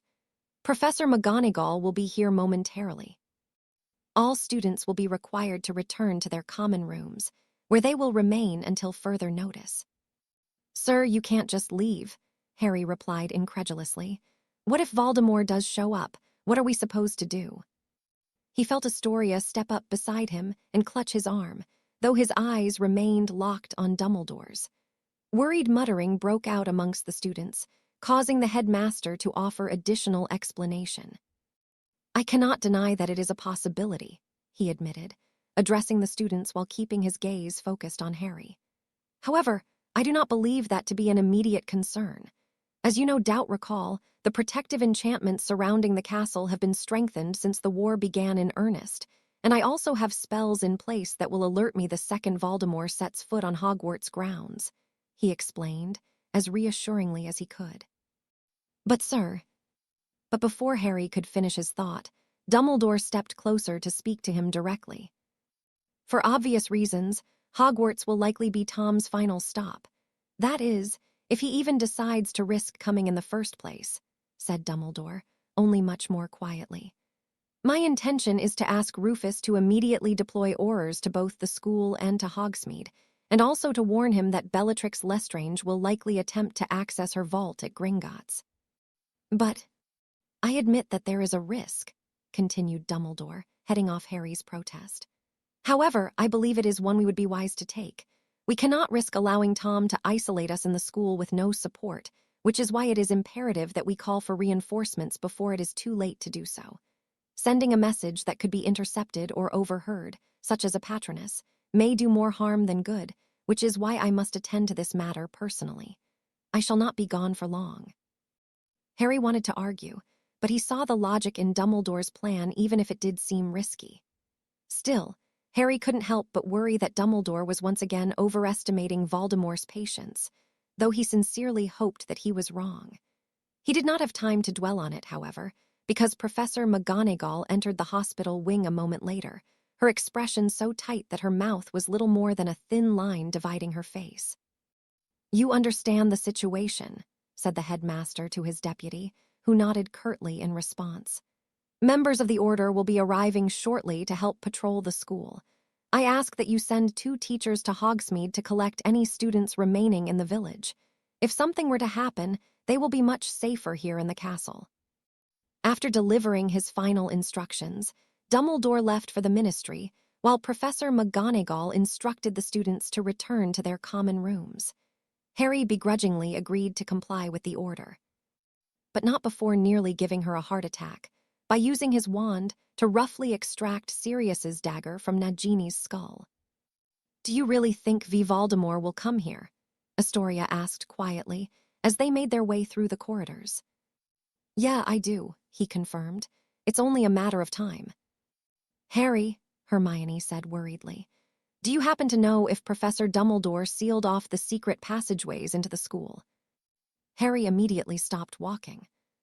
"I actually don't know," he replied, a sense of dread washing over him. "I'd like to think so, but even if he did, the protections might not be as strong, and this is Voldemort we're talking about." "So, what happens if you know who does get in while Dumbledore's away?" asked Neville, attempting to keep his voice calm. "Let's hope that doesn't happen," replied Harry, as he resumed his march down the corridor. "If he does, though, shouldn't we, do something about it, instead of just hiding in our common rooms?" asked Ron, even though he seemed almost afraid of the answer.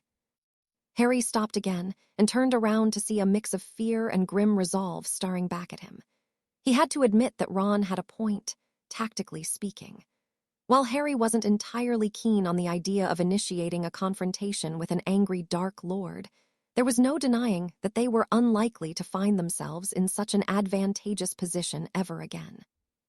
"Here's the thing," began Harry. "I don't think I can take Voldemort in a fair fight, and to be perfectly honest, I might never be able to," he admitted. "It's true that our best bet might be to set a trap for him, but the odds of it actually working aren't great." "Call the underground together," suggested George. "Explain what's going on and we'll put it to a vote. If nothing else, you can warn everyone so they know what to expect." "Are you mental? We're not voting." "You might be our leader, mate, but that doesn't make you our mum," Fred interrupted gravely. "Give us the plan and let us decide if it's worth the risk." "We're with you, Harry," added Neville. "Fine," sighed Harry. "I'll at least agree to a meeting, but we need to hurry. I doubt we have as much time as Dumbledore seems to think we do." Fred and George looked at each other and nodded. "We need to stop by the common room first, but we'll be there," said the latter, just before they took off down the corridor. "Are you sure this is a good idea?" asked a visibly anxious Hermione, as Harry was fishing his fake galleon out of his pocket. "Definitely not," he replied, while tapping out his message to the underground.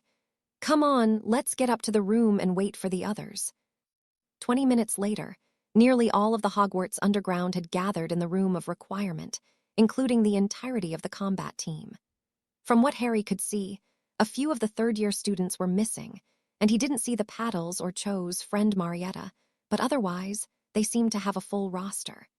It was clear from the level of nervous conversation in the room that everyone understood this was no ordinary meeting. "All right, just about everyone's here, so let's go ahead and get started," announced Harry, causing the room to suddenly fall quiet. "What's going on, Harry?" asked Justin Finch-Fletchley, sounding anxious. "People are saying Professor Snape was killed." "It's true," Harry confirmed, eliciting a decidedly mixed reaction from the group, which reflected his own feelings on the matter, if he were being honest. "I know he was a git, but he died fulfilling an important mission." "Dumbledore said something like that too," recalled Ginny, who must have heard part of their conversation in the hospital wing. "What was the mission, and what's it got to do with you-know-who?" Harry glanced over at Ron and Hermione, and when neither seemed opposed, he launched into a brief summary of the situation. Without going into too many details, Voldemort created several magical objects that prevented him from dying, he began, and the murmuring began anew. "That's why he was able to come back last June.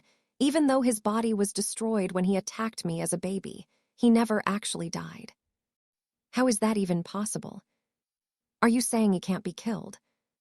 Hang on," shouted Harry, raising his hand for quiet. "We don't have time to go into details, but what's important to know is that Dumbledore and I have spent months working to destroy these objects, and the last one, believe it or not, was Voldemort's own pet snake. Snape's job was to kill the snake." "You said he did it," said Michael Corner, who was sitting next to Cho. "Does that mean you know who actually can be killed now?"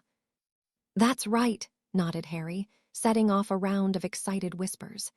"Even though he died in the process, Snape was able to kill the snake, which means Voldemort is now as mortal as the rest of us." "So, what does that mean for us?" "The bad news is that Voldemort seems to have figured out what we've been up to. We think the first thing he'll do is go around checking on his other items, one of which was hidden right here in Hogwarts." At first, Harry's pronouncement was met with complete silence, but then half a beat later, the room erupted into loud, slightly panicked conversation. "Well, what the hell are we still doing here?" yelled Zacharias Smith, leaping to his feet. "If you know who's coming, then I'm leaving." "In case you missed the announcement, the school has already been locked down and nobody is allowed to leave their common rooms," Harry replied shortly. "We're all technically out of bounds as it is. If you all want to go back and wait it out in your common rooms, that's fine, I won't think any less of you," he added sincerely. "That being said, we know exactly where he's going and we're fairly certain he'll be alone, so some have suggested we take the opportunity." Harry took a deep breath and slowly exhaled. "To launch an ambush on Voldemort and try to end this war once and for all." Stunned silence would be the appropriate description for the moments that followed. "I'm not going to lie," said Harry, gazing around the room. "The odds will be overwhelmingly against us, and there are no guarantees that any of us will even survive it. Even so, I think the risk is worth it. For me it is, at least. It's not an exaggeration to say that the future of our very world depends on us getting rid of Voldemort. Whether you're pure blood, Muggle-born, or somewhere in between, we all deserve to live our lives in peace, without the fear that we could be killed at any minute, simply because we exist, or because we were willing to stand up to a bitter old man with delusions of grandeur." For the first time, a few murmurs of agreement could be heard amongst those gathered in the room. "I've known for a long time now that I will be the one to defeat him, but that doesn't mean I have to do it alone," Harry continued, as he slowly began packing back and forth in front of them. "Don't get me wrong, Voldemort is an incredibly powerful wizard, but he's not invincible. Not even wizards like Dumbledore have been able to beat him one-on-one, but together, we might actually stand a chance. Voldemort rules by fear, but I for one am tired of being afraid. Just to be clear, other than myself, I don't expect anyone here to go up against Voldemort directly. In fact, I'm specifically ordering you not to try it. That being said, if any of you want to help me bring him down, then now is the time. We're with you, Harry, the twins declared simultaneously, leaping up to join him at the front of the room, along with Ron and Hermione. I've already told you, I go where you go, said Neville, as he moved to stand alongside the others. Hannah followed next. I assume at least some of you will need patching up after, she shrugged, taking Neville's hand and leaning into his side.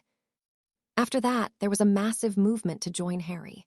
The next to join was Susan, her expression grim and her wand already out and ready. Lee Jordan was next, followed by Seamus and Dean, and before long, the entire combat team had volunteered. Katie Bell and Alicia Spinnet rounded out the ambush roster, announcing that their place was beside their Gryffindor teammates. Most of the others opted to return to their common rooms, although Felicity had to work hard to convince Luna, and Harry had to practically threaten the Creevy brothers before they agreed to leave. All right, the rest of you should get back to your common rooms straight away, directed Harry, once they had sorted out who was staying and who was going. You definitely can't tell anyone what's going on. We don't want to start a panic. But at the same time, you should be prepared to defend yourselves and others if necessary. People began slowly filing out of the room, following a round of hugs and handshakes being exchanged with those set to remain. While that was happening, Harry turned to say goodbye to Astoria, who hadn't spoken a word since well before the meeting had started. Distracted as he was, he didn't seem to notice the defensive posture and steely expression she had adopted. Stay close to your mirror, and I'll call you as soon as it's over, Harry told her, attempting to project confidence. What are you on about? I'm not going anywhere, she replied, tilting her chin up at him defiantly. Astoria. Don't Astoria me, Harry, she argued. This should not come as a surprise to you. I made my choice a long time ago, and I'm not going to run away now.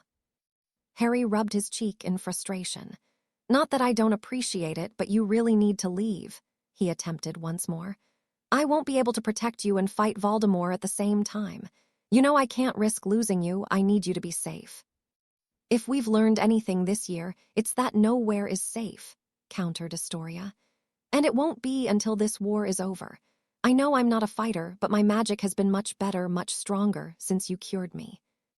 When Harry didn't appear to be budging, Astoria seemed to deflate, losing her air of defiance. She glanced around at the others, who were mostly pretending to ignore their conversation, before stepping closer to Harry. I can't explain it, but I have this terrible feeling that something really bad is going to happen if I'm not with you, she said in a small voice. I promise I won't get in your way. I'll even keep out of sight if I have to. Just please, please don't send me away. In the end, it was Astoria's pleading tone that got to Harry. She seemed to honestly believe what she was saying, but beyond that, he could tell that arguing with her was a lost cause. Nothing he could do would keep her away for long, and after everything they'd been through together, it was difficult to argue that Astoria hadn't earned the right to decide for herself. All right, he said reluctantly, brushing her cheek with his thumb. But if things get ugly, you've got to promise to follow my orders. Astoria nodded, wiping away a solitary tear.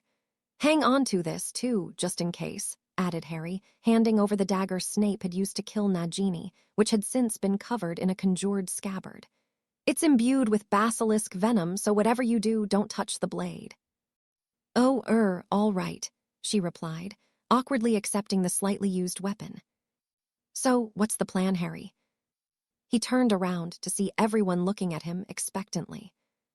Well, first of all, we've all got to go out into the corridor for a moment so I can reset the room, he told them, prompting more than a few raised eyebrows. Leading the way, I am confident that you are more than up to the task, returned Professor Dumbledore, as Slughorn started for the dungeons. Why just the Slytherins? Asked Sirius. You don't think it's possible there are Death Eaters in other houses? I have had similar conversations throughout the year with all of our heads of house, explained the headmaster. I was merely curious how Horace's information compared to what Severus has reported in the past. The other common rooms will be locked down as well, once the remaining students have been returned to them. He added a bit more loudly, his attention turning to the Hogwarts underground. Can't we somehow evacuate the children? Asked Mrs. Weasley, who, along with Mr. Weasley, was standing nearby with the rest of the order. I am afraid, Molly, that would be impossible at this point, replied Dumbledore. Especially if Voldemort has indeed reached Hogsmeade. The students will be much safer in their common rooms. And what if we don't want to go back to our common rooms? Challenged Fred, clearly gearing up for a fight with his mother. Students who are of age may stay, if they so choose, Dumbledore said resignedly. Glancing back at Harry, he added, as can any who have been granted direct permission by their parent or guardian. Sirius walked over to Harry and placed a hand on his shoulder, each of them able to confirm their intentions without the need to speak. The underground, however, had a much more vocal response, with almost all of them simultaneously launching into protest. You can't send us away now, argued Terry Boot. You need us. We already fought bleedin' you-know-who once today. What's one more time? Seamus chimed in. Ron stepped up beside Harry. We're not leaving Harry, he declared, Hermione nodding along emphatically. You'll have to drag us away, and I reckon that'll be a lot harder than you think. Ronald Weasley. Can it, Mum? Ginny said sharply, leaving Mrs. Weasley looking scandalized. You've no idea what we've all been through this year. We're probably better off in a fight than most of the Order. Dumbledore raised his hands and called for calm. While I cannot completely dispute Miss Weasley's assertion, I also cannot, in good conscience, allow underage students to participate in any battles if it indeed comes to that, he spoke authoritatively. Now, if you would all please. Right at that moment, a large commotion could be heard coming from the entrance hall. Wands were drawn as the underground rushed to form up in their well-practiced defensive positions, taking most of the adults by surprise. For a few tense moments, all eyes were focused on the open doorway to the great hall as the approaching noise grew louder, until the source of the commotion was finally revealed. Kingsley had returned, only he was supporting one wounded Auror on his shoulder, and was followed by close to 36 wizards and witches. A mixture of Aurors and civilians, with several of them sporting cuts, burns, and other various injuries. Hogsmeade is under attack, Kingsley informed them, as Madame Pomfrey rushed to the aid of the wounded, along with Hannah and a few other volunteers. Death Eaters? Asked Sirius. At least 100 of them, perhaps more, the Auror replied heavily, eliciting gasps of shock and fear from many who heard him. And Albus, he continued darkly, he was there too, and he didn't look happy. McInnes swears he even saw a giant, but I cannot confirm that. That is a significantly larger force than I had expected, Dumbledore replied grimly, once again stroking his beard as if in deep thought. Quite a bit beyond even what Severus had described. In any case, they have already caused a great deal of destruction and seem to be making their way towards Hogwarts, divulged Kingsley, ignoring the remark about Snape. This is all that is left of the Auror unit dispatched to the village, though as you can see, we also managed to bring a handful of stranded villagers with us. I see, and reinforcements. I put in the call to the ministry, but I cannot guarantee they will be here in time. I'd say that puts an end to the debate, don't you think? Harry suddenly spoke up, drawing the attention of those around him. I don't want to put anyone in danger either, but it sounds like we'll need all the help we can get. Dumbledore did not appear convinced, and he was far from the only one. I understand what you are saying, Harry, he said calmly. However, you know I'm right, sir, insisted Harry. I say we let them fight if they want to. Trust me, sir. They're ready, at least most of them are, he clarified, having noticed Luna, who had apparently snuck down from Ravenclaw Tower, sitting off to the side and blowing colorful bubbles with her wand. Look, I know we're all scared, he continued, stepping around Dumbledore to address the group at large. None of us want to see anyone else hurt or killed, but we may not get a second chance at this. If we lose today, then none of us will have a future, not one worth living at least. Walking closer to where most of the order were gathered, he continued, Mrs. Weasley, if you and your husband are killed fighting the Death Eaters, do you honestly think Voldemort will simply let the rest of us just go about our lives? Without waiting for a response, Harry moved closer to the teachers. Professor Sprout, he said, if the entire staff is wiped out today, who's going to teach the students who do survive? I hate to say it, but I wouldn't expect Voldemort to prioritize herbology when he takes over Hogwarts. Harry's right, Hermione offered tearfully. If we lose the people in this room, the war will be all but over. I for one refuse to cower in the common room while the fate of our world is decided. Same here, Neville called out. And me, added Hannah. I won't let them take any more from us, declared Susan, to a chorus of agreement from the underground. We can win this, as long as we stick together, Harry said emphatically. Don't ask me how I know, I just do. The same way I know that if we divide ourselves now, all will be lost. Astoria quickly walked over to him and wrapped both arms around his waist. Putting one of his own arms around her shoulders, he delivered his closing statement. It's time to decide. Are we going to throw everything away just because we're afraid? Or are we going to fight together and finally put an end to this war? For a few moments, no one said a word, seemingly awaiting Dumbledore's judgment on the matter. Oddly enough, it was serious muttering. Well, I'm sold, under his breath that seemed to prompt a response out of the headmaster, and it was with a mix of both pride and profound sadness that he spoke. Anyone who wishes to return to their common rooms should do so now. To the rest of you, I suggest you prepare yourselves as best you can. Lord Voldemort is already working his way through the protective enchantments surrounding the castle, and I doubt they will last for much longer. With that decided, and a little bit of prompting, most of the underground who snuck out of their common rooms in response to Harry's message said their goodbyes and exited the Great Hall. Mr. Weasley had to pull his wife aside to calm her down, especially after Ginny refused to budge, while the Order of the Phoenix, the Aurors, and the Hogwarts professors began sketching out rough battle plans. While that was happening, Harry went and pulled Professor Dumbledore aside. There was something he needed to say, and he wanted to make sure he had a chance to say it. Sir, I just wanted to apologize, he said contritely. Not at all, Harry. You were, after all, correct in your assessment, admitted Dumbledore. As much as I wish it were not necessary, you and your friend's involvement could potentially be the difference between victory and defeat. Not to mention, the professor continued, the corner of his mouth twitching upward slightly, you delivered quite the rousing speech, if I do say so myself. Not that, sir, replied Harry, grinning for the briefest of moments before his face fell again.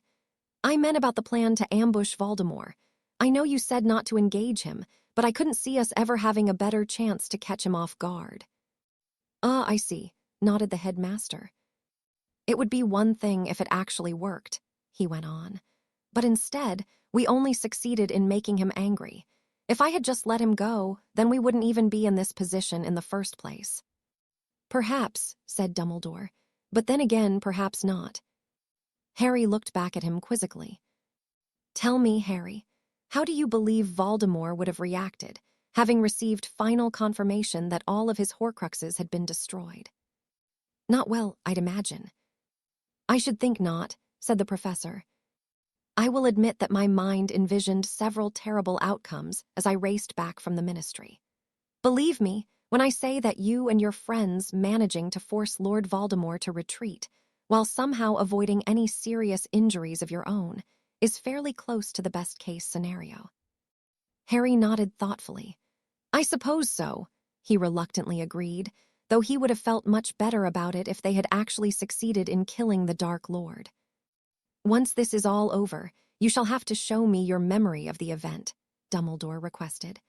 I am certain it will be quite thrilling to watch, and I can only assume that the plan itself must have been very well thought out. Ron actually did most of the planning. Did he now? Dumbledore replied with interest. Mr. Weasley certainly has come into his own this year, has he not? Definitely, nodded Harry, before becoming pensive once more.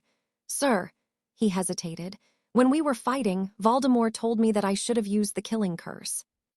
Tom has always demonstrated a proclivity for that particular spell, Dumbledore replied diplomatically.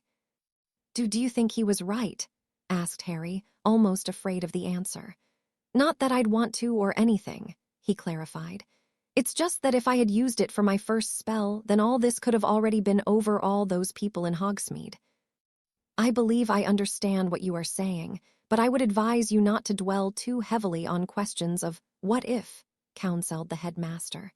Tell me, Harry, in that moment, do you believe you would have been able to successfully cast the killing curse?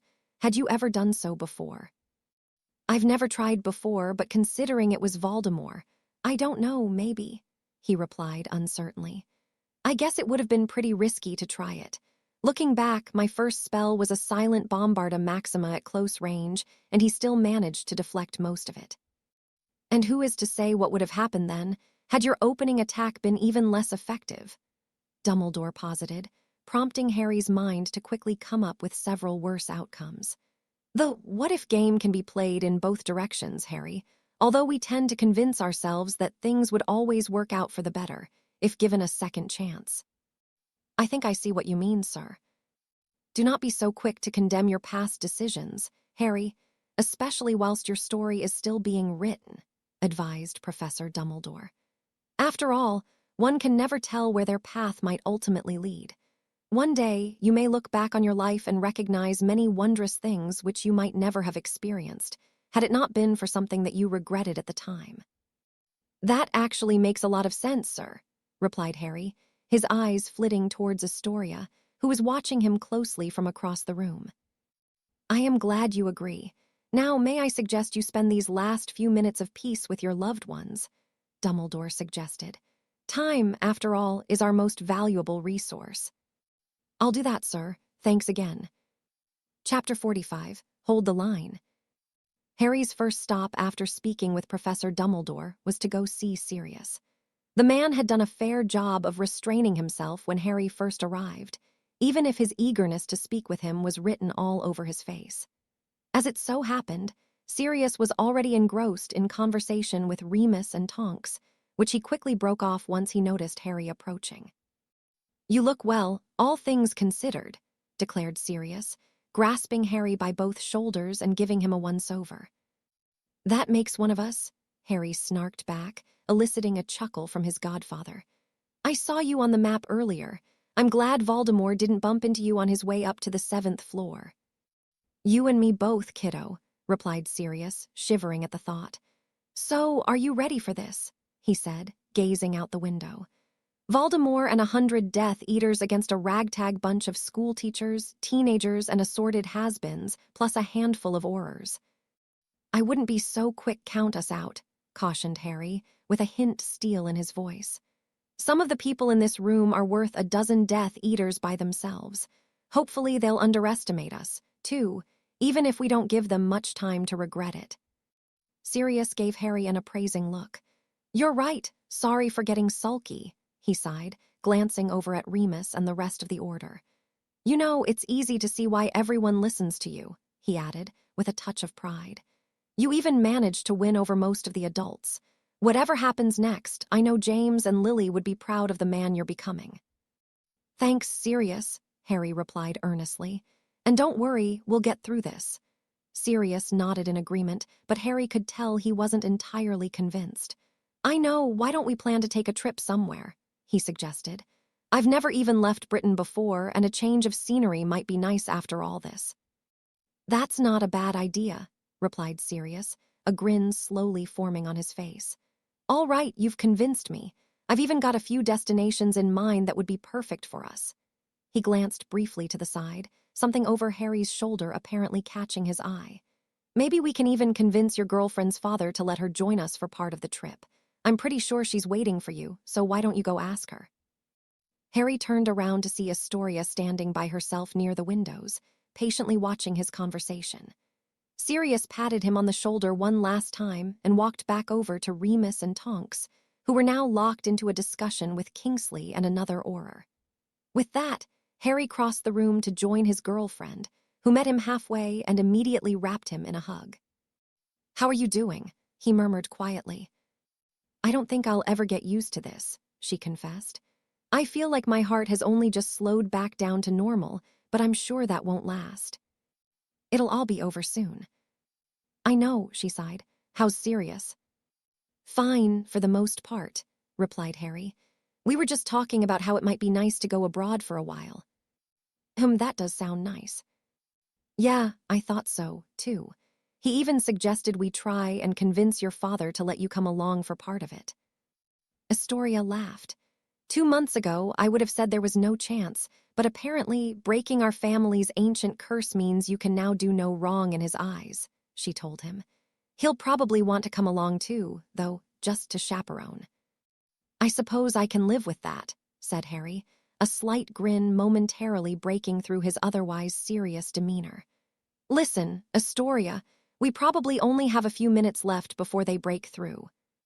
I'm not leaving, if that's where you're going with this. I know, he sighed. It's probably too late for that anyway. No, I just wanted to ask you for me to keep as far away from the actual fighting as possible. That's why I want you to have this, he said, handing her his invisibility cloak. Harry, I can't take this. Please, he requested, pressing the cloak into her hands. I won't be using it anyway, and it will help keep you safe. But, Astoria hesitated, choosing her next words carefully. I won't be able to help you if I'm tucked away somewhere, hiding under the cloak, she pointed out. This is helping me, Harry insisted. He knew it would be difficult for him to concentrate on fighting if he was constantly worried about Astoria, but he didn't see how he could properly explain things to her in the limited time they had. Please, just trust me on this. Okay, I'll promise to use the cloak if things get too dangerous. Thank you. But only if you promise to come back to me at the end, no matter what else happens. Deal, replied Harry, pulling Astoria into another hug. He remained outwardly confident, but deep down, Harry was deeply worried that not all of his friends would survive, even if they did somehow manage to win the day. While he fully intended to keep his promise to Astoria, he was acutely aware that it would be easier said than done. Hey, you two. They both turned to see Ron and Hermione approaching, both of them wearing grim expressions. Oh, hey, said Harry. How are the rest of the underground doing? Bloody terrified, what do you think? Answered Ron. They'll be all right, though, once everything starts. So much for waiting till the last day of term, though, I guess. Do we know what the plan is yet? No, I think Dumbledore's still working it out with the Aurors, replied Harry, nodding to where the headmaster was conferring with a few other adults. Listen, in case anything happens, I want you to know that I err. Hermione leapt forward and wrapped Harry in one of her signature bone-crunching hugs. We know, Harry. She said tearfully, we love you too, but please don't act like this is goodbye. No one's going anywhere, least of all you, added Ron, walking up and jabbing Harry on the shoulder. We still have 2 more Quidditch Cups left to win, so no slacking off and getting yourself killed, all right. Harry laughed and gave Hermione a quick squeeze before letting her go. You guys are the best, was all he could think to say, but it seemed to sum up his feelings well enough. It was at that moment they noticed Professors McGonagall and Flitwick hurrying back into the Great Hall and heading straight for Professor Dumbledore, so they quickly moved to listen in. We've done all we can, Albus, said Professor McGonagall. Even so, I don't see the protections holding for much longer. Perhaps if we had more time. I understand, nodded Dumbledore. Anything to add, Phileas? The house common rooms have been completely locked down, squeaked Professor Flitwick, and the villagers are all taking refuge in the kitchens, except for those who have chosen to stay and fight. Very well, then, said Professor Dumbledore, before hopping up onto one of the benches belonging to the Hufflepuff table, and then onto the table itself. May I have your attention, please? He called out in a loud, clear voice. There was a quick shuffling of bodies as everyone in the Great Hall moved to gather around the headmaster. We have precious few minutes before the protective enchantments surrounding Hogwarts fall, and we find ourselves under attack. The Aurors and the Order of the Phoenix have come together to devise a strategy, which we believe will give us the best possible chance of survival. Now, with so many innocents sheltered within these walls, We have agreed that our first priority should be to prevent the Death Eaters from entering the castle. Dumbledore went on to explain, eliciting several nods of agreement. With that in mind, we have decided that the largest portion of our fighting force shall meet the enemy on the grounds, while the rest provide support from higher vantage points within the castle. If you do not feel that you are equipped to join the first group, then please do not hesitate to volunteer for the second. Visible relief appeared on several faces upon learning that not everyone was expected to join the front lines. "What about you-know-who?" asked one of the younger Aurors. "Death Eaters are one thing, but what's the plan for him?" Professor Dumbledore briefly locked eyes with Harry before answering. "None of you are expected to engage Lord Voldemort directly," he assured them. "He shall be my responsibility, and I urge you all to steer clear of him, if at all possible." There were no arguments from the crowd. "Kingsley," he continued, "please lead your fighters out onto the grounds and continue preparing the battlefield with what little time we have remaining." With a nod to the headmaster, Shacklebolt quickly organized everyone into smaller squads, each under the command of a senior Auror, before leading them out of the Great Hall. Professor Vector then gathered the remainder, which mainly consisted of Hogwarts teachers and a few members of the Underground, and led them upstairs, to where they could hurl spells at Death Eaters from the relative safety of Hogwarts' many stone towers. Instead of following the others, Harry remained in the Great Hall to speak with Dumbledore, which meant that Astoria, Ron, and Hermione also lingered behind. They were forced to wait, however, as the headmaster apparently needed to discuss something with Professor McGonagall first. "Minerva, I believe Hogwarts herself may be willing to assist us in our time of need," they heard Professor Dumbledore say to his deputy. "Would you care to do the honors?" Dumbledore's words seemed to confuse Professor McGonagall at first, but her expression quickly cleared, and for a brief moment, Harry could have sworn he saw a glimmer of excitement in the old Transfiguration professor's eyes. "Gladly," replied McGonagall, raising her wand high above her head. "Puritatum locomotor." There was a loud crash from just outside the doors to the Great Hall, which quickly morphed into the sound of heavy marching footsteps echoing throughout the corridors. Craning his neck to get a better look at what was going on, Harry was amazed to see a veritable army of statues and suits of armor marching through the school and out onto the grounds, apparently brought to life by Professor McGonagall's spell. "Hogwarts is under attack," shouted McGonagall, still waving her wand. "Man the boundaries, do your duty to our school." Two of the suits of armor stopped in the doorway and turned to salute the professor, after which she looked at Dumbledore and announced to him, "I shall command them from the front," before turning and marching out of the Great Hall. "That was wicked," Ron remarked once McGonagall had left. "Just another of Hogwarts' many secrets," said Professor Dumbledore. "Am I correct in assuming that the four of you will be joining your friends on the front lines?" "Yes, sir," they chorused. "Best be off, then," he replied.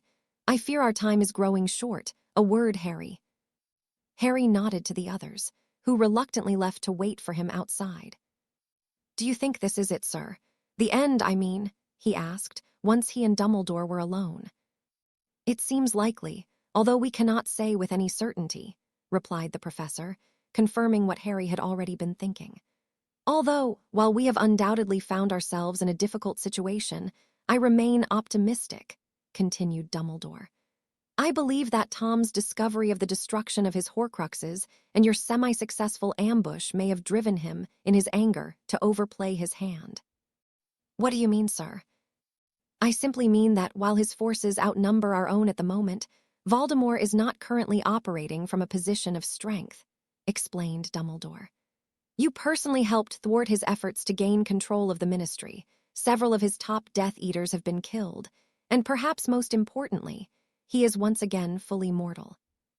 Given more time, Tom might have quietly eliminated more of his opposition, continued to grow his base of followers, or perhaps even succeeded in taking over the Ministry. Instead, his anger, which is mostly directed at the two of us, I would imagine, has caused him to push for a decisive battle before he was fully ready.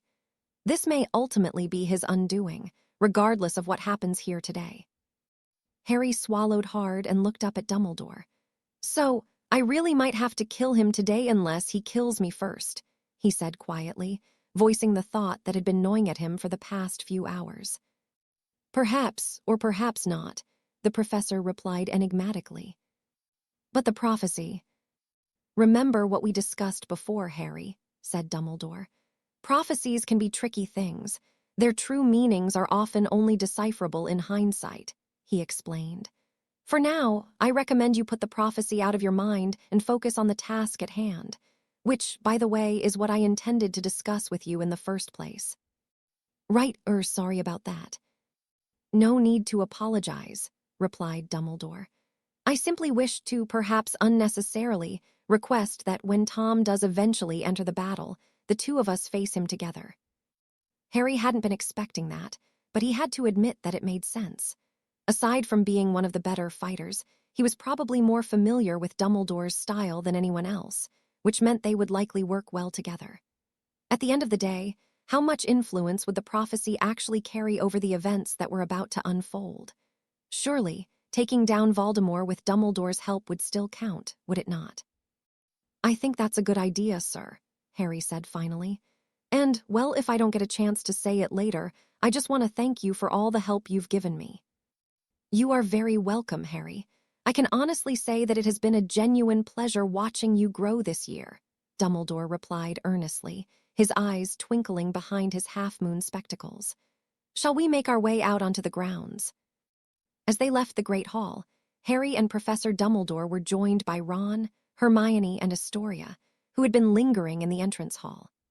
Once they stepped outside, Harry saw that the defenders of Hogwarts had taken up positions in the shadow of the castle, far enough away from the school itself to create a respectable perimeter, while still leaving a considerable distance between themselves and the front gates.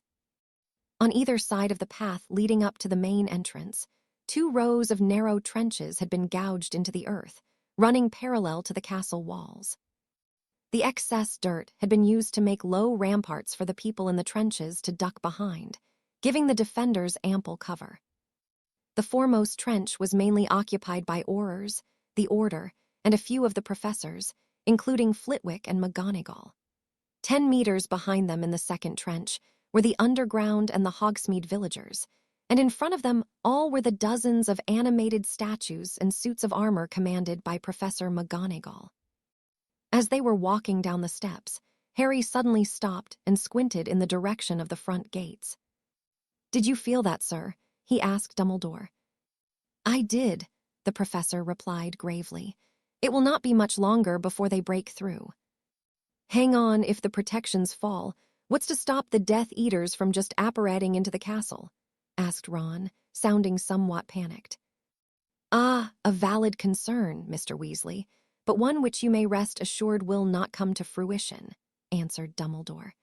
"Even if the enchantments surrounding Hogwarts fail, there are still some spells woven into the very fabric of the castle itself.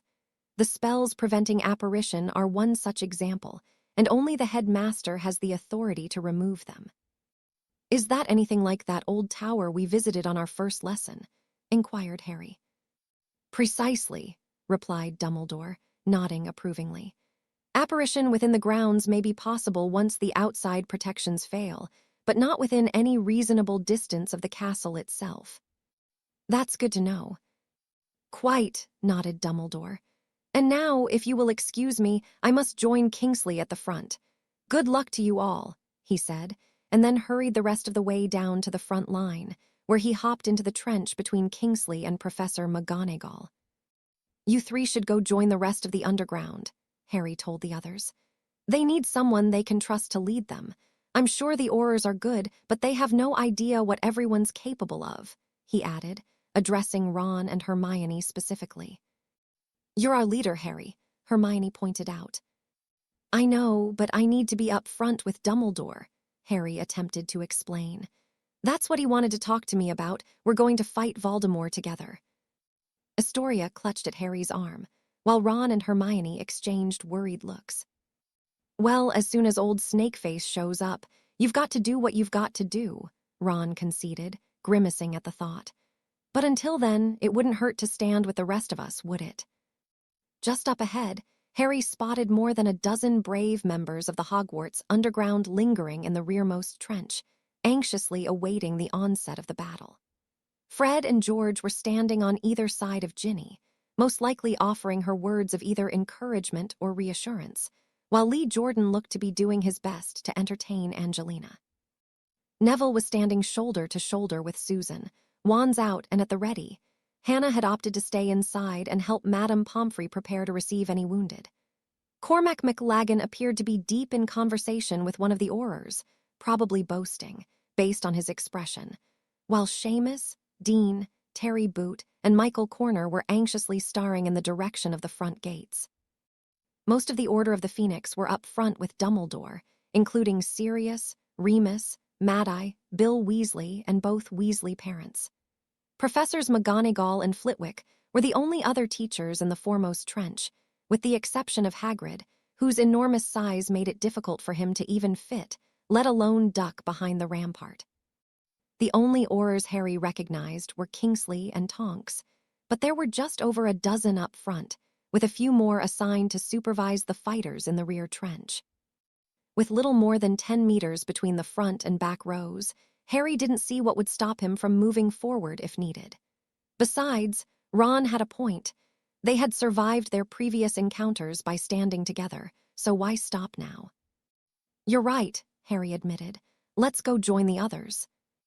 Looking relieved, Ron slapped Harry lightly on the back and followed him down into the trench, with Hermione and Astoria following close behind. Their arrival seemed to signal to the others that it was time to get serious, as the atmosphere immediately grew tense and nearly all conversation came to a stop. "What's the plan, Harry?"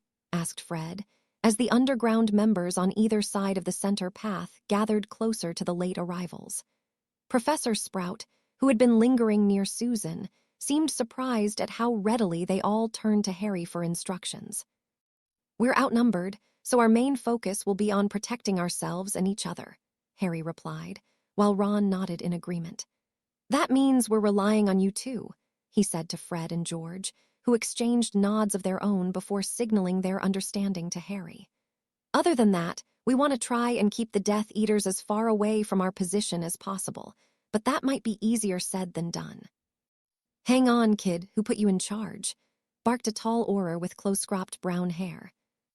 Immediately, more than a dozen sets of eyes turned to glare at the red-robed wizard, who seemed thrown off by their semi-hostile reaction. George, apparently appointing himself spokesman, sidled over to the Auror and placed a hand on his shoulder.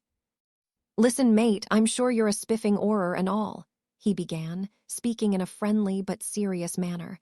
"But trust us, when it comes to stuff like this, you're going to want to listen to Harry Potter." There was a chorus of agreement from the others, but the Auror never got a chance to respond. Everyone froze as the sound of a deafening crack suddenly filled the air, seemingly coming from everywhere and nowhere all at once. Harry flinched slightly at the unexpected jolt of magic and craned his neck towards the front gates, as if expecting to see Voldemort bursting through at any moment. "What was that?" Ginny asked nervously. "It's time," Harry replied simply, drawing his wand, an action mirrored by the rest of the Hogwarts defenders. An even louder crack accompanied the next jolt of magic, and Harry felt the protective spells around the perimeter of the school shatter and fade away to nothing. Merely seconds later, a swarm of black cloaks could be seen billowing towards them, but not of the type worn by Death Eaters. "Patronesses!" cried Harry, already sensing the subtle drop in temperature. Without hesitation, the underground raised their wands to a chorus of Expecto Patronum, and over a dozen silvery guardians rushed forward to meet the Dementors head-on, Harry's majestic stag leading the way. Professor Dumbledore's phoenix quickly caught up with the rest, which was apparently enough to spur the rest of the adults into action and summon their own patronesses, those who were capable of performing the spell, at least. Those who could not, several Aurors being among them, including the one who had made the comment to Harry, looked on in awe as dozens of shimmering, ethereal patronesses fended off the horde of ravenous Dementors. "All right, forget what I said," muttered the brown-haired Auror, but Harry paid him no mind. His attention was focused on directing prongs back and forth across the sky, going wherever his patroness was needed most. There were at least as many Dementors as there were at the attack on Appleby, but they were all shrieking in pain and frustration as they repeatedly tried and failed to break through. Harry shouted words of encouragement to his friends as they weathered the onslaught, and before long, the Dementors slowly began to give up and flee in the direction of Hogsmeade. "Stay ready, everyone," ordered Harry, after allowing everyone a moment to catch their breath and celebrate their brief victory. "You all did great, but the worst is yet to come." Up ahead, Harry saw Professor Dumbledore turn around and give his students a bow in recognition of their performance, before his attention was reclaimed by Moody. "Using my patronus is so much easier than it used to be," said Astoria, beaming up at Harry. "Before, it would have taken me a week to recover from using it for even half that long." "At least," replied Harry, allowing a grin to break through as he wrapped an arm around her shoulder. "Your magic is loads stronger now, though. You might have the makings of an enchantress after all," he added, recalling her expressing interest in the field at some point. "Maybe," she sighed. "I still think I'd rather be a writer, though." Their brief respite was not to last, not that anyone really expected it to. "Harry." There was a slight tremble to Hermione's voice, which Harry knew didn't bode well. Turning his eyes back towards the front, he saw what appeared to be a dense black cloud slowly creeping along the ground towards them. At least 30 meters high, the cloud seemed to have come directly from the front gates and was spreading further and further outward as it approached. "Ron?" questioned Harry. "No idea, mate," he replied hoarsely. "I suppose the Death Eaters might be using that fog for cover, or it could be some crazy spell of you-know-whos that'll melt all our faces off." "Wands up, lads, they'll be coming," they heard Moody growl from the front line. Harry could almost feel the tension as everyone steeled themselves for what was to come. "You still have the cloak," he whispered to Astoria, his eyes fixed on the encroaching fog. "And the dagger," she confirmed, patting the pockets of her robes just to be sure. Just as the shadowy cloud was nearing the halfway point between the front gates and the castle, the ground began to vibrate with a low rumble, almost as if a herd of elephants was racing towards them. Harry tried, but he wasn't able to sense anything magical, so he simply tightened his grip on the Elder Wand and waited for a target to emerge. Hagrid, on the other hand, seemed to have realized something. As the rumbling grew ever closer, he suddenly jumped out of the trench and began sprinting off in the direction of the Forbidden Forest with 2 fingers jammed in his mouth, whistling loudly as he ran. He seemed to be calling for someone or something, but the question was who or what? Surely, Fang wouldn't be of any use. Loyal and trustworthy though the boarhound may be, he was known to be a bit of a coward. Figuring out whatever Hagrid was doing would have to wait, however, because they had bigger concerns at the moment, much bigger. Bursting out of the dark fog and barreling straight for them were not 1, but 3 giants. Harry had never actually seen one before, but he quickly decided that the accounts he read hardly did them justice. They were, simply put, massive, each of them at least 20 feet tall.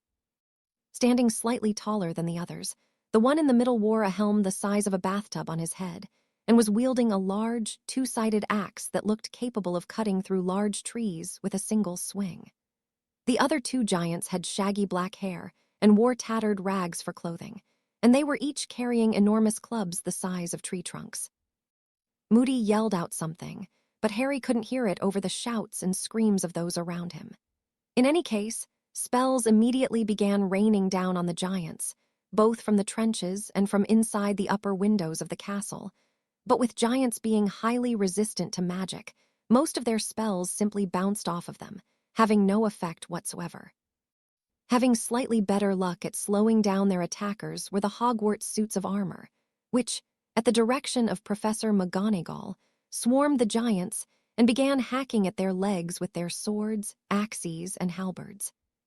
"Spells aren't working," shouted Harry, as the giants swept their oversized weapons back and forth to flatten their enchanted enemies. "We need to use physical attacks. Anyone who can, start conjuring weapons, swords, spears, whatever," he instructed the others. "Everyone else start banishing things at the giants." As a demonstration, Harry conjured a long, thin metal spike in the air and sent it flying towards the largest giant, who had taken to smashing statues with his empty fist. Harry's conjuration soared through the air like a javelin, and even though the giants were still a good 40 meters away, the spike struck true and lodged itself in the giant's shoulder. Howling in pain, the giant used his free hand to yank out the offending object and send it rocketing back in the direction from whence it came, where Professor Flitwick thankfully vanished the spike before it could do any harm. "We can use transfiguration, too," exclaimed Hermione, as she began transforming the earth around them into metal spheres roughly the size of quaffles, which Fred and George began levitating and banishing towards the giants. Some of the adults in the front row apparently had the same idea, resulting in a multitude of both sharp and blunt objects flying through the air towards the giants. While this was happening, the sinister-looking fog continued billowing towards them until it overtook the giants, finally sweeping over the defenders in their trenches. Harry and the others held their breath as it passed over, but thankfully, the fog didn't seem to carry any ill effects beyond reducing visibility. As it spread, it had dispersed to the point where they could still easily see one another, but the giants up ahead were little more than dark shadows. Shadows which, most distressingly, continued to close in on their position, even in the face of the attacking statues, armor, and the hail of flying objects. Apparently deciding to take matters into his own hands, Professor Dumbledore leapt out of the foremost trench and marched towards the rightmost giant.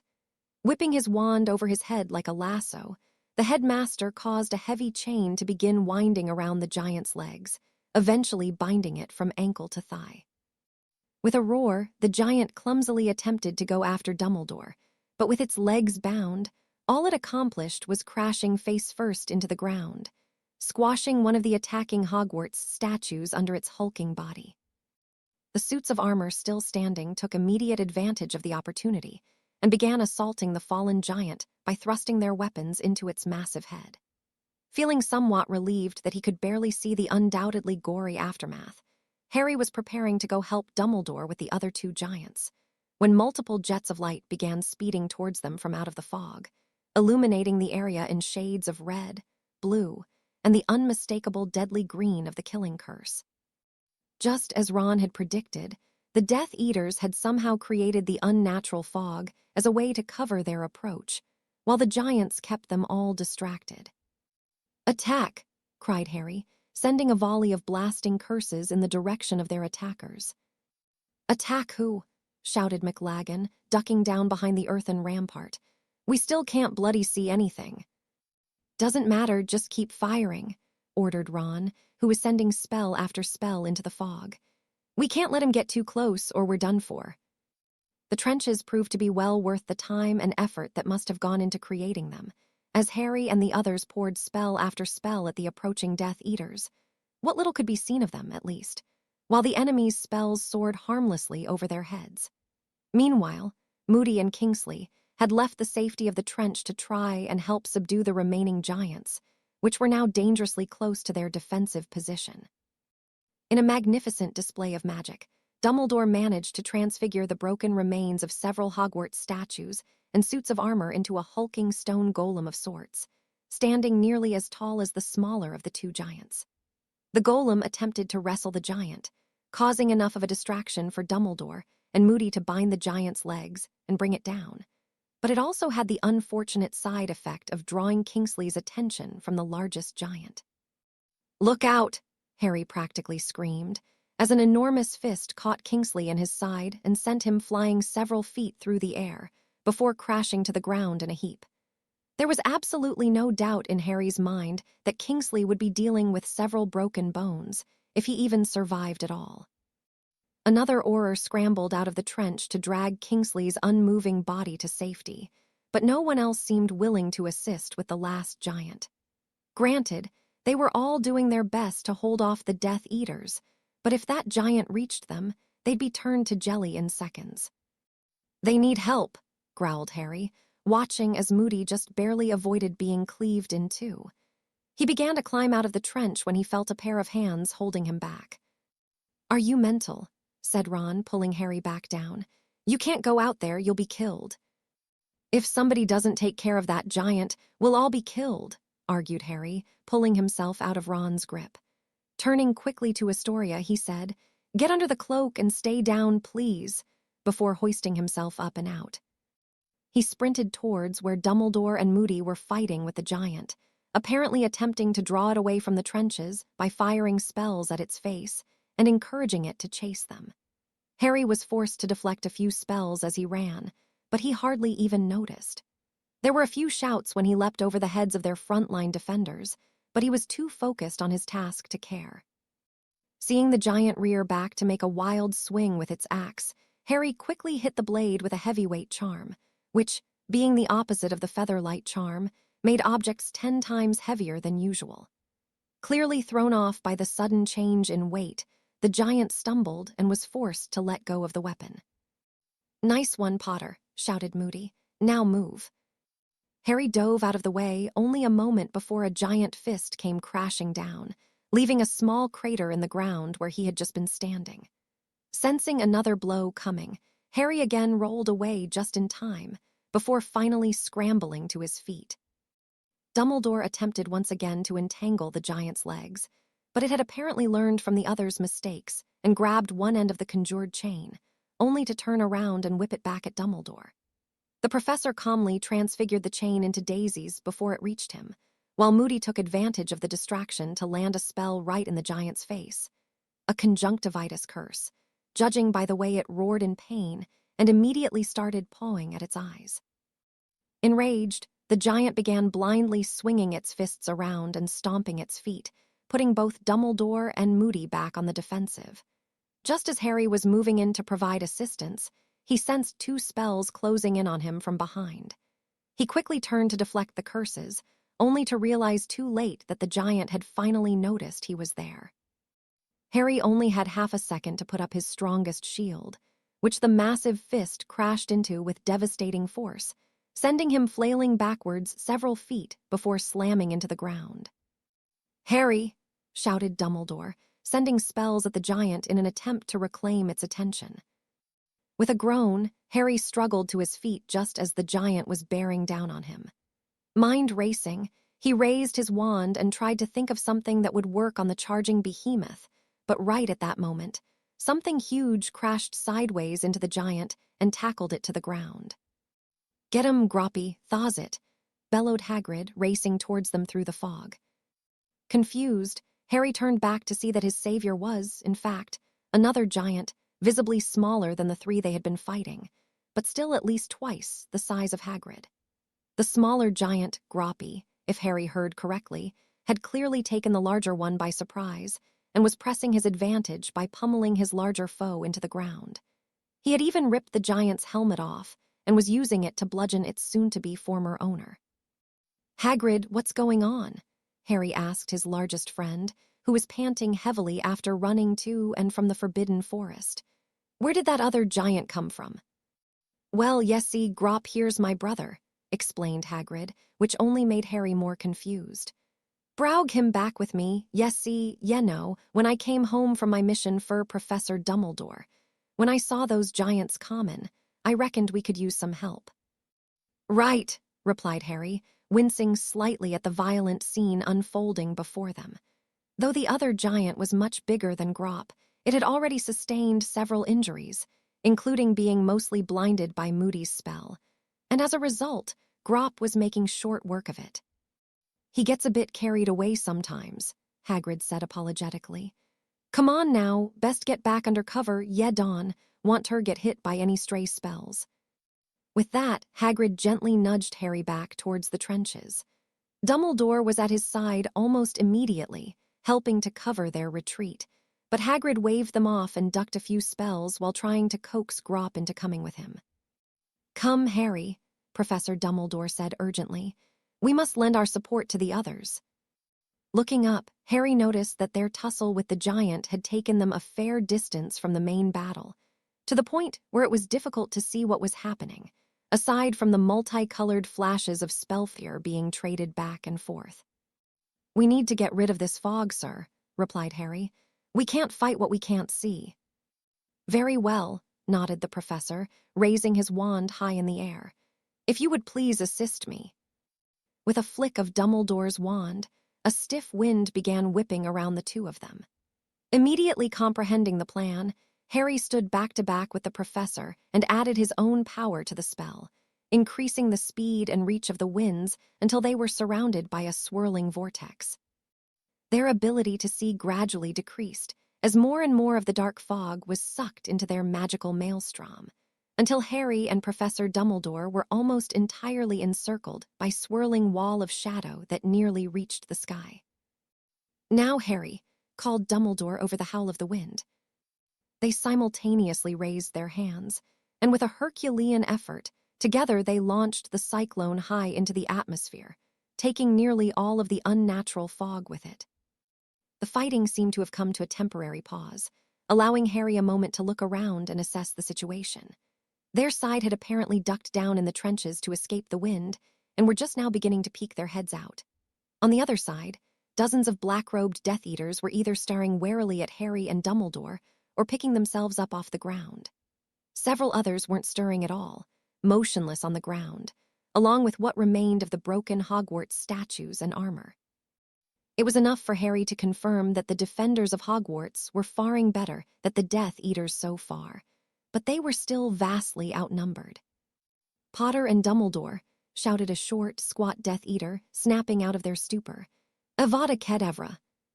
The battle immediately reignited as Harry and Professor Dumbledore allowed the deadly spell to pass between them before marching together towards the Death Eaters, wands raised, with magical power rolling off them in waves. What followed was a scene that wizards of old might have written songs about. Harry's magic was singing as spell after spell flew from the Elder Wand, Death Eaters falling before them like wheat to a scythe, validating Snape's assessment of Voldemort's latest recruits being little more than hired thugs. Right beside him, Professor Dumbledore wielded his wand like a maestro conducting a symphony, effortlessly producing powerful spells and complex transfigurations without even the slightest hesitation. Of course, being both more skillful than Harry and less inclined towards harming others, the professor focused more on counteracting harmful spells and preventing others from attacking. But together, he and Harry made a formidable duo that the lesser Death Eaters could never hope to match. Emboldened by their leader's success, the Hogwarts defenders went on the offensive as the Death Eaters slowly began to retreat. Some of the Aurors and members of the Order even climbed out of the trenches to give chase, perhaps foolishly giving up the advantage of their prepared position. Neither group had gone far, however, before several cracks of apparition rang out across the battlefield, announcing the arrival of new combatants.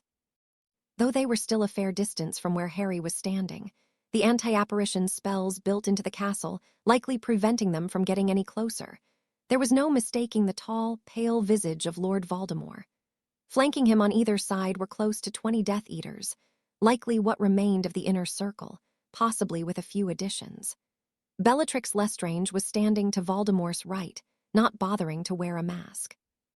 On his other side, Harry was fairly certain he could make out Wormtail's stooped posture, and he even thought he saw Lucius Malfoy's blonde hair peeking out from behind his mask.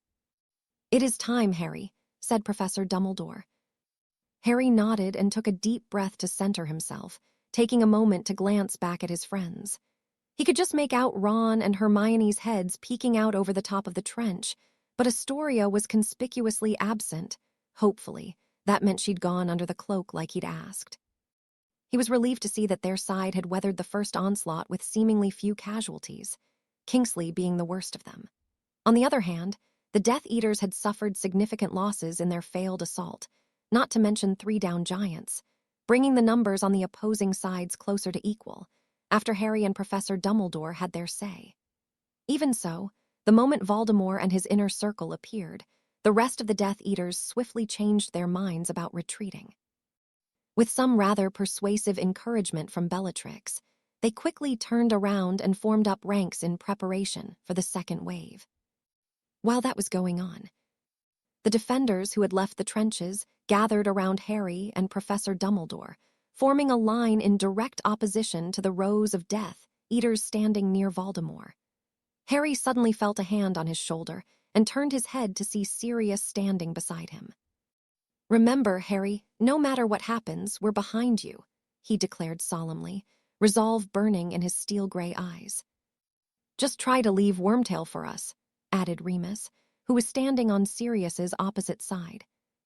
You have fought bravely, the magically amplified voice of Lord Voldemort suddenly rang out over the battlefield. However, you must know that there will be no victory for you today. Throw down your wands and join us, he commanded. Join us, and not only will your lives be spared, but you and your families shall prosper under our new regime. Voldemort paused briefly, as if anticipating a response that never came. For today, all I want is Potter, he concluded after a moment, venom dripping from his voice. Piss off, you noseless twat, one of the Weasley twins shouted back, triggering a round of cheers and jeers from the underground. I very much doubt Tom appreciated that, Dumbledore remarked wryly, making Harry chuckle in spite of himself. Voldemort, as Dumbledore predicted, was not amused. Very well, the Dark Lord replied angrily. Then your fate has been decided. Today we'll see both the end of Albus Dumbledore and Harry Potter, and the dawn of a new age. Cheers rang out from the Death Eaters. Soon, your pitiful resistance will be crushed, leaving no one left to stop us from taking over the Ministry, and then the country, continued Voldemort, before holding his arms wide and commanding his Death Eaters. Kill every last one of them. With a roar, the Death Eaters launched a volley of spells before rushing forward to meet the defenders head-on. While the two sides were re-engaging in combat, Harry had eyes only for Voldemort. He and Dumbledore began slowly walking towards the Dark Lord, deflecting the occasional spell as they went.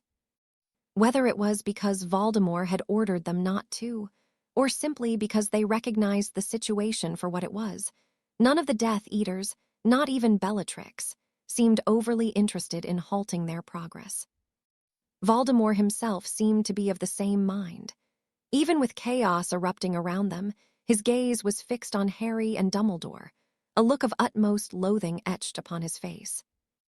You made a grave error by returning here today, Tom, Dumbledore stated calmly, as he and Harry stood with their wands at the ready.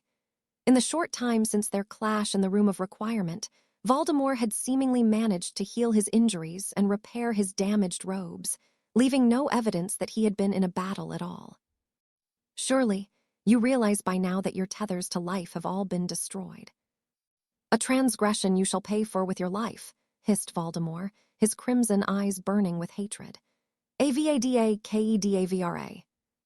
Instead of targeting Dumbledore, Voldemort's spell hurtled directly towards Harry, who intercepted it with a conjured stone block before sprinting off to his right and sending multiple spells at the Dark Lord. At the same time, Dumbledore aimed a spell at Voldemort's feet, forcing him to jump out of the way. Sneering in anger, Voldemort retaliated with another killing curse directed at Dumbledore, which he easily avoided. Struck by an idea, Harry took some of the broken remains of the Hogwarts statues and transfigured them into wolves, just like he had at Diagon Alley. Unfortunately, the wolves turned out to be little more than a minor annoyance to the Dark Lord, who incinerated the entire pack with a wave of his wand. Pathetic, snarled Voldemort, as two more jets of green light flew towards Harry, forcing him to dive out of the way. Harry rolled to his feet and conjured a shield to deflect the inevitable follow-up, but it never came, because Voldemort's focus had already shifted back to Dumbledore. Both wizards were now vying for control of a white-hot sphere of fire, which they took in turns redirecting at one another as if they were contestants in a bizarre tennis match. Harry rushed forward to lend his support, and between the two of them, they managed to send the fire blazing like a comet straight back at Voldemort. Voldemort disappeared in a puff of smoke, causing the fireball to zoom past its target and explode onto the ground, leaving a burning crater at the point of impact. Unharmed, the Dark Lord rematerialized before them, the sight of his silhouette framed against the rising flames sending a chill down Harry's spine. "I've changed my mind, Harry," Voldemort said with an evil grin, glancing somewhere over Harry's right shoulder. "I'm honestly impressed. Knowing your penchant for heroics, I find it surprising that you would so easily allow your friends to be slaughtered just for a chance to kill me." At first, he suspected Voldemort of bluffing. Unwilling to risk it, however, he chanced a glance behind him and saw Ron and Hermione fighting back-to-back against 3 Death Eaters, who had them surrounded. Only a short way from them, Sirius and Neville had somehow teamed up against Bellatrix, but even so, the Mad Witch obviously still held the advantage. "Go, Harry," said Dumbledore. "I shall hold him off for as long as I can." "But, sir—" "Go," repeated the professor, as he stepped forward to re-engage Voldemort. Reluctantly, Harry turned and tore his way across the battlefield to help his friends, leaving Voldemort to Dumbledore. As he was running, he happened across an enormous blonde Death Eater repeatedly firing killing curses at Professor McGonagall, who was clearly struggling against the onslaught. Without even breaking stride, Harry flicked the Elder Wand towards the hulking man and removed his head with a single spell before continuing on his way. As he ran, Harry noticed that both sets of trenches had completely emptied, and intense duels were raging in every corner of the battlefield. Some battles were being fought individually. For example, Professor Flitwick going toe-to-toe with a burly Death Eater with a long, twisted face, who Harry was pretty sure was called Dolohov. Most of the fighting, however, was seemingly being conducted in pairs or small groups, but there was so much going on that it was hard to tell which side held the advantage. Just up ahead, he saw Hermione drop down to one knee as her shield was shattered by a well-placed piercing hex. Seeing the Death Eater gearing up for a follow-up spell, Harry did the first thing he could think of and preempted what might have been the finishing blow with an expulso curse, blasting the Death Eater apart in an explosion of blue light. Hermione turned to him with a stunned expression, but Harry had already moved to engage one of Ron's 2 opponents. As luck would have it, Harry's unexpected arrival was enough to distract both Death Eaters, allowing Ron to easily down one of them, while Harry quickly dispatched the other. "Great timing, Harry, but aren't you supposed to be helping Dumbledore?" said Ron, panting slightly. "I'm going right back," he answered, a quick glance confirming that the 2 magical titans were still locked in a stalemate. "Where's Astoria?" "We don't know," Hermione replied worriedly. "She put on your invisibility cloak right after you went to fight the giant, and we haven't seen her since." "Damn, I hope she's all right," said Harry, his eyes scanning the battlefield in vain for any sign of his girlfriend. He had no idea what he would do if anything happened to her, but he did know that he would never forgive himself. "I'm sure she's fine," Ron assured him, though Hermione didn't seem as confident. "The cloak hasn't failed us yet. Now come on, Fred and George are over there, but I can't see Ginny," he continued, pointing to where the twins were fighting alongside Terry Boot and Michael Corner. "Go help them," said Harry. "I need to get back to Dumbledore, be careful." "You too," they each replied, then began fighting their way back across the grounds. Harry started back towards where Dumbledore was currently occupying Voldemort, but he found himself distracted by the sight of his godfather fiercely dueling an irate Bellatrix Lestrange. He had always known that Sirius was holding back in their practice duels. Harry had as well, but still, he was slightly taken aback by the ferocity on display. Harry recognized several nasty curses from the book Sirius had lent him coming from either fighter, making it clear that there was no love lost between the 2 estranged cousins. He stood transfixed by the duel for a few seconds before noticing a crumpled heap on the ground nearby, his heart leaping into his throat once he recognized the heap in question. Harry ran towards the downed form of Neville Longbottom, stopping only briefly to cut down a masked Death Eater in his way before skidding to a stop and dropping down next to Neville. "Neville, Neville, can you hear me?" The blonde boy groaned and rolled over on his back. He was bleeding heavily from a cut above his right eye and seemed to be having trouble focusing his vision. "Harry." "Just hold still," said Harry, while doing his best to heal the cut. He passed his wand over Neville a few times and breathed a sigh of relief when he couldn't detect any trace of lingering curses. "Thanks, but I think I'm all right," replied Neville, attempting to sit up. "I tried to block a spell with a rock like you showed us. I guess it worked, but a big chunk of it came back and hit me in the head." Neville furrowed his brow in confusion, adding, "At least I think that's what happened." "Either way, we can't stay here," Harry told him, his eyes scanning the immediate area for threats. "Do you think you can still fight?" I have to. Neville picked his wand up off the ground and climbed to his feet, perhaps a bit unsteadily, and began walking towards where Sirius and Bellatrix were still trading spells. With the deaths of the Lestrange brothers, plus Barty Crouch, Jr. Having received the Dementor's kiss the year before, Bellatrix was the last one remaining of those who had tortured Neville's parents into insanity. It made sense that Neville would put so much focus on the one who had destroyed his family, but Bellatrix Lestrange was one of the most dangerous people in their world. "You're going to need my help," said Harry, falling into step beside Neville. "She's too much for you to handle by yourself, and it looks like Sirius is starting to wear down." That was true, unfortunately. Sirius was still fighting hard, but Harry had spent enough time practicing with the man to recognize the signs. Without his help, Harry was afraid that both Sirius and Neville would wind up on the wrong end of Bellatrix's wand within a matter of minutes.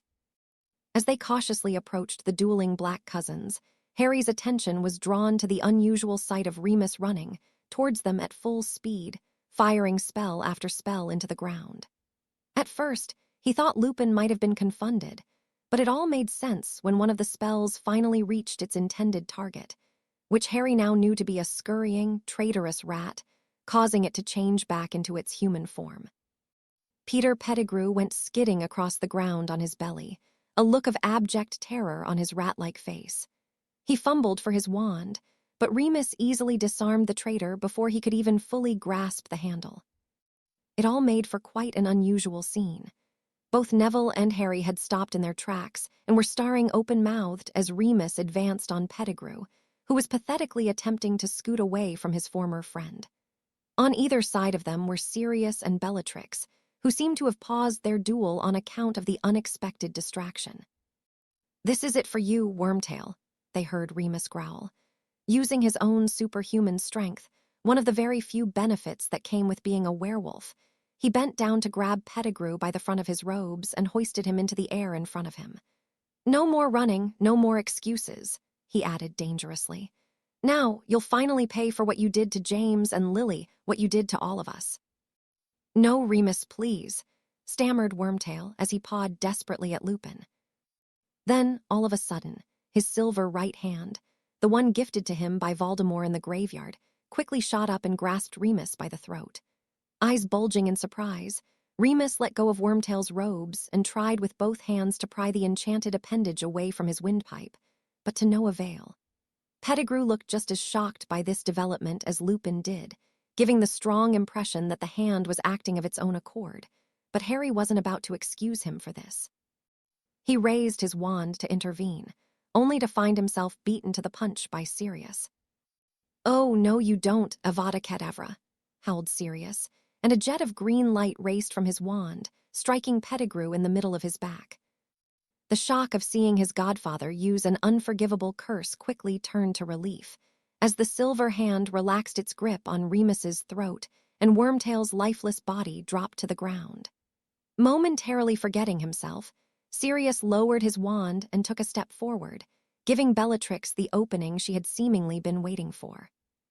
Cackling like mad, she hurled a bright purple bolt directly at Sirius, whose eyes widened in recognition a moment before the spell struck him in the chest, blasting him off his feet. Harry looked on in horror as his godfather crashed to the ground, where he remained, unmoving. Without even a thought, Harry turned his wand on Bellatrix, and as one, he, Neville, and Remus launched an all-out attack on Voldemort's right hand. Even so, Bellatrix somehow managed to defy all logic and neutralize their initial offering, her eyes glinting with madness. "You pathetic children think you're a match for me," she shrieked, while continuing to shield and deflect their spells. "I was trained by the Dark Lord himself. I'll show you what a true pureblood can do, Avada Kedavra." Her spell zoomed directly towards Neville, causing Harry to instinctively abandon his attack to intercept the killing curse a mere second before it could reach its target. Neville, however, never hesitated for a moment. In that brief moment Bellatrix left herself vulnerable, Neville managed to slip a severing charm through her defenses, cleaving her wand in two and opening a wide gash across her throat. A look of disbelief crossed the witch's face as the blood poured out of her, and she swayed on her feet for the briefest of moments before finally dropping to the ground, still clutching her bleeding throat. Wand still held aloft in front of him, Neville stood rooted to the spot as he attempted to process what just happened. Harry, however, made an immediate beeline for Sirius. He knelt down next to his godfather, who was laying on the ground unconscious. After first confirming that Sirius was still breathing, allowing the knot in his stomach to loosen ever so slightly, Harry set to work trying to figure out what he had been hit with. "Did either of you recognize the spell?" Remus asked urgently, standing just over Harry's shoulder. I think it might have been the same one she used on Terry," Neville replied shakily, having just joined them. "I thought so too," said Harry, using his wand to verify his suspicions. "I can do the counter curse, but he'll probably be down for a while." Neville and Lupin stood guard while Harry performed the counter curse, but most of the fighting had shifted closer to the castle by that point, so they were not disturbed. Just as it had been with Terry at Chateau Lestrange, Sirius's breathing eased up as soon as Harry completed the spell, making all of them relax slightly. "I can bring him somewhere away from the fighting, but I'll need someone to watch my back," offered Remus, turning to Neville. "Mr. Longbottom, would you be so kind as to assist me?" Yeah, of course," he replied haltingly, apparently still in a bit of shock. "Get him to Madame Pomfrey if you can," pleaded Harry. "He wasn't under the curse for as long as Terry, but it can't be good for him." "We will, Harry," replied Remus. "Sirius will be fine, I promise. Don't worry about us. You need to focus on what is in front of you." Harry stood and turned in the direction of Dumbledore and Voldemort, who were still going at it. He'd been gone for a matter of minutes, but the area surrounding the two combatants had already been transformed into something that could only be described as a war zone.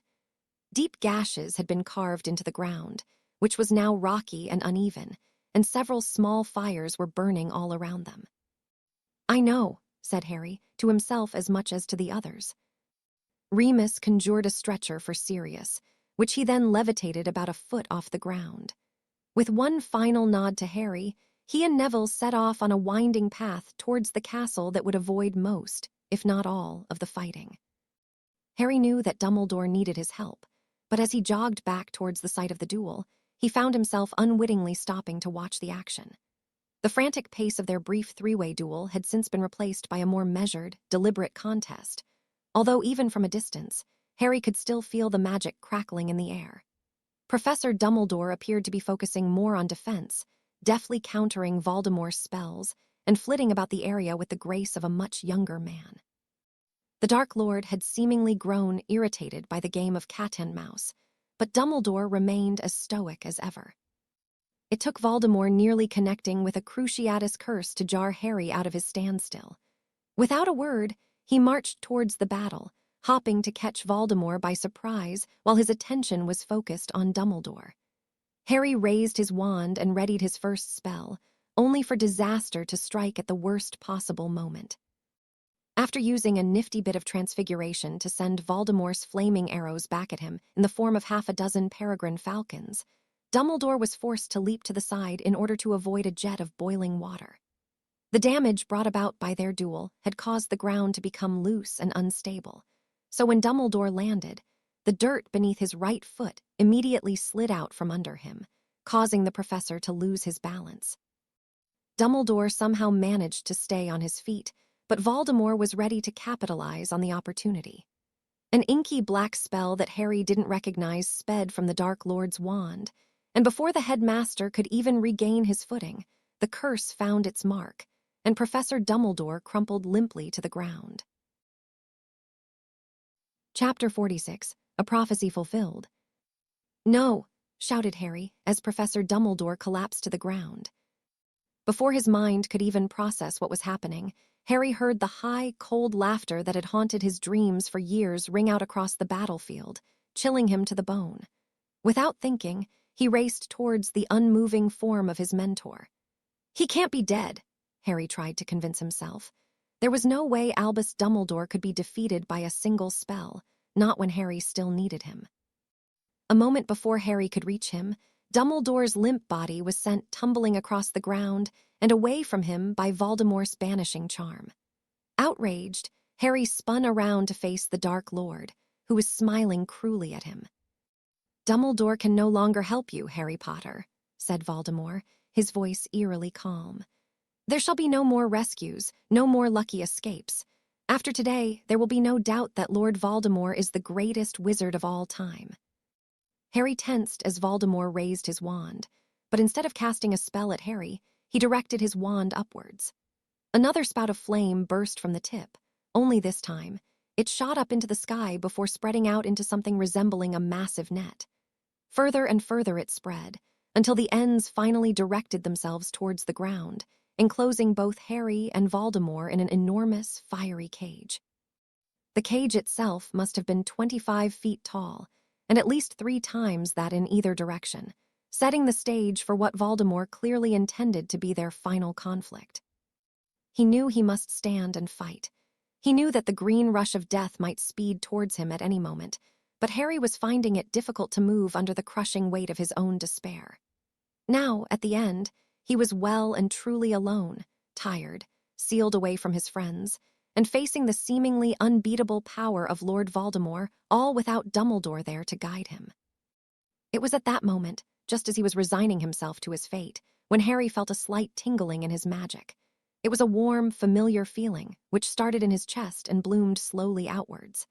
As it did, Harry miraculously felt his hopelessness melting away, replaced by a renewed resolve that he could practically feel in his bones. He may be forced to face Voldemort by himself, but he was far from alone. Astoria, Ron, and Hermione, Sirius. They were all out there somewhere, still fighting, still counting on Harry to save them. They were his reason for fighting, the reason he had to win. And Harry would be damned if he simply rolled over and allowed Voldemort to destroy everything and everyone he had ever loved. "Well, Harry, have you nothing to say before you to die?" inquired Voldemort, delicately rolling his wand between his pale, spindly fingers. Harry shook his head, chuckling quietly to himself even though there was absolutely nothing funny about his present circumstances. He should have known this was how it would end. No matter what he did or how much they planned, the invisible hand of the prophecy still managed to guide them to this point. Was it possible that Dumbledore somehow expected this to happen, even though he suggested they face Voldemort together? "You never did hear the rest of the prophecy, did you?" Voldemort cocked his head to the side and stared back at Harry, having clearly not expected that response. "The prophecy no longer matters," he replied eventually. "I realized long ago that there was little point in wasting time attempting to hear it, when the end result will be the same, regardless. You will die, Harry Potter, and I shall finally ascend to my rightful place atop our world." "And the Dark Lord will mark him as his equal," responded Harry, pointing to the thin line on his forehead, which was all that remained of his famous lightning scar. "But he will have power the Dark Lord knows not." Voldemort briefly appeared to contemplate Harry's words before bursting into laughter. "You," he replied tauntingly, "have power that I, Lord Voldemort, know not? How utterly preposterous." "I said the same thing, you know, when I first heard it," said Harry, smirking in spite of himself. "Dumbledore had to explain it to me, and even then I had a hard time believing it. I think I finally understand what he was trying to tell me, though." "Is that so?" came Voldemort's sibilant reply, a hint of danger replacing his prior amusement. "Yeah, but I won't bother explaining, you wouldn't get it anyway," said Harry, his grip on the Elder Wand tightening in anticipation. "Dumbledore was right about you, Riddle.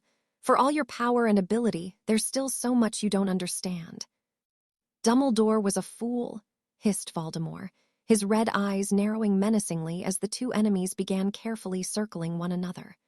"Always afraid of reaching for greater heights, never willing to grasp for the power that could have been his. Yes, I understand more than you think, Potter," he continued smugly, and Harry could almost feel the Dark Lord's magic building up for his inevitable attack. "Dumbledore's little plan to prop you up as the savior whilst he pulls the strings from behind could never have succeeded. You have no chance of winning, regardless of whatever power you supposedly have, and now Dumbledore is dead, or soon will be, making his failure complete. Dumbledore is a far greater wizard than you will ever be, and a much better man," Harry retorted. Even so, whatever it was he wanted, or didn't want, doesn't matter anymore. He continued to circle opposite Voldemort, taking care to avoid a deep hole in the ground left over from the previous duel. The last part of the prophecy says something like, "Either must die at the hand of the other, for neither can live while the other survives." That means it was always going to come down to just the two of us in the end. The thing is, though, even if you do kill me, you've already lost. You just haven't realized it yet. "You presume much, Potter," snarled Voldemort. "But you, like Dumbledore, are soon for the dustbin of history."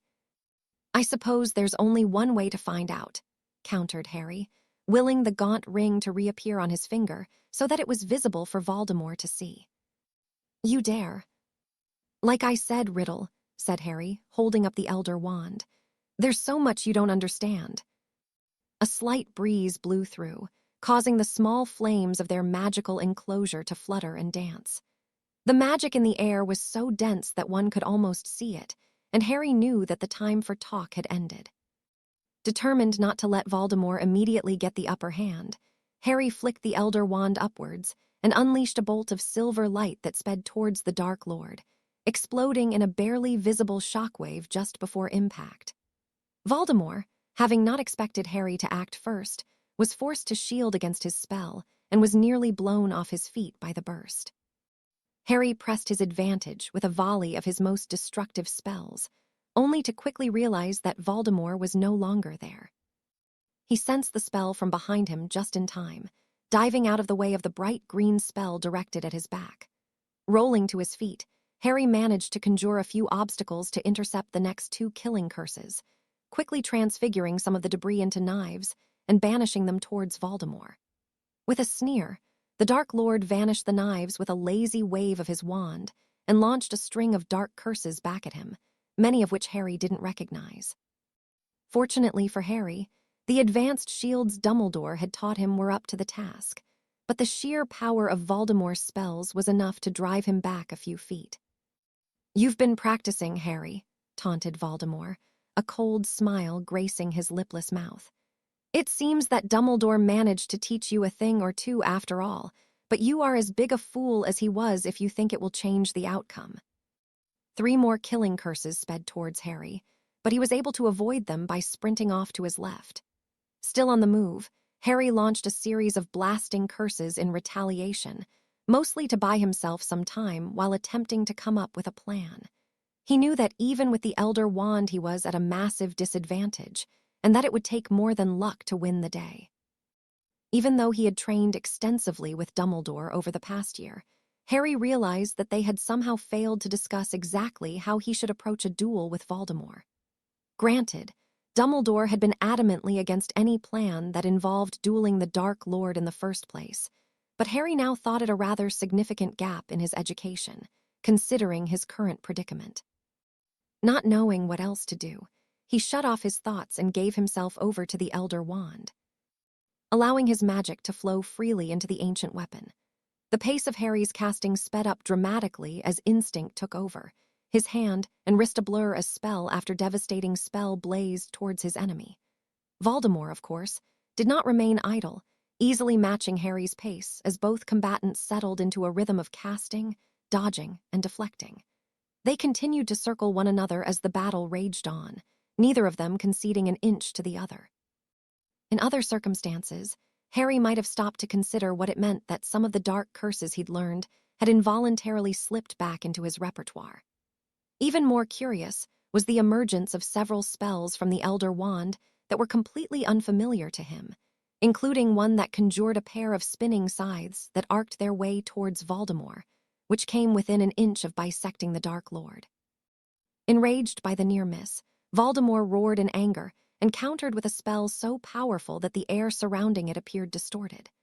The spell slammed into Harry's shield, shattering it as if it were made of glass and sending him tumbling across the ground. He frantically scrambled to his feet, only for every single one of his nerve endings to begin screaming in pain as he found himself on the receiving end of the Cruciatus curse. "What have you been doing, Harry?" inquired Voldemort as he ended the curse. "Enhancement potions, conducted a few illicit rituals, perhaps," he continued with an evil smirk. This much improvement cannot be explained by effort alone, and Dumbledore would never have taught you such magic. Tell me, Harry, how did you gain so much power in the short time since last we met? Harry raised himself to one knee and looked up at Voldemort. He was disheartened to see that the Dark Lord had taken very little damage from his offensive, but he wasn't ready to give up just yet. If nothing else, he refused to give Voldemort the satisfaction of breaking his will. No, he would fight to the end, no matter how desperate things got. I guess I'm just a fast learner, he answered, wiping blood from the corner of his mouth. In that case, here is another lesson for you, Voldemort declared angrily. Crucio. Somehow, Harry managed to roll out of the way and returned fire.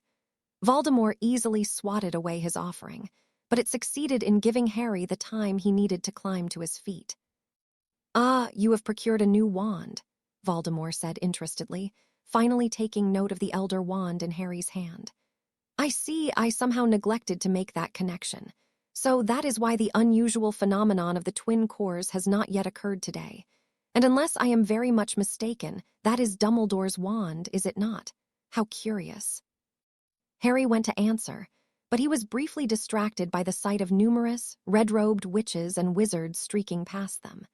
A few even stopped to gawk at them or inspect the fiery cage, but the rest rushed straight into the ongoing battle, which had gradually pushed away from the castle and closer to the site of their duel. It seemed that Kingsley's reinforcements had finally arrived. I'm not telling you anything, he said defiantly, readying himself for the next round of fighting. So there is something special about that wand, replied Voldemort, his red eyes narrowing greedily. Very well, then, I shall have plenty of time to inspect its properties after you are dead. Without warning, a billowing cascade of fire spiraled towards Harry. Luckily, he and Dumbledore had practiced responding to this type of situation numerous times, which is how Harry was able to automatically conjure up a fierce windstorm to redirect the flames.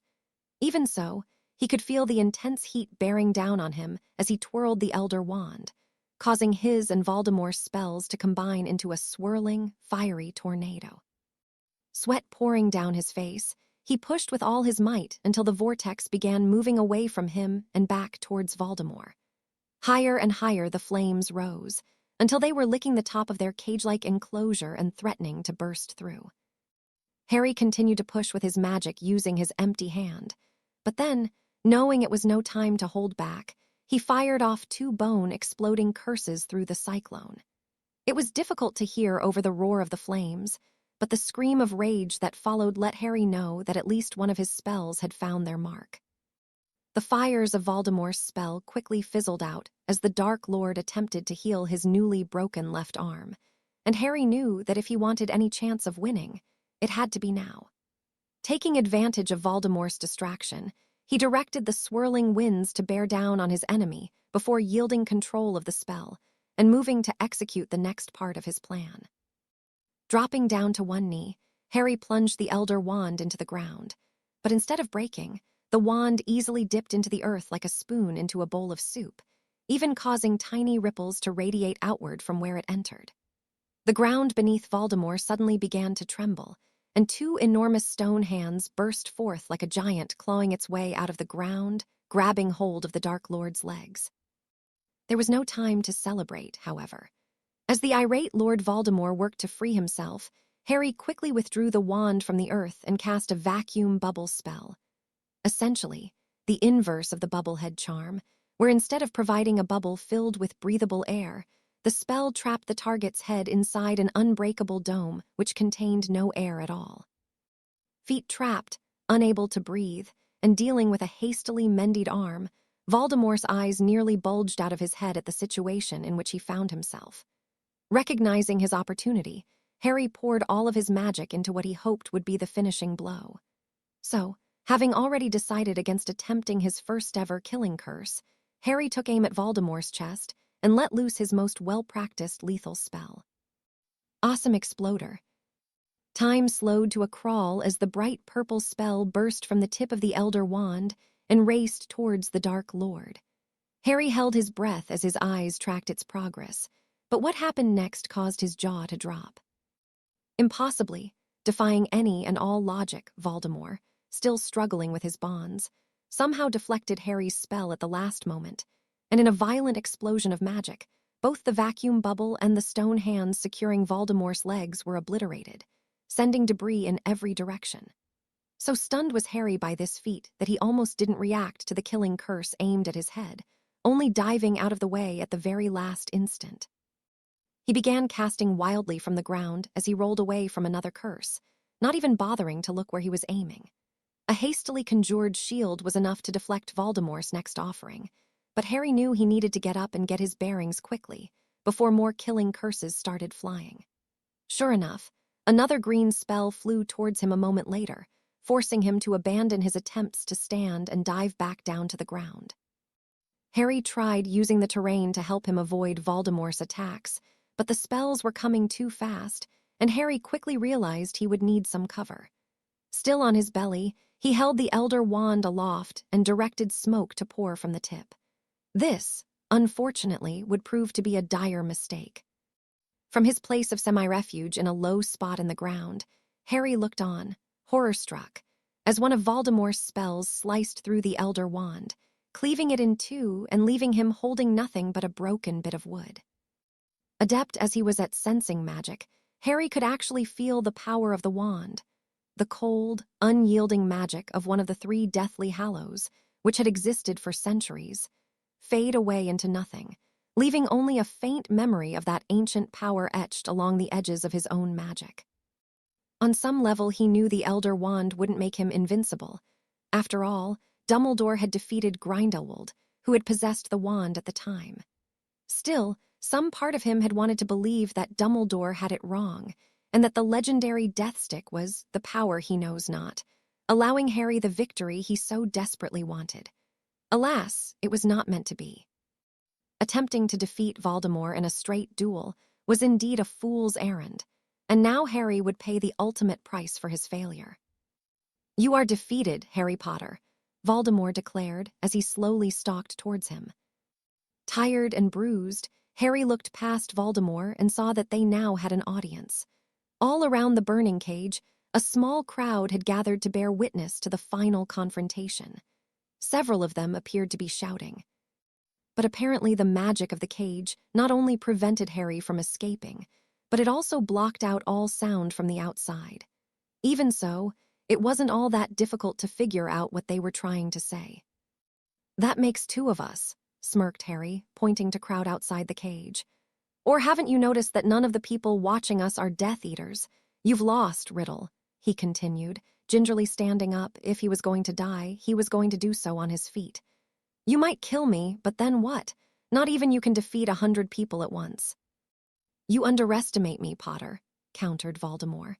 He stopped advancing and settled in front of the hole Harry had nearly stepped in earlier, seemingly content to draw out Harry's final moments. "I am already quite aware of my Death Eater's failure. Trust that I will need no help in dispatching the riffraff lurking outside this arena I have created. I have never required such assistance." "Exactly," replied Harry, a faint smile gracing his lips as his thoughts turned to those closest to him. "I have a power that you will never understand, my friends, my family. All this time, they've supported me, helped me along the way. They trusted me, fought beside me, and together we got you to start a battle you couldn't win." For a brief moment, Voldemort simply stared at Harry, but the silence was soon broken by the sound of laughter, cruel, joyless laughter that promised nothing but pain and suffering. "Pure Dumbledorian idiocy," mocked the Dark Lord, his laughter ending abruptly. "Yes, Dumbledore has always championed the ridiculous notion that the power of love could conquer all," he continued, nearly spitting the word in his disdain. "But love could not help Dumbledore defeat me, and it will not save you, Harry Potter, not this time. You will die, and then there will be no one left to stand in my way." "Don't kid yourself, Riddle," Harry retorted, even as the Dark Lord's eyes narrowed dangerously at him. "Even if by some miracle you make it out of here alive, there's no way you win this war. You've got no followers left. You missed your chance at taking over the ministry, and after today, the country will be more united against you than ever before." In the end, Dumbledore was right. In that moment, Harry could have sworn he heard Phoenix Song, galvanizing his heart, and more importantly, reminding him of the one final play available to him, one which, in the heat of battle, he had inexplicably forgotten. My true power comes from the people I care about and those who believe in me. You wanted to know the power of the prophecy. Well, that's it, not that I would ever expect you to understand. Foolish sentiment, spat Voldemort, sounding almost disappointed. Prepare to die, Harry Potter, he said, raising his wand. As Voldemort began speaking the dreaded incantation, Harry flicked his wrist and summoned his phoenix wand out of his robe pocket and into his hand. Having taken Dumbledore's advice, he had still kept his original wand with him at all times, even after mastering the Elder Wand. He simply felt better knowing it was there, almost like a security blanket. As soon as his hand gripped the handle, a familiar, comforting warmth filled him, and in one smooth motion, he took aim at his target and fired off the first spell he could think of. Green met red as the two spells connected in midair, and just as it had in the graveyard, a beam of bright, deep gold connected the two brother wands. Harry's wand began violently shaking, and he could tell that Voldemort's was doing the same. He knew from before that the next step would have them being lifted off their feet and surrounded by a cage of golden light, but then something happened which neither Harry nor Voldemort could ever have predicted. There was a flicker of movement from behind Voldemort, and then, seemingly from out of nowhere, a silver blade lanced through the Dark Lord's thigh, where it remained lodged with the bloody tip pointing straight at Harry. Voldemort roared in pain, and with tremendous effort, he wrenched his wand upward with both hands and broke the connection. Harry stumbled forward slightly as the golden beam snapped and disappeared, but he could still see Voldemort grasping at his wounded leg with one hand while preparing to strike at his invisible assailant with the other. Acting on pure instinct, Harry channeled all of his magic into one final spell and prayed it would be enough. Summa dissolutum. The jet of bright yellow burst from the tip of Harry's wand, striking the Dark Lord in the stomach. Staggering slightly, Voldemort stopped what he was doing and looked down at the widening hole in his torso. Potter, you. Voldemort raised his wand to attack, but it fumbled out of his hands and dropped to the ground as the effects of Harry's spell accelerated. The once mighty Dark Lord fell to his knees as his body flaked away and turned to ash, starting from the spot where the spell impacted him and rapidly spreading outwards. He had just enough time to look up at Harry with hatred and disbelief burning in his crimson eyes, before even his head crumbled into dust, adding itself to the small pile of ash on the ground. Resting on top of the pile sat a short, goblin-made dagger, the very same one Snape had used to kill Nagini. Lord Voldemort was dead. It was finally over. Harry. Astoria ripped off the invisibility cloak and pulled herself up out of the hole, where she had apparently been hiding. Astoria, shouted Harry, obviously flabbergasted by her appearance. They ran towards each other and embraced in the middle of the battlefield, even as Voldemort's fiery cage began to fade away. Still in a state of disbelief, Harry held Astoria tightly against his chest, a million thoughts running through his head as he tried to come to grips with what had just happened. What, how? He said, having to raise his voice slightly in order to be heard over the sounds of cheering and raucous celebration. I've been with you this entire time, answered Astoria, pulling back from him slightly so they could properly see one another. She had tears streaming down her face, but her blue eyes were alight with joy and relief. I've never been more frightened in my life, but I knew I couldn't leave you. That was so incredibly dangerous, replied Harry, pulling her to him once more. You saw what kind of magic was flying around. What if you'd been hit with something? What if I'd? I know, Astoria sniffled. That was the scariest part. I probably would have moved farther away had it not been for that stupid cage. That's why I ducked down and hid in that filthy hole, she explained, pointing back towards the spot in question. I can't believe it, said Harry, a sharp laugh escaping him as some of his tension finally melted away. Astoria, you stabbed Voldemort, he exclaimed, still having trouble believing what he had seen. Do you have any idea what this means? Don't remind me, Astoria muttered into his chest, giving an involuntary shiver. For a minute there, I seriously thought it was all over and that he was going to kill you. I completely froze, she admitted, choking out a sob. And then next thing I know, he was standing right in front of me, and your wands were doing that weird thing from the memory you showed us, and then you stabbed Lord Voldemort, repeated Harry, smiling broadly. You're a hero, Astoria. Now maybe they'll give you all the attention and leave me alone. No, thank you, Astoria said vehemently. Besides, you're the one who actually ended it. That dagger was full of basilisk venom. He would have died anyway. Besides, What is it? She asked, noticing how Harry's face had fallen. I used dark magic to kill him, he confessed, as if he had only just realized it. Oh, Astoria replied softly. That's okay, Harry. I'm sure nobody would blame you, she reassured him, reaching up to touch his cheek. He was a monster, Harry, a real, live monster, and you did what you thought was necessary. I know, he sighed. It's just that I promised Dumbledore, wait, Dumbledore. At that moment, what Harry needed more than anything was to locate Professor Dumbledore, if nothing else, just to find out what happened to him. Voldemort seemed confident that the wizened headmaster was dead, but Harry wasn't about to take his word for it. Unfortunately, he and Astoria soon found themselves surrounded by a sea of people as the defenders of Hogwarts rushed in to celebrate their victory. Ron and Hermione were the first to reach them, the former having a busted lip, but otherwise looking no worse for wear. Harry's ears were filled with the sounds of incomprehensible shouting, congratulating him, thanking him, and who knows what else. Neville and Ginny were there, and so were the rest of the Weasleys. Not a trace of Professor McGonagall's usually stern look could be seen. In fact, she looked as though she couldn't have been happier if Gryffindor won 10 straight Quidditch cups. Hagrid's bushy head could be seen above the crowd, although thankfully, Grawp seemed to have gone elsewhere, and Harry thought he even spotted Rufus Scrimgeour, surrounded by a group of Aurors. It seemed like nearly everybody wanted to get a piece of him, a piece of them. While he understood their intentions were mostly good, it was becoming more and more difficult to move, to the point where Harry felt the need to shield Astoria from the throng of people trying to get at them. He had already wrapped a protective arm around her, and was on the verge of pulling out his wand when Mad-Eye gratefully stepped in.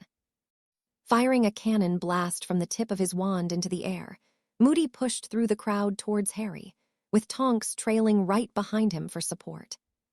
All right, give the lad some space, barked Moody, now that he had nearly everyone's attention. We've still got a job in front of us.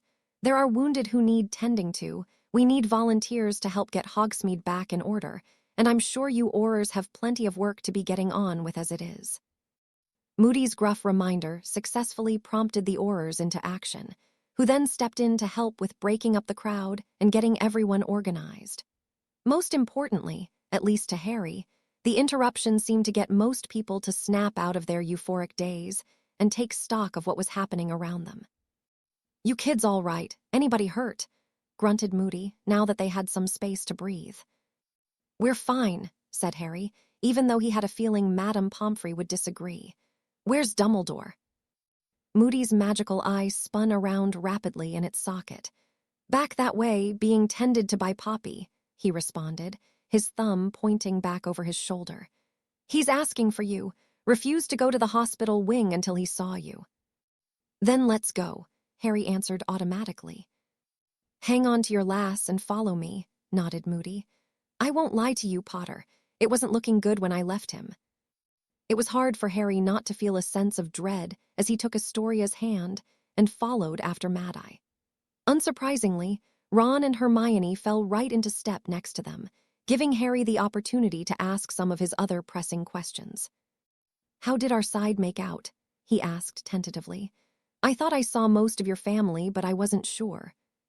Not too bad from what we could tell, answered Ron. The family are all fine, a few bumps and bruises is all.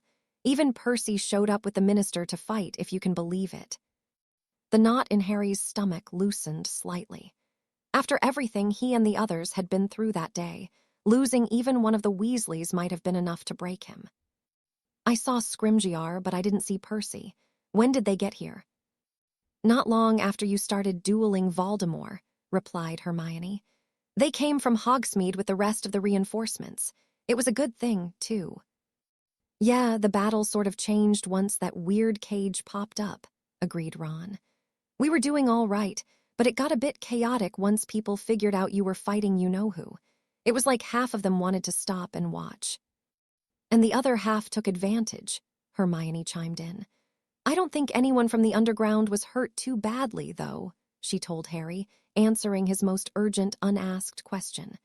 Cormac broke his leg, but I think his pride was more wounded than anything, after Ron had to save his life. Harry turned to Ron inquisitively. Git thought he could handle Dolohov by himself, explained Ron, rolling his eyes. Maybe this'll make him stop being such a bellend all the time, but I doubt it. Astoria snickered and squeezed Harry's hand. Anyway, the Death Eaters were essentially finished as soon the reinforcements arrived. Hermione continued to explain. Our people inside the castle must have seen what was happening and rushed outside to help. After that, the battle was basically over in a matter of minutes. That was when everybody gathered round the cage to watch your fight, said Ron, his tone darkening. Mate, that was. Believe me, I know, Harry replied abruptly, not quite ready to relive the experience. I'll tell you all about it later, I promise. There are a couple things that might need explaining first, he added, deciding there was no longer any harm in them knowing about the Elder Wand. Any explanations would have to wait, however, as Harry's attention had become drawn to the sight of Dumbledore stretched out on the ground, his head resting on a conjured pillow. Unfortunately, Moody's analysis of the situation seemed to be accurate. The headmaster's face was ghostly pale, and he looked as though he had aged 50 years since Harry had last seen him. As Harry approached Professor Dumbledore, he was caught somewhat off guard by the man's peaceful expression. Come closer, Potter, said Madame Pomfrey, making Harry suddenly realize that he had stopped walking. The headmaster's been asking for you. Harry immediately knelt down next to Dumbledore, who opened his eyes and smiled at him.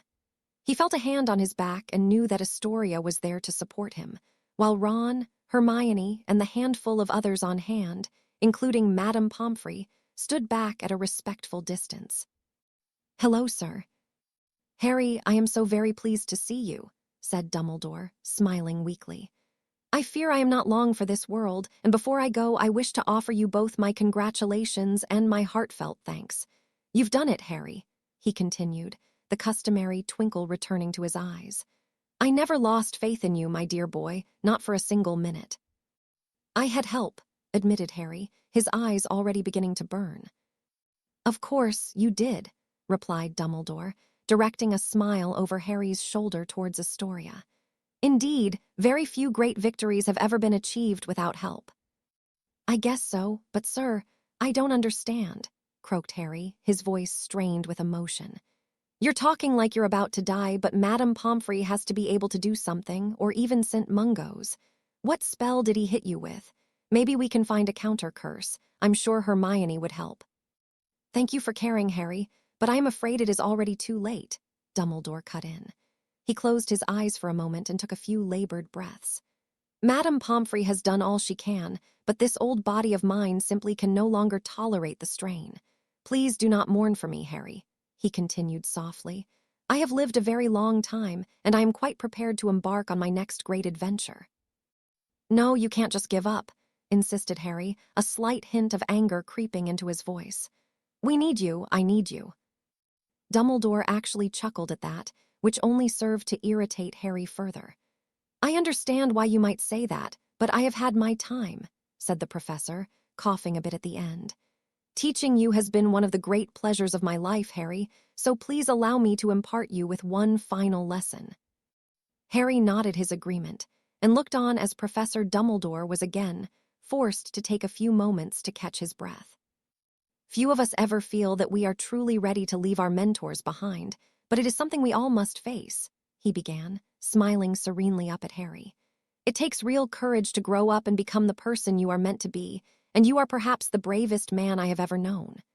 Dumbledore was overcome by another coughing fit, so Harry reached out and took his hand for support. Thank you, the professor said after a moment.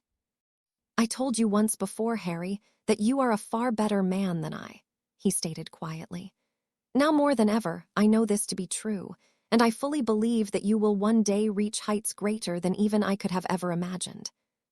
I'm not better than you, sir, choked Harry, his tears now flowing freely. You were cursed because I left you. I let the your old wand it got broken during the fight. Ah, a more perfect outcome I could not fathom, replied Dumbledore. And I am sure you will agree, after being given time to properly consider the matter. And let us not even entertain the notion that you are somehow responsible. The subject of blame is already a well-worn topic between us, is it not? Yes, sir, and I know you're right, it's just hard. We all need reminders from time to time, Dumbledore replied sagely. Miss Greengrass, may I entrust you with this responsibility in the event that it becomes necessary in the future? Yes, Professor, Astoria answered tearfully. Sir, I'm not that good, confessed Harry, feeling every bit like a small child afraid of becoming a disappointment. I've done things, I'm. You are human and not yet 16, the professor pointed out. I urge you not to be too hard on yourself. After all, there is no such thing as a perfect person. The best we can do is learn from our mistakes and strive to be better. Talking seemed to be increasingly difficult for Professor Dumbledore, whose breathing was beginning to sound shallow and raspy. He shut his eyes again, only this time they remained closed. Something in the air shifted, and Harry somehow knew it was the end. I'll miss you, sir. Dumbledore smiled weakly. Do you remember our conversation in the Gaunt Shack after you rescued me? He breathed out. I do, sir, replied Harry, his heart twisting painfully. We'll see each other again. Until that joyous reunion. Sir. Sir. Madame Pomfrey rushed to the headmaster's side, but she could do nothing more than confirm what Harry had already known. Professor Dumbledore, the greatest wizard he had ever known, the greatest teacher he had ever known, was dead. Harry stumbled through the next several minutes in a complete daze, with his surroundings devolving into a blur of activity. Later on, he would have vague recollections of Astoria holding him while he wept like a baby into her shoulder, and of Ron and Hermione joining them to share in their grief. Professor McGonagall also approached him at some point, although he would be unable to recall the details of their conversation. Eventually, Madame Pomfrey had the good sense to cover Dumbledore's body in a sheet and begin levitating him away from the growing crowd, but her efforts were interrupted by a sudden burst of flame in the air just above them. "Fawkes!" said Harry over the shrieks of the startled crowd. It was common knowledge that Dumbledore had a phoenix, or perhaps the phoenix had him. Their odd relationship had always been a source of amusement for Harry, but it was obvious that most people were not accustomed to large birds flaming into existence before their very eyes. Fawkes alighted on the ground next to Dumbledore, before glancing at Harry. Somehow understanding what was being asked of him, Harry knelt back down and pulled the sheet back from Dumbledore's face. The phoenix let out a mournful cry, and Harry saw a solitary tear fall from the majestic bird's eye and drip down onto the professor's face.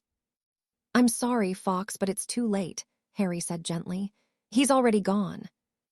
Fawkes looked at him and blinked, and Harry once again got the distinct impression that he was being evaluated in some way. A few seconds later, the phoenix trilled musically, and then he seemed to bob his head approvingly at Harry before once again taking to the sky. Fawkes began to sing as he swooped back and forth, high over the crowd, his song filling all those who heard it with an undeniable sense of warmth and contentment, perhaps even joy.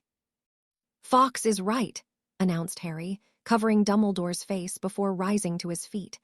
Such a statement might have sounded odd in other circumstances, but with the song of the phoenix still ringing in their ears, not a soul thought to question it.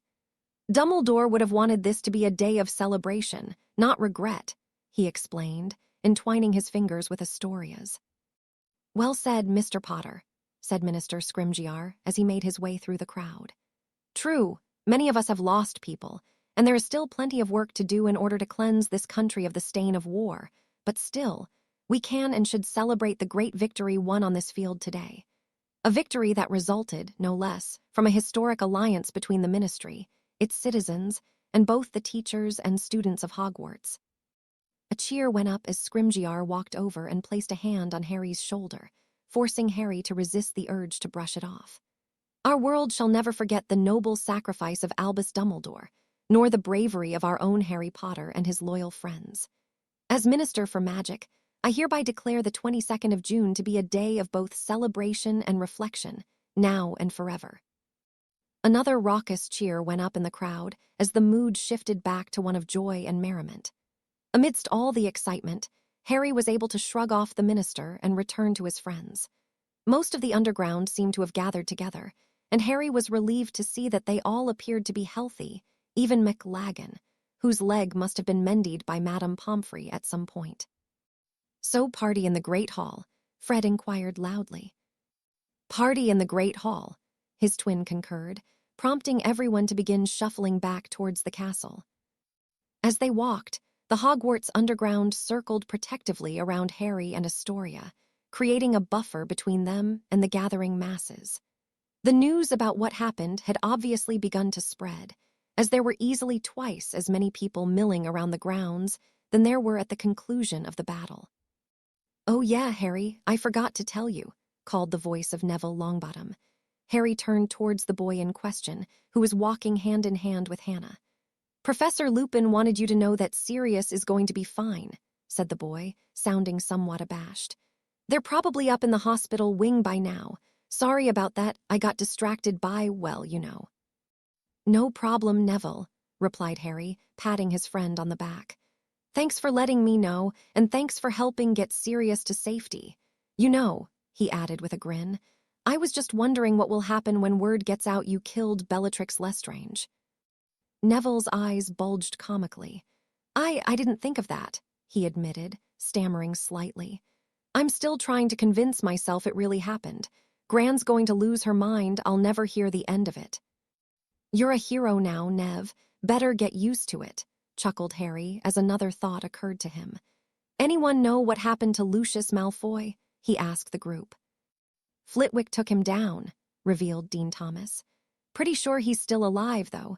Seamus reckons he saw the Aurors marching off with him." "Better than nothing, I suppose," remarked Harry. "So, who exactly did we lose from our side?" he asked, a bit uncomfortably.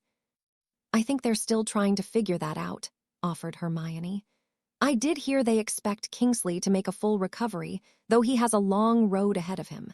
I do know that at least a few Aurors were killed, and that Professor Sinistra was seriously injured. I'm sorry, but I haven't heard anything about the rest of the Order." Harry nodded his understanding just as they were reaching the main entrance to the castle. Once inside, the festive atmosphere really took off. The party extended well into the evening, with the Hogwarts house elves providing the revelers with a feast for the ages. Madame Rosmerta even sent up some of her finest mead and spirits, which were heartily enjoyed by the adults and even some of the more daring students. Harry had never seen the Great Hall even close to as full as it was that evening, not even during the Triwizard Tournament. The rest of the students had all been released from their common rooms, of course, and several parents had even turned up at the school. A few took their children home straight away, but even more chose to stay and join in the celebration. Harry was a little surprised at how few Hogsmeade residents had chosen to make their way up to the castle, only to find out later that the village itself had been transformed into one large party for the evening. One of those parents who joined them was Elias Greengrass, who found himself equal parts proud and horrified at learning the role his daughter had played in the downfall of Lord Voldemort. At one point, he did attempt to convince Astoria to come home with him, although when she predictably refused, Elias did not seem in the least bit surprised and immediately dropped the subject. Exhaustion began to creep in for Harry as the night wore on. He knew the coming days would be hectic, and all he really wanted at that point was a shower and bed. But first, there was something important he needed to do, something which he and Astoria had been neglecting for far too long. "Come with me," he whispered in Astoria's ear, while the others were distracted by Fred and George's rather hilarious tale about how they developed some of their more risque products. "Where?" she whispered back. "Just trust me, I'll explain on the way." Astoria raised an eyebrow to him and then smiled. Not that I'm opposed to a broom cupboard rendezvous, of course, but I'd much rather wait until we're both a bit cleaner, she replied teasingly. I'll definitely take you up on that later, Harry grinned in reply, but that's not what I had in mind. Come on before the others notice. Harry hopped down from his seat on top of the Hufflepuff house table and took out his invisibility cloak. Ducking down so it would be difficult for anyone else to see them, he threw the cloak over both of their heads and led them away from the Great Hall, only taking it off once they had reached the 3rd floor. This whole day has been completely surreal, Astoria whispered as they walked. I can't believe that just this morning we were out at Hogsmeade celebrating the end of your exams. Was that really just this morning? He asked, stopping for a moment before shaking his head and continuing on. You're right, it all happened so fast. Did your mirror make it through the battle? It did, she confirmed. I checked it earlier just to be sure. That's good, replied Harry. We'll definitely need them for the summer. The diaries are good and all, but I've grown accustomed to seeing your face every day. It's not like we won't be able to visit, Harry. I know, but still. Astoria smiled and rested her head on Harry's shoulder. So, where exactly are we going? She asked him again. Right here, he replied, opening up a door and ushering her inside. This is the defense against the dark arts classroom, she stated flatly, pointing up at the Hebridean black skeleton suspended from the ceiling. I don't understand. Why would you bring us here? Well, began Harry, casting a locking charm on the door, I wasn't sure what kind of state the room of requirement would be in, and I figured this would be as good a place as any to get some privacy. Once he had finished, he turned back around and transfigured one of the desks into a small sofa. Harry, what's going on? Asked Astoria, obviously confused. What exactly are we doing? Harry sighed. Something we've been putting off for far too long, he replied, slowly waving his left hand over his right. Really? Said Astoria, her eyes widening apprehensively. Are you sure? I don't know if I'm ready. What if? It's been months, Astoria, he replied gently, taking her by the hand and guiding her to the sofa. I know this will be hard, but waiting won't make it any easier. Astoria glared at him for a moment before shutting her eyes and leaning against the back of the sofa. Harry waited patiently while she thought things through, already confident in her eventual answer. Okay, let's do this, she said finally, sitting up straighter and fussing over her robes to make sure she looked presentable. Are you sure? Yes, she huffed. Just hurry up before I lose my nerve. Without a word, Harry slipped the gaunt ring off his finger and held it in his open palm. Locking eyes with Astoria, he turned the resurrection stone over 3 times in his hand and whispered the name. Daphne Greengrass. For a brief moment, Harry thought he felt the magic of the stone reaching out to the other side, and then she was there. Tori. Daphne looked exactly the same as the day she died. The only difference was that there was no trace of the icy expression she normally presented to the world. Instead, she was wearing the broad smile and kind eyes which, during her life, were almost exclusively reserved for her younger sister. Daphne, cried Astoria, fighting the urge to leap up from the sofa and embrace her sister. I am so sorry. It's my fault you died, if I hadn't. Don't be ridiculous, Tori, said Daphne, taking a seat on the edge of a desk. I can't stay for long, so let's not waste time arguing over things which we both know aren't true. I'd much rather hear about how you're doing. Oh, well, we decided to bring you here today because the war is over. There was a huge battle here at Hogwarts, and Harry killed Voldemort in a duel. Astoria helped, added Harry. She snuck up on Voldemort and stabbed him in the leg. Daphne's eyebrows rose slightly, though she continued beaming at her sister. That's amazing, Tori, she said brightly. You've always been brave, but you've obviously grown up more than I even realized. I am so proud of you. That's not all, replied Astoria, dabbing at her eyes before linking her fingers with Harry's. I'm cured, Daphne, she said, her voice fraught with emotion. Harry, he found a way to break the curse, and it's gone. Daphne, the specialist, even confirmed it. I can finally live without this evil hanging over me. I can even have children of my own one day, and I'll never have to worry about passing the curse down to them. I'm finally free, Daphne." "I know," smiled Daphne, "and I am so incredibly happy for you. I've wanted this for you since we were little girls, so it's like a dream come true." "I'm sorry, it's so insensitive of me to talk about living my life when you're," Astoria choked back a sob. "Oh, Daphne, I miss you so much." Daphne hopped down from the desk and held her arms out wide. Without even a moment's hesitation, Astoria leapt from the sofa and threw herself into her sister's embrace before completely breaking down. When they summoned Mephistopheles Gaunt, Harry had made the observation that those recalled by the resurrection stone could, at least to an extent, physically interact with the world of the living. He had no idea how, of course, but at that moment, granting Astoria the gift of being able to hug her sister filled Harry's heart with so much emotion he was finding it difficult to breathe. "I miss you too," said Daphne, "but I'm here, aren't I?" "Yes," replied Astoria after finally calming down. "It feels a bit weird, though." "I'm sure it does," laughed Daphne as the two sisters separated. "So, you should know that we will be together again one day. It may seem like a long time for you, but it will pass by in an instant for me. Don't worry about me, Tori," she continued, holding her sister at arm's length. "If you want to make me happy, then all you have to do live your life to the fullest and do all those things we dreamt about doing one day, back when you used to sneak into my room late at night." "I'll try," replied Astoria, wiping both her eyes. "So, what's it like? You know where you are." Daphne opened her mouth to speak, but then stopped. "That's odd," she said bemusedly. "I don't think I can tell you, but I suppose that makes sense." Astoria looked from Daphne back to Harry, who shrugged in response. "How did you bring me back, by the way? Have you ever heard the tale of the three brothers?"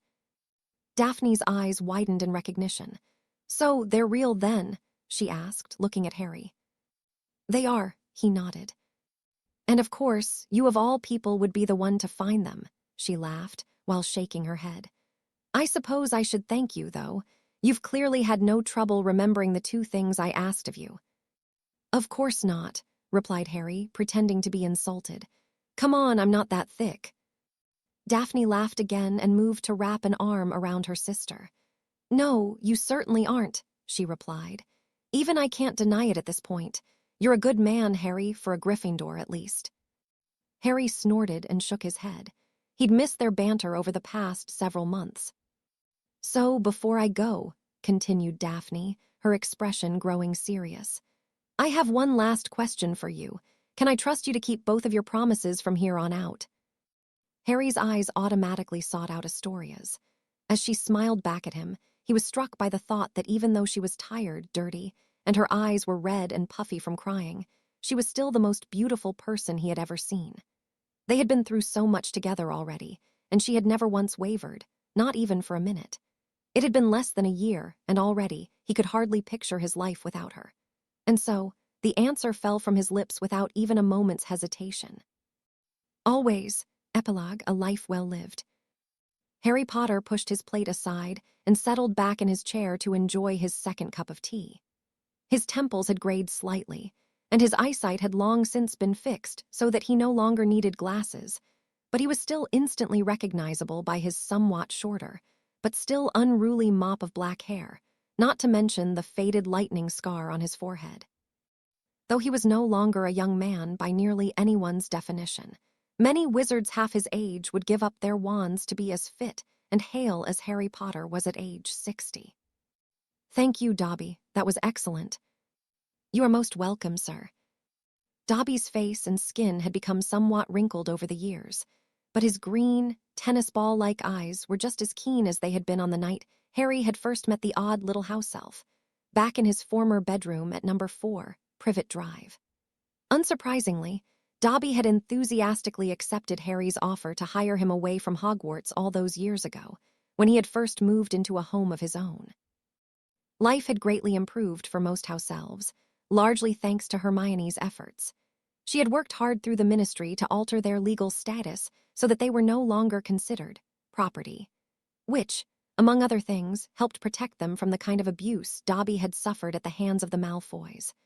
While most elves still preferred to be bonded to wizarding families, Dobby was far from the only dismissed house elf to find gainful employment. Hermione's original goals for SBEW were still far from being fully achieved, but at least some semblance of progress had been made. "Do you need Dobby for anything else, sir?" asked the elf as he cleared Harry's plate. "No, thank you," replied Harry. "I think we're mostly packed, but I'll let you know when we're ready to leave." "Very good, sir," said Dobby before popping away. With a sigh, Harry gazed out the large windows of his breakfast nook and across the fields surrounding his home. He had felt drawn to Godric's Hollow since the night he first visited the village with Professor Dumbledore, on Halloween of his 5th year at Hogwarts. So, unable to find an existing dwelling that suited his needs, he procured a sizable plot of land on the outskirts of the village within a few weeks of leaving school and immediately began construction on his new home. Sirius, of course, had been more than happy to let him continue staying at Grimmauld Place in the meantime. In fact, his godfather would have preferred it if he continued to live there indefinitely. But he also understood why Harry felt he needed a place of his own, especially knowing his plans for a large family. "Have you seen the papers yet?" Harry turned to see his wife entering the room with a mischievous grin on her face, holding in her hand what he assumed to be that morning's edition of the Daily Prophet. Part of him had been dreading the announcement, but his face still broke out in a wide smile the moment his eyes met hers. It had been more than 40 years, and yet somehow she still managed to take his breath away. "No, I've managed to avoid it so far," he admitted. "How bad is it?" Astoria rolled her eyes at him playfully. "How bad is it?" she teased, bending down to kiss him on the cheek before taking the seat next to his and setting the paper down in front of him. "It might be the most glowing article I've ever read about anyone, ever." Harry smoothed out the paper with his hands and stared down at the headline. "Harry Potter named Hogwarts headmaster." In an unexpected move, long-standing Hogwarts headmistress Minerva McGonagall has announced that she is stepping down from her position in order to pursue a quiet retirement. Assuming the role of headmaster will be Harry Potter, who has served as professor of Transfiguration for the past 10 years and deputy headmaster for the past 5. "I still don't understand why the two of you decided to wait until the first day of term to let them make the announcement," remarked Astoria. "Didn't want to cause a fuss," he shrugged, pushing the paper aside. "We figured this way it would be too late for the news to disrupt the start of term. The governors agreed, and that was that." "Well, my guess is that you're underestimating your impact again," she countered, picking the paper up off the table. Looking Harry directly in the eyes, she cleared her throat and began reading the rest of the article aloud. "For most of us, Harry Potter will forever be known as the wizard who finally put an end to the Dark Lord Voldemort in the year 1996. However, Potter is arguably just as famous, particularly with the younger generations, for leading England to 3 consecutive Quidditch World Cups, 2006, 2010, and 2014, causing many to name him the best seeker in modern history, surpassing even his longtime rival Bulgarian superstar Viktor Krum. "Victor will love that," Harry said sarcastically. "I'll have to make sure I send him a copy." "Oh, I'm sure he'll find out either way," smirked Astoria. "Not that he can really complain, of course, after all. He may have beaten you the first time, but you won the next 3, she pointed out, before continuing to read. Potter, of course, played 7 seasons with Puddlemere United, winning the club several league crowns before signing on with the Appleby Arrows, following a well-publicized dispute with United's new ownership. He then went on to play 17 seasons with the Arrows, winning a record 10 consecutive league titles before retiring, following the 2021-22 season. It's also worth noting that Potter, along with his wife Astoria and father-in-law Elias Greengrass, purchased the club outright in 2013, making the Arrows the only team where the owner also served as its star player. "I still can't believe we got your dad to go along with that," chuckled Harry, as he topped off both of their mugs. "Neither can I, but I'd say he's more than made back his investment." "And then some," nodded Harry. "We would be remiss if we failed to mention that Harry's wife of 39 years, Astoria Potter née Greengrass, has experienced her own share of fame. Mrs. Potter, age 58. Whoever wrote the article must have missed that it's your birthday today. Astoria's eyes darted back up to the top of the page. Holly Creevy, she said unconcernedly. Is that Colin's daughter or Dennis's? Colin's, I think. Anyway, Mrs. Potter, age irrelevant, Astoria continued, shooting Harry a wry look, is herself a world-renowned novelist, often credited with inspiring a generation of authors and providing the spark for the now booming industry surrounding wizarding literature.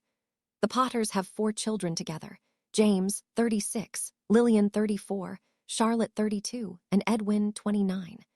They also have 7 grandchildren, 3 of whom are currently enrolled in Hogwarts. It's nice they mentioned the kids, but hearing you read all their ages like that makes me feel old, sighed Harry. Astoria reached over and took his hand in hers. Maybe so, but you're still even more handsome than the day we met, she reassured him. Besides, in just a couple more months we'll be up to 8 grandchildren, and I, for one, think that's a wonderful thing. Harry raised their joined hands and kissed the back of hers. So do I, he said sincerely. Of course, the Potters' contributions to our society extend far beyond the worlds of sport and entertainment, said Astoria, continuing to read.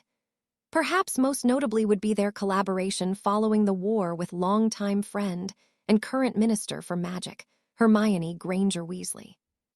With their combined efforts, along with the support of a large group of allies formed during their school days, who allegedly refer to themselves as the Hogwarts Underground, they successfully championed a series of reforms aimed at stabilizing the country, ushering in a new era of equality whilst continuing to respect and maintain our long-standing history and traditions. That's one way of putting it, I suppose, grumbled Harry. Astoria set the paper down and fixed Harry with a stern look. I know there's still a long way to go, but please don't downplay all the progress we've made over the years, she pleaded. Honestly, our world looks almost nothing like the one that existed when we were children. I truly believe that the next generations will do even better than we have, especially with you there to help grow and shape their young minds. You'll be a wonderful headmaster, and you are going to do so much good for so many people. Harry had to admit that Astoria made a compelling point. They had made considerable progress, to the point where, in most circles, at least one's blood status was largely irrelevant, and the influence of old money over their laws and way of life had dwindled significantly. Change had been slower than he would have preferred, but at the same time, the gradual shift also meant that they saw little more than token resistance from the old pureblood crowd. Of course, the aggressive prosecution of the Death Eaters and their collaborators following the war may have also had something to do with it. As for her other point, Harry also had to admit that the older he got, the more he realized just how much Professor Dumbledore had shaped the way he saw the world. While they didn't see completely eye to eye on everything, the legendary professor's influence on him was undeniable. It was this realization, in part, which drove home to Harry the sheer enormity of the responsibility he had just accepted. It had been 5 years since Minerva had informed him of her plans to see him succeed her as head of Britain's premier school of magic, during her own 100th birthday celebration, no less. While his stint as Transfiguration professor had rekindled the love for teaching that had developed during his time with the Hogwarts Underground, it still wasn't an easy decision. Harry knew that if he accepted the position, it would be the last job he would ever hold during his lifetime. There was simply no way he could, in good conscience, accept the responsibility without committing himself fully. Just as she always had, Astoria promised to fully support Harry no matter what he decided. Talking it over with Ron and Hermione only helped to cement the decision in his mind, and now Harry was mere hours away from stepping into the shoes of the greatest wizard he had ever known, taking over for one of the most well-respected witches of the century, and beginning a journey that would ultimately see him wielding similar influence over thousands, entire generations, of young witches and wizards. It was a lot to take in. Are you still listening? Harry snapped out of his moment of reflection to see Astoria staring at him with a barely concealed look of concern. Sorry, I was just thinking. That's okay, she replied gently. Shall I continue? Sure.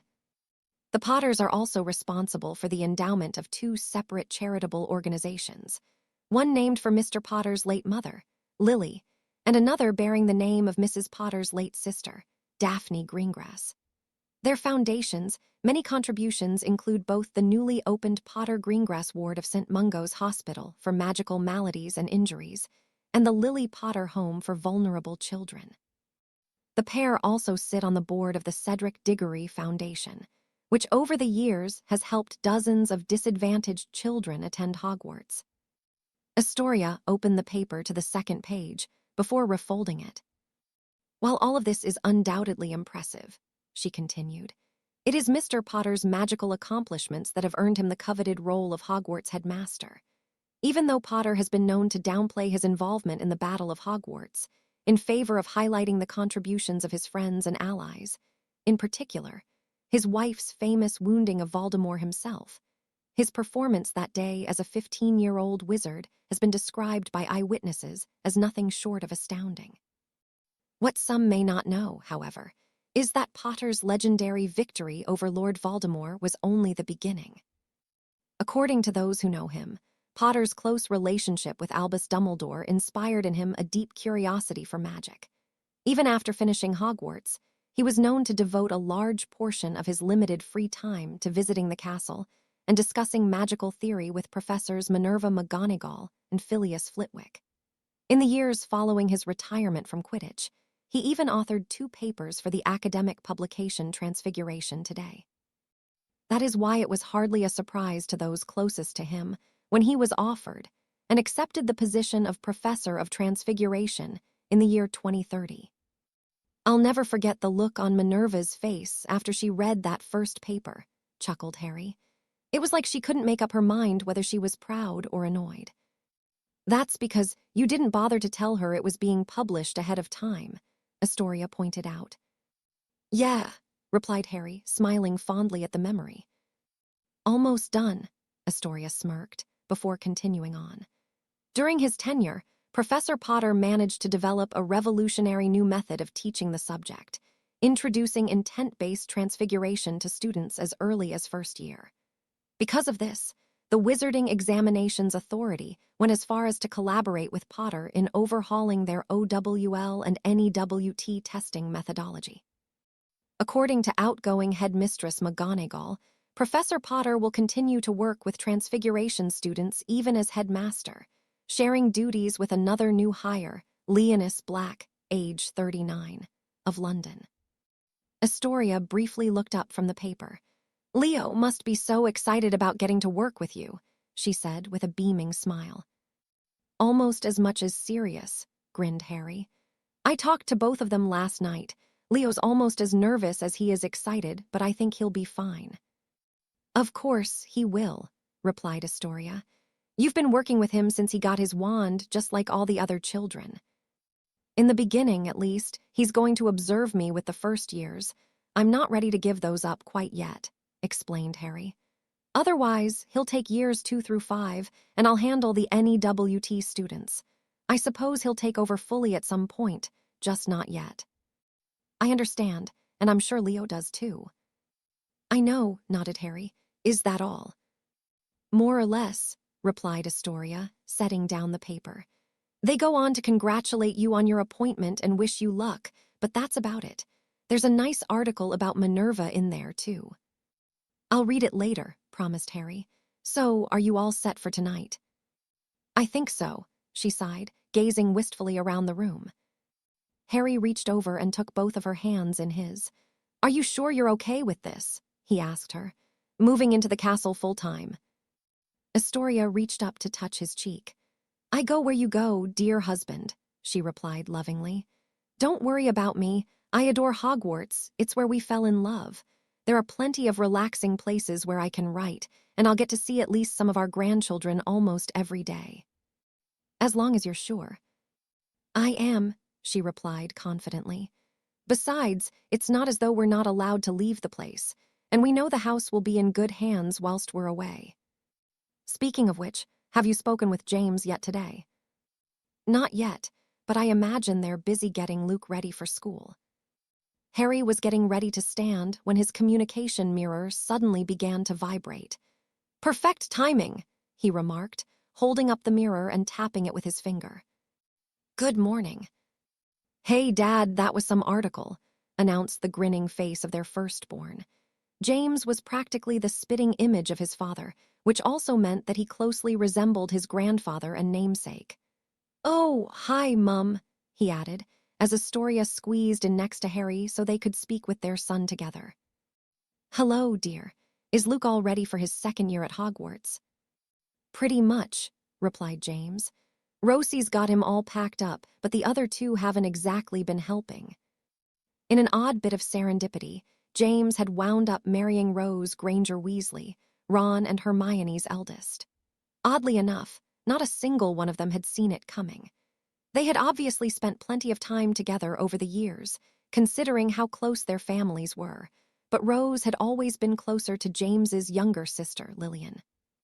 No one was surprised when both of them were sorted into Gryffindor, but being 2 years older, James seemed to spend most of his time at school with his own friends or obsessing over Quidditch. That's why it was such a surprise when Rose stepped off the train at the end of her 6th year and planted a kiss on James's lips, right in front of everyone. "It'll be their turn before long," said Astoria. "In just a year's time, Noelle will be boarding the Hogwarts Express, too. They grow up so fast." "Tell me about it," sighed James. "Anyway, I just wanted to let you know that we'll be coming straight over once we're done at King's Cross. Are you absolutely sure you want us moving back into the house?" "Positive," replied Harry. "There's plenty of room, and your mother and I will feel much better knowing you're here to take care of the place. We'll be coming back to stay every so often, particularly during the summers," added Astoria. "Even so, you're welcome to take over the primary bedroom. We don't really need the space anymore." "Wow, okay, we'll think about it," James responded, apparently having not considered that possibility. "Either way, we'll see you in a few hours." "Can't wait," said Harry, shifting slightly in his seat. "I am curious, though, have you decided when you're going to give him the cloak?" James quickly glanced over his shoulder before replying. "No, I'm still thinking about it," he said quietly. "I know you gave it to me before my 2nd year, but he still seems so young to me. I just don't want him getting into any trouble. Honestly, part of me wants to wait until he's done with Hogwarts completely." "I can understand that, I suppose." The Deathly Hallows had weighed heavily on Harry's mind in the months following the Battle of Hogwarts. Dumbledore had been steadfast in his assertion that Harry was somehow destined to unite all 3 Hallows, yet during their final conversation, the professor had been pleased to learn that the Elder Wand had been destroyed. If the wand's destruction was indeed the ideal outcome, as Dumbledore had suggested, then what was the point of uniting them in the first place? The power of the wand certainly helped him keep up with Voldemort during their duel. And the cloak had kept Astoria safe during the battle, but was there more to it than that? And what about the stone? Those questions plagued Harry for months, to the point where he considered using the resurrection stone to ask Dumbledore himself. He even attempted to broach the topic with the headmaster's portrait, but it too refused to speak on the subject.